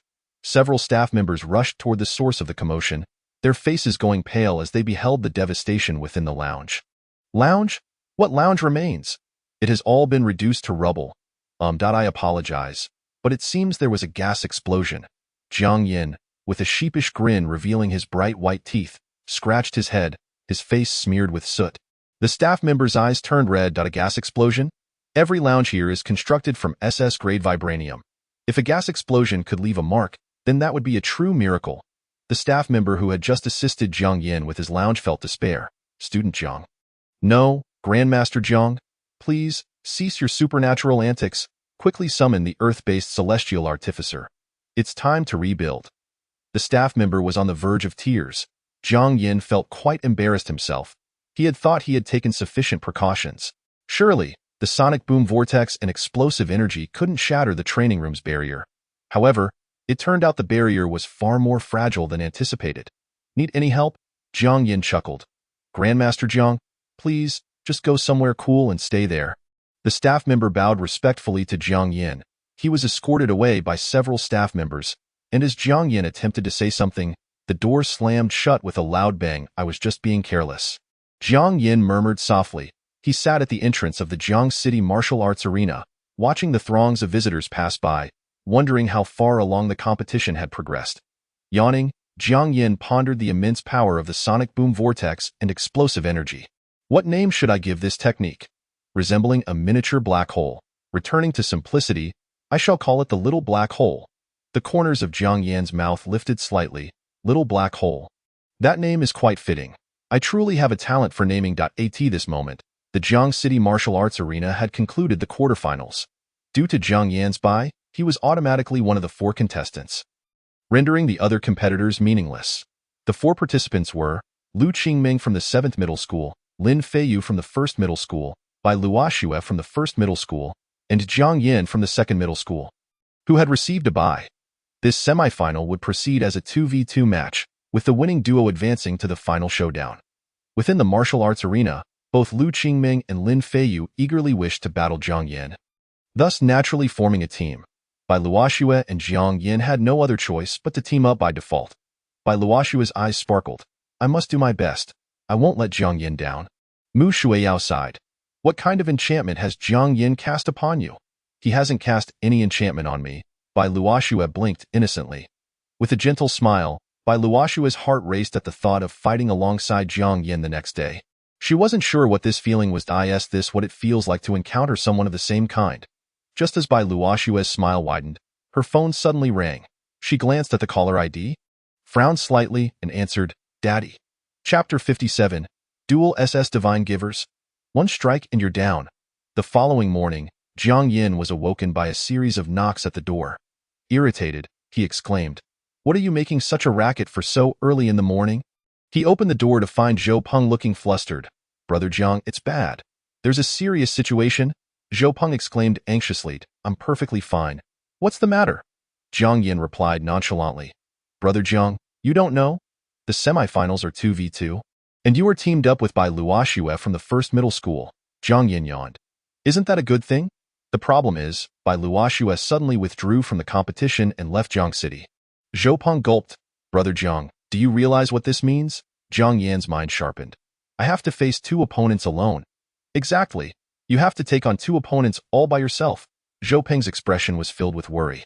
Those 2 are no ordinary fighters. One is an SSS grade Divine Giver, and the other is a dual SS Divine Giver. Jiang Yin yawned again. I thought it was something serious. In the future. Don't rush over to bother me about such things. It disturbs my rest. Back at the ancient Wang Mountain ruins, he had faced 100 martial sovereigns alone. What was 2 opponents to him? Jiang Yin stretched. I look forward to seeing if these 2 prodigies of humanity can provide me with a thrilling battle. As noon approached, the semifinals officially commenced. Old Jiang, if it comes to it. Just concede. There's no shame in that, Zhang Shaoxing said, his face etched with concern. He understood that Jiang Yin was a peerless prodigy, but his opponents were formidable as well. Lu Qingming, the strongest from the 7th Middle School, was an SSS grade Divine Giver known as the Flower Fairy. Lin Feiyu, a dual SS grade Divine Giver, was referred to as the Twin Supremacy. Old Jiang, there's no need to worry. I have everything under control. Jiang Yin replied with a calm smile. As the referee blew the whistle, the competitors entered the martial arts arena simultaneously. From a distance of 20 meters, Jiang Yin smiled at the 2. Lu Qingming beamed. Jiang Yin, I'm delighted to finally face you in battle. Rest assured, Lin Feiyu and I want to attack you simultaneously. Lin Feiyu raised an eyebrow. Ghost Immortal, I shall be the first to challenge you. I will ensure you accept your defeat with grace. Facing the strongest contenders of the current martial arts competition, Jiang Yin smiled lightly. I believe it would be best if you both came at me together. Otherwise, one would be left utterly bewildered, unaware even of how to concede defeat. Jiang Yan's words plunged the entire assembly into silence. After a moment, Lin Feiyu's lips curled into a smile. You certainly pique my interest more and more. Judge, the match may commence. Seeing that both parties were adequately prepared, the judge announced the initiation of the contest. Boom. As the judge's voice faded, Lin Feiyu had already appeared before Jiang Yin, executing a swift whip kick in midair. The terrifying speed leaving spectators astounded, rendering the movement nearly imperceptible. Jiang Yin remained unperturbed, raising his arm to block the lightning-fast kick. In the next instant, Lin Feiyu had materialized behind Jiang Yin, enveloped in a swirl of azure light, unleashing a palm strike aimed directly at Jiang Yan's heart. Bang! A resounding thud echoed as Lin Feiyu was sent hurtling backward, bowing into a crouch. The judge, utterly astonished, was left speechless, even forgetting to commentate. What a rapid counterpunch! Had it not been in slow motion, I would not have grasped his strike. The judge's voice was laced with shock. Lu Qingming, who had been observing the spectacle, wore an expression of exhilaration. Just like that. This is precisely the opponent I desire. Jiang Yin, show me more, cough. Truly deserving of the title Ghost Immortal, his physical form is remarkably formidable. In the first clash of physicality, Lin Feiyu was defeated, losing with complete resignation. Rising from the ground, he wiped the blood from the corner of his mouth, his eyes flashing with azure light. Qingfeng's seal. A silvery treasure infused with azure energy surged forth, rapidly expanding, causing the very air to tremble. Resembling a colossal mountain as it bore down upon Jiang Yin. Lin Feiyu's S-level divine artifact, the Qingfeng seal. This was the first time he had summoned it. In prior matches, he had effortlessly overwhelmed his opponents using his physical prowess alone, without the need to invoke divine gifts. Yet, facing Jiang Yin, after merely one round, he resorted to unleashing his S-level artifact, Suppress. Lin Feiyu proclaimed loudly, boom. A thunderous sound erupted, and a terrifying spectacle unfolded, causing all onlookers to gasp in awe. Jiang Yin raised his left hand high, astonishingly managing to support the descending Qingfeng seal with a single hand. Even Lin Feiyu's face was etched with shock. What an astonishingly robust physique. He quickly regained his composure, asserting, Jiang Yin, I concede your physical strength, but the match has concluded. You are now under the oppression of my Qingfeng seal, with no possibility of escape. As time passed, the Qingfeng seal would grow increasingly weighty.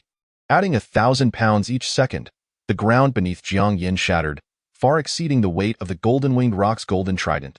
Taking a deep breath, Jiang Yin activated the primordial breathing technique, continuously restoring his state. His left arm's veins bulged, his clothing tearing, and his forehead became lined with blue veins. Rise. With a resounding crash, Jiang Yin single-handedly overturned the Qingfeng seal, boom. The Qingfeng seal crashed through the martial arena. In the next instant, the martial arena was revitalized. Lin Feiyu's pupils constricted sharply. How is this possible? He actually overturned my Qingfeng seal with one hand. He quickly composed himself, scrutinizing Jiang Yin. Observing him, it was evident that merely breaking free from the Qingfeng seal's suppression had exhausted his full strength. Jiang Yin, you are now at your limits. Lin Feiyu laughed maniacally. Martial Dao, Heavenly Eye.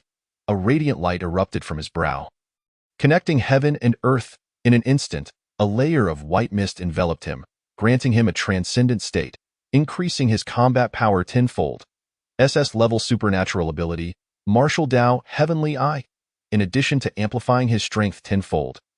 It allowed him to penetrate illusions, discern weaknesses, and even decelerate the actions of his opponent to an infinite degree. In 1 minute, I shall conclude this, Lin Feiyu declared with audacious arrogance. His speed surged tenfold as he closed in on Jiang Yin in the blink of an eye. Unleashing a barrage of punches, each accompanied by sonic booms and ceaseless thunder, he perceived Jiang Yin's defensive patterns with clarity, shifting his strikes to where Jiang Yin sought to guard. However, in the next moment, a chill ran down his spine as he sensed impending doom. Under the slow-motion effect of his martial Dao, Heavenly Eye, Jiang Yin still radiated pure spiritual energy, surging forth, capable of instantaneously annihilating all existence. Lin Feiyu sensed the peril of death and quickly retreated. Just as he believed he had evaded Jiang Yin's explosive surge of energy, Jiang Yin lunged for his arm. In the slow-motion view of his martial Dao, Heavenly Eye, Jiang Yin's reach remained unchanged. No, it was not unchanged. His speed was so swift that even in the slowed perception, it was still beyond Lin Feiyu's capacity to evade. Boom! A horrifying brilliance flashed, shaking the entire Jiang City martial arena. Jiang Yin unleashed a burst of spiritual energy, directly causing Lin Feiyu's eyes to roll back as he lost consciousness. In the spectator area, someone swallowed hard, exclaiming in shock. Was that massive sound just now akin to yesterday's explosion? It seems so. So the astonishing sound that flattened hundreds of resting rooms yesterday was indeed caused by the Ghost Immortal. Everyone felt a lump in their throats, daring not to speak loudly. What kind of fiend is the Ghost Immortal? P.S. This book has yet to receive a rating. Friends who enjoy it could offer a good review. By the way, I welcome comments and free little gifts. Love you all. Chapter 58. The clash of SSS Divine Gift Bearers, is that not sufficient?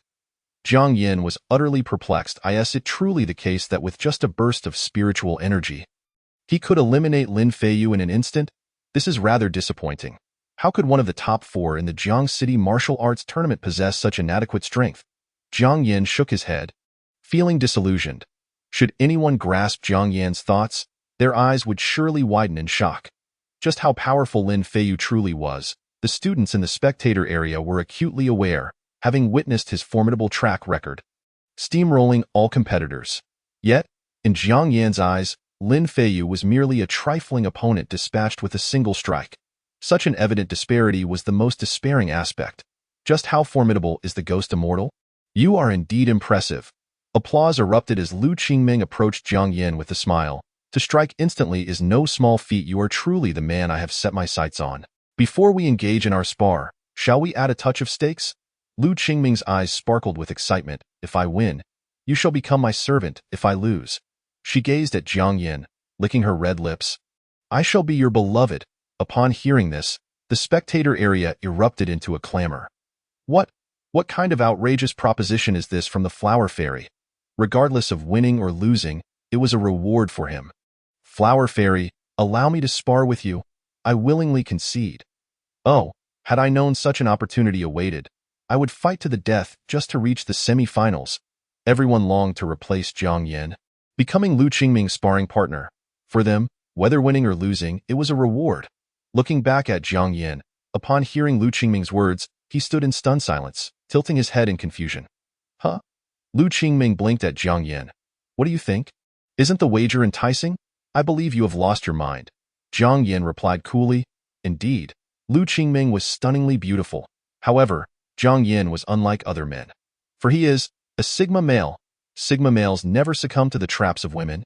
With a smile, Jiang Yin replied, Miss Lu, your wager is indeed tempting, but allow me to decline. The spectators erupted into a frenzy. What? Is the Ghost Immortal even a man? He can turn down such an enticing wager. He is simply not human. Heavens, no wonder he is the Ghost Immortal, unwavering before feminine allure, his resolve steadfast.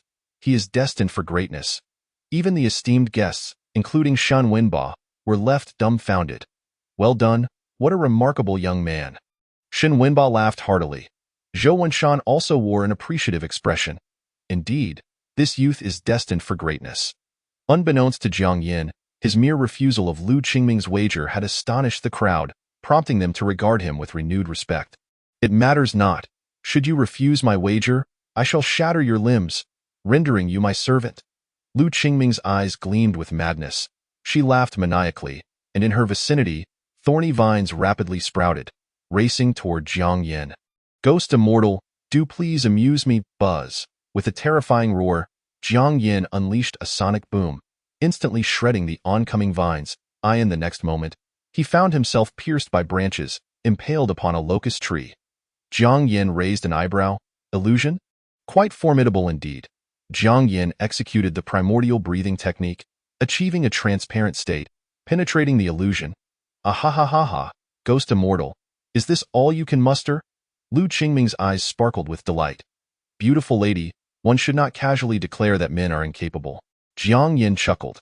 Having unraveled the illusion, he stepped forward, shattering the earth beneath him as he lunged toward Lu Qingming. Clang, clang, clang. Jiang Yin unleashed a punch, which was met by the petals surrounding Lu Qingming. Blocking his strike, Jiang Yin frowned slightly. His fist had been cut, leaving countless wounds, blood beginning to flow. It must be noted that he had undergone 3 physical reconstitutions and had cultivated the imperishable Dao Cannon to its 2nd level. Even so, his fist was still injured by the petals enveloping Lu Qingming. 1 flower, 1 world, 1 leaf, 1 Bodhi. Lu Qingming smiled brightly. Ghost Immortal, you have underestimated these petals. Each petal contains the energy of an entire world. A riot of blooms. Lu Qingming's smile was radiant. In an instant, thousands of petals wove into an unbroken net, descending upon Jiang Yin. Ghost Martial unleashed. With a flicker of his mind, thousands of ghost martial swords manifested, clashing against the overwhelming petals. Clang, clang, clang. The melodious sounds resonated throughout the martial arena. Everyone was left utterly astonished, for the scene before them was nothing short of a dream.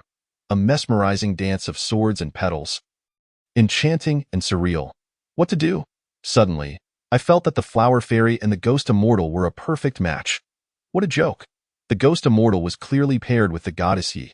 Haha, that is all ancient history now. The Ghost Immortal has long since parted ways with Yi Ran. Parted ways? Does this mean I can ship the Ghost Immortal with the Flower Fairy now? Boom. A thunderous explosion echoed, and the sword and petals dissipated. In their first encounter, the outcome was too close to call. Jiang Yin was taken aback. This is the first time anyone has been able to unravel the Ghost Martial Unraveling. You are also the first person to survive my floral chaos. Lu Qingming narrowed her eyes, licking her lips. Ghost Immortal, I am growing increasingly fond of you. Do not. I advise you to maintain your distance from me. Jiang Yin hurriedly replied. Ahahaha, that is not for you to decide. Lu Qingming's eyes brimmed with madness. I have set my sights on you. You belong to me. She moved with grace, and with each step she took, a sapling grew rapidly, transforming into a colossal wooden figure that relentlessly advanced towards Jiang Yin. With every stride the wooden giant took, the ground trembled beneath it. Jiang Yin summoned the 10 Directions Ghost Order. Earth Commander, Heaven's Commander, reveal yourselves. As his words fell, 2 clouds of darkness erupted from the 10 Directions Ghost Order, materializing into 2 towering monsters that roared in fury, engaging the wooden giant in battle. So you do have a method to counter this. I am truly delighted. Finally, someone can bring me such joy, Lu Qingming said with a smile. An emerald glow enveloped her right hand, and a bow imbued with life materialized. With a smile, Lu Qingming gracefully drew the bowstring, and 3 arrows brimming with vitality shot towards Jiang Yin in an instant. Jiang Yin took a deep breath. Mini black hole, the sonic explosion vortex, and the surge of spiritual energy collided instantaneously, generating a terrifying wave of energy that devoured everything in its path. The 3 arrows filled with vitality were immediately consumed by the mini black hole. I seem to be at a loss against you. Lu Qingming pouted, her beautiful eyes fixed on the encroaching mini black hole. She reversed her palm, gathering a radiant 7-colored lotus flower that absorbed the life force of the surrounding space, shimmering brilliantly. The 7-colored lotus flower pulsed with energy every second, causing subtle ripples in the space around it. With a gentle release, the 7-colored lotus flower flew forth, destined to collide with the mini black hole. This is bad. Even from behind the barrier, I can feel the terrifying wave of energy. If that black hole comes into contact with the lotus flower, the martial arts arena will be obliterated. All the students will perish. Shen Wenba immediately recognized the peril of the situation. Chapter 59. Goddess? A definite case of insanity. Once the mini black hole is unleashed, it is beyond my control. He too felt the terrifying wave of energy. This is bad. I cannot allow the mini black hole to touch that lotus flower.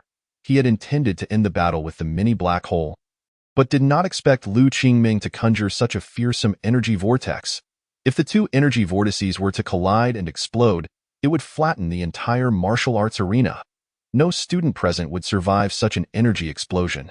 Lu Qingming seemed oblivious to the gravity of the situation. Her expression was one of madness, her gaze fixed on Jiang Yin. What to do? How can I prevent their contact? Should I use the red paper umbrella? To reveal the red paper umbrella in front of so many people? Jiang Yin felt conflicted. He did not wish to expose the umbrella's abilities, as it was his greatest trump card. But if he did not use the umbrella, allowing the mini black hole to collide with the 7-colored lotus flower would unleash energy sufficient to annihilate everyone. Jiang Yin had resolved to summon the red paper umbrella. Just as he was about to act, an ancient voice rang out. A figure with white hair and a youthful visage appeared between the mini black hole and the 7-colored lotus flower, slowly raising both hands, neither utilizing spiritual energy nor divine gifts. In this manner, he effortlessly extinguished both the mini black hole and the lotus flower. Before the elder, the 2 terrifying energies resembled mere flickering flames, easily snuffed out with a pinch. Who is this elder? Boom! 2 resounding blasts echoed as the mini black hole and the 7-colored lotus flower exploded in the elder's hands, causing no harm whatsoever to him. Oh dear, that was perilous. Had I not intervened in time, you 2 would have become mass murderers on a scale of tens of thousands. The white-haired elder chuckled. Mass murderers of tens of thousands? Jiang Yin was momentarily stunned. Indeed. The elder smiled at Jiang Yin. The collision of your energies would not merely level the Jiang City martial arts arena, but would render the surrounding 100 miles utterly barren. Lu Qingming disregarded the elder, swiftly launching another attack on Jiang Yan. Her right hand wielding a spirit sword, aimed directly at his right arm. Jiang Yan narrowed his eyes, instantly summoning the true martial ghost god. The Rakshasa ghost scythe clashed with the spirit sword, instantly sending Lu Qingming tumbling several dozen meters back. Lu Qingming licked her lips. Ghost immortal, do not let others distract you. Our battle is not yet over. She charged at Jiang Yan once more, who, wielding the Rakshasa ghost scythe, enveloped his weapon in black flames as he clashed with Lu Qingming's spirit sword. Clash! A sharp sound rang out as the Rakshasa ghost scythe shattered the spirit sword. Huh? Lu Qingming was taken aback. Jiang Yan raised his hand and unleashed a punch, infused with surging spiritual energy, intending to conclude the battle. Boom! This punch was also blocked by the petals, causing Jiang Yan's left fist to bleed. Lu Qingming beamed. These petals are innate to me. No one has ever been able to harm me through them. Is that so? Jiang Yan smirked. Then let me shatter these annoying petals. Jiang Yan activated the primordial breathing method, his wounds healing rapidly as he struck out at Lu Qingming. Boom. His fist was obstructed by the petals. Boom boom. His fist was again thwarted by the petals. Boom boom boom. Jiang Yan exerted all his strength, delivering 3 consecutive punches, and even with the healing from the primordial breathing method, his fists were still met with petals that cut into his flesh, exposing bone. I told you, no one can harm. Lu Qingming's voice trailed off as her beautiful eyes widened in shock. She whispered, This is impossible. As Jiang Yan exchanged injury for strikes, continuously pummeling with his fists, Lu Qingming's petals were unable to recover. Indeed, her petals were limited in number, and the shattered ones needed time to regenerate. Yet Jiang Yan's speed in shattering the petals was overwhelming, outpacing their ability to mend. Gradually, the petals surrounding Lu Qingming thinned out, until none remained. Lu Qingming's beautiful eyes trembled. My petals die in response. Jiang Yan's bloodied fists were all that remained. With a swift and lethal blow, he struck Lu Qingming in the abdomen. Ugh! Her face contorted in pain. The petals she so proudly relied upon were shattered by Jiang Yan, and before she could comprehend it, the force of his blow sent her flying, her eyes rolling back as she soared through the air. Boom! Lu Qingming crashed through the barrier and into the wall, blood trickling from her mouth, her eyes wide with disbelief.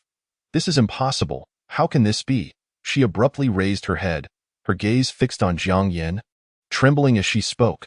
This is entirely possible, because it is this man, the man I have recognized, the man I desire. Bloodied and with a covetous gleam in her eyes, she fixated on Jiang Yan. Ghost immortal. You are indeed the man destined for me. Crack!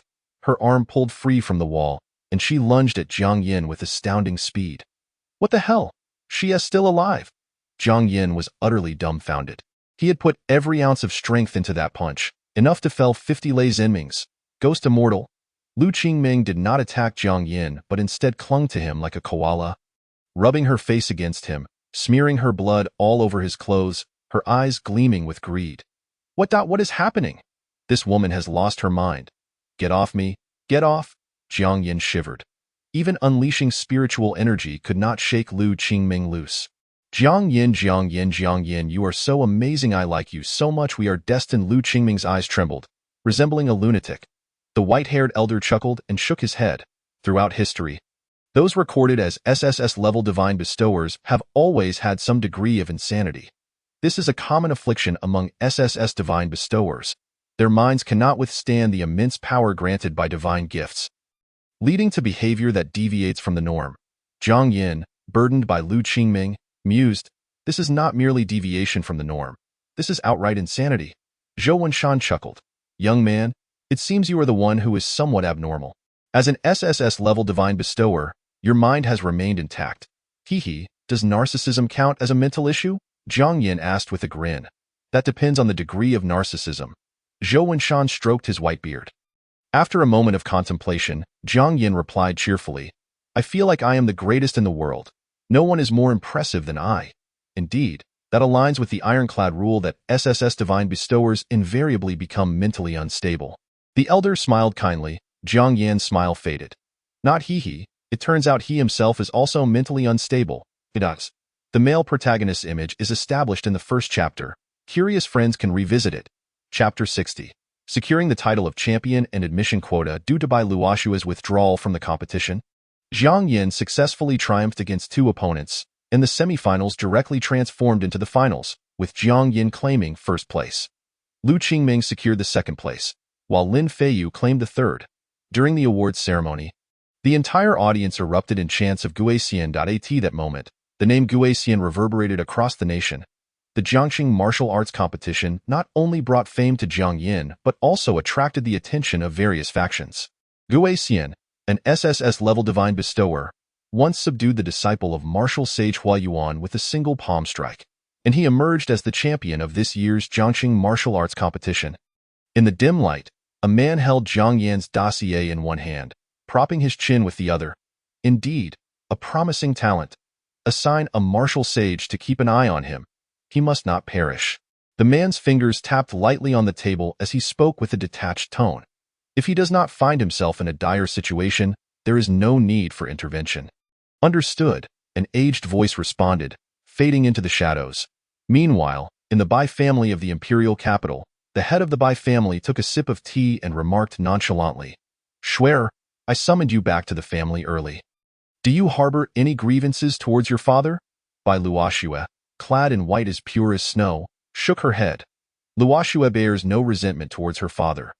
This level of competition is merely child's play for you. The head of the Bai family smiled lightly. Do you wish to know who ultimately claimed the first place? Bai Luoshua's eyes flickered, involuntarily conjuring the face of the young man in her mind. An answer began to form within her. She pressed her lips together and shook her head. Luoshua does not know it is a youth named Jiang Yin, quite extraordinary, an SSS-level divine bestower, the head of the Bai family replied coldly. Presently, all factions wish to court him. He indeed possesses considerable investment value. The head of the Bai family turned his gaze to Bai Luoshua. "Schwer, do you believe we should take action to court this young man?" Bai Luoshua's expression remained stoic, her eyes cast down, her demeanor somber. "He is remarkable, yet when compared to those celestial sons and daughters, his brilliance pales." "Indeed, it seems you perceive this clearly," the head of the Bai family sneered. "An SSS-level divine bestower is indeed a prodigy in this meager blue star, but in the heavens, he is merely one among many exceptional talents." The head of the Bai family rose, and his seventh-tier martial emperor aura instantly enveloped the imperial capital. Bai Luoshua's complexion turned ashen. She was the primary recipient of this oppressive force, unable to lift her head, her heart nearly ceasing to beat. "Schwer, remember, you are the saintess of the Bai family. Your future is destined to intertwine with the divine beings of the heavens, not with the ants of the blue star." The head of the Bai family cast a sinister glance at Bai Luoshua. "Should I discover that you have grown too close to that Guixian, I will ensure he vanishes from this world entirely." Luoshua acknowledged her fault. Henceforth, she would not engage with Guixian any further. Bai Luoshua's eyes trembled, her voice slightly choked. The head of the Bai family's gaze softened. "Schwer, you are a gift bestowed upon the Bai family by the heavens. Your future is destined for the celestial realm. You are the hope for our family's resurgence at that moment in the Jiangxing martial arts arena." Jiang Yin, Lu Qingming, and Lin Feiyu ascended the podium to receive their awards. The director of the Education Bureau, Shan Wenba, along with the president of the Sacred Academy, Zhou Wenshan, personally presented the prizes to the top 3 contestants. Shan Wenba approached Jiang Yin, placing a Millennium Flame Blossom into his hands. "Young man, this flame blossom is in no way inferior to the 10,000-year spirit herb. Do not disdain it due to its age." Jiang Yin smiled, fully aware of the rarity of the flame blossom. A mere 10-year flame blossom could incite fierce competition among fire-type divine bestowers, let alone this Millennium Flame Blossom. Even the 6th-tier martial sage Yang Mingzuan would covet such a prize. Jiang Yin turned to Lu Qingming and Lin Feiyu, who also received Millennium Spirit Herbs, though they paled in comparison to his flame blossom.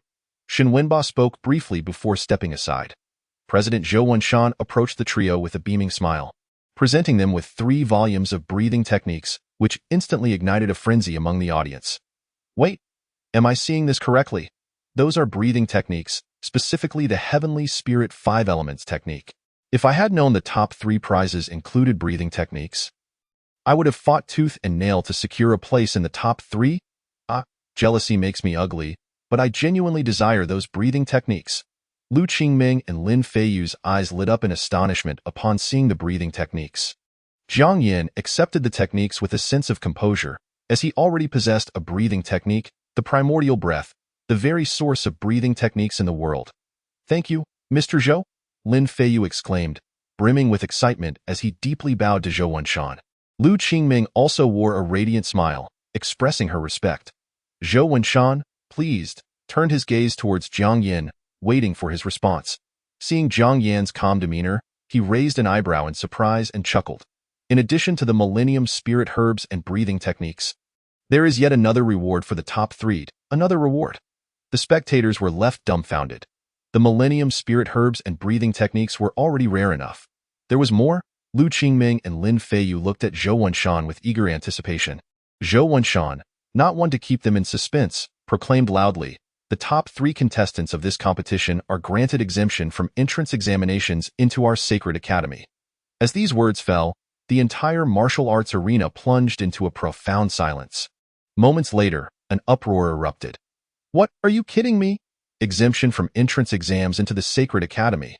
The Sacred Academy is on par with the Heavenly Divine Academy and the Martial Emperor Academy." At this revelation, not only Lu Qingming and Lin Feiyu, but even Jiang Yin was taken aback. "I was still contemplating which martial arts university to apply to, and now I have been handed a top-tier institution's admission opportunity." Jiang Yin grappled with a dilemma. He had been vacillating between the Sacred Academy, the Martial Emperor Academy, and the Heavenly Divine Academy, uncertain of where to apply. Now, the decision had been made for him. As the Sacred Academy opened its doors wide, No. While the Sacred Academy has opened its doors, what if the Martial Emperor Academy and the Heavenly Divine Academy discover that I am an unparalleled prodigy? What if they too open their doors to me? Wouldn't I find myself ensnared in another dilemma? Sighing, he pondered the burdens of being too exceptional. "Director Zhou, I am in quite a quandary. I can't shake the feeling that the Heavenly Divine Academy and the Martial Emperor Academy would also welcome me with open arms." Jiang Yin lamented, rubbing his forehead. Hearing this, Zhou Wenshan nearly choked on his own breath. 3 top-tier academies simultaneously extending invitations? What a pipe dream! Throughout history, how many extraordinary prodigies have emerged from Huaxia? There are no less than 1,000 SSS-level divine bestowers. And the notion of 3 major academies vying for one person had never been heard of. Such self-importance is a malady that must be addressed. Chapter 61. The 3 major academies compete for talent. Zhou Wenshan, with hair as white as snow yet youthful in spirit, struggled to maintain his composure. Self-love must have its limits. To think 3 major academies would simultaneously extend an invitation is fanciful thinking. If both the Heavenly Divine Academy and the Martial Emperor Academy were to also welcome him, then his position as the president of the Sacred Academy would be rendered moot, leaving Jiang Yin to take the reins. In the imperial capital, at the Heavenly Divine Academy, within an elegantly adorned study, a dazzling blue light flashed as a tall, moon-like girl rushed to the elderly man's desk, slamming her hands down. "Grandfather." The elderly man, unperturbed, placed his brush aside gently. "My dear granddaughter, what has you so anxious?" Yin Lingxi pouted. "I don't care. I want Jiang Yin to come to our Heavenly Divine Academy. I want to see him when the new semester begins." The elderly man chuckled. "Lingxi, if the youth you speak of possesses such talent, with the martial examination approaching, our Heavenly Divine Academy's standing will ensure he naturally qualifies here." Grandfather Yin Lingxi whined. "What if he ends up at the Sacred Academy or the Martial Emperor Academy? Wouldn't that mean we miss out on an unparalleled prodigy?" The elderly man paused, his brush halting mid-air. "Indeed. What if that young man chose not to attend the Heavenly Divine Academy and instead opted for one of the other 2? He sighed. "Lingxi, what do you propose I do?" "A brilliant scheme." Yin Lingxi's eyes sparkled as she chuckled. "Doesn't the Heavenly Divine Academy have 3 exemption spots in each province?" "Nonsense," the elderly man replied sternly. "Those exemption spots are not granted lightly." Yin Lingxi pouted, her eyes spinning with ideas, finally exclaiming, "What if Jiang Yin wins first place in the local provincial martial arts competition?" The elderly man raised an eyebrow. "Is that lad capable of such a feat?" "Of course." Yin Lingxi puffed out her chest with pride. Upon opening her eyes again, she found the elderly man had vanished. "Grandfather?" The elderly man rapped her on the head. "What are you standing around for?" Take me to find him. We must not let that old Zhou from the Sacred Academy snatch this promising talent away. At the Martial Emperor Academy, which only accepts male students, focusing on physical martial arts and pursuing the pinnacle of the physical body. The current martial emperor of Huaxia hailed from this very institution. Lin Tian, upon hearing the news of Jiang Yan's victory in the martial arts competition, was filled with excitement and rushed to the headmaster's office without pause. Bursting into the office, Lin Tian's exuberance led to an unexpected accident. Bang! With a resounding crash, Lin Tian was sent flying, crashing through 5 walls before finally coming to a halt. From within the office, a weary voice echoed. How many times must I say it? Remember to knock before entering. Lin Tian picked himself up from the ground, wiping away the blood from the corner of his mouth, and cheerfully knocked on the door again. After a brief pause, the elderly voice called out, "Come in." With a burst of enthusiasm, Lin Tian dashed into the office, calling out to the withered old man. "Master!" Suddenly, a dull thud resounded, and Lin Tian was sent flying once more, crashing through 10 stone pillars before finally coming to a halt. "How many times must I remind you?" Upon entering the office, "You are to address me by my title. Call me Dean," the aged voice stated with a hint of indifference. Struggling to rise from the ground, Lin Tian hurried back into the office, exclaiming, "Dean, what is it? Please, speak." The frail elder trembled as he poured tea. "It is the ghost immortal, the young man who saved me at the ancient Wang Mountain ruins. He has secured first place in the Jiang City martial arts competition. Surely, you can extend an invitation for him to join us now?" The old man took a shaky sip of tea before carefully placing the cup back on the table. "So, you are so eager for him to join our Martial Emperor Academy?" "Dean, I witnessed it with my own eyes. The ghost immortal truly embodies the pinnacle of physical prowess you spoke of. I am certain his physique surpasses even that of brother Dongfeng." "Oh, stronger than Dongfeng."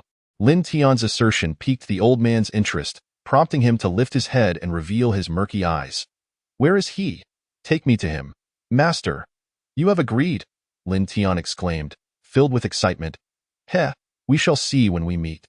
The withered elder grasped Lin Tian and stepped forth, traversing 1,000 miles in an instant. At that moment, in the Jiang City martial arts arena, Zhou Wenshan said with a smile, "Young friend, our Sacred Academy's exemption quota lasts only for 7 days. If we do not receive a response within this period, the opportunity will be forfeited." Jiang Yan's indecision resurfaced. 7 days, I must contemplate this thoroughly. Zhou Wenshan shook his head with a smile. "Think well. Our Sacred Academy's foundation is unmatched in Huaxia, even in the world. Old fool, it would be best for your foul mouth to remain closed." A loud voice interrupted, and suddenly, an old man and a young girl appeared in the arena. Recognizing the elder, someone gasped, "It's the Dean of the Heavenly God Academy." "The Dean of the Heavenly God Academy?"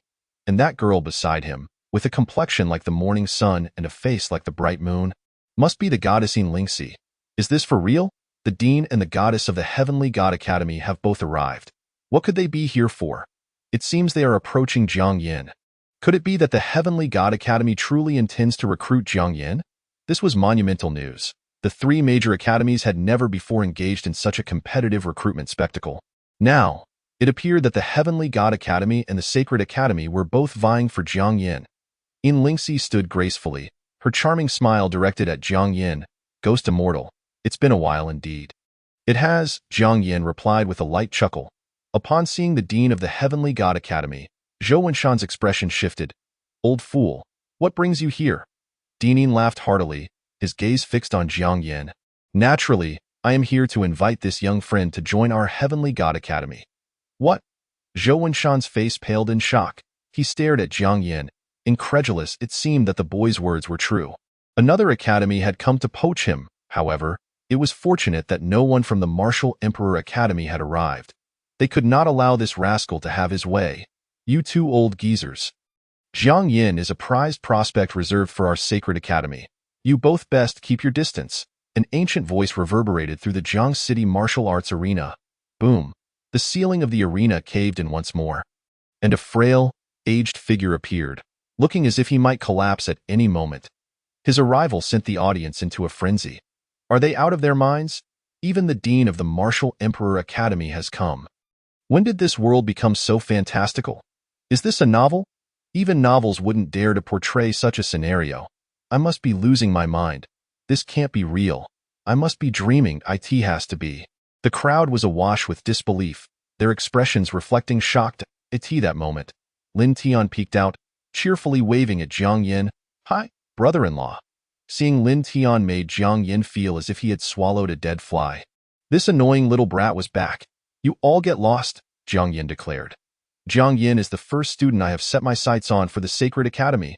Zhou Wenshan could no longer maintain his composure. He had believed that securing Jiang Yin for the Sacred Academy was a certainty. Yet now the old fogies from both the Martial Emperor and Heavenly God Academies had come to compete for him. You two old codgers, Jiang Yin is a promising talent I have reserved for the Sacred Academy. You both best clear out. Zhou Wenshan's smile vanished as he struggled to maintain his composure. Dean Yin's benevolent expression remained. Old Zhou, we are old friends. For my sake today, let this young friend Jiang join our Heavenly God Academy. Bah, you old fox. Yuan Zheng will hold no sway here, Zhou Wenshan retorted angrily. At that moment, the frail elder spoke, his voice hoarse and gravelly, as if sandpaper had worn it down. Gentlemen, why not heed this old man's advice?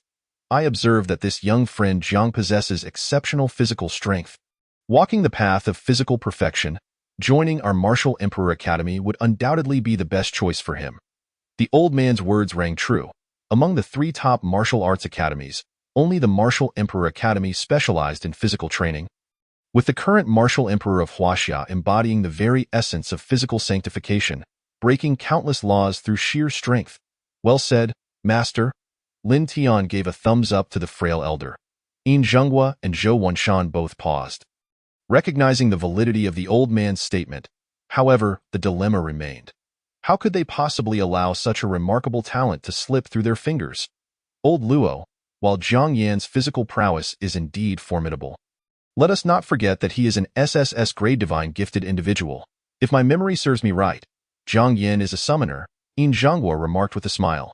Zhou Wenshan snorted coldly, old skeleton. Jiang Yin is no mere athlete. He will not be joining the Martial Emperor Academy. The 3 pairs of eyes turned simultaneously toward Jiang Yin. Jiang Yin responded, this is quite troublesome. I suffer from decision-making anxiety. Zhou Wenshan was taken aback. Decision-making anxiety? Then simply come to our Sacred Academy. Old Zhou, it is better for Jiang Yin to choose for himself, Yin Zhenghua said with a hearty laugh. Tio, speak frankly. My granddaughter has taken quite a liking to you, and should you join our Heavenly God Academy, Grandpa? Yin Lingxi's face flushed crimson as she shot a glare at the elder, who chuckled and refrained from continuing. Lin Tian, unable to contain himself, shouted, nonsense. The Ghost Immortal and my sister Lin Wanyu are a match made in heaven. The Yin family has no place here. The moment those words were spoken, the speaker was oblivious. Yet the listeners were stirred. This remark sent shockwaves through the Jiang City martial arts arena. How fantastical! The goddess of the Divine Awakening group, Yin Lingxi, and the goddess of the Baichao group, Lin Wanyu, were both vying for the Ghost Immortal. Heavens! I heard that the unparalleled prodigy of the Heavenly God Academy, Qin Zhan, is pursuing Yin Lingxi. If he were to find out that Yin Lingxi has affections for someone else, I wonder how that would impact the Ghost Immortal.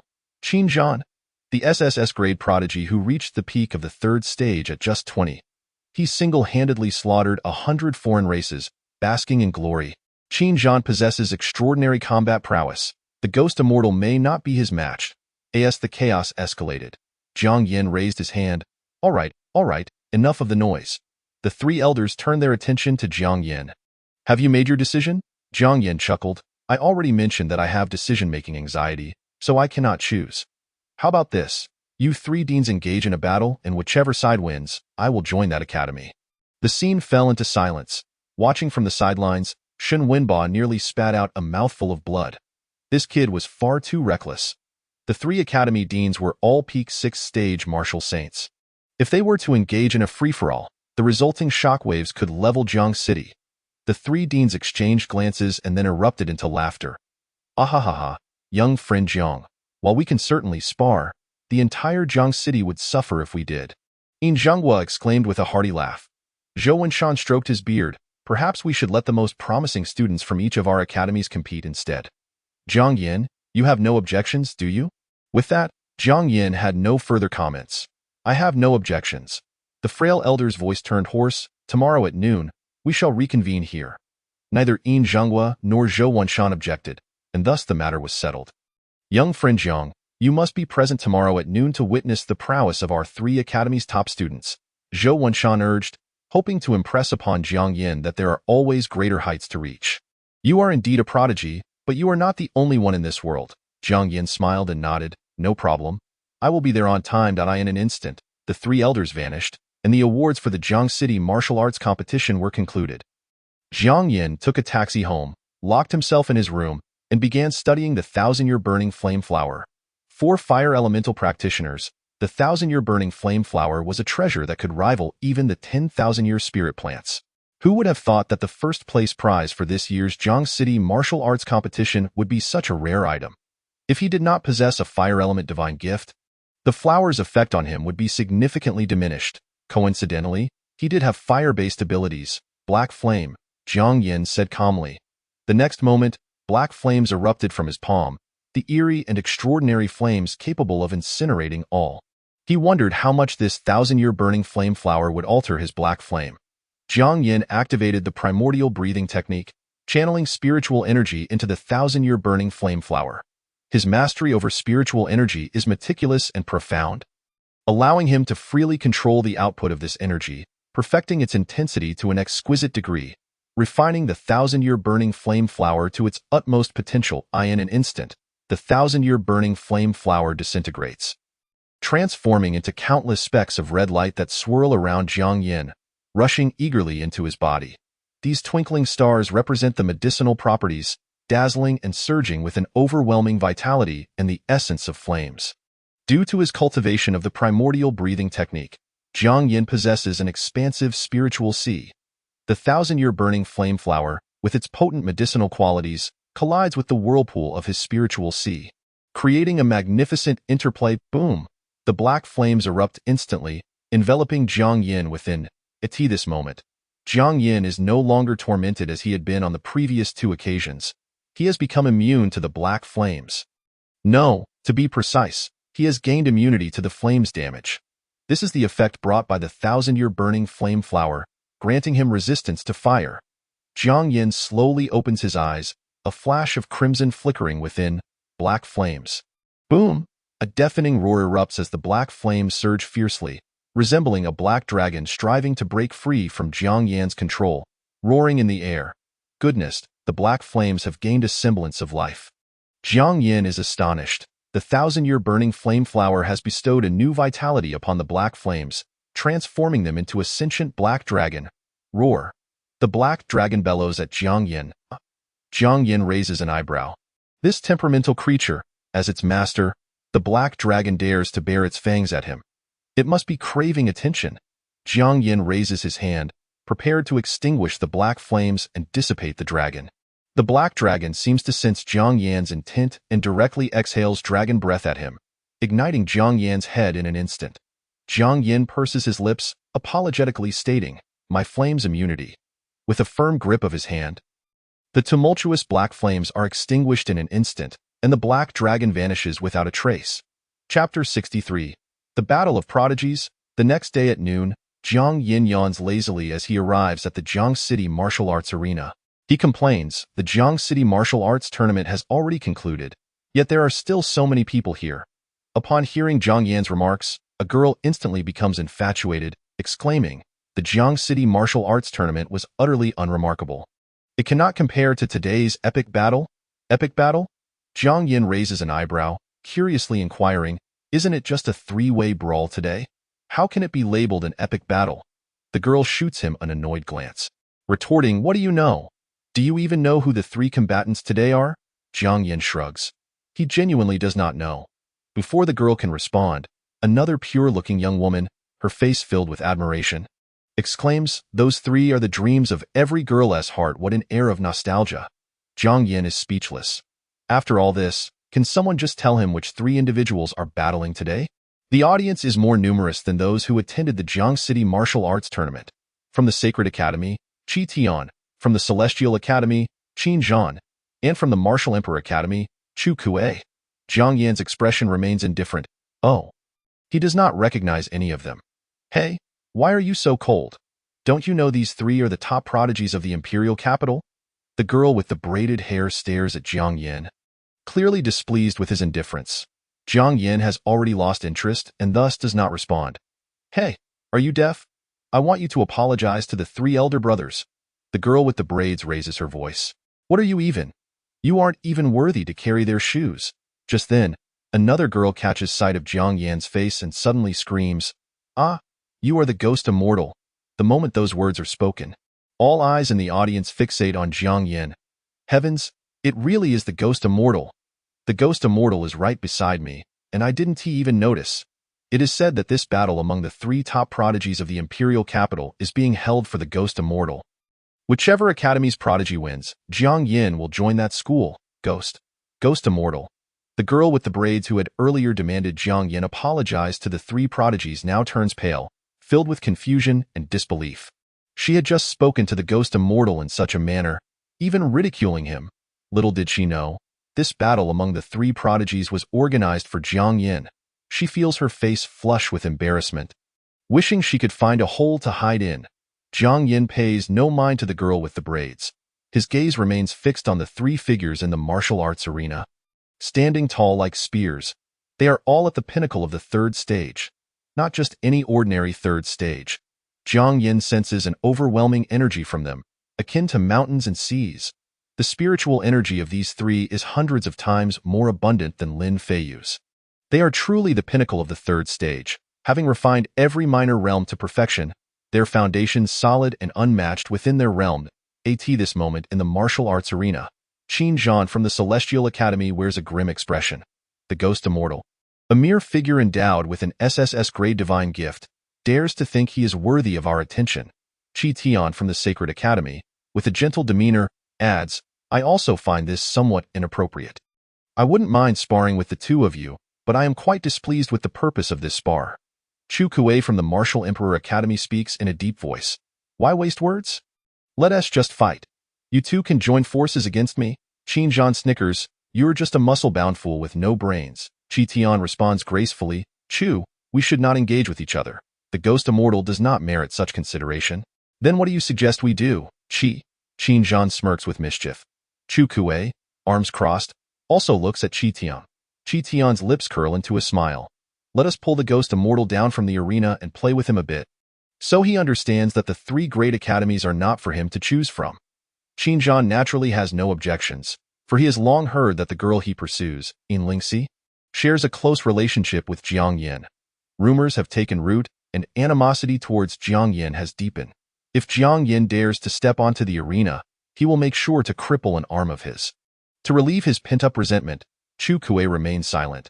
He is simply looking for a strong opponent to fight. If the ghost immortal is indeed as formidable as the rumors suggest, he wouldn't mind exchanging a few blows with Jiang Yin. The crafty Qi Tian notices that the two have no objections and smiles as he looks toward the audience. His voice warm as jade. Brother Jiang, would you care to join us for a discussion? Jiang Yin smiles lightly. You three can fight without worrying about my viewing experience. This kid. Qin Zhan grits his teeth in frustration. Seeing Jiang Yin ignites a fire within him. Brother Jiang, my companions and I believe that our sparring cannot adequately showcase the strength of the three great academies. Qi Tian smiles. Since Brother Jiang is present, why not come down and debate with the three of us? Jiang Yin chuckles, fully aware of Qi Tian's intentions. He simply thinks Jiang Yin is unworthy of the top prodigies of the three great academies to act on his behalf. Ah, prodigies are prodigies, each one a dragon among men, pride ingrained in their very bones. Jiang Yin grins lightly. All right, since you've spoken so candidly, I certainly cannot let your enthusiasm go to waste. Under the astonished gazes of the crowd, Jiang Yin leaps down from the viewing area, landing steadily. The moment he enters the martial arts arena, the atmosphere ignites. Cheers and applause erupt in waves. The ghost immortal is incredible. He dares to take on three opponents. The foremost figure of this Jiang City martial arts tournament faces the three top prodigies of the imperial capital. This is truly an epic battle. The match hasn't even begun, and I am already fired up. I'm already ignited. Someone help control the temperature. A fire element ability user, too overwhelmed with excitement, spontaneously combusts in the VIP section. The heads of the three great academies shake their heads in disbelief. Zhou Wenshan strokes his beard. Young friend Jiang is still too arrogant. The gap between him and Qi Tian is not merely one of realm. In Zhenghua laughs heartily. I think this lad is quite impressive. He carries the spirit of my youth, and my granddaughter's eyes are indeed sharp. The hoarse voice of an old man speaks. He is strong, his physical prowess rivals that of Chu Kuei. He belongs to the Martial Emperor Academy in the martial arts arena. Qin Zhan casually picks up an S-class alloy spear provided by the arena.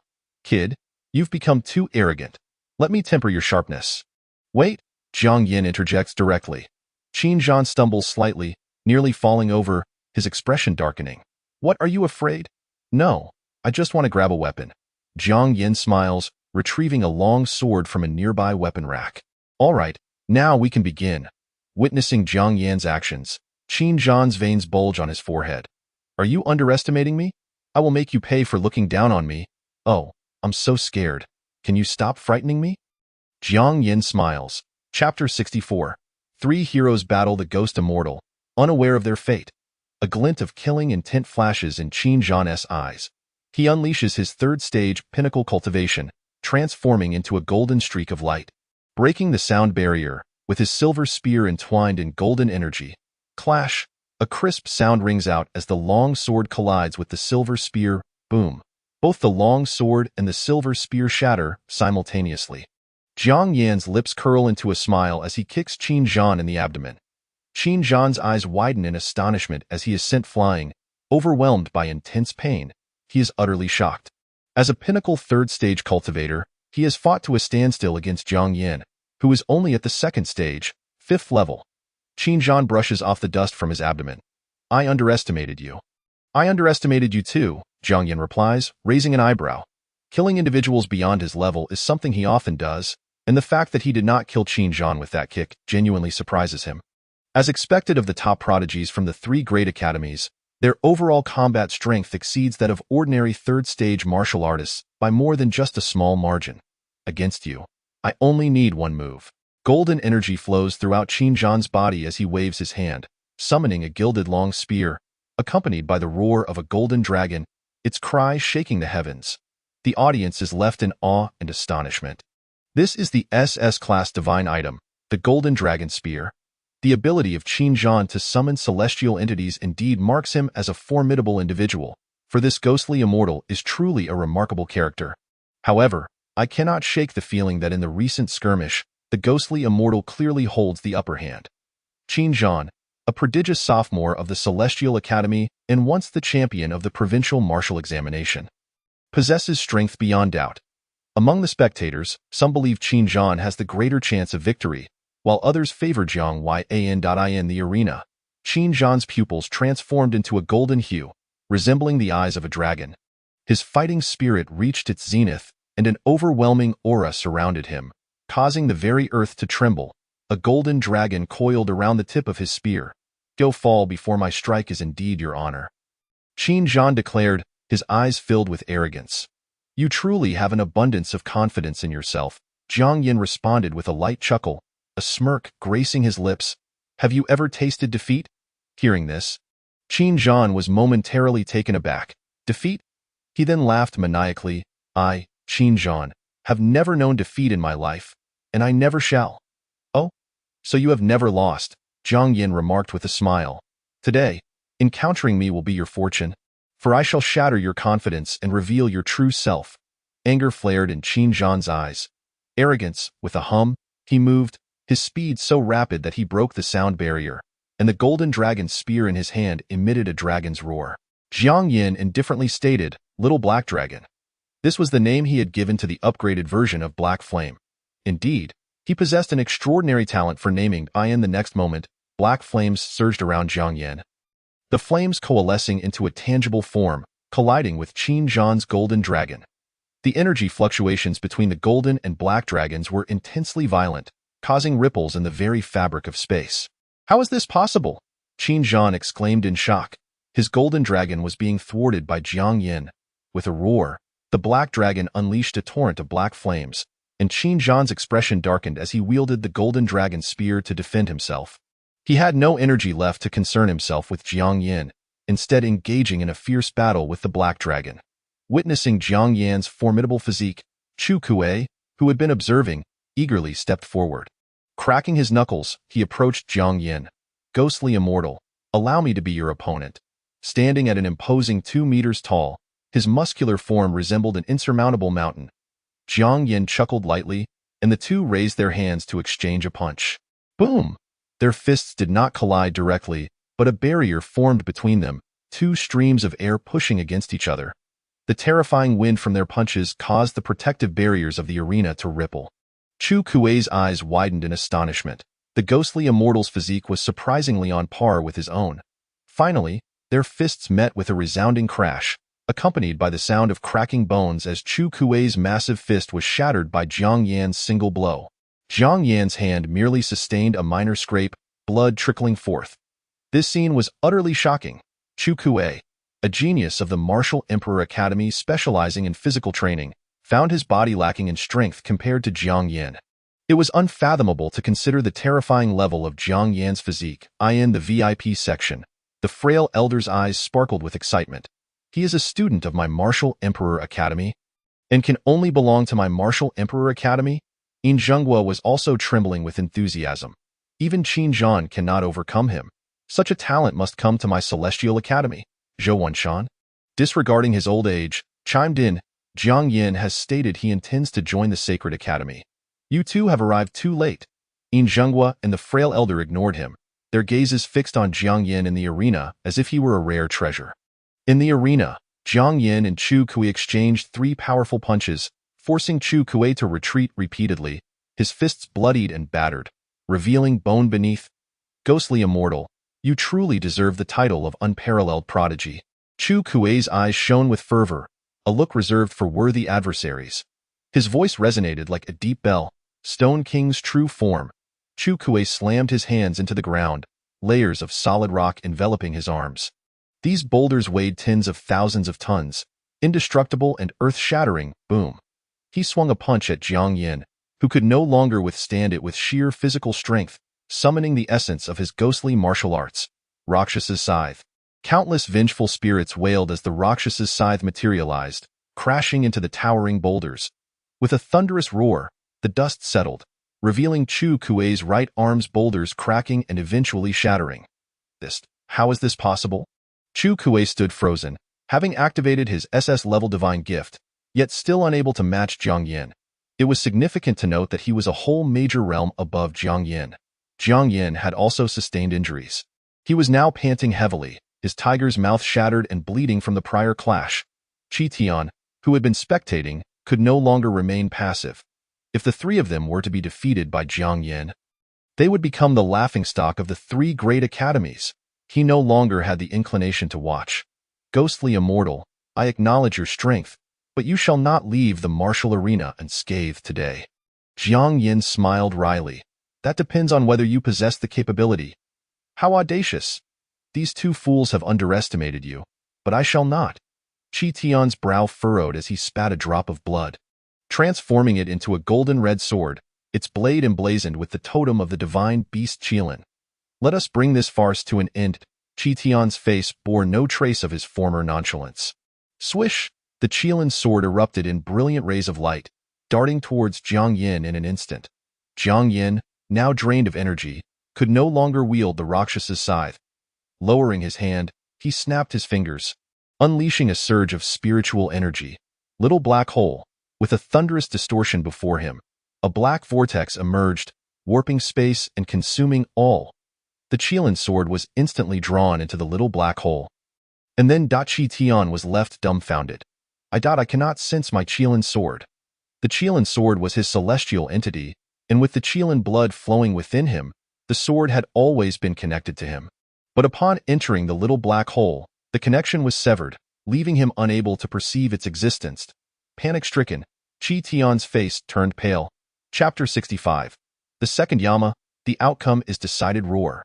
The Black Dragon continued its fierce battle with Qin Zhan, who, after expending tremendous effort, finally obliterated the Black Dragon with a single strike.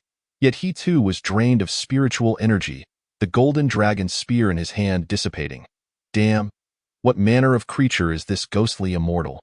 Qin Zhan weakly clutched his abdomen, Feeling the aftermath of Jiang Yan's kick beginning to throb painfully, it was evident that he had internal injuries. His organs were likely in ruins. Chu Kuei remained in a daze, still standing there, murmuring repeatedly, "I have lost. How can this be? How could I possibly lose?" Only Qi Tian was in a frenzy. "Where is my Qilin sword? Why can I no longer sense my Qilin sword?" His eyes were bloodshot as he glared at Jiang Yan. "Return my Qilin sword. I wish I could, but the little black hole is beyond my control." Jiang Yan grinned. His words bore truth. The energy of the little black hole was so terrifying that once released, it was no longer something he could control. Qi Tian's expression darkened. "You court death for swallowing my Qilin sword. I shall make you pay in blood." His hands transformed into Qilin claws, golden red streaks surging towards Jiang Yan. Exhausted, Jiang Yan focused his mind, summoning 2 figures from the 10 Directions Ghost Command. Boom! 2 terrifying figures descended, casting their gaze upon the masses. The Earth Commander and the Heaven Commander. Jiang Yan issued his command. "Subdue these 3, roar." The 2 ghostly generals, receiving their orders, charged at Qi Tian with wild abandon. As a prodigy of the Sacred Academy, Qi Tian's physique was not something an ordinary martial artist could rival. He tore through the Earth Commander's body with a single claw and sent the Heaven Commander flying with a single strike. His eyes glinted with murderous intent as he hastened towards Jiang Yan. "I will extinguish you. Retrieve my Qilin sword." Each of Qi Tian's strides was executed with utmost speed, in less than a breath. He reached Jiang Yan, raising his hand to strike at Jiang Yan's neck. Swish, swish, swish. Dozens of ghostly swords rained down from the sky, forcing Qi Tian to retreat repeatedly. He looked up, his face paling in shock. Above him swirled thousands of ghostly weapons, encircling Jiang Yan. Jiang Yan chuckled lightly. "It seems you cannot approach me, Black Flame," Jiang Yan stated blandly. Thousands of ghostly swords became engulfed in black flames, their fiery glow illuminating the arena. "Kill," Jiang Yan uttered, his lips barely moving. In the next moment, thousands of flaming swords surged towards Qi Tian from all directions. Qi Tian's expression shifted dramatically. He let out a roar as the Qilin blood within him boiled, transforming him into a Qilin, its roar shaking the heavens. The thousands of ghostly swords instantly vanished. Cold sweat dripped down Qi Tian's brow as he took a deep breath, a cold smile forming as he regarded Jiang Yan. "Ghostly immortal. This time you are out of options." Jiang Yan suddenly began to chuckle. Qi Tian felt an inexplicable fear welling up within him. He shouted, "What are you laughing at? You have fought against us 3. And now your spiritual energy is depleted, your life force exhausted. You are in a desperate situation." "Desperate situation?" Jiang Yan's laughter grew louder as he slowly lifted his head, his crimson eyes fixed unblinkingly on Qi Tian, causing the latter to shudder. What sort of eyes were those? It was as if they were not looking at him, but through him, as if gazing at a corpse. In Jiang Yan's eyes, he was no different from a lifeless body. "No. Impossible. You are at the end of your strength, merely bluffing." Qi Tian sneered. "Ghostly immortal, you have lost." Before his words could fully escape his lips, he witnessed Jiang Yan with his hands casually tucked into his pockets. His face serene, adorned with a gentle smile, utterly devoid of the previous exhaustion. How is this possible? You should have lost all fighting capability." Qi Tian's face contorted with fear. Jiang Yan shrugged. "Why is that?" "I am still searching for the reason myself." He had mastered the primordial breathing technique, allowing him to regain his strength within mere breaths. Thanks to the Earth Commander and Heaven Commander delaying him, he had ample time to recover. Now, his spiritual energy surged, and his life force was revitalized. As he gazed at the terror-stricken Qi Tian, Jiang Yan chuckled. "I shall return your Qilin sword to you."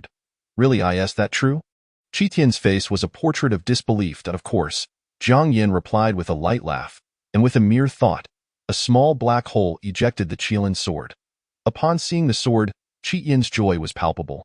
He summoned the Qilin sword back to him, a sinister glimmer flashing across his face.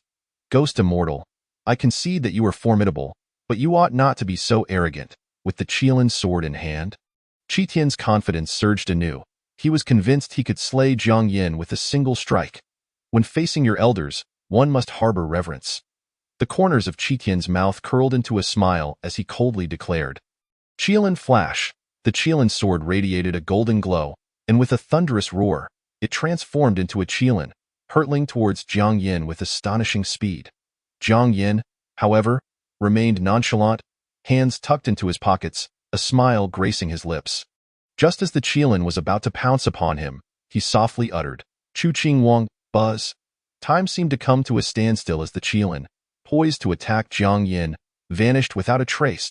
Qi Tian's expression morphed into one of sheer terror, his complexion turning ashen as he scanned his surroundings. Where is this? Just moments ago, he had been in the martial arts arena of Jiang City, engaged in a fierce battle with Jiang Yin. How did he suddenly find himself in this dark and foreboding realm? Buzz. A deep, resonant clang of an ancient ding reverberated, sending a shiver through Qi Tian's entire being. He felt an inexplicable dread that penetrated to his very soul, causing him to tremble uncontrollably, unable to resist collapsing to the ground. Stiffly, he lifted his head to behold a ghastly visage, a green-faced demon with protruding fangs, adorned with various magical artifacts, contemptuously gazing down at him. Just one glance rendered Qi Tian pale and trembling. He recognized this place for what it was. This was the Hall of Yama. This was the Netherworld. Before him, Chu Qing Wang conjured an ancient palace in the palm of his hand, and Qi Tian was uncontrollably drawn toward it, his cries falling on deaf ears. Where is this? Qi Tian quaked in fear. In the next moment, he was gripped by a bone-chilling wind that seized him in spasms, penetrating to the marrow of his bones and soul, making each breath feel as if his throat were being pierced by shards of ice. In every fleeting second within this realm, he suffered immensely. His blood ran cold, his body rendered immobile, yet his consciousness remained painfully aware, enduring torment in this frigid hell. Perhaps it was a year, perhaps a decade, perhaps a century, perhaps eternity. The icy depths of hell endured for countless ages, while in reality, merely a second had passed. In the martial arts arena, just a moment ago, Qi Tian had exuded a fierce determination, but suddenly he rolled his eyes back, spewing forth black blood, his body stiffening as if frozen into a statue, collapsing lifelessly to the ground. This bizarre scene enveloped the arena in a profound silence. Qin Zhan and Chu Kuei were momentarily stunned, bewildered by the unfolding events. Yet, both understood that they had been defeated. The three leading talents of the academies had joined forces, yet could not prevail against a single ghost immortal. They had lost, and lost convincingly. Brother Jiang, I concede, Chu Kuei said with a simple-hearted smile. Reluctantly, Qin Zhan, devoid of any fighting spirit, gritted his teeth and uttered, I concede. Chapter 66. The Academy's Dilemma. Ghost Immortal is incredible. The strongest ghost immortal. One man had triumphed over the three great academies, and it felt like a surreal dream. What's so surreal about it? I see a new star shining brilliantly. The initial purpose of the battle among the three great academies' elites was to determine who could invite Jiang Yin to join their institution. Now, instead of a fierce contest, the three had allied to besiege Jiang Yin. The most astonishing aspect was that they had been defeated. Despite a 3-on-1 scenario, they had lost. The legendary trio of Liu, Guan, and Zhang could have possibly triumphed over Elbu. Yet these three academy elites fell tragically to the Ghost Immortal. Who could they turn to for justification? Following this clash, the name of the Ghost Immortal would resonate throughout the imperial capital, and indeed, across the entirety of Huaguo. Zhou Wenshan, Yin Zhenghua, and the Dry Bones Elder all made their appearances. Zhou Wenshan glanced at Qi Tian, who was on the verge of death, spewing black blood, and sighed in disappointment. Qi Tian's pride has always been his undoing. Having never tasted defeat, this loss serves as a lesson. He raised his hand and infused a drop of spiritual energy into Qi Tian's brow, safeguarding his heart pulse to prevent him from perishing. Yin Zhenghua chuckled as he patted Qin Zhan's shoulder. If you wish to pursue my granddaughter, you have a long way to go, Dean. From this day forth, I shall strive harder in my training. I will enter seclusion. Qin Zhan silently vowed, determined to defeat Jiang Yin in their next encounter. Sensing Qin Zhan's fiery resolve, Jiang Yin raised his hands in mock surrender. Spare me. I have no desire to face a vanquished foe again. You? Qin Zhan ground his teeth in frustration, yet he felt utterly powerless against Jiang Yin. Defeat was defeat. He accepted it. The Dry Bones Elder, hands clasped behind his back, rasped, Chu Kuei, did you gain any insights from this battle? Chu Kuei lowered his head. Dean, I have come to recognize my own mediocrity. Once proud of being an S-level divine bestower, he had cruised through life, achieving the pinnacle of the third rank by his sophomore year. He had begun to look down upon others, considering them beneath him. Yet, having been defeated by Jiang Yin, who was merely a second-level fifth tier, he had fully grasped the gap between himself and the unparalleled prodigies. The Dry Bones Elder nodded in approval. Indeed, to recognize oneself is to truly embark on the path of martial arts. Though the three great academies' elites had lost this battle, they had gained invaluable experience. However, another question arose. Where should Jiang Yin go to study? Zhou Wenshan cleared his throat. Young Jiang, I feel an affinity with you. Why not join my sacred academy? Ah, this is a grave misjudgment. Yin Zhenghua beamed with delight. Young Jiang, my granddaughter shares a bond with you. Why not come to my heavenly academy and continue your fateful encounter? Dean, Qin Zhan exclaimed, his legs trembling as he nearly collapsed. The Dry Bones Elder fixed his gaze upon Jiang Yin. Young Jiang, have you ever heard of achieving sanctity through the flesh? You old skeleton. Spare me your nonsense, Zhou Wenshan retorted. If young Jiang joins my sacred academy, I shall provide him with all manner of heavenly treasures to achieve sanctity. Yin Zhenghua chimed in. Indeed, my heavenly academy will also offer young Jiang the finest resources for body refinement. The three academy deans glared at each other, the tension escalating as they prepared for a confrontation. Jiang Yin yawned, feeling a bit drowsy. After all, they were all offering him admission. The foundations of the three academies were comparable. He could choose any of them. How about this? You three play rock, paper, scissors, and whoever wins, I shall join their academy, Jiang Yin suggested with a smile. Upon hearing this, the three deans were left speechless. The arena fell into a profound silence. The sound of a pin dropping could be heard. The spectators swallowed hard. Did he just say what I think he said? Did he just challenge the three great academy deans to decide his fate with rock, paper, scissors? Has he lost his mind? No, he hasn't lost his mind. The previous duel had already proven he was worthy of being courted by the three academies. Now, it was a fierce scramble among them for the Ghost Immortal. Let there be no misunderstanding. I envy the Ghost Immortal, being sought after by three great academies. If only I could have a martial academy vying for me, even if it were a homebody university. Zhou Wenshan's face was one of utter disbelief. This is too childish, Yin Zhenghua chuckled. Young Jiang, I increasingly admire you. Come on, let us play rock, paper, scissors. The Dry Bones Elder trembled as he extended a hand. In my youth, I was the champion of rock, paper, scissors in my village. You two old fools, prepare to meet your doom. You? Zhou Wenshan was left dumbfounded. These two old geezers had truly lost all sense of dignity. They genuinely intended to settle this with rock, paper, scissors. He stroked his beard and scoffed. Very well, I shall entertain your childish antics. Then, under the astonished and incredulous gazes of the crowd, the three formidable figures of martial saints began to play rock, paper, scissors. Good heavens, I must be dreaming. This world is too surreal. Indeed, I too find this world utterly mad. The deans of the three great academies, esteemed martial saints, are playing rock, paper, scissors over a junior. Even Shan Wenba, who had been watching from the sidelines, was rendered speechless. His mouth agape as he silently raised his phone to capture this astonishing scene. If this were to go viral online, it would undoubtedly create a sensation worldwide. He could already envision the trending headlines. Shock?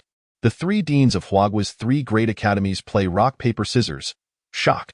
The three peak martial saints of ancient Huaxia. Age may wither the body, but not the spirit.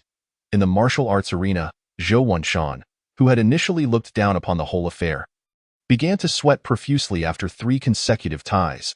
Yin Zhenghua and the Dry Bones Elder were no better off. Their hands trembled with anticipation. This was entirely a game of chance, with no one knowing who would emerge victorious. Yin Zhenghua took a deep breath, 1 round to decide it all. The Dry Bones Elder gulped. Let me make it clear. I will choose scissors. Start already. Quit dawdling. Zhou Wenshan snapped. Jiang Yin, with a calm demeanor, proclaimed, rock, paper, scissors. As his words fell, the 3 deans acted in unison. Zhou Wenshan's eyes flickered, then suddenly narrowed. He had chosen scissors.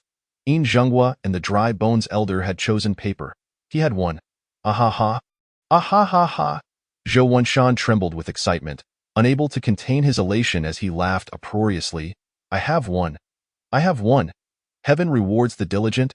The ghost immortal is now a student of my sacred academy. Ah ha ha ha. In Zhenghua reached out in protest. Best 2 out of 3. The dry bones elder nodded repeatedly.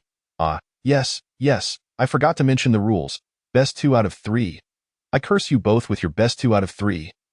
The ghost immortal is my sacred academy's student. You two can scram.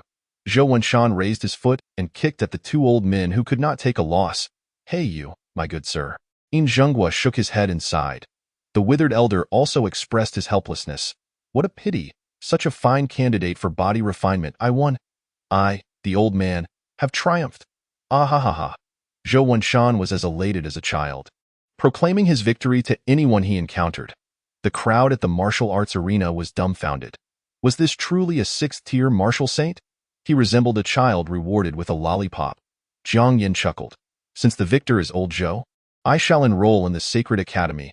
Chapter 67. The King of Hell does not accept Wuhahaha. The ghostly immortal is now a student of my Sacred Academy, not of your celestial gods or martial emperors. Werho! Zhou Wenshan, youthful in spirit despite his age, danced gleefully before In Zhenghua and the withered elder, taunting them with playful mockery.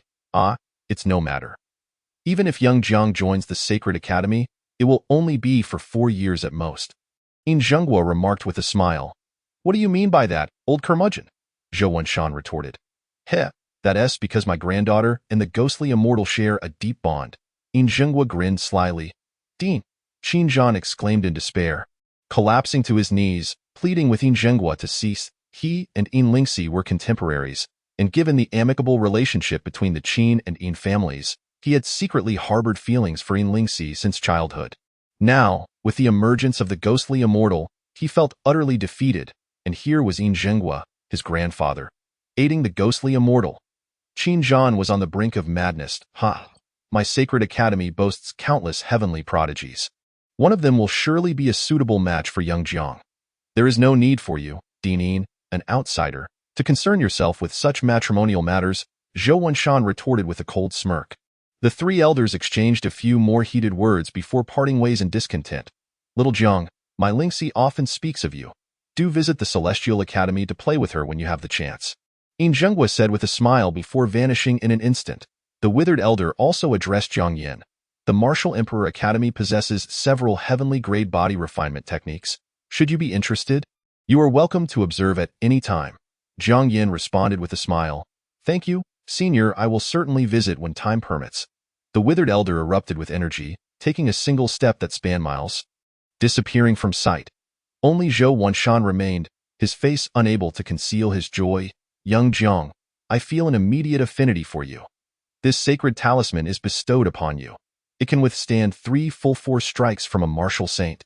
Thank you, Dean Zhou, Jiang Yin said, his eyes brightening as he accepted the talisman glowing with golden radiance, storing it within the 10 Directions Ghost Order. You have already secured a waiver for the Sacred Academy. You may choose to attend the martial examination in June or simply report directly to the Sacred Academy in September. Zhou Wenshan said with a smile. Understood. Young Jiang, I shall await your arrival at the Sacred Academy. Zhou Wenshan laughed heartily, waving his sleeve before disappearing. It was now late May, and only 2 weeks remained until the martial examination. With the waiver from the Sacred Academy, Jiang Yin saw no need to participate in the examination, opting instead to prepare for his enrollment in September. This granted him 3 months of free time, during which he planned to break through to the 3rd tier of Martial Sovereign. As he left the Jiang City Martial Arts Arena and headed home, Jiang Yin felt an unsettling aura of lethal intent surrounding him in broad daylight.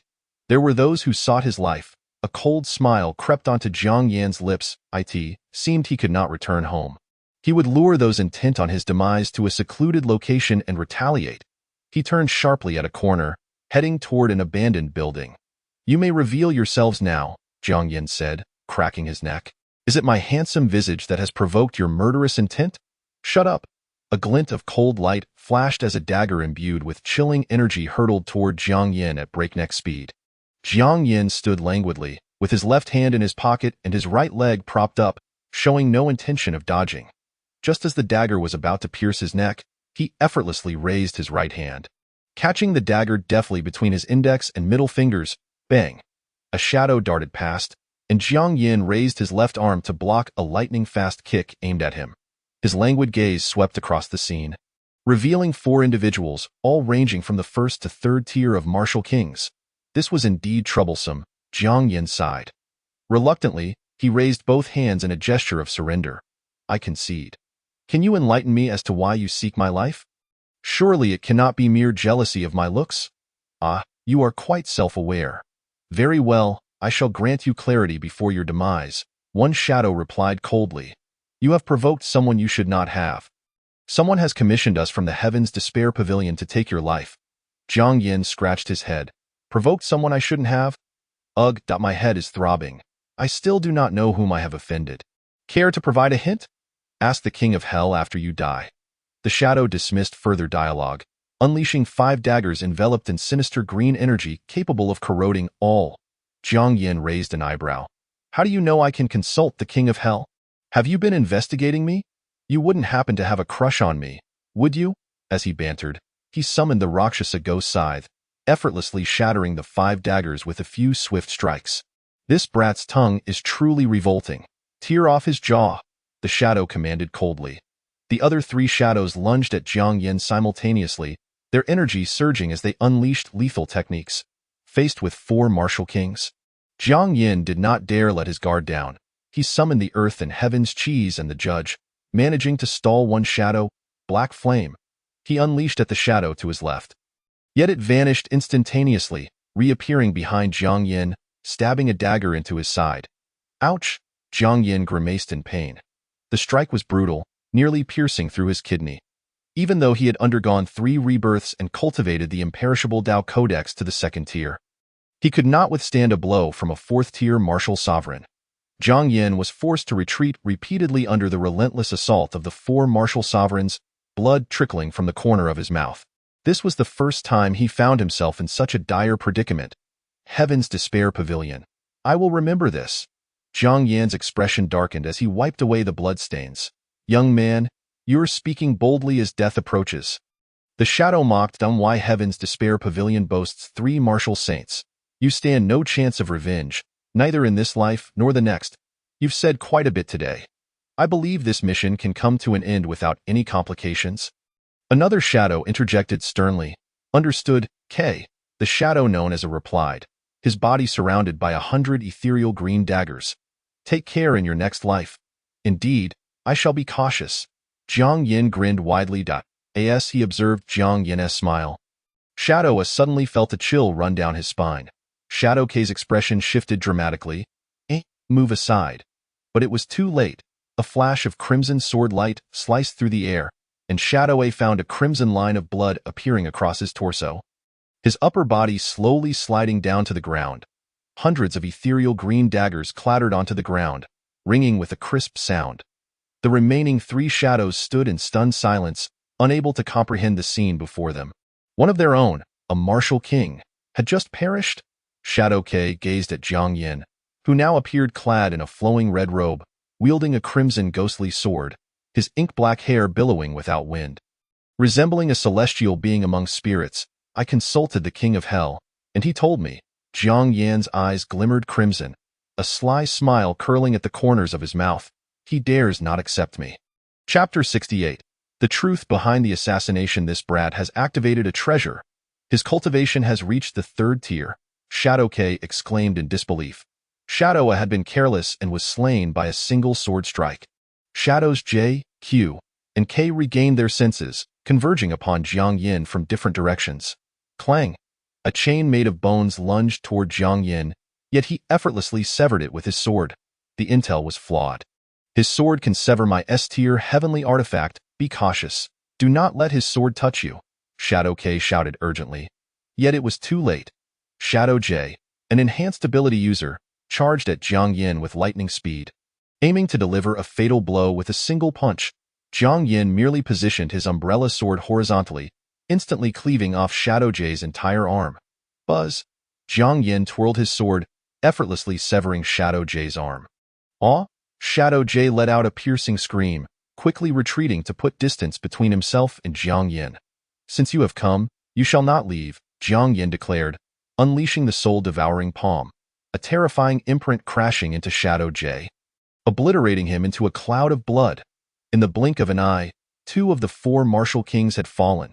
Shadows K and Q wore grave expressions, realizing the peril of this confrontation. Damn it, we're going to suffer significant losses. We should never have taken this mission. Shadow K gritted his teeth. Once more, the bone chain flew forth. Buzz! A flash of red light sliced through the air. Severing the bone chain in half, Jiang Yin stepped forward, appearing as though he had teleported, and delivered a fist infused with surging energy, creating a resounding boom. No! Shadow K screamed in agony as his multiple barriers shattered one after another. Damn it! Come help me! Shadow K cried out in desperation. Shadow Q, remaining a distance away, turned and fled, opting for self-preservation rather than rescuing Shadow K. Shadow K felt despair wash over him. Their assassination mission had dispatched 4 martial kings. 2 were dead, 1 had fled, leaving him to fend for himself. Young man, let us speak reasonably. We are not at the point of no return, Shadow K pleaded. Jiang Yan's gaze turned frigid. Once I have slain you. You can convey that message to the King of Hell, you. As Jiang Yan prepared to strike, Shadow K's eyes filled with bloodlust. You seek death? Ah! His forehead split open, as flesh and blood gradually faded away, the entire being transformed into a chilling skeleton. The skeletal form descended upon the earth. Shadow K screamed in agony as his flesh was devoured entirely. His realm surged from the 2nd level of the 4th stage to the 5th level of the 4th stage. Boom! His entire skeletal body was inscribed with eerie runes, radiating an otherworldly brilliance, and in an instant, he unleashed spiritual energy, forcing Jiang Yin to retreat. If you won't let me live, then I shall ensure your demise. Shadow K raged, forcibly extracting his spine, transforming it into a grotesque spinal sword, truly repulsive. Compassion filled Jiang Yan's eyes. Die? Shadow K bellowed, as countless dark skulls materialized from thin air, surging toward Jiang Yin like a tsunami. Yet, Jiang Yin remained steadfast. With a flick of his wrist, he executed a sweeping strike. Buzz! A scarlet blade of light flashed, causing numerous skulls to explode instantaneously. Boom, boom, boom. Shadow K navigated through the sea of skulls, the spinal sword writhing like a chain wrapping around Jiang Yan's neck. Spiritual energy erupted. Jiang Yan spoke coolly as terrifying spiritual energy exploded around him, shattering the spinal sword. The spinal sword reconnected piece by piece. Resembling a living creature, Jiang Yan frowned. How disgusting that he activated the primordial breathing technique to its utmost, unleashing a torrent of spiritual energy, as the scarlet umbrella sword swirled with ghostly and sanguine aura. Delivering a dazzling strike, Shadow K let out a desperate shriek as his spinal sword was severed. Even his skeletal body was cleaved by a single strike, losing the possibility of reformation. Jiang Yan's sword directly obliterated his very soul. No. Impossible. How could I lose to a 3rd-tier martial artist? Shadow K lamented in despair, before vanishing entirely, leaving not even a bone behind. After dispatching Shadow K, Jiang Yin turned his gaze towards the fleeing direction of Shadow Q. He did not pursue, instead sheathing the scarlet umbrella sword into its hilt as his crimson attire gradually dissipated into the umbrella's canopy. As the red paper umbrella faded, Jiang Yin too lost his strength. Leaning against a wall as he slowly sank to the ground cough, Jiang Yin coughed up a mouthful of black blood, his pupils somewhat unfocused. Facing 4 4th-tier martial kings at the 5th level of the 2nd tier. Had it not been for his forbidden scarlet paper umbrella as a trump card, he might have perished right then and there. Had he chosen to summon 2 Yama Lords, he could have certainly dealt with 2 martial kings. However, summoning 2 Yama Lords would exhaust him tremendously, leaving him unable to summon the scarlet paper umbrella, thus leading to his demise. Therefore, he opted to summon the scarlet paper umbrella directly, even if it meant allowing 1 martial king to escape. He could deal with that in the future. The scarlet paper umbrella was a tremendous drain, and Jiang Yin was on the verge of losing consciousness as he entered a dilapidated building. Activating the primordial breathing technique, boom. Just as Jiang Yin entered a meditative state, he suffered a grievous blow to his chest. A palm imprint imbued with the power of thunder erupted instantaneously. Ugh. Jiang Yan's pupils constricted sharply, his body soaring like a kite with its string cut, flying 100 meters away. crashing through dozens of abandoned buildings. Boom! Dozens of dilapidated buildings collapsed, burying Jiang Yin beneath the rubble. Above, Shadow Q stared blankly at the ruins. He had returned to deliver a swift vengeance.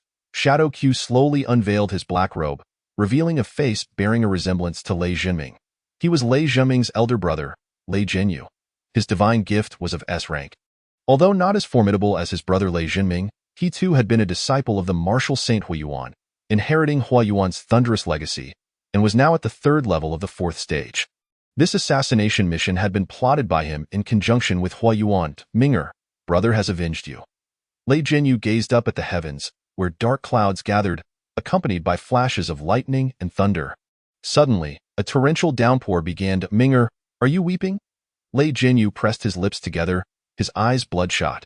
I shall make those who harmed you suffer eternal torment. He raised his right hand high, gathering the thunderous light of the sky. As terrifying lightning coalesced, Ghost immortal, I will ensure your spirit is extinguished. With a grand sweep of his hand, the gathered heavenly thunder descended in an instant. Boom! Like a colossal beam of light, it shattered the ruins where Jiang Yin lay. The thunderous calamity persisted for the duration of an incense stick, and under such terrifying thunder, even a peak fourth-tier martial king would find it difficult to survive. Ahahaha! Ghost immortal, you killed my brother. And now I will annihilate your entire family. Lei Jinyu laughed maniacally, his eyes crimson with rage. Rest assured, soon your whole family shall accompany you. He cackled as he soared into the distance, amidst the ruins. Jiang Yan's gaze was vacant, his flesh and blood a mangled mess, vitality dissipating. Chapter 69. Ancient Elixir, Fourth Rebirth. Jiang Yin heard every word Lei Jinyu uttered. His vision blurred, his skeletal structure shattered by the terrifying thunderous calamity, leaving only the flesh infused with the imperishable Dao Canon intact. Struggling, he managed to twitch his fingers, gradually regaining some awareness. Cough. With extraordinary willpower, Jiang Yin slowly knelt upright, his mouth filled with congealed blood and fragments of internal organs. Ancient Elixir. He summoned the Ancient Elixir from the Ten Directions Ghost Order, a genetic elixir rivaling that of a millennia-old spirit herb. Previously, when he saved Ling Si in the Wangshan ruins, she gifted him this priceless ancient elixir in gratitude. Now it finally served its purpose. Jiang Yin painstakingly consumed the ancient elixir, a wave of warmth swiftly coursing through his body as golden patterns flowed through his meridians. The whirlpool in his spiritual sea transformed into gold, continuously absorbing the medicinal properties of the ancient elixir. Gradually, the blurred remnants of his flesh began to disintegrate. Golden streams of light danced within his bones, reconstructing the shattered fragments, and the liquefied flesh was reborn. This marked the fourth rebirth of his physical form. The genetic elixir from the ancient martial emperor endowed Jiang Yin with an additional strand of golden spiritual energy. This golden spiritual energy nourished the whirlpool in his spiritual sea, exponentially enhancing its effects. Originally a 1,000-fold potency, it was now purified into 10,000-fold effectiveness. Only 1,000 spirit herbs were needed to yield the effects of 10,000. Boom. Jiang Yin slowly opened his eyes, a glimmer of gold flashing within them as a tremendous surge of spiritual energy erupted, propelling him to a breakthrough. Second tier, 6th level. Second tier, 7th level. Second tier, 8th level. He achieved 3 consecutive breakthroughs. The ancient elixir enabled him to ascend 3 minor realms, and with the fourth rebirth of his body, the small whirlpool within his spiritual sea transcended, while an additional glimmer of golden spiritual energy from the ancient martial emperor emerged within him. Jiang Yin was fully revitalized. He clenched his fists, feeling an overwhelming surge of power. Lei Jinyu, now you are the prey. He unleashed golden spiritual energy, his speed surpassing several times that of sound as he instantly pursued Lei Jinyu. At this moment, Lei Jinyu had just arrived at the vicinity where Jiang Yin resided, hovering in the air amidst flashes of lightning, akin to the descent of a thunder god. Lei Jinyu looked down upon the masses. Ghost immortal, I have investigated. You and your sister reside in this dilapidated neighborhood. I shall ensure that everyone in this vicinity pays the price with their lives. He raised his right index finger, condensing a terrifying and overwhelming bolt of lightning. Below, in the old neighborhood, several elderly individuals looked up, awestruck by the apocalyptic scene before them, their minds blank. Is this the end of the world? Don't be afraid, old lady. I will protect you. An elderly man quivered as he spoke. A mother clutching her child turned pale, fleeing in panic. Yet, no matter how fast she ran, it was already too late. The terrifying thunderous calamity had already descended. Ants. Lei Jinyu's eyes were filled with sadistic pleasure. Just then, a voice echoed. Small black holes combined with small black holes. Damn it, a big black hole. Jiang Yin rubbed two small black holes together, merging them to form a large black hole twice the size of the small ones. The energy of the large black hole was several times that of the small black holes. Astonishingly, it devoured the thunderous calamity. Lei Jinyu's brow furrowed. You actually survived. Jiang Yan's eyes glimmered with murderous intent. Unfortunately for you. You are about to die. Ha. Lei Jinyu laughed derisively. You, a second-tier martial artist, dare to challenge a fourth-tier martial king. He looked down upon Jiang Yin with contempt. That red attire of yours must be your trump card, right? Do you still have the strength to summon it? Jiang Yin chuckled lightly. While I cannot summon the red attire, killing you requires no such thing. And no sooner had he spoken than he shot into the heavens, summoning the Rakshasa ghost scythe, striking down upon Lei Jinyu. Lei Jinyu, wielding the thunder spear, clashed with the Rakshasa ghost scythe. Clang! Lei Jinyu was shaken, blood bursting from his mouth, his expression one of horror. What immense force was this? Causing his arm to spasm uncontrollably, spiritual burst, Jiang Yin unleashed golden spiritual energy from his left hand, delivering a punch to Lei Jinyu's abdomen. The combination of golden spiritual energy and the erupting spiritual energy instantly shattered Lei Jinyu's internal organs. His visage contorted as he plummeted to the ground. This technique, spiritual burst, was a martial skill of his own creation. It fused the inch fist and the mountain-crushing fist, with spiritual energy erupting and golden spiritual energy intertwining, creating an explosive martial technique. The power of this spiritual burst was sufficient to obliterate a first-level martial king. The golden spiritual energy unleashed with the spiritual burst required an entire day to recover. Thus, the spiritual burst could only be executed once a day. Without the golden spiritual energy, the spiritual burst became merely an ordinary release of spiritual energy. A deep pit formed in the old neighborhood as Lei Jinyu struggled to crawl out. Having endured Jiang Yan's spiritual burst, his internal organs lay in ruins, making recovery in the short term impossible. Cough. How could I lose to a second-tier martial artist? Lei Jinyu staggered to his feet, disbelief etched across his face. Jiang Yin stood aloft in the heavens, coldly observing Lei Jinyu below. Their roles had reversed. Jiang Yin now embodied a deity, gazing down upon Lei Jinyu who had fallen from grace. Lei Jinyu gritted his teeth. Ghost immortal. We shall meet again. Meet again? Jiang Yan's eyes darkened. Who said anything about meeting again? To kill. One must be prepared to be killed. In Jiang Yan's eyes, there was an utter lack of emotion. His gaze upon Lei Jinyu resembled that of one observing a corpse. A shiver coursed through Lei Jinyu's entire being, as fear enveloped him. He had never contemplated his own mortality. As an S-rank bestowed one, the foremost figure of Linjiang province 3 years prior, and a disciple of the 6th-tier Thunder Sage. Hua Yuan. His path had been remarkably smooth. He could eliminate anyone he wished. Yet the notion of being slain himself had never crossed his mind. Trembling, Lei Jinyu's pupils constricted, his terror reaching a zenith. Indeed, he too could perish. It seemed as if his demise was imminent. No, you cannot kill me. My master is Thunder Sage Hua Yuan. Lei Jinyu's frenzied screams echoed. The response to his pleas was a punch that struck deep into his heart. A blow that pierced through his very being. After undergoing 4 corporeal rebirths, Jiang Yan's power had ascended to the pinnacle of the 2nd tier, delivering a strike that left Lei Jinyu feeling utterly chilled. A chilling resolve filled Jiang Yan's eyes. After silencing you, I shall also hunt down your master and eradicate the heavenly calamity pavilion. You can rest assured in your departure. No, Lei Jinyu's face was a mask of terror. He sought to utter more, but his throat was choked by congealed blood, rendering him voiceless and devoid of life. Jiang Yin withdrew his bloodied fist, his gaze icy to the core. Hua Yuan, heavenly calamity pavilion. Await my reckoning. The seeds of vengeance had already taken root within Jiang Yan's heart.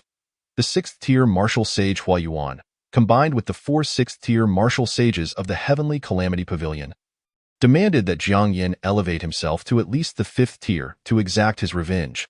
The journey ahead was still long. Yet before he could annihilate the Heavenly Calamity Pavilion and Huayuan, he would first cleanse the pavilion of its 4th-tier martial kings and eradicate the disciples of the Thunder Martial Academy that Huayuan had founded. This assassination had indeed sounded the clarion call of war. Jiang Yin would retaliate with thunderous might. Chapter 70. The Pursuit of the Martial Sage. In a concealed space within the imperial capital, several ancient figures bore grim expressions. 4 martial kings had been dispatched for this mission, and yet all had perished. This is a disgrace to our Heavenly Calamity Pavilion. A voice, deep and resonant, emanated from one of the ancient figures. Another shadow, sultry and alluring, responded. I had warned you time and again. Never provoke an SSS rank bestowed one. You refuse to heed my counsel. They are born rulers, destined to rise. Nonsense about being born rulers, destined to rise. I shall personally go and slay him, the irate shadow retorted.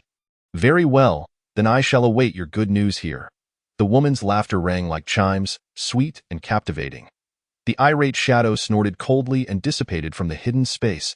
At that moment, Huayuan, seated like a mountain at the Thunder Martial Academy, suddenly opened his eyes, trembling all over. I cannot sense your life wheel. No, it cannot be. How is this possible? He recalled the assassination attempt on Jiang Yin orchestrated by the Heavenly Calamity Pavilion, where his eldest disciple, Lei Jinyu, also the brother of Lei Jinming, sought to slay Jiang Yin. With the cultivation of the 4th tier, 3rd level, dealing with a 2nd-tier Jiang Yin should have been child's play. A matter of mere moments, he had been confidently awaiting good news, yet instead, he was met with the chilling realization that he could not perceive Lei Jinyu's life wheel. The inability to sense the life wheel signified that Lei Jinyu had fallen. Slain by Jiang Yin, Huayuan erupted in a tempest of thunder, veins bulging on his forehead. First, the most gifted Lei Jinming fell at Jiang Yan's hands, and now even his eldest disciple had met the same fate.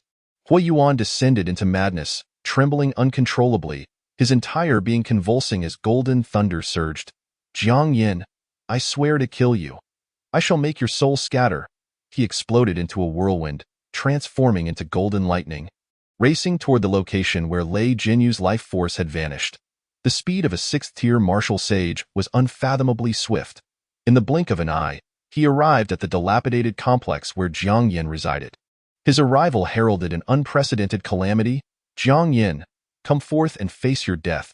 Huayuan raged, his white hair billowing in the wind, resembling a thunder god in the twilight of his years. Boom! A golden pillar of lightning struck a building instantaneously, reducing it to ashes in an instant. Jiang Yin, you little wretch, if you do not emerge, I shall ensure that everyone here accompanies you to the grave. Huayuan gathered the power of thunder in both hands. Dazzling and magnificent, a radiant sea of golden lightning swirling around him. Buzz dash. The sky was suddenly cloaked in boundless black mist, a terrifying vortex coalescing, as an ancient figure emerged, exuding a horrific and dreadful aura. He too was a 6th-tier martial sage. In this dilapidated complex, 2 martial sages had appeared. Jiang, young friend, might you grace us with your presence for a conversation? The ancient shadow's voice was aged, akin to the sound of a weathered bell. Huayuan squinted at the shadow. Are you an elder of the Heavenly Calamity Pavilion? The ancient shadow replied indifferently. Indeed, I am. Huayuan's voice turned cold. I entrusted you with the assassination of Jiang Yin. Is this how you conduct your affairs? My disciple perished alongside your incompetent lot. Ha! The ancient shadow sneered. That was your beloved disciple's inadequacy. I have come personally this time to prevent any future troubles. Deep down, he was still fearful. Having established enmity with an SSS rank bestowed one, the best course of action was to eradicate him. Should he be allowed to grow unchecked, not even he could fathom the consequences. His purpose here was to eliminate Jiang Yin. He would leave him no chance of survival. Old fool, I have no interest in collaborating. That SSS rank bestowed one is my quarry. You may take your leave. The ancient shadow stated coolly. Jiang Yin's life is for us to claim based on our own abilities. Huayuan was beyond caring about anything else. As long as he could tear Jiang Yin to shreds, he would stop at nothing. A murderous intent filled Huayuan's eyes. Still unwilling to show yourself? Then I shall eradicate every soul in this complex. Just as he began to gather the lightning retribution in his palm, a voice rang out. Old codger, your grandfather is right here. Clang. A ghostly weapon, the ghostly spear, soared into the air, unleashing a cacophony of sonic booms, its speed so remarkable that it flew toward Huo Yuan in an instant. Boom! A flash of lightning surged through the area where Jiang Yin stood, annihilating it instantly. Jiang Yin, the child. If you do not emerge, I will ensure that everyone here pays the price. Huo Yuan gathered the might of thunder, brilliant and overwhelming, a golden tempest gathering around him, embodying celestial wrath, humming dash.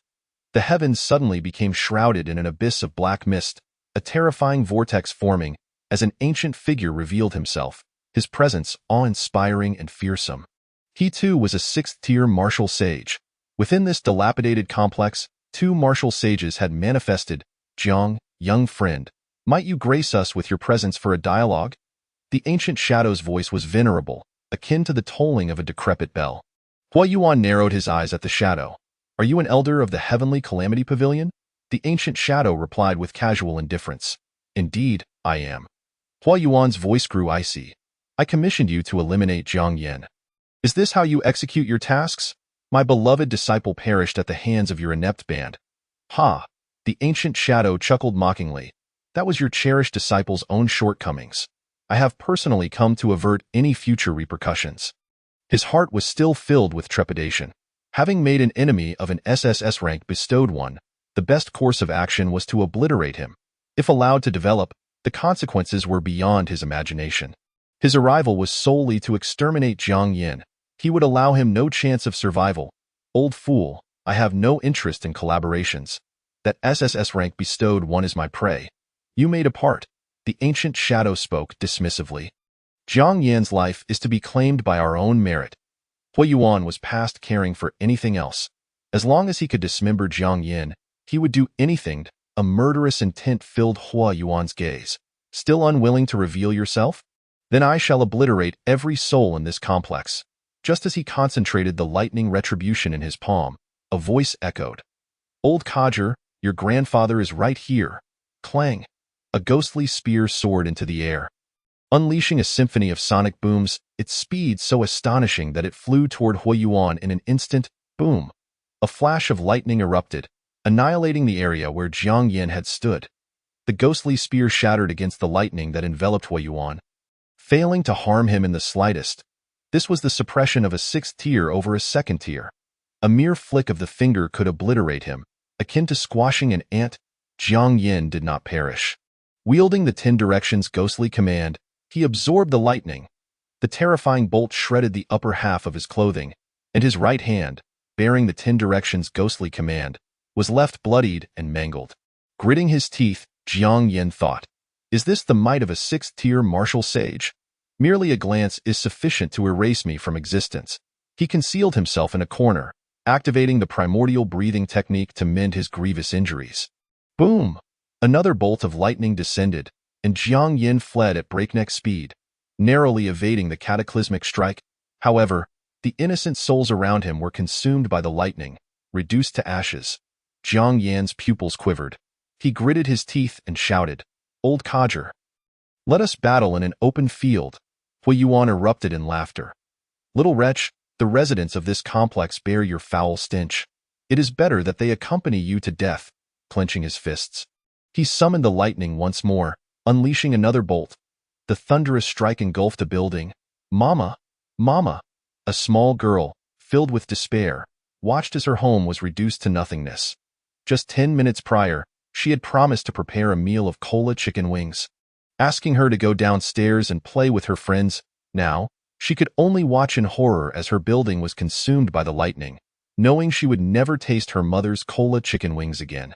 Old codger! Jiang Yin's eyes widened with fury. The innocent souls within this dilapidated complex should not have to perish because of him. Little wretch, these people died because of you. Huo Yuan cackled maniacally. The one deserving of death is you. Jiang Yin bit down on his tongue, disregarding the strain on his body as he forcibly summoned the red paper umbrella.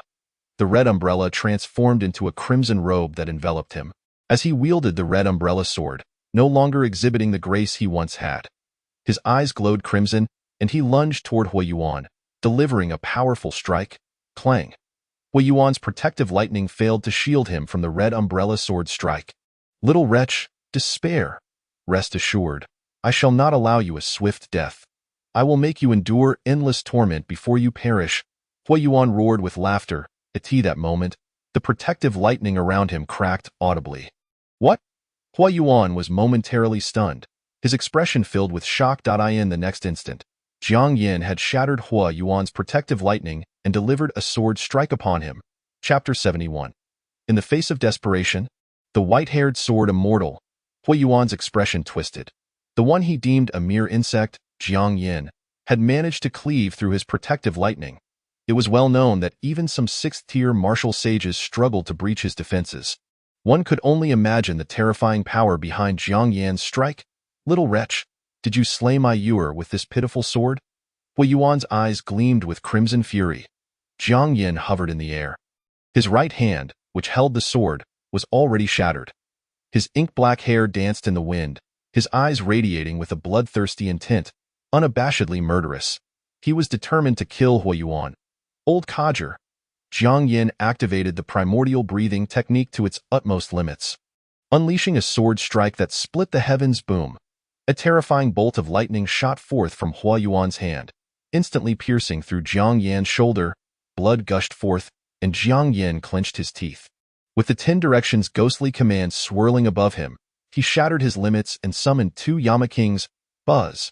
2 ancient deities descended, erasing the terrifying bolt of retribution. Huayuan's face blanched in terror.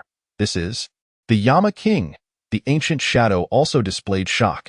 This SSS rank bestowed one is indeed extraordinary. It is best to eliminate him quickly, and no longer content to merely observe, he joined the fray, an unfathomable black mist emanating from him, enveloping the entirety of Jiang City in an instant. Jiang, young friend, I shall grant you a dignified death. The shadow's lips curled into a cruel smile. Within the boundless, inky fog, countless eerie hands emerged. Anything these hands touched withered instantly. Turning to bone, Jiang Yin, wielding his crimson parasol sword, navigated through the sinister grasp of these hands. Each step was fraught with peril. A single misstep could lead to his utter ruin. A second-tier martial artist, pursued by 2 sixth-tier martial saints. What a desperate struggle this was. Even if Jiang Yin summoned the red paper parasol and 2 Yama statues, escaping from such dire straits seemed nearly impossible. He fled, continuously conjuring sonic explosion vortices. The terrifying whirlpools, combined with the surging spiritual energy, instantaneously formed a warped black hole. This small black hole voraciously devoured the bizarre hands, carving a path to survival for Jiang Yin. Black flames, confronted by the encroaching hands, Jiang Yin unleashed the black flames to forge a way forward. Before him lay an endless expanse of black mist. He had lost his way within it, unable to find the route to salvation. This was a true dead end. Clenching his fists until they bled, Jiang Yin vowed that he would not fall here. Little black dragon, Jiang Yin summoned all his strength, determined to seek a glimmer of hope amidst the infinite black fog. A dead end? He had never believed in such a concept. Jiang Yin activated the primal breathing technique to its utmost, and with a single strike, heaven was cleaved asunder. Buzz! The scarlet sword light flickered, instantaneously parting the endless black mist to reveal a clear path. However, within that clarity lurked an ancient shadow. Remarkable. You have managed to dispel my realm of black mist. I find you quite admirable. The shadow clapped its hands, eyes glinting with appreciation. Alas, it is unfortunate that you have an unresolved grudge with my celestial severance pavilion. I cannot allow you to live. The shadow shook its head, black mist swirling in its hand, manifesting a spear that emanated a sense of death. Young friend, do not fear death. It has always been with us. The shadow spoke lightly, exuding an air of calm, entirely unconcerned that Jiang Yin might escape. After all, he was a martial saint, while Jiang Yin was but a second-tier martial artist. Even if Jiang Yin fled to the ends of the earth, he would be tracked and annihilated in an instant. What a fine talent! How splendid it would be if you joined my celestial severance pavilion. The shadow feigned a sigh, hurling the deathly spear, piercing through space to reach Jiang Yan's heart. Whoosh! Jiang Yan's pupils constricted, disbelief etched upon his face as he looked down at his heart, where a black spear had horrifically pierced through. Farewell, young friend Jiang. The shadow wore a smile of assured victory. Yet, in the next moment, his expression froze. Black blood dripped from the corner of his mouth as he stiffly lowered his gaze to his own heart. The very spear that had pierced Jiang Yin now lodged itself within him. His face contorted as he gazed at Jiang Yin. Illusion. Jiang Yin panted heavily. He had just employed the mirror flower water moon technique, and he was now at the brink of exhaustion. Boom! The shadow forcefully yanked the deathly spear from his heart. Young friend Jiang, you possess commendable skills. I almost fell to you. However, regrettably, this spear is not enough to claim my life. Blood trickled from Jiang Yan's lips, his crimson robe beginning to dissipate in the wind, having reached his limit. Little beast, you truly are tenacious. Huayuan's laughter echoed as he successfully evaded the two Yama statues. Huayuan loomed over Jiang Yin. I told you, I will make you suffer endlessly before you die. A soul lamp appeared in his palm. I will ensure your soul is tormented day and night by soul fire, leaving you unable to live or die. The lamp soared towards the weakened Jiang Yin, intent on capturing his soul. Just then, a pale white sword light flashed, shattering the soul lamp in an instant. Who? Huayuan's expression shifted dramatically. Is he truly on the brink of death? Then I must intervene. A nonchalant voice emerged. At some point, a white-haired man appeared behind Jiang Yin, lazily yawning, his languid gaze falling upon Huayuan and the shadow. You dare to act against someone favored by the nation? You possess quite the audacity. That pale white sword light, that white hair, you are the Sword Immortal. The shadow's face turned ashen. Sword Immortal? Huayuan's expression also darkened.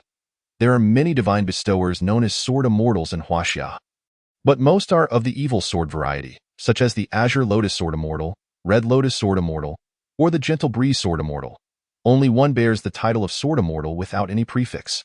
Only he. At 7, he comprehended sword intent. By 10, he understood the universe. At 13, he reached the pinnacle of swordsmanship, and at merely 20, he attained the peak of the 6th tier. The shadow trembled as he spoke. Enough, enough. I did not request your life story. The white-haired man waved his hand, placing one on Jiang Yan's shoulder. This person is under my protection. If anyone has an objection, feel free to voice it. Sword Immortal, I have an objection. This little beast killed my two beloved disciples. You cannot take him away. Huayuan spat venomously. The white-haired man nodded. Is that so? I did not anticipate your objection would be so significant. If that is the case, then let you rest here for eternity. Thus, your objection will never be known to anyone. Huayuan's expression changed drastically. Sword Immortal, we are both 6th-tier martial saints. I am merely being polite due to your youth. Do not refuse courtesy and seek punishment. The white-haired man casually picked up a willow leaf. Objection denied. No sooner had he spoken than he pinched the willow leaf between his fingers and sliced through the space where Huayuan stood. An ethereal sword energy instantly dissipated from Huayuan's neck. Huayuan's face turned pale. He made no move as his head slowly slid off. Chapter 72. The pinnacle of the physical body and the limit of realms. Martial Saint Huayuan was slain by the Sword Immortal's blade. The ancient shadow trembled, too afraid to even breathe. Sword Immortal, I don't know. No, I have no objections. You may take this person away. I will not utter a word. Qi Wushang shook his head. It is too late. You have already forged a grudge with this lad. Keeping you alive poses a constant danger to him, and I would have to guard him at all times, which would be quite taxing. A willow leaf floated in the air, swiftly slicing towards the ancient shadow. Sword Immortal, do not bully me too much, the ancient shadow cried out, as the black mist coalesced into a massive hand. Attempting to intercept the willow leaf, buzz! The leaf instantly pierced through the black mist hand, cleanly severing the shadow's neck. Ugh! The shadow clutched his neck in disbelief, attempting to recover from his injuries, but the wound inflicted by the willow leaf refused to heal. This is sword intent? The mark left by sword intent will not fade with time. It endures eternally, forever unhealable.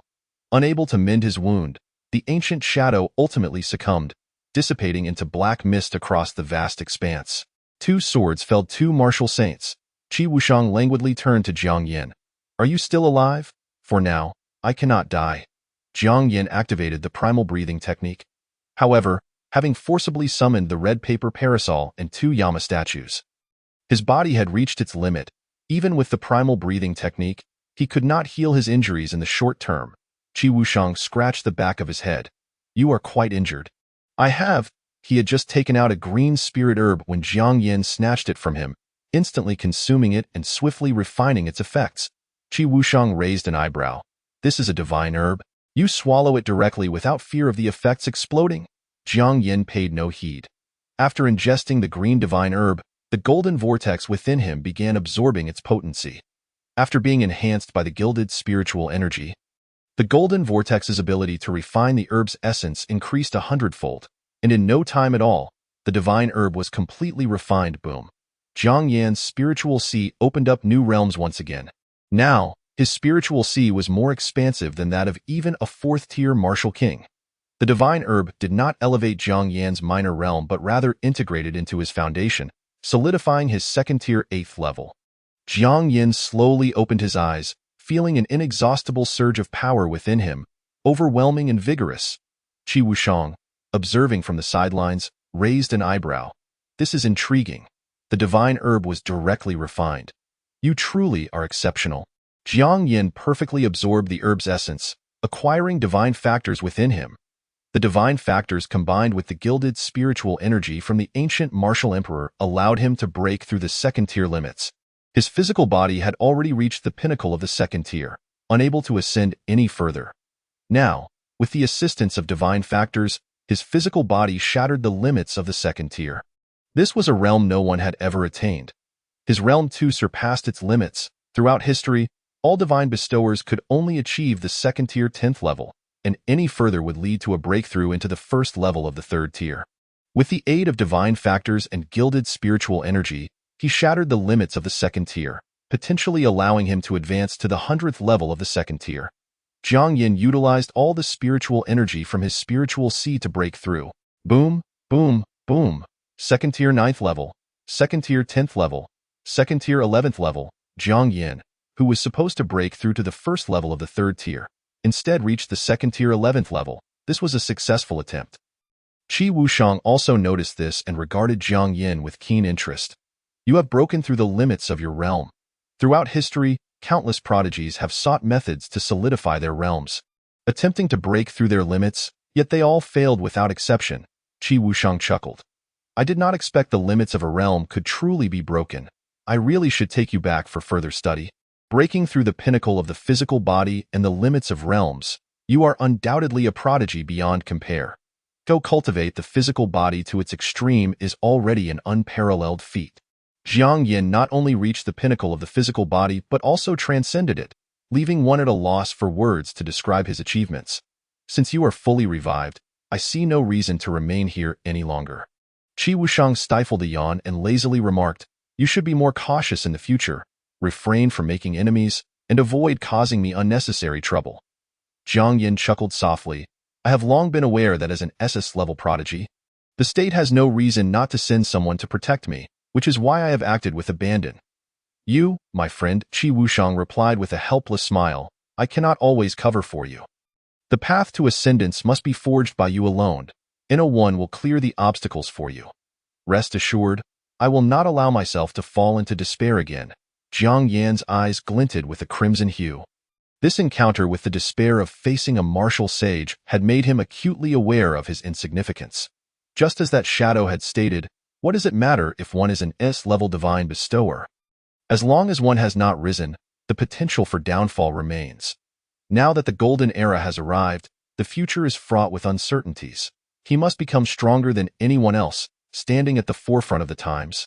Atop the pinnacle of Blue Star, in an instant, Qi Wushang vanished, while Jiang Yin did not return home, but instead headed toward the feared Beast Ranch in Linjiang Province. It is a realm of extraordinary beasts. Guarded by several 6th-tier beast emperors, the outskirts of the Beast Ranch are primarily occupied by 2nd to 4th-tier ferocious beasts and beast kings, serving as a coveted training ground for human divine bestowers. Every day, divine teams venture to the periphery of the Beast Ranch for trials, and daily, divine bestowers perish therein. Most individuals wishing to enter the Beast Ranch choose to join a team of several Hunting beasts together for mutual support, Jiang Yin dashed on foot, arriving at the border of the beast ranch in Linjiang province in less than half an hour. The area was teeming with people, mostly in groups of 3, preparing to enter. Just as Jiang Yin halted, someone tapped him on the shoulder. "Hey, handsome, with the martial examination approaching, are you here to break through at the beast ranch?" Jiang Yin turned to the girl who had tapped him, saying nonchalantly, "Martial examination? What is that? I'm a guaranteed admission student, duh." The girl tugged at the corner of her mouth. She had never encountered someone so arrogant. If it weren't for Jiang Yan's handsome looks, she would have ignored him entirely. Such a joker. Guaranteed admission slots are typically reserved for the top 50 in the martial arts competition, she smiled. Finding his claim absurd, Jiang Yin, however, had no desire to explain. He simply turned and walked into the beast ranch, disregarding the girl beside him. "Hey, who does he think he is? How rare for someone to invite him into my team." The girl pouted, "Humph, entering the beast ranch alone. He better be careful not to end up dead without knowing how."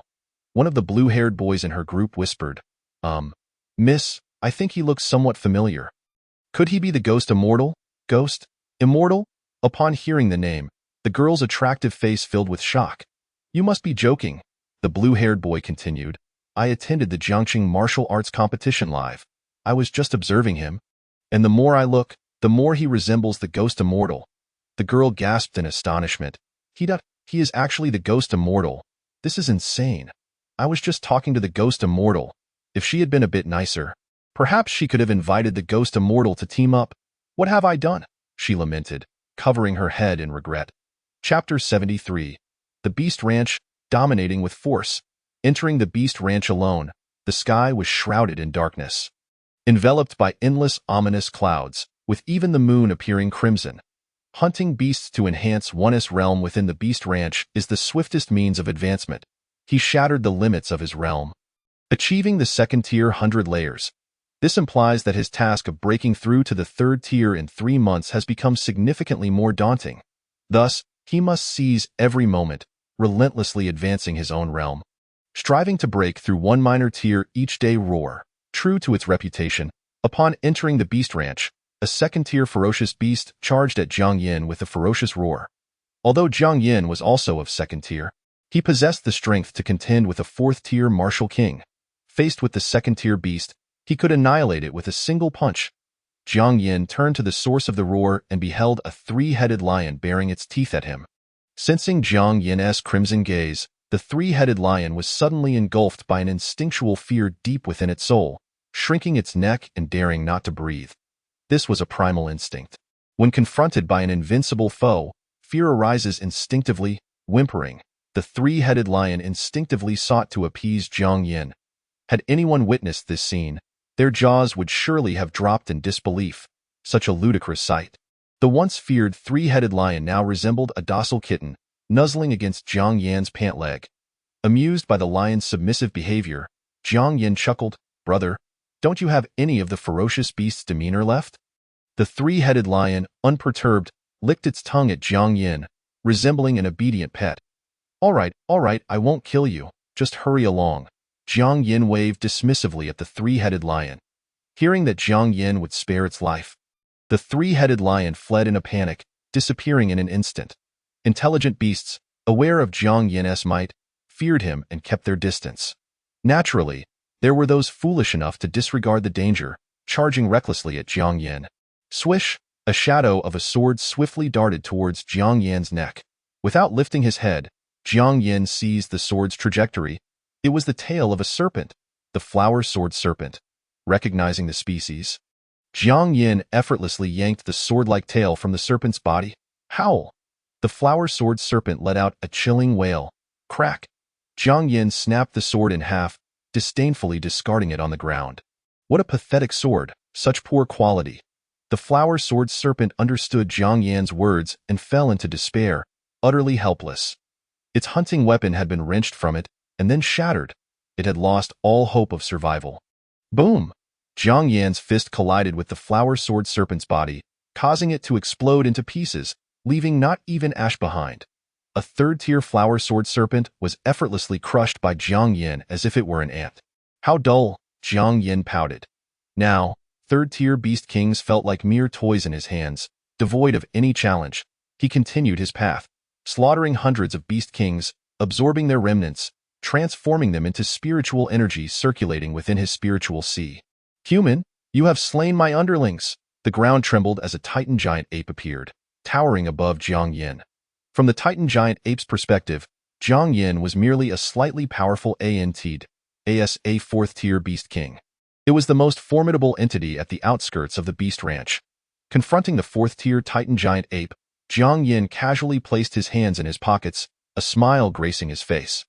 At last, a heavyweight experience package has arrived. Hearing Jiang Yin's words, the Titan giant ape felt belittled, and its fury ignited. Human, you underestimate me. Oh no, Beast King, you have misunderstood. I did not underestimate you. Realizing the Titan giant ape's misinterpretation, Jiang Yin quickly clarified, in fact, I never regarded you as a threat at all. He chuckled. If I didn't regard you as a threat, how could I possibly underestimate you? This declaration utterly infuriated the Titan giant ape. King of the Beast Ranch's outskirts, roar. It pounded its chest and unleashed a furious howl. The terrifying sound waves reverberated throughout the entire periphery of the Beast Ranch. What is this commotion? It is the Titan giant ape, the mightiest Beast King at the outskirts of the Beast Ranch. Someone has angered the Titan Beast King. That person is as good as dead. So terrifying. We barely survived slaying second-tier ferocious beasts on the outskirts. And the one who provoked the fourth-tier Titan giant ape will surely meet a grim fate. The onlookers at the Beast Ranch pitied the fool who had angered the Titan giant ape. Lamenting their misfortune for provoking the most formidable creature in the area, at that moment, facing the enraged Titan giant ape, Jiang Yin remained unfazed, hands still pocketed, a mysterious smile adorning his face. The remnants of a fourth-tier Beast King must be quite a boon. He could hardly wait to absorb the remnants of the fourth-tier Beast King. Unaware of the peril, the Titan giant ape went berserk, delivering a punch towards Jiang Yin, its immense weight capable of shattering a mountain. Boom! When Jiang Yin's fist met that of the Titan giant ape, his fist remained unscathed, while the Titan giant ape was sent crashing to the ground. What kind of power is this? The Titan giant ape quaked in fear. That human's punch had shattered its entire right arm. You are a fifth-tier martial sovereign. The Titan giant ape looked at Jiang Yin in terror. Fifth-tier martial sovereign? You hold me in such high regard. Jiang Yin laughed. You're mistaken. I'm merely a second-tier martial master. Upon hearing Jiang Yin's words, the Titan giant ape was filled with disbelief. How is that possible? Such terrifying strength cannot belong to a second-tier martial master. Think what you like, Jiang Yin replied with a smile, dashing toward the Titan giant ape, unleashing a burst of spiritual energy that directly obliterated the Titan giant ape's head. Boom. The massive head of the Titan giant ape erupted. Splattering blood across the vicinity, Jiang Yin raised his hand to devour the remnants of the Titan giant ape's soul, no longer suppressing the energy accumulating in his spiritual sea, and immediately initiated a breakthrough in his minor realm. Boom, boom, boom. Second tier 12 layers. Second tier 13 layers. Second tier 20 layers. After slaying countless second-tier ferocious beasts, over 100 third-tier Beast Kings, and one fourth-tier Beast King, Jiang Yin absorbed an overwhelming amount of remnants, directly pushing his realm to the 20th layer. Boom! Having broken through 9 minor realms in succession, a terrifying aura erupted from Jiang Yin, surpassing the third-tier martial zone and approaching the fourth-tier martial king. He directed a punch at a distant mountain, unleashing a series of sonic booms that flattened the mountaintop. Coupled with the burst of spiritual energy, he could likely split the Beast Ranch in half with a single blow. Hey, kid, was that you who flattened that mountaintop? A sinister voice echoed from above Jiang Yin. Jiang Yin casually glanced up. My apologies if I startled you. If so, I can offer my apologies. Apologies? Disturb my cultivation, and you shall atone with your life. The man declared fiercely, a glint of cold light flashing as he thrust the spear in his hand violently towards Jiang Yin. Clang! A crisp sound echoed, leaving the furious man dumbfounded. Despite his full-force strike aimed at Jiang Yin, he found himself unable to harm even a single hair on Jiang Yin. WL, can we resolve this amicably? The man instantly regained his composure, awkwardly chuckling. Chapter 74. The human-shaped monster spawning cage amicably? At this moment. Are you jesting? Jiang Yin's lips curled slightly upward, his eyes gleaming with mirth. "I am no demon, thus I shall not take your life." The man, recognizing the vast chasm between himself and Jiang Yin, nodded vigorously. "Thank you for sparing my life, esteemed senior." He was a third-tier martial artist, a figure of dominance at the outskirts of the beast pasture, where even the Beast King could not rival him. Yet, here stood a man before him, who could withstand his full-on assault, clearly a being above the martial king. He had no choice but to swallow his pride, for preserving his life was paramount. "Rest assured, I am a good person." Jiang Yin's smile deepened. As he gazed at Jiang Yin's grin, the man felt a mysterious dread. "Senior, what do you intend to do?" Shortly after, a man hung upside down from a crooked tree, repeatedly crying for help. His agonized screams attracted countless ferocious beasts. "Senior, spare me. Let me go." "No, no, please don't." As the Beast King drew ever closer, the man let out a chilling scream. Just as the Beast King was about to approach him, it was slain by a ghostly sword. Jiang Yin sat not far away on a stone, waiting for the beasts to be lured in by the scent of the man's blood, then wielding the ghostly sword to slay the beasts and collect their remnants. "The louder you scream, the better. Attract all the beasts within 100 miles, and it shall be considered your great contribution." Jiang Yin beamed with delight. He kept his word, indeed not killing the furious man. However, while the death penalty could be evaded, the living punishment was inescapable. Jiang Yin decided to make use of him, making a gash on the man's calf to draw blood, then suspending him upside down to continuously struggle and attract the beasts. This way, Jiang Yin needed not to traverse the expanse repeatedly, effortlessly eliminating all the beasts within 100 miles. Jiang Yin even retrieved a cup of wine from the 10 Directions Ghost Order and paired it with a roast chicken. Indulging in a delightful sip in such a scenario, I could not help but compose a poem. Jiang Yin sighed in admiration. Just as he continued his preparations for a meal, a voice rang out from behind. "Halt!" Upon hearing the voice, Jiang Yin turned to see a man dressed similarly to the furious man, glaring at him with fury. Jiang Yin set down his wine cup, raising an eyebrow at the man hanging in midair. "Is he your friend?" Upon seeing the newcomer, the furious man instantly regained his bravado, glaring at Jiang Yin. "You're dead meat. Do you know who he is?"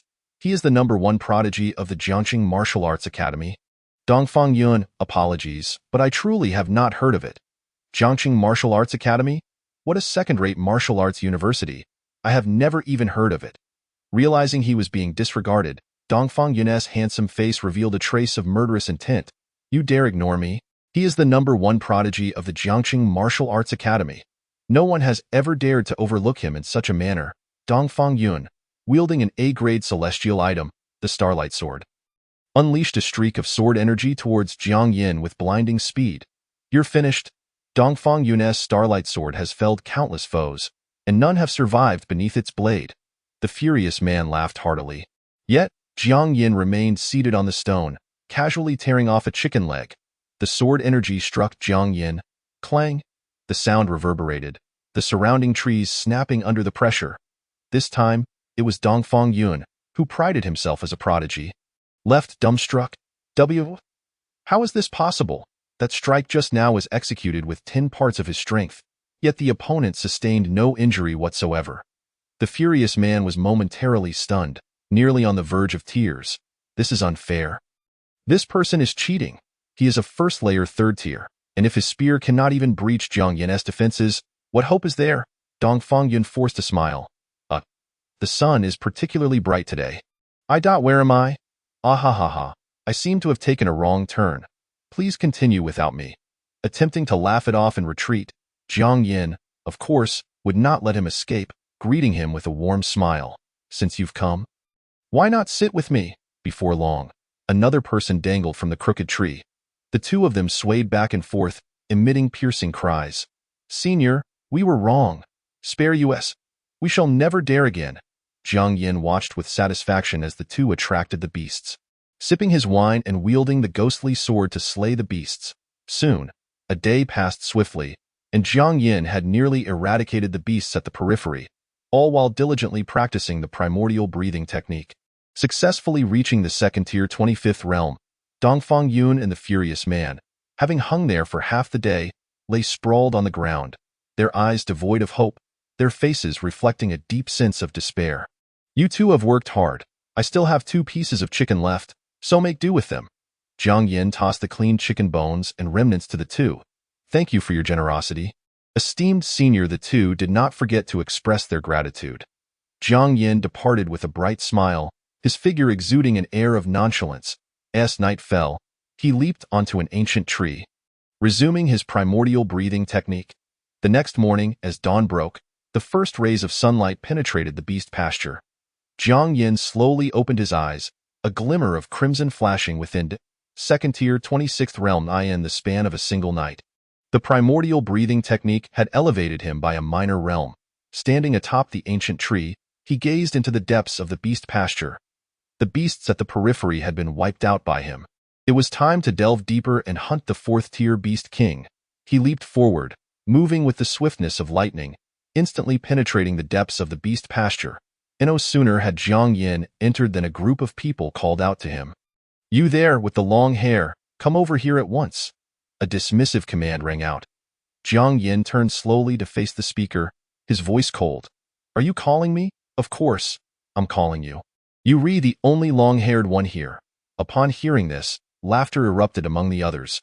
Hurry up and come here. We discovered a treasure and need you lowly folk to fill the beast king's belly. The blonde-haired boy smirked. What are you still standing there for? Don't you see our young master has spoken? A beautiful girl beside the blonde chimed in sweetly. Jiang Yin surveyed the group. The leading few young men were all at the 2nd tier, while the black-clad individuals behind them were all 3rd-tiered. So, they were merely a bunch of wealthy young masters. Seeing Jiang Yin standing motionless, the blonde remarked in disbelief. Is this kid deaf?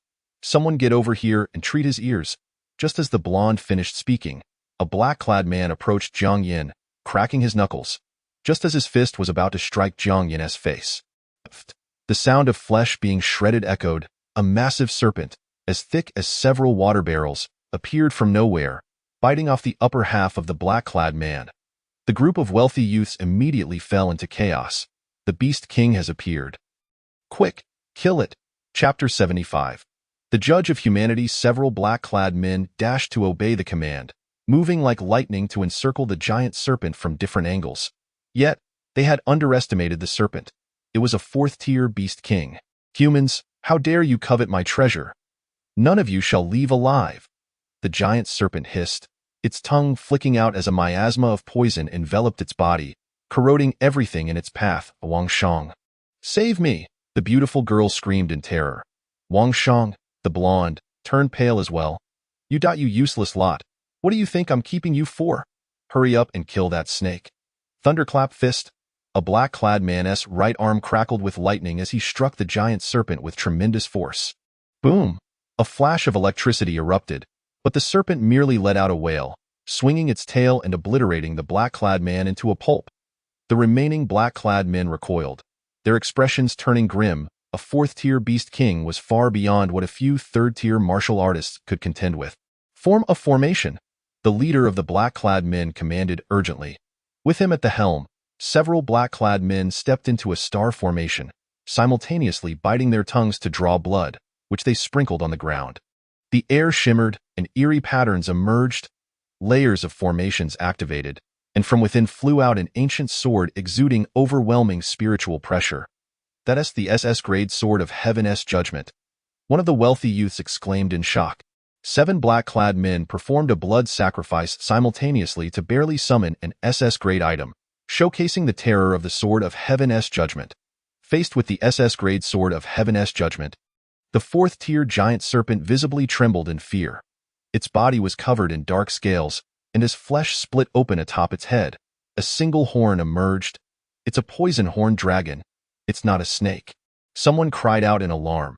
The poison-horned dragon excelled at stealth, masquerading as a snake merely to feign weakness, seizing the opportunity to annihilate unsuspecting prey. The black scales of the poison-horned dragon began to vibrate rapidly, emitting a piercing sound as the air tore apart. Strike! The 7 black-clad men roared in unison. The Sword of Heaven's Judgment, fueled by the combined spiritual energy of 7 martial artists, surged forth like a rainbow. Slicing through the air towards the poison-horned dragon, hiss! The poison horned dragon exhaled toxic gas, which coalesced into a solid barrier of poison. Boom. The sword of Heaven's judgment, unstoppable, shattered the poison barrier and pierced into the abdomen of the poison-horned dragon. Clang! The sword of Heaven's judgment shattered the black scales of the poison-horned dragon, embedding itself deep within its flesh. The poison-horned dragon let out a heart-wrenching scream, soaring into the air, its massive form blocking out the sky. Its black scales opening and closing, ultimately shattering the sword of Heaven's judgment. This SS-grade sword of Heaven's judgment was merely an illusion. Against a fourth-tier beast king, it could only deliver a single strike. Witnessing the sword of Heaven's judgment fail to fell the poison-horned dragon, despair washed over the 7 black-clad men. The wealthy youths also turned pale, gripped by an overwhelming fear. Spiritual collapse that moment.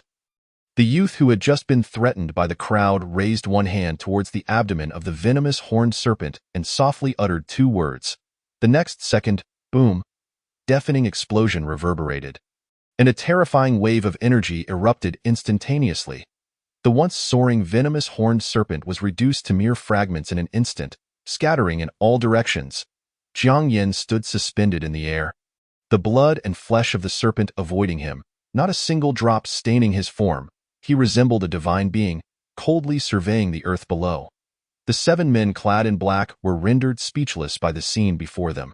These 7 martial sect masters had invoked a secret technique to summon an SS-grade sword meant to slay the heavens, yet they had failed to vanquish the colossal serpent.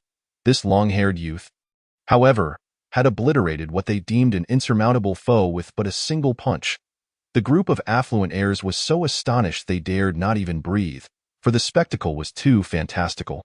Halting their thoughts entirely. After a moment, a blond man stammered, What kind of monster have we provoked? A strikingly beautiful woman trembled. I can't help but think he resembles a ghostly immortal, as those words left her lips. The countenance of the affluent youths grew increasingly grim. The term ghostly immortal had become synonymous with fear in Jiang City. It couldn't be true. This was absolutely impossible. How could he be a ghostly immortal? No way. Absolutely not. A wealthy youth screamed in terror. Under the fearful gazes of the onlookers, Jiang Yin slowly descended to the ground, holding an enigmatic token in his right hand. Upon seeing that token, even the dullest among them realized this individual was indeed a ghostly immortal. Ghostly immortal. It's all a misunderstanding. The blond man wore a stiff smile. Yes, it's all a misunderstanding. If we had known it was you, how could we have dared to trouble you? The beautiful woman wore a fawning smile. Jiang Yin's expression remained impassive. Are you implying that if I were not a ghostly immortal, you would have offered me up as a sacrifice to the Beast King? The crowd's faces changed drastically. No, that's not the case. A cold smile played upon Jiang Yan's lips as a dark mist surged from the 10 Directions ghost token. Transforming into a judge, It presented a litany of their lifelong transgressions, meting out the deserved punishments. His tone was calm, yet it drained the color from the faces of the wealthy youths, filling them with abject terror. The judge bowed slightly to Jiang Yin and began to declare the sins and merits of the group. Zhao Ming, forcibly abducting 3 village maidens, deserves a millennium in the hell of endless suffering. Li Yin, bullying classmates, falsely accusing others, leading one to suicide, deserves the tongue-pulling hell and the hell of Blade Mountains. As the judge pronounced the misdeeds of the group, several little demons rushed forward with various implements of torture. No, please, no. One affluent youth had his eyes gouged out by the little demons. No. The beautiful woman's tongue was brutally ripped from her mouth, emitting a harrowing scream. In an instant, the Beast Ranch transformed into a hellish purgatory, as these scions of privilege, who had committed countless misdeeds, were dragged into the depths of hell, receiving their just deserts. Throughout it all, Jiang Yin maintained an emotionless demeanor, coldly observing the unfolding chaos. He absorbed the remnants of the 4th-tier venomous horned serpent's soul, successfully ascending to the 32nd level of the 2nd tier. Too slow. Still too slow. At this rate, how long would it take to reach the 3rd tier? Right. This group of wealthy youths mentioned that the venomous horned serpent harbored a secret treasure. With the serpent now deceased, Jiang Yin entered its lair, where various rare treasures were piled high. was evident that these treasures were the spoils left behind by those who had met their demise at the serpent's jaws. On a slab of azure stone, a white jade flask, suffused with abundant spiritual energy, caught Jiang Yan's attention. He lifted the white jade wine flask and was immediately greeted by a fragrance so intoxicating that just inhaling it steadied the mind and nourished the internal organs. This was a spiritual treasure. Jiang Yan's interest was piqued as he raised the white jade wine flask high. The clear liquid flowed from the spout, and he drank deeply as the wine filled his belly. Warmth spread throughout him, the spiritual energy overflowing within, granting him unparalleled comfort. Chapter 76. The White Jade Wine Flask, Western Hunt. Gulp, gulp. Jiang Yan downed the contents of the white jade wine flask in one go. A warm sensation enveloped him, pure spiritual energy coursing through his limbs, revitalizing his spirit sea. The spiritual wine transformed into spiritual energy, allowing Jiang Yan to ascend directly to the 32nd level of the second tier. What a fine wine, truly worthy of being a spiritual treasure. Finishing it had propelled him up 2 minor realms. However, he wondered how this white jade wine flask replenished its contents. Did it simply absorb wine over time, transforming it into spiritual wine?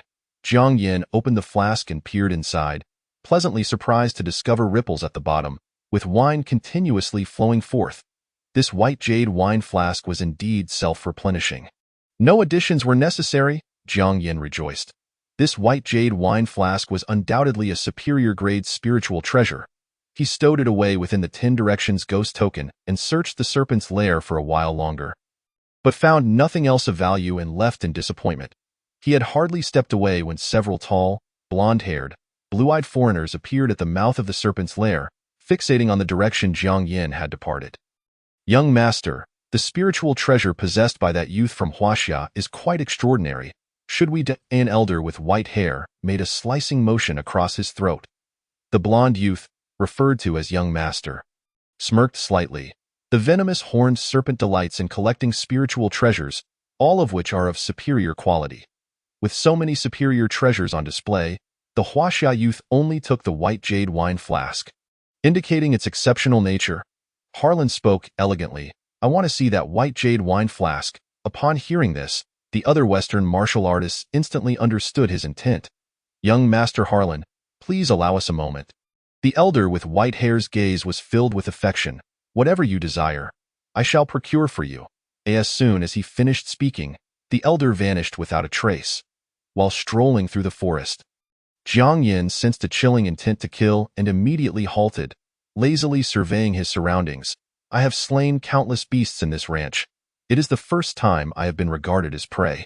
His eyes were keen and his ears attuned, missing not a single rustle of leaves or whisper of wind. A gentle breeze swept through, dislodging a leaf from an ancient tree. Just before the leaf touched the ground, a glimmer of sword light flashed, and a fierce gust of wind surged, sending the leaf soaring into the air. Clang! Jiang Yan wielded the ghostly weapon sword, clashing with the rapidly approaching western sword. Good sir, out for a stroll, are we? Jiang Yan chuckled. The elder with white hair gazed intensely. You little brat, my young master has taken a liking to a treasure. I wonder if you would part with it. What treasure? You don't mean my little treasure, do you?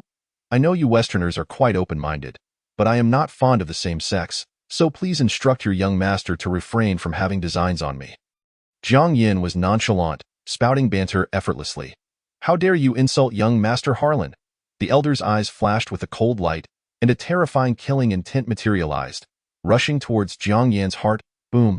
Jiang Yan delivered a powerful kick, sending the elder sprawling, then raised his hand to perform a flourish with his sword, neutralizing the elder's murderous intent entirely. Jiang Yan raised an eyebrow. The ghostly weapon sword in his hand cracked, and in the next instant, it shattered into nothingness. The elder sneered, You little brat, your heavenly weapon has been destroyed. Hand over the white jade wine flask, and I may grant you a swift death. So you covet the white jade wine flask, Jiang Yan observed, retrieving it from the 10 Directions Ghost token, shaking it near his ear and listening to the sound of the liquid within. With a smile, he looked at the elder. If I give you the white jade wine flask, will you spare my life? Ha! If you were a Western martial artist, I might consider letting you live. But you, a lowly Huaxia martial artist, must die today. The elder's voice was frigid. Jiang Yin toyed with the white jade wine flask, letting out a resigned sigh. Is that so? Since death is inevitable, I might as well have the white jade wine flask accompany me on my journey. With that, he hurled the white jade wine flask into the distance. How dare you? The elder had not anticipated Jiang Yin's audacity. His eyes widened in fury as he moved at lightning speed to catch the flask. Just as he was about to grasp it, dozens of ghostly weapon spears, which had been lying in wait underground, shot up into the air, piercing him with several bloody holes. Ugh! The elder stared in disbelief at Jiang Yin. You little brat! How dare you? Jiang Yin casually caught the white jade wine flask, a warm smile gracing his face. Old man, did you truly think you could seize the white jade wine flask from me? You little brat, I will make you wish you were never born. The elder erupted with spiritual energy, shattering the ghostly weapon spears embedded in him, and the wounds instantly sealed. The aura of a fourth-tier martial king exploded forth, his white hair billowing, resembling a rampaging beast. Oh, how terrifying! Jiang Yin feigned shock, widening his eyes dramatically. The elder swung a fist at Jiang Yin, breaking the sound barrier and creating a series of sonic booms. Jiang Yin raised his right fist to counter. Bang! Their fists collided, the elder's right arm visibly twisting, blood vessels bursting. Ah! The elder let out a heart-wrenching scream. Jiang Yin's lips curled into a smile as he extended his left hand, thrusting his fingers into the elder's eyes. Ah! With his eyes gouged out, the elder collapsed to the ground, writhing in agony. Jiang Yin beamed. Didn't you say you wanted me to suffer a fate worse than death? Why are you in such a predicament now? You spare me, and I shall let bygones be bygones, allowing you to live. The elder growled fiercely. Are you threatening me? Jiang Yin's smile deepened, his voice chilling. I do so enjoy when others threaten me. Because those who threaten me shall find their souls forever restless. A dark aura emerged beside Jiang Yin, transforming into the 10 Directions Ghost Order. Chains shot forth from this spectral entity, piercing through the elder's body. What is this? You cannot kill me. My young master will not let you go. You cannot kill me, the elder, overwhelmed by a terror that transcended death, shrieked and roared incessantly. I shall deal with you first. And then we can discuss your young master, Jiang Yin replied with a smile. Hiss, hiss, hiss. Countless chains impaled the white-haired elder, dragging him toward the abyss of hell. Do not stop. A sinister voice rang out. Jiang Yin turned leisurely to see a young man with golden hair and blue eyes, his expression icy, accompanied by several fourth-tier martial kings. The elder, upon hearing the voice, cried out in haste. Young master! Young master, save me! Harlan glared at Jiang Yin with malice. I have heard that Huaxia is a land of propriety, quite hospitable to Western friends. Truly, seeing is believing. Is this how you treat foreign guests? Jiang Yin, unfazed by moral constraints, chuckled. The prerequisite is that you must indeed be a Western friend. This old fool attempted to kill me upon arrival. What could I do? If he wishes to kill me, I must retaliate. Jiang Yin spread his hands, exuding a sense of helplessness. I ask such a simple principle, truly one that requires my explicit instruction. Chapter 77. Manipulated at will, annihilation, silver-tongued, since reason fails to prevail. There is no need for further discourse, Harlan commanded coldly. Kill him. Behind him, several towering fourth-tier martial kings advanced toward Jiang Yin simultaneously. Two among them were power-type ability users, their muscles bulging like mountains of flesh. Boom! One of them unleashed a full-force strike at Jiang Yin. Jiang Yin reciprocated with a punch, and as the martial king stared in astonishment, a smirk crept across Jiang Yin's lips. Spiritual energy erupted. Bang! The martial king was sent flying, akin to a kite severed from its string, limbs contorted, life or death uncertain. The remaining martial kings were left dumbfounded by the sight. Is this a second-tier martial master? How can he unleash such terrifying power? A martial king swallowed hard, his eyes filled with shock. It was already known that Huaxia harbors hidden talents, and indeed, this is no falsehood. The martial kings immediately grew wary, hesitant to approach Jiang Yin carelessly. Harlan's expression soured. A bunch of useless fools. A ghostly light flickered in his hand, and an eerie paper boat materialized. Huaxia rabble, I shall send you on your way. Harlan's face twisted in malice. The strange paper boat flew from his hand, slowly gliding toward Jiang Yin. The next moment, Jiang Yin found himself amidst an endless, black ocean, the horizon obscured, with only the eerie ghost ship sailing toward him. Domain. Jiang Yin raised an eyebrow. This was his first encounter with a domain. Quite troublesome. Jiang Yin twisted his neck in the boundless black expanse. Harlan's voice echoed. Huaxia Rabble, I will make you aware of the consequences of defying me. You shall wish for death. You truly believe yourself to be noble, daring to speak of defiance? You are far too self-important. Jiang Yin laughed scornfully at the sky. Is it merely a domain, and you act as if it is something monumental? Jiang Yin stretched lazily. Let this ghostly elder witness my domain. The 10 Directions ghost order materialized before Jiang Yin, who grasped it firmly, his eyes flashing crimson. The Emperor of the Underworld is present. Yin Luo, heed my command. Buzz, buzz. 2 ancient phantoms appeared behind Jiang Yin. King Qingguang, King Chujiang.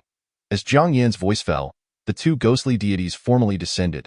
With their arrival, Harlan's domain instantly became exceedingly unstable. The black ocean surged in a tsunami, the eerie ghost ship fracturing piece by piece. This is impossible.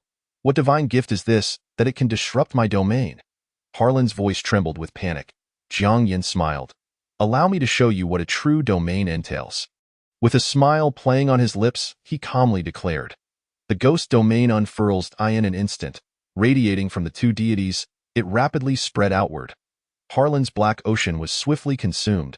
Harlan found himself trapped within 2 hellish realms. Dazed, he surveyed his surroundings, enveloped in a chill so profound it felt like a realm for the deceased. Where is this? Harlan gulped, his voice stuttering with great difficulty. He raised his head, only to behold the scornful visages of the 2 fearsome deities. Causing his legs to buckle as he collapsed to the ground, he bowed his head, too terrified to look around, trembling all over. Jiang Yin stood atop the avatar of King Qingguang, coldly surveying Harlan. Little ghost elder, can you still speak? Jiang Yin's voice was calm, yet it sent shivers down Harlan's spine. Harlan trembled in every limb, realizing he had provoked a terrifying entity. He quickly begged for mercy. Spare me, I shall never dare again. Spare me. Jiang Yin's smile faded. Spare you? When you took liberties with the lives of others, did you ever consider sparing them? Harlan shuddered. I was wrong. I will never dare again. I beg you, spare me. Too late. Jiang Yin replied flatly. Too late. No. It is not too late. I have already repented. I will atone. Harlan was desperate to survive, repeatedly bowing and begging for mercy. Jiang Yin regarded him with cold indifference, no longer paying Harlan any mind. Only countless souls approached Harlan step by step. Return my life. Return my life. Why must you kill me? I have already given you this spiritual treasure. Why do you not spare me? Why? The souls of those Harlan had once slain advanced menacingly toward him, their faces twisted in rage. Seeing these souls, Harlan turned pale with fright. No, do not come near. Stay away from me, go away. Countless souls closed in on Harlan, tearing his spirit apart. Harlan let out a piercing, despairing scream as the ghost domain dissipated. Harlan's eyes rolled back, blood trickling from his lips, as if his very soul had been extracted. Collapsing helplessly to the ground, young Master Harlan. Several Martial Kings rushed forward to support him. One Martial King checked Harlan's pulse, his face instantly paling. The pulse has ceased. Young Master Harlan is dead. The faces of the Martial Kings turned ashen. With Harlan's demise, their fates were sealed. Huaxia Rabble, do you know what you have done? Jiang Yin nodded, indicating Harlan. I know. I just killed him. Do you know who he is? Upon seeing Jiang Yin's nonchalant demeanor, the Western Martial Kings were nearly grinding their teeth in fury. Jiang Yin nodded. I know, he is Harlan. That is how you all refer to him. Huaxia Rabble, he is a prince of Britain. The voice of the Western Martial King trembled. Really? Wow, the drop rate is so high. The fly I casually squished turns out to be a prince. Jiang Yin's face lit up with delight as he pulled out his phone. May I take a selfie with this deceased prince? He wanted to post it online. How delightful, the fly I casually squished today is a prince of Britain. The expressions of the Western Martial Kings darkened to the extreme. Huaxia Rabble, I will ensure that you and your entire lineage suffer a fate worse than death. Boom. One Martial King's pupils constricted, staring in disbelief at his chest, where a massive bloody hole had appeared. Jiang Yin's face remained expressionless. Look at you, engaging in pleasant conversation, yet you had to involve family? Now look, there's nothing left to discuss. You coughed. The Western Martial King spat out black blood. Breath extinguished. The remaining few Western Martial Kings were left in shock by Jiang Yan's ruthless methods, staring at him in terror. You are doomed. You cannot withstand the wrath of Britain. Huaxia cannot protect you. How the wrath of Britain will manifest, I cannot say, but the wrath of mine shall be quelled with your lives. A murderous intent glimmered in Jiang Yan's eyes. The incessant chatter has grown tiresome. I have lost the desire to converse with you. Jiang Yan slowly raised his head. Now you may attempt to flee. Jiang Yan smiled. I will count down from 5, and then I shall pursue you. 5 for the Western Martial Kings, without a hint of hesitation, bolted in different directions at breakneck speed. Jiang Yan's lips curled into a smile. I was merely jesting. I had no intention of counting down. Nor do I plan to spare any of you. He snapped his fingers. Black flame died in an instant. The fleeing Western Martial Kings were simultaneously ignited by the black flames. Their anguished screams echoed throughout the beast pasture, until their voices, along with their physical forms, turned to ash. Chapter 78. The Beast Tide. Time flew by, and soon half a month had passed. Jiang Yan successfully penetrated deep into the beast pasture, achieving a breakthrough to second tier 70 levels. Just 30 levels more, and I can ascend to the third tier. It is unfathomable to consider the terror of breaking through from 100 levels of the second tier to the third. The depths of the beast pasture had become desolate, seldom visited by humans. This was due to the presence of a living 6th-tier beast emperor. Without a martial saint to lead, no one dared to venture into the beast pasture. Except for someone like Jiang Yan, who was unafraid of death. It was time to depart. Slaying beasts had become second nature, and his advancements were evidently beginning to plateau. Staying longer would only be a waste of time. Jiang Yan rose from the ancient tree, stretched lazily, and prepared to leave the beast pasture.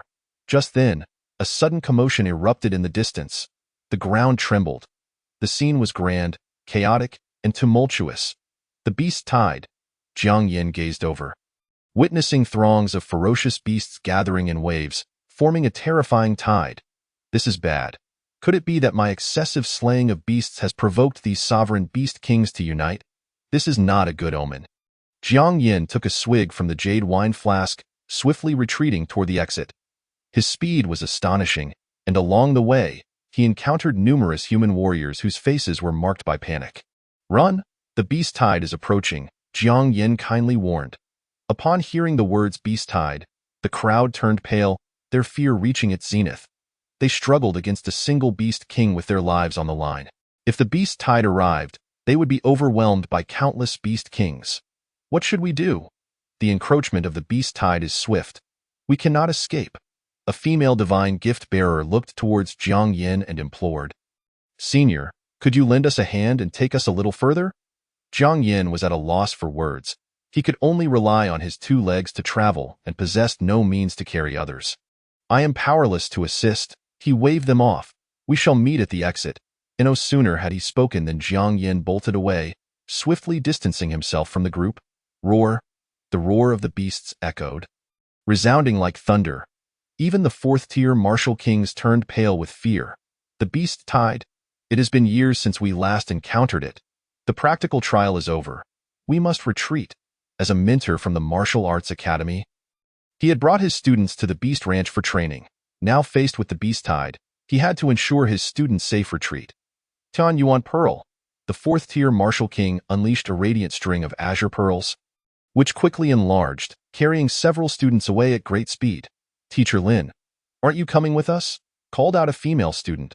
Lin Feng replied solemnly, as a martial king of Huaxia and your mentor, I have a responsibility to halt the beast tide. Teacher Lin, the students cried out anxiously, but it's the beast tide. You cannot stand against it alone. Who says he is alone? A bright voice interjected. Aren't we human too?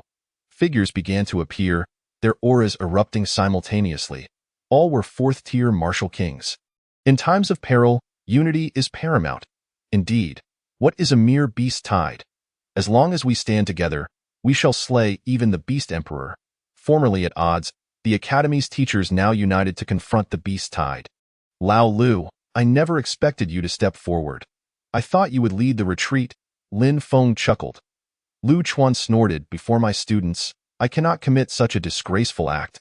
Even if I fear death, I am their teacher. I must stand before them." Dozens of martial kings exchanged banter, all resolute in their acceptance of death.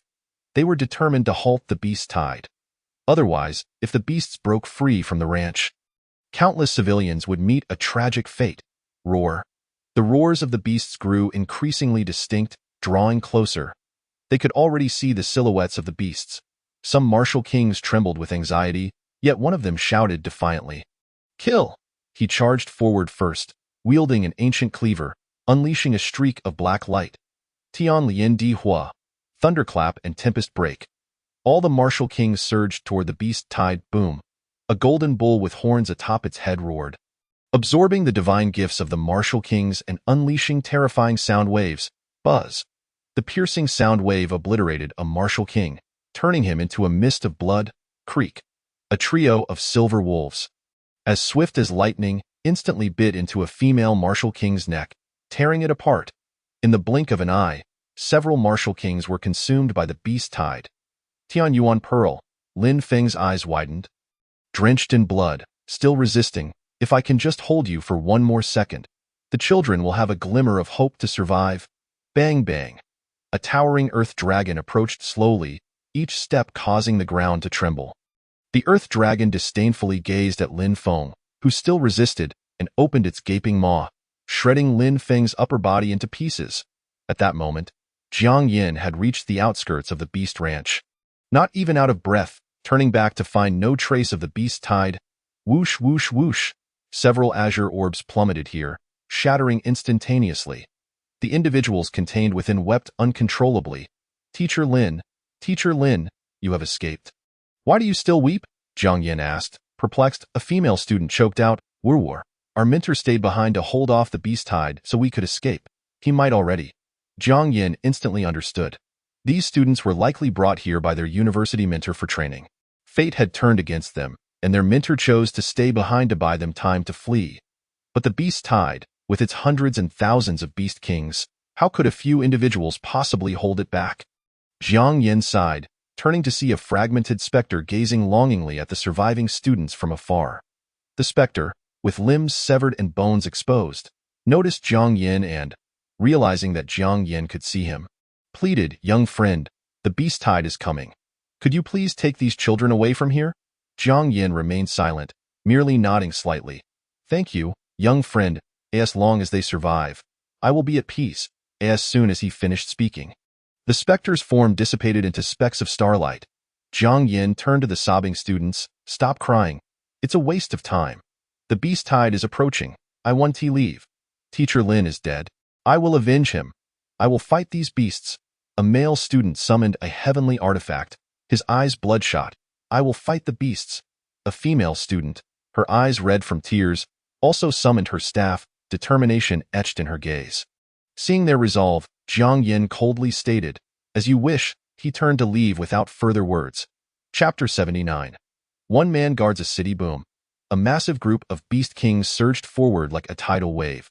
Ancient trees splintering and the earth trembling.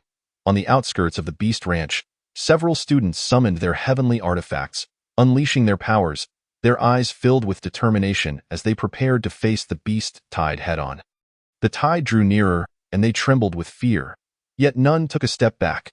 For Teacher Lin's vengeance, Kill, a male student, his eyes wild with rage, brandished a golden sword, charging at the tide with unparalleled speed. Strong, as his golden sword struck the iron wall ape, it shattered with a deafening crack. The terrifying shockwave sent him flying several meters away. Tide of water. A girl wielding a staff floated in the air. Her water waves swirling, transforming into a water vortex aimed at the beast tide. As the vortex approached, a massive boulder suddenly cleaved a path through it. The students were engulfed in despair. Their desperate strike was nothing more than a toy in the face of the raging beast tide. Roar! Just as the students succumbed to despair, ready to embrace death, a voice rang out. Earth Commander, Sky Commander, Judge. The Knight of the 100 Ghosts. In soldiers, heed my command. A boy was about to be crushed by a charging Mammoth King when a gigantic creature barreled in, toppling the Mammoth King.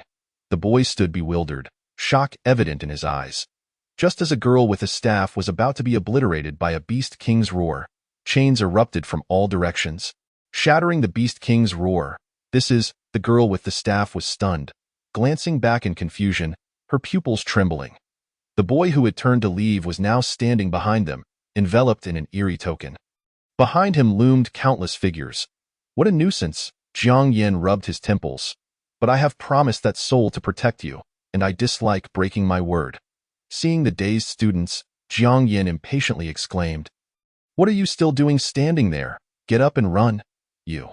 The students gazed at him, eyes wide with astonishment. I said, "Run, now, with the speed of your lives, run."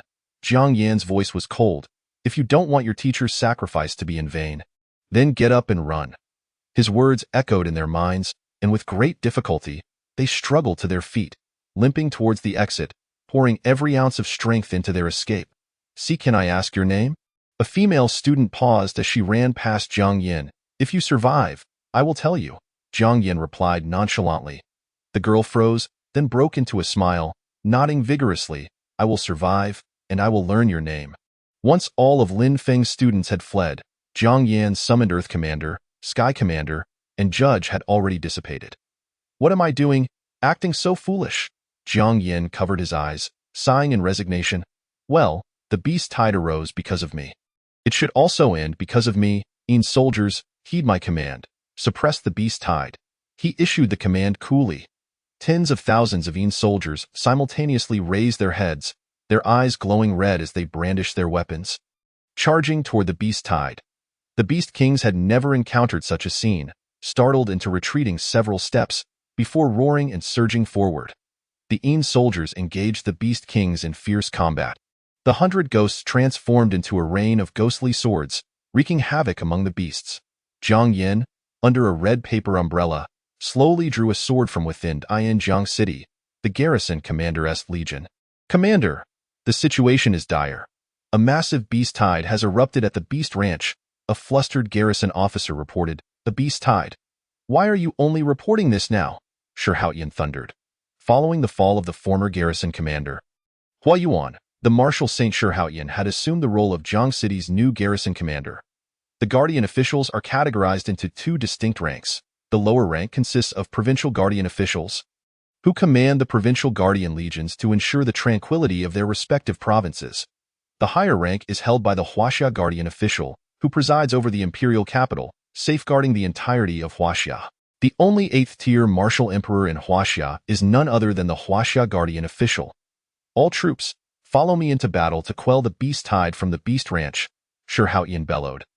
Clad in heavy armor weighing a myriad of pounds and wielding a formidable war spear as he charged towards the Beast Ranch, the Provincial Guardian Legion of Linjiang Province is stationed in the provincial capital, Jiangxing, conveniently located near the Beast Ranch, and they marched with great haste.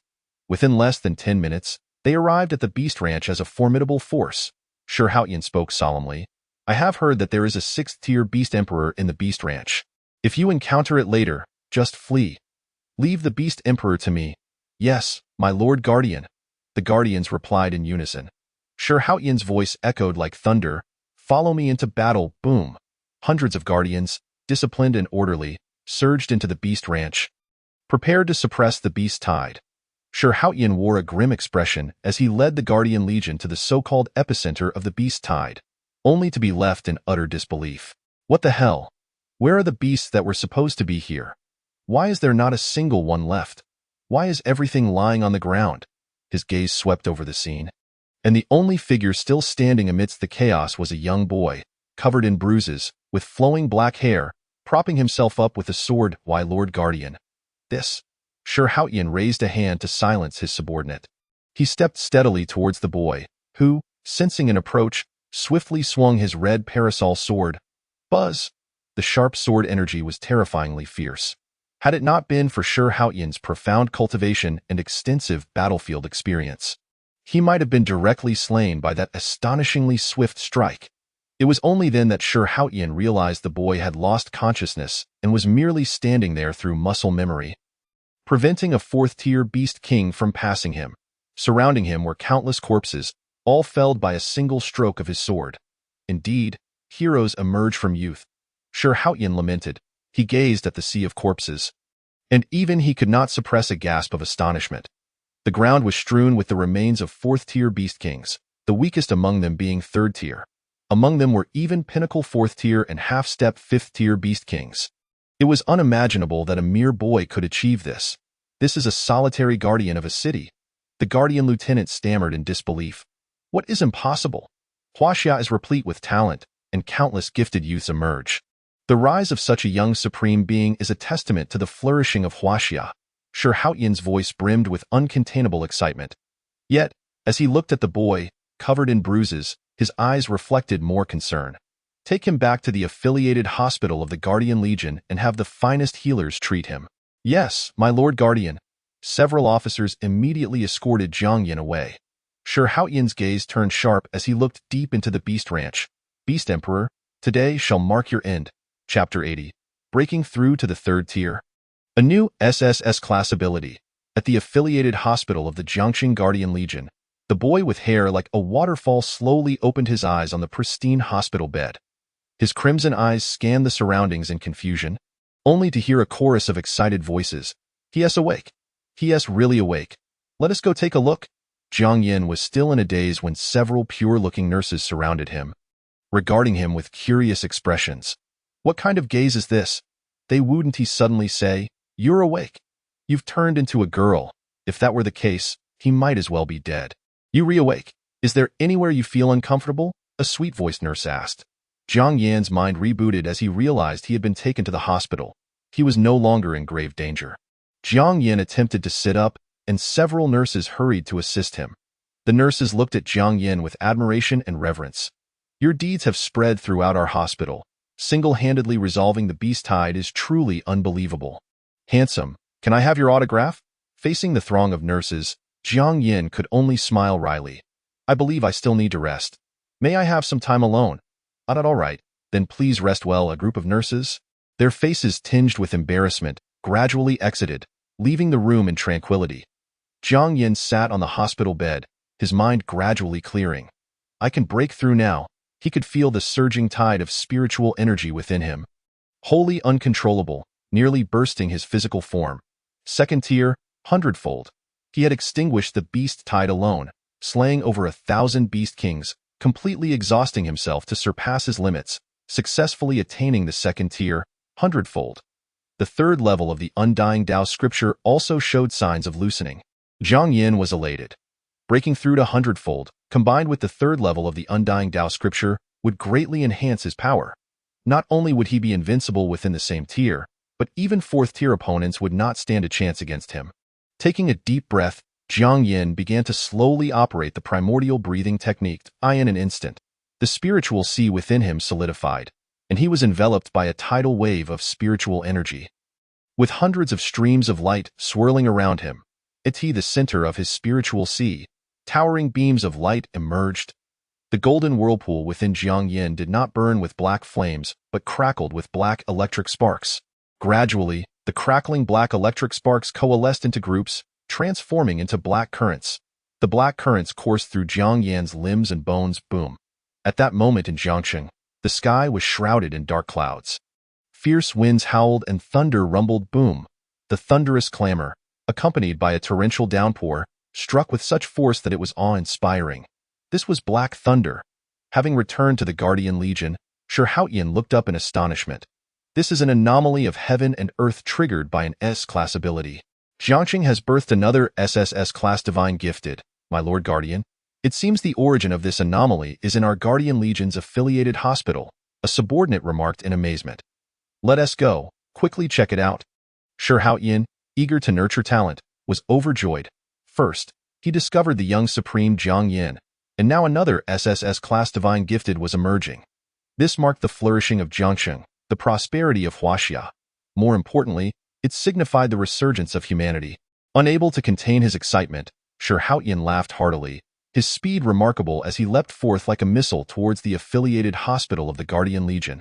Upon seeing him, the hospital receptionist respectfully called out, My Lord Guardian, quickly tell me, which room is this anomaly originating from? Sure Haotian urgently inquired. The receptionist nurse blinked in bewilderment, answering, My Lord Guardian, You should already know. The one who triggered this anomaly is the heavily injured young man you ordered us to bring in. What did you say? Shi Haoyan exclaimed in shock. The earth-shattering anomaly was actually instigated by Jiang Yin, but this was clearly an occurrence that only an awakened SSS-class divine gift would evoke. How could it happen with Jiang Yin? There was only one possibility. Jiang Yin had awakened a new SSS-class divine gift. Just the thought of this sent shivers down Shi Haoyan's spine. What on earth am I thinking? How could this be possible? He had already reviewed Jiang Yan's dossier and learned that he was a dual divine gifted. The awakened divine gifts were the SSS Class 10 Directions Ghost Command and the E-Class Red Paper Umbrella. When he saw the note about Jiang Yin being a dual divine gifted, he was filled with excitement. The first divine gift is SSS, and the second divine gift is at least SS. Right? He eagerly checked, only to find that Jiang Yan's second divine gift was somewhat underwhelming, merely E-Class. Throughout history, dual divine gifted individuals have been as rare as phoenix feathers, and there has never been any mention of a triple divine gifted. Shi Haoyan's expression grew grave. He arrived at Jiang Yan's recovery room, sensing the overwhelming waves of spiritual energy within he breaking through. Is he awakening a new divine gift at the same time? This is utterly preposterous. Shi Haoyan was left in awe. He made a resolute decision to take Jiang Yin as his disciple, determined to keep this extraordinary prodigy within the Guardian Legion. Meanwhile, within the recovery room, Jiang Yin remained oblivious to the terrifying anomaly he had triggered. As he broke through to the third tier, he awakened a new ability, just as he had upon breaking through to the second tier. These abilities were imprinted within his bloodline and would naturally awaken under certain conditions. The ability awakened during his second tier breakthrough was the Eternal Black Flame. If graded, it would undoubtedly be classified as SSS. Now that he had ascended to the third tier, he had awakened a new ability, the Nine Nether Een Thunder. This, too, was an SSS class ability. Jiang Yin slowly opened his eyes, a flash of black lightning coursing through his crimson gaze. This black lightning emanated from the Nine Netherworld. Designed to obliterate souls, a single strike of Een Thunder would instantly shatter the soul. Crack, crack. Jiang Yan's face contorted in agony as he endured immense pain. His meridians began to rupture, only to reconstitute and elevate to their utmost potential. This was the third level of the Undying Tao Scripture, muscle refinement. While Jiang Yin gritted his teeth, enduring the excruciating rebirth of his meridians, he simultaneously savored the exquisite pleasure of transcending the second tier. Hundredfold. The pain was exquisite. It was akin to experiencing two extremes. Boom. A beam of heavenly light erupted from Jiang Yin, soaring into the clouds. In an instant, it dispersed the dark clouds, restoring Jiangxing to a state of clarity. This colossal beam of light cleaved through the heavens as if piercing into another world. Jiang Yan's flesh was gradually obliterated by this beam of light, and his spiritual sea instantaneously withered. In that moment, Jiang Yin experienced a brush with death. Slowly, he reopened his eyes, the black lightning fully solidified. Jiang Yin wielded the black lightning to resist the overwhelming beam of light. Boom, boom, boom. With a roar, Jiang Yin surged skyward, forcefully shattering the beam of light. He stood unclad, encircled by black lightning and black flames, coalescing into a suit of black gold battle armor. Jiang Yan's ink-black hair billowed in the wind. His garments fluttering as if moved by an unseen force, he stood poised above the heavens, gazing down upon all living beings. Chapter 81. Spiritual Energy Overflow, Frantic Slaughter, Boom. Jiang Yin crashed to the ground, the earth trembling beneath him, creating a colossal pit as tendrils of black thunder spread forth. He clenched his fist, an inexhaustible power seething within his palm. Third tier, Een Thunder, muscle training. A cold smile played at the corners of Jiang Yan's mouth. In this moment, he was capable of anything. It felt as if a black hole resided within him, brimming with boundless energy.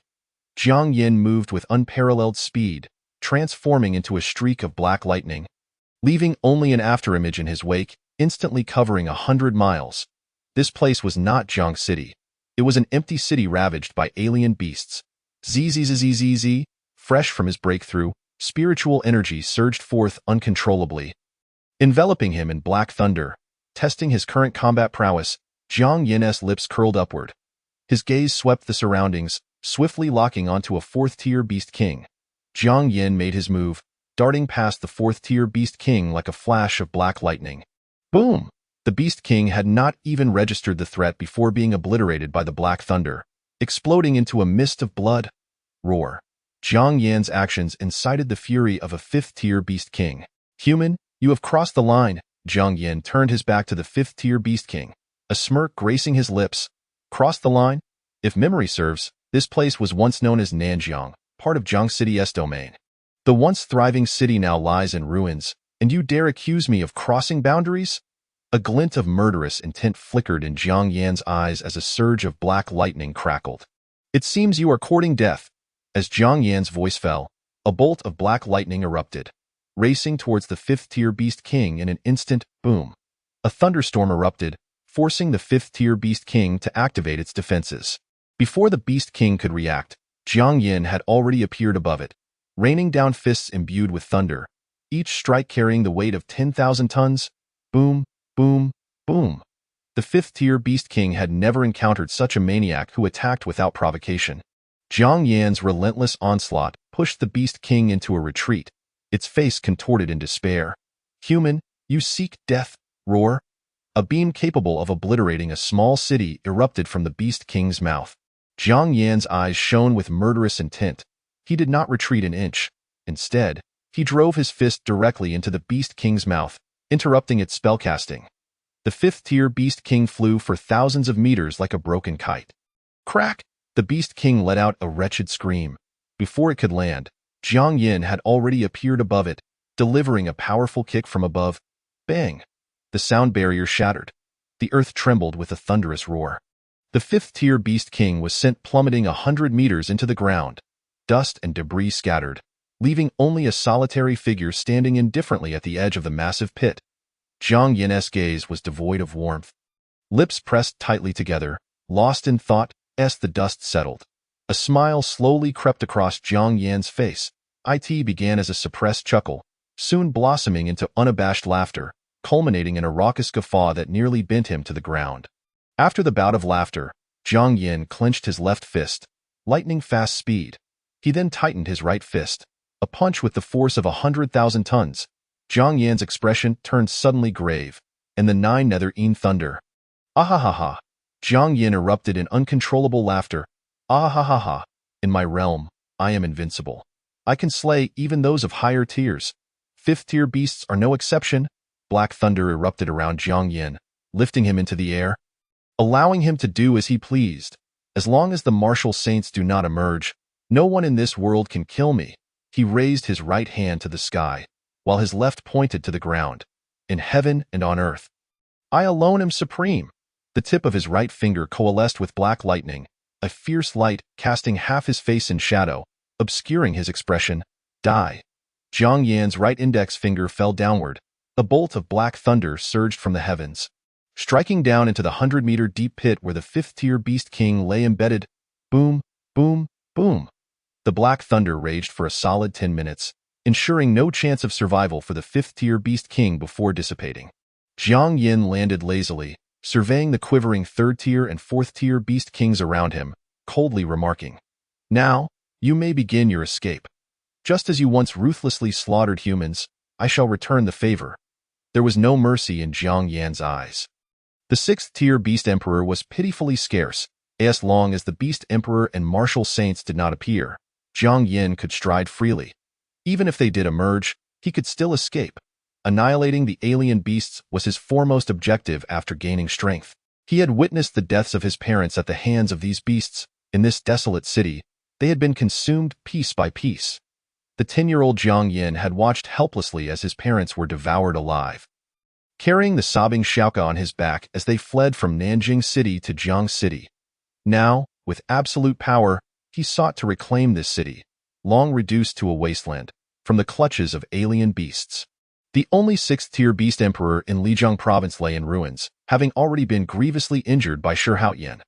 This desolate city held no sixth-tier Beast Emperor, only a handful of fifth-tier Beast Kings at most.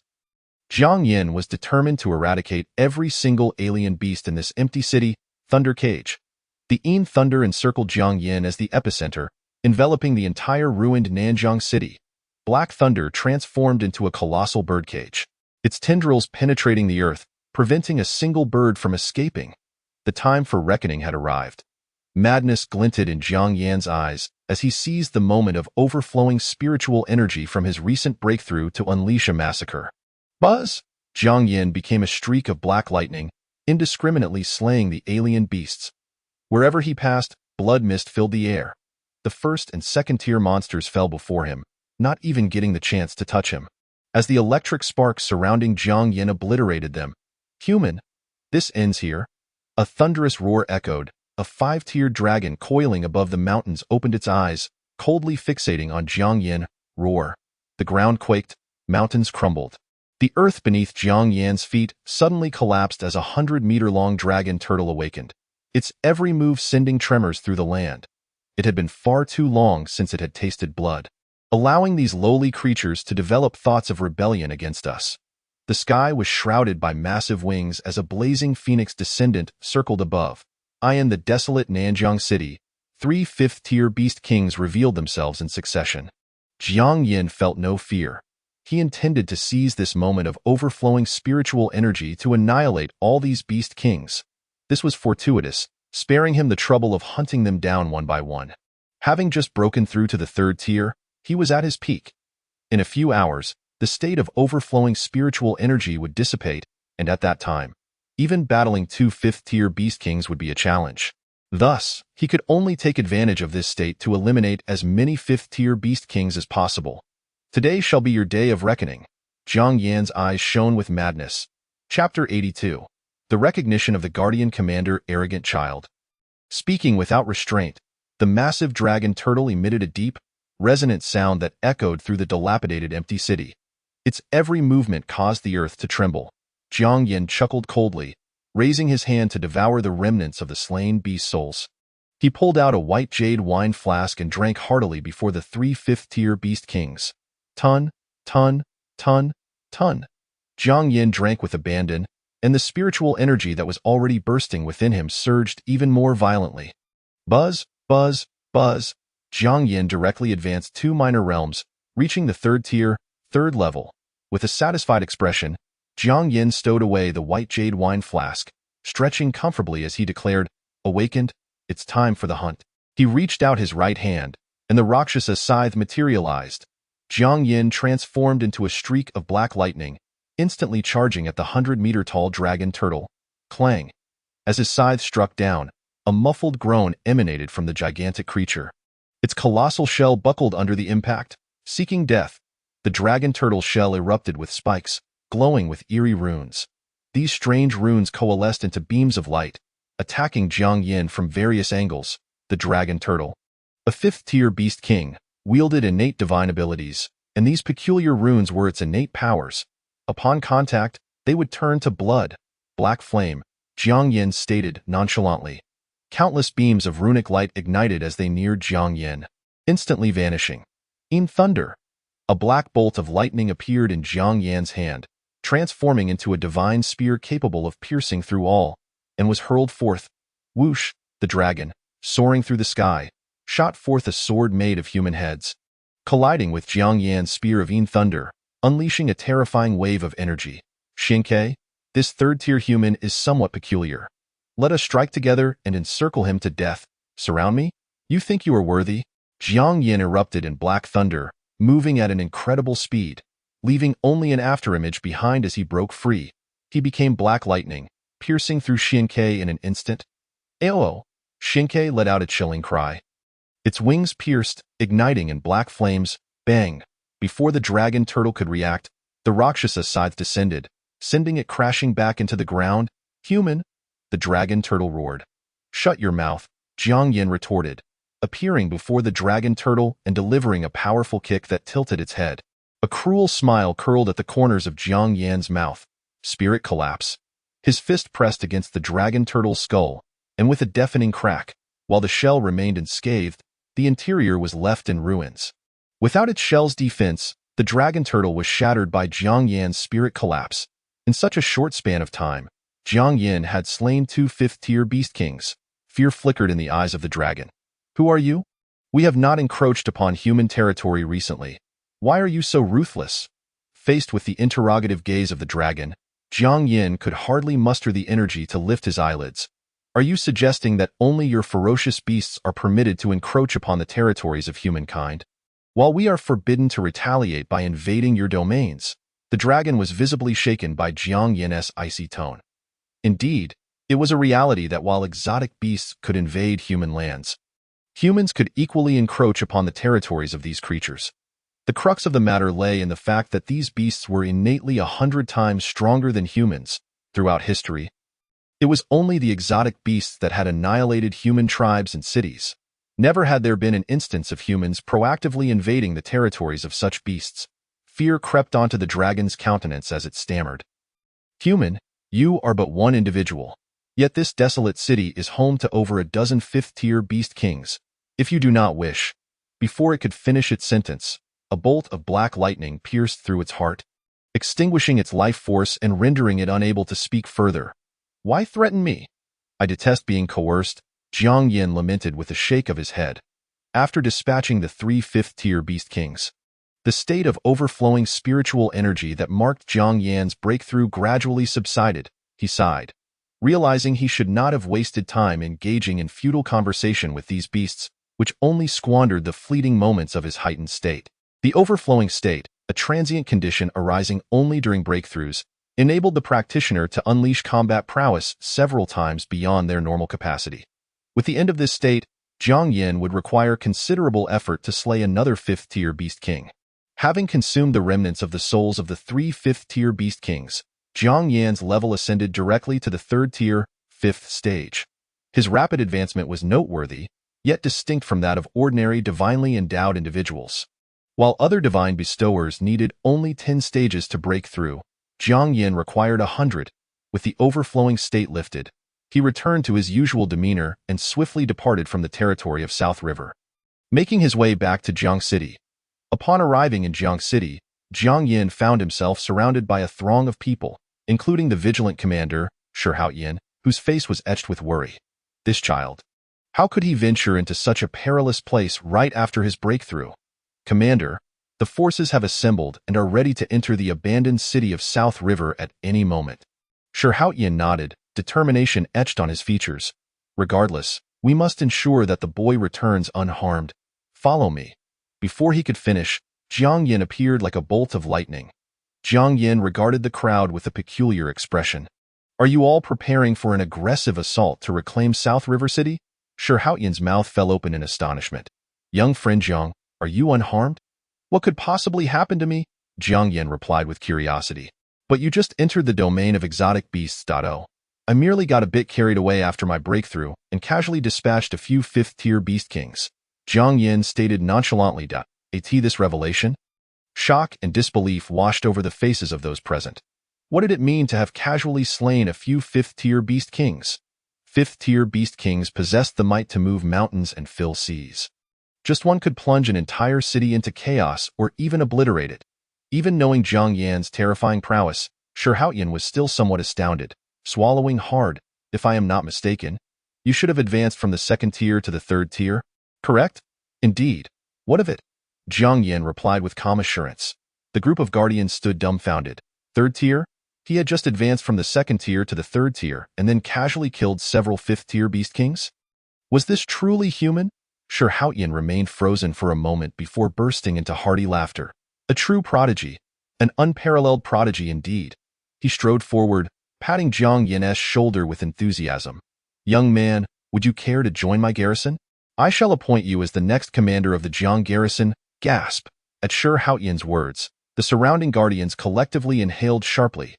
To be directly appointed as the next commander of the Jiang garrison was a dream cherished by countless guardians. Commanding a vast province and safeguarding countless homes, however, unfazed by Shi Haoyan's fervent gaze, Jiang Yin remained indifferent. Not interested. If it were the commander of Huaxia, I might consider it. Chapter 83. A treasure of the army. The black gold battle armor, the commander of Huaxia, commanding all of Huaxia. Upon hearing Jiang Yan's words, the crowd gasped in astonishment. He looked down on even the provincial commander, aspiring instead to become the commander of Huaxia. What audacity this young man possessed! Yet, instead of feeling displeased, Shi Haoyan's laughter grew even heartier. Excellent, excellent. I believe you will undoubtedly achieve the position of Huaxia commander. Shi Haoyan patted Jiang Yan's shoulder with vigor. Young man, the more I see you, the more I like you. Come back to the garrison with me. I have a treasure to bestow upon you. A treasure? At the mention of those two words, Jiang Yan's eyes sparkled with interest. In that case, I shall graciously accept. A smile danced upon Jiang Yan's lips. Ha ha ha, let us go. Thus, Jiang Yan followed Shi Haoyan back to the garrison in the training grounds of the garrison. A tall and dashing young man wielded a dragon spear, single-handedly facing off against hundreds and sweeping through the ranks of the army. The dragon battles in the wild. The dragon spear in Long Yuan's hand radiated a crimson glow. Its terrifying sweep carrying immense force, instantly repelling dozens of armored guardians. Truly, Long Yuan is remarkable. At merely 22 years of age, he has already reached the 4th tier, 3rd stage.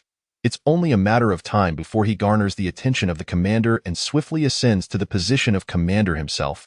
Long Yuan, a prodigy from the Martial Emperor Academy, stood unrivaled among the younger generation of the Jiang City garrison. The guardians all marveled at Long Yuan's extraordinary talent, acknowledging him as unmatched. Just then, a panicked voice rang out, Brother Long, bad news." Long Yuan furrowed his brow and looked over. "What is the commotion?" The young man, who looked up to Long Yuan, hurriedly explained. "The commander has returned and he has brought a young man with him, intending to bestow upon him the army's treasure, the black gold battle armor." "What did you just say?" At these words, Long Yuan's eyes widened in disbelief, blood rushing to his face. The black gold battle armor. It was one of the treasures of the Jiang City garrison, awarded only to those who had achieved remarkable feats. The fact that the commander himself was presenting this treasure to someone else could only mean one thing. He was preparing that young man to be the next commander. The thought sent shivers down Long Yuan's spine. His right hand gripped the dragon spear tightly, his eyes filled with rage. "I refuse to accept this. I refuse," he roared, jealousy obliterating his rationality. "Long Yuan, am the rightful next commander of the Jiang garrison." Ignoring the pleas of his companions, he charged into the hall of the garrison. Shi Haoyan, who was smiling as he presented the black gold battle armor to Jiang Yan, noticed the furious Long Yuan and felt a twinge of annoyance. "Long Yuan, what do you think you are doing, Commander?" "I refuse to accept this." Long Yuan's voice was cold, his eyes glinting with murderous intent as he glared at Jiang Yan, his teeth nearly grinding to dust. "Why should this little wretch, who is clearly not one of our garrison, be entitled to the army's treasure?" Long Yuan had achieved numerous remarkable feats and earned substantial contribution points, yet could only exchange them for spiritual treasures. Meanwhile, this young man, who was not even part of the garrison, was being bestowed with the black gold battle armor.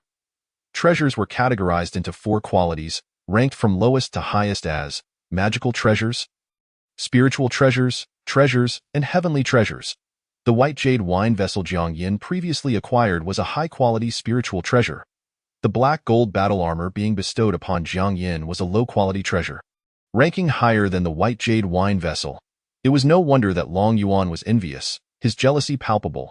"Long Yuan, while little Jiang may not be one of our garrison, his accomplishments are not something you can compare to with your mere slaying of a few 4th-tier ferocious beasts." Shi Haoyan remarked helplessly. But it is hard to fathom. The most gifted individual in our army, Long Yuan, can currently only slay a 4th-tier, 1st-stage beast king. Meanwhile, look at Jiang Yan, who is only at the 3rd tier and can kill a 4th-tier beast king as easily as crushing an ant. Truly, it is disheartening to see such disparity. Long Yuan's gaze remained fixed on Jiang Yan. "You, boy, dare to claim the black gold battle armor? If you have the guts, fight me, and I will break every limb of yours." Confronted with this inexplicable provocation, Jiang Yan shrugged and chose to ignore it entirely.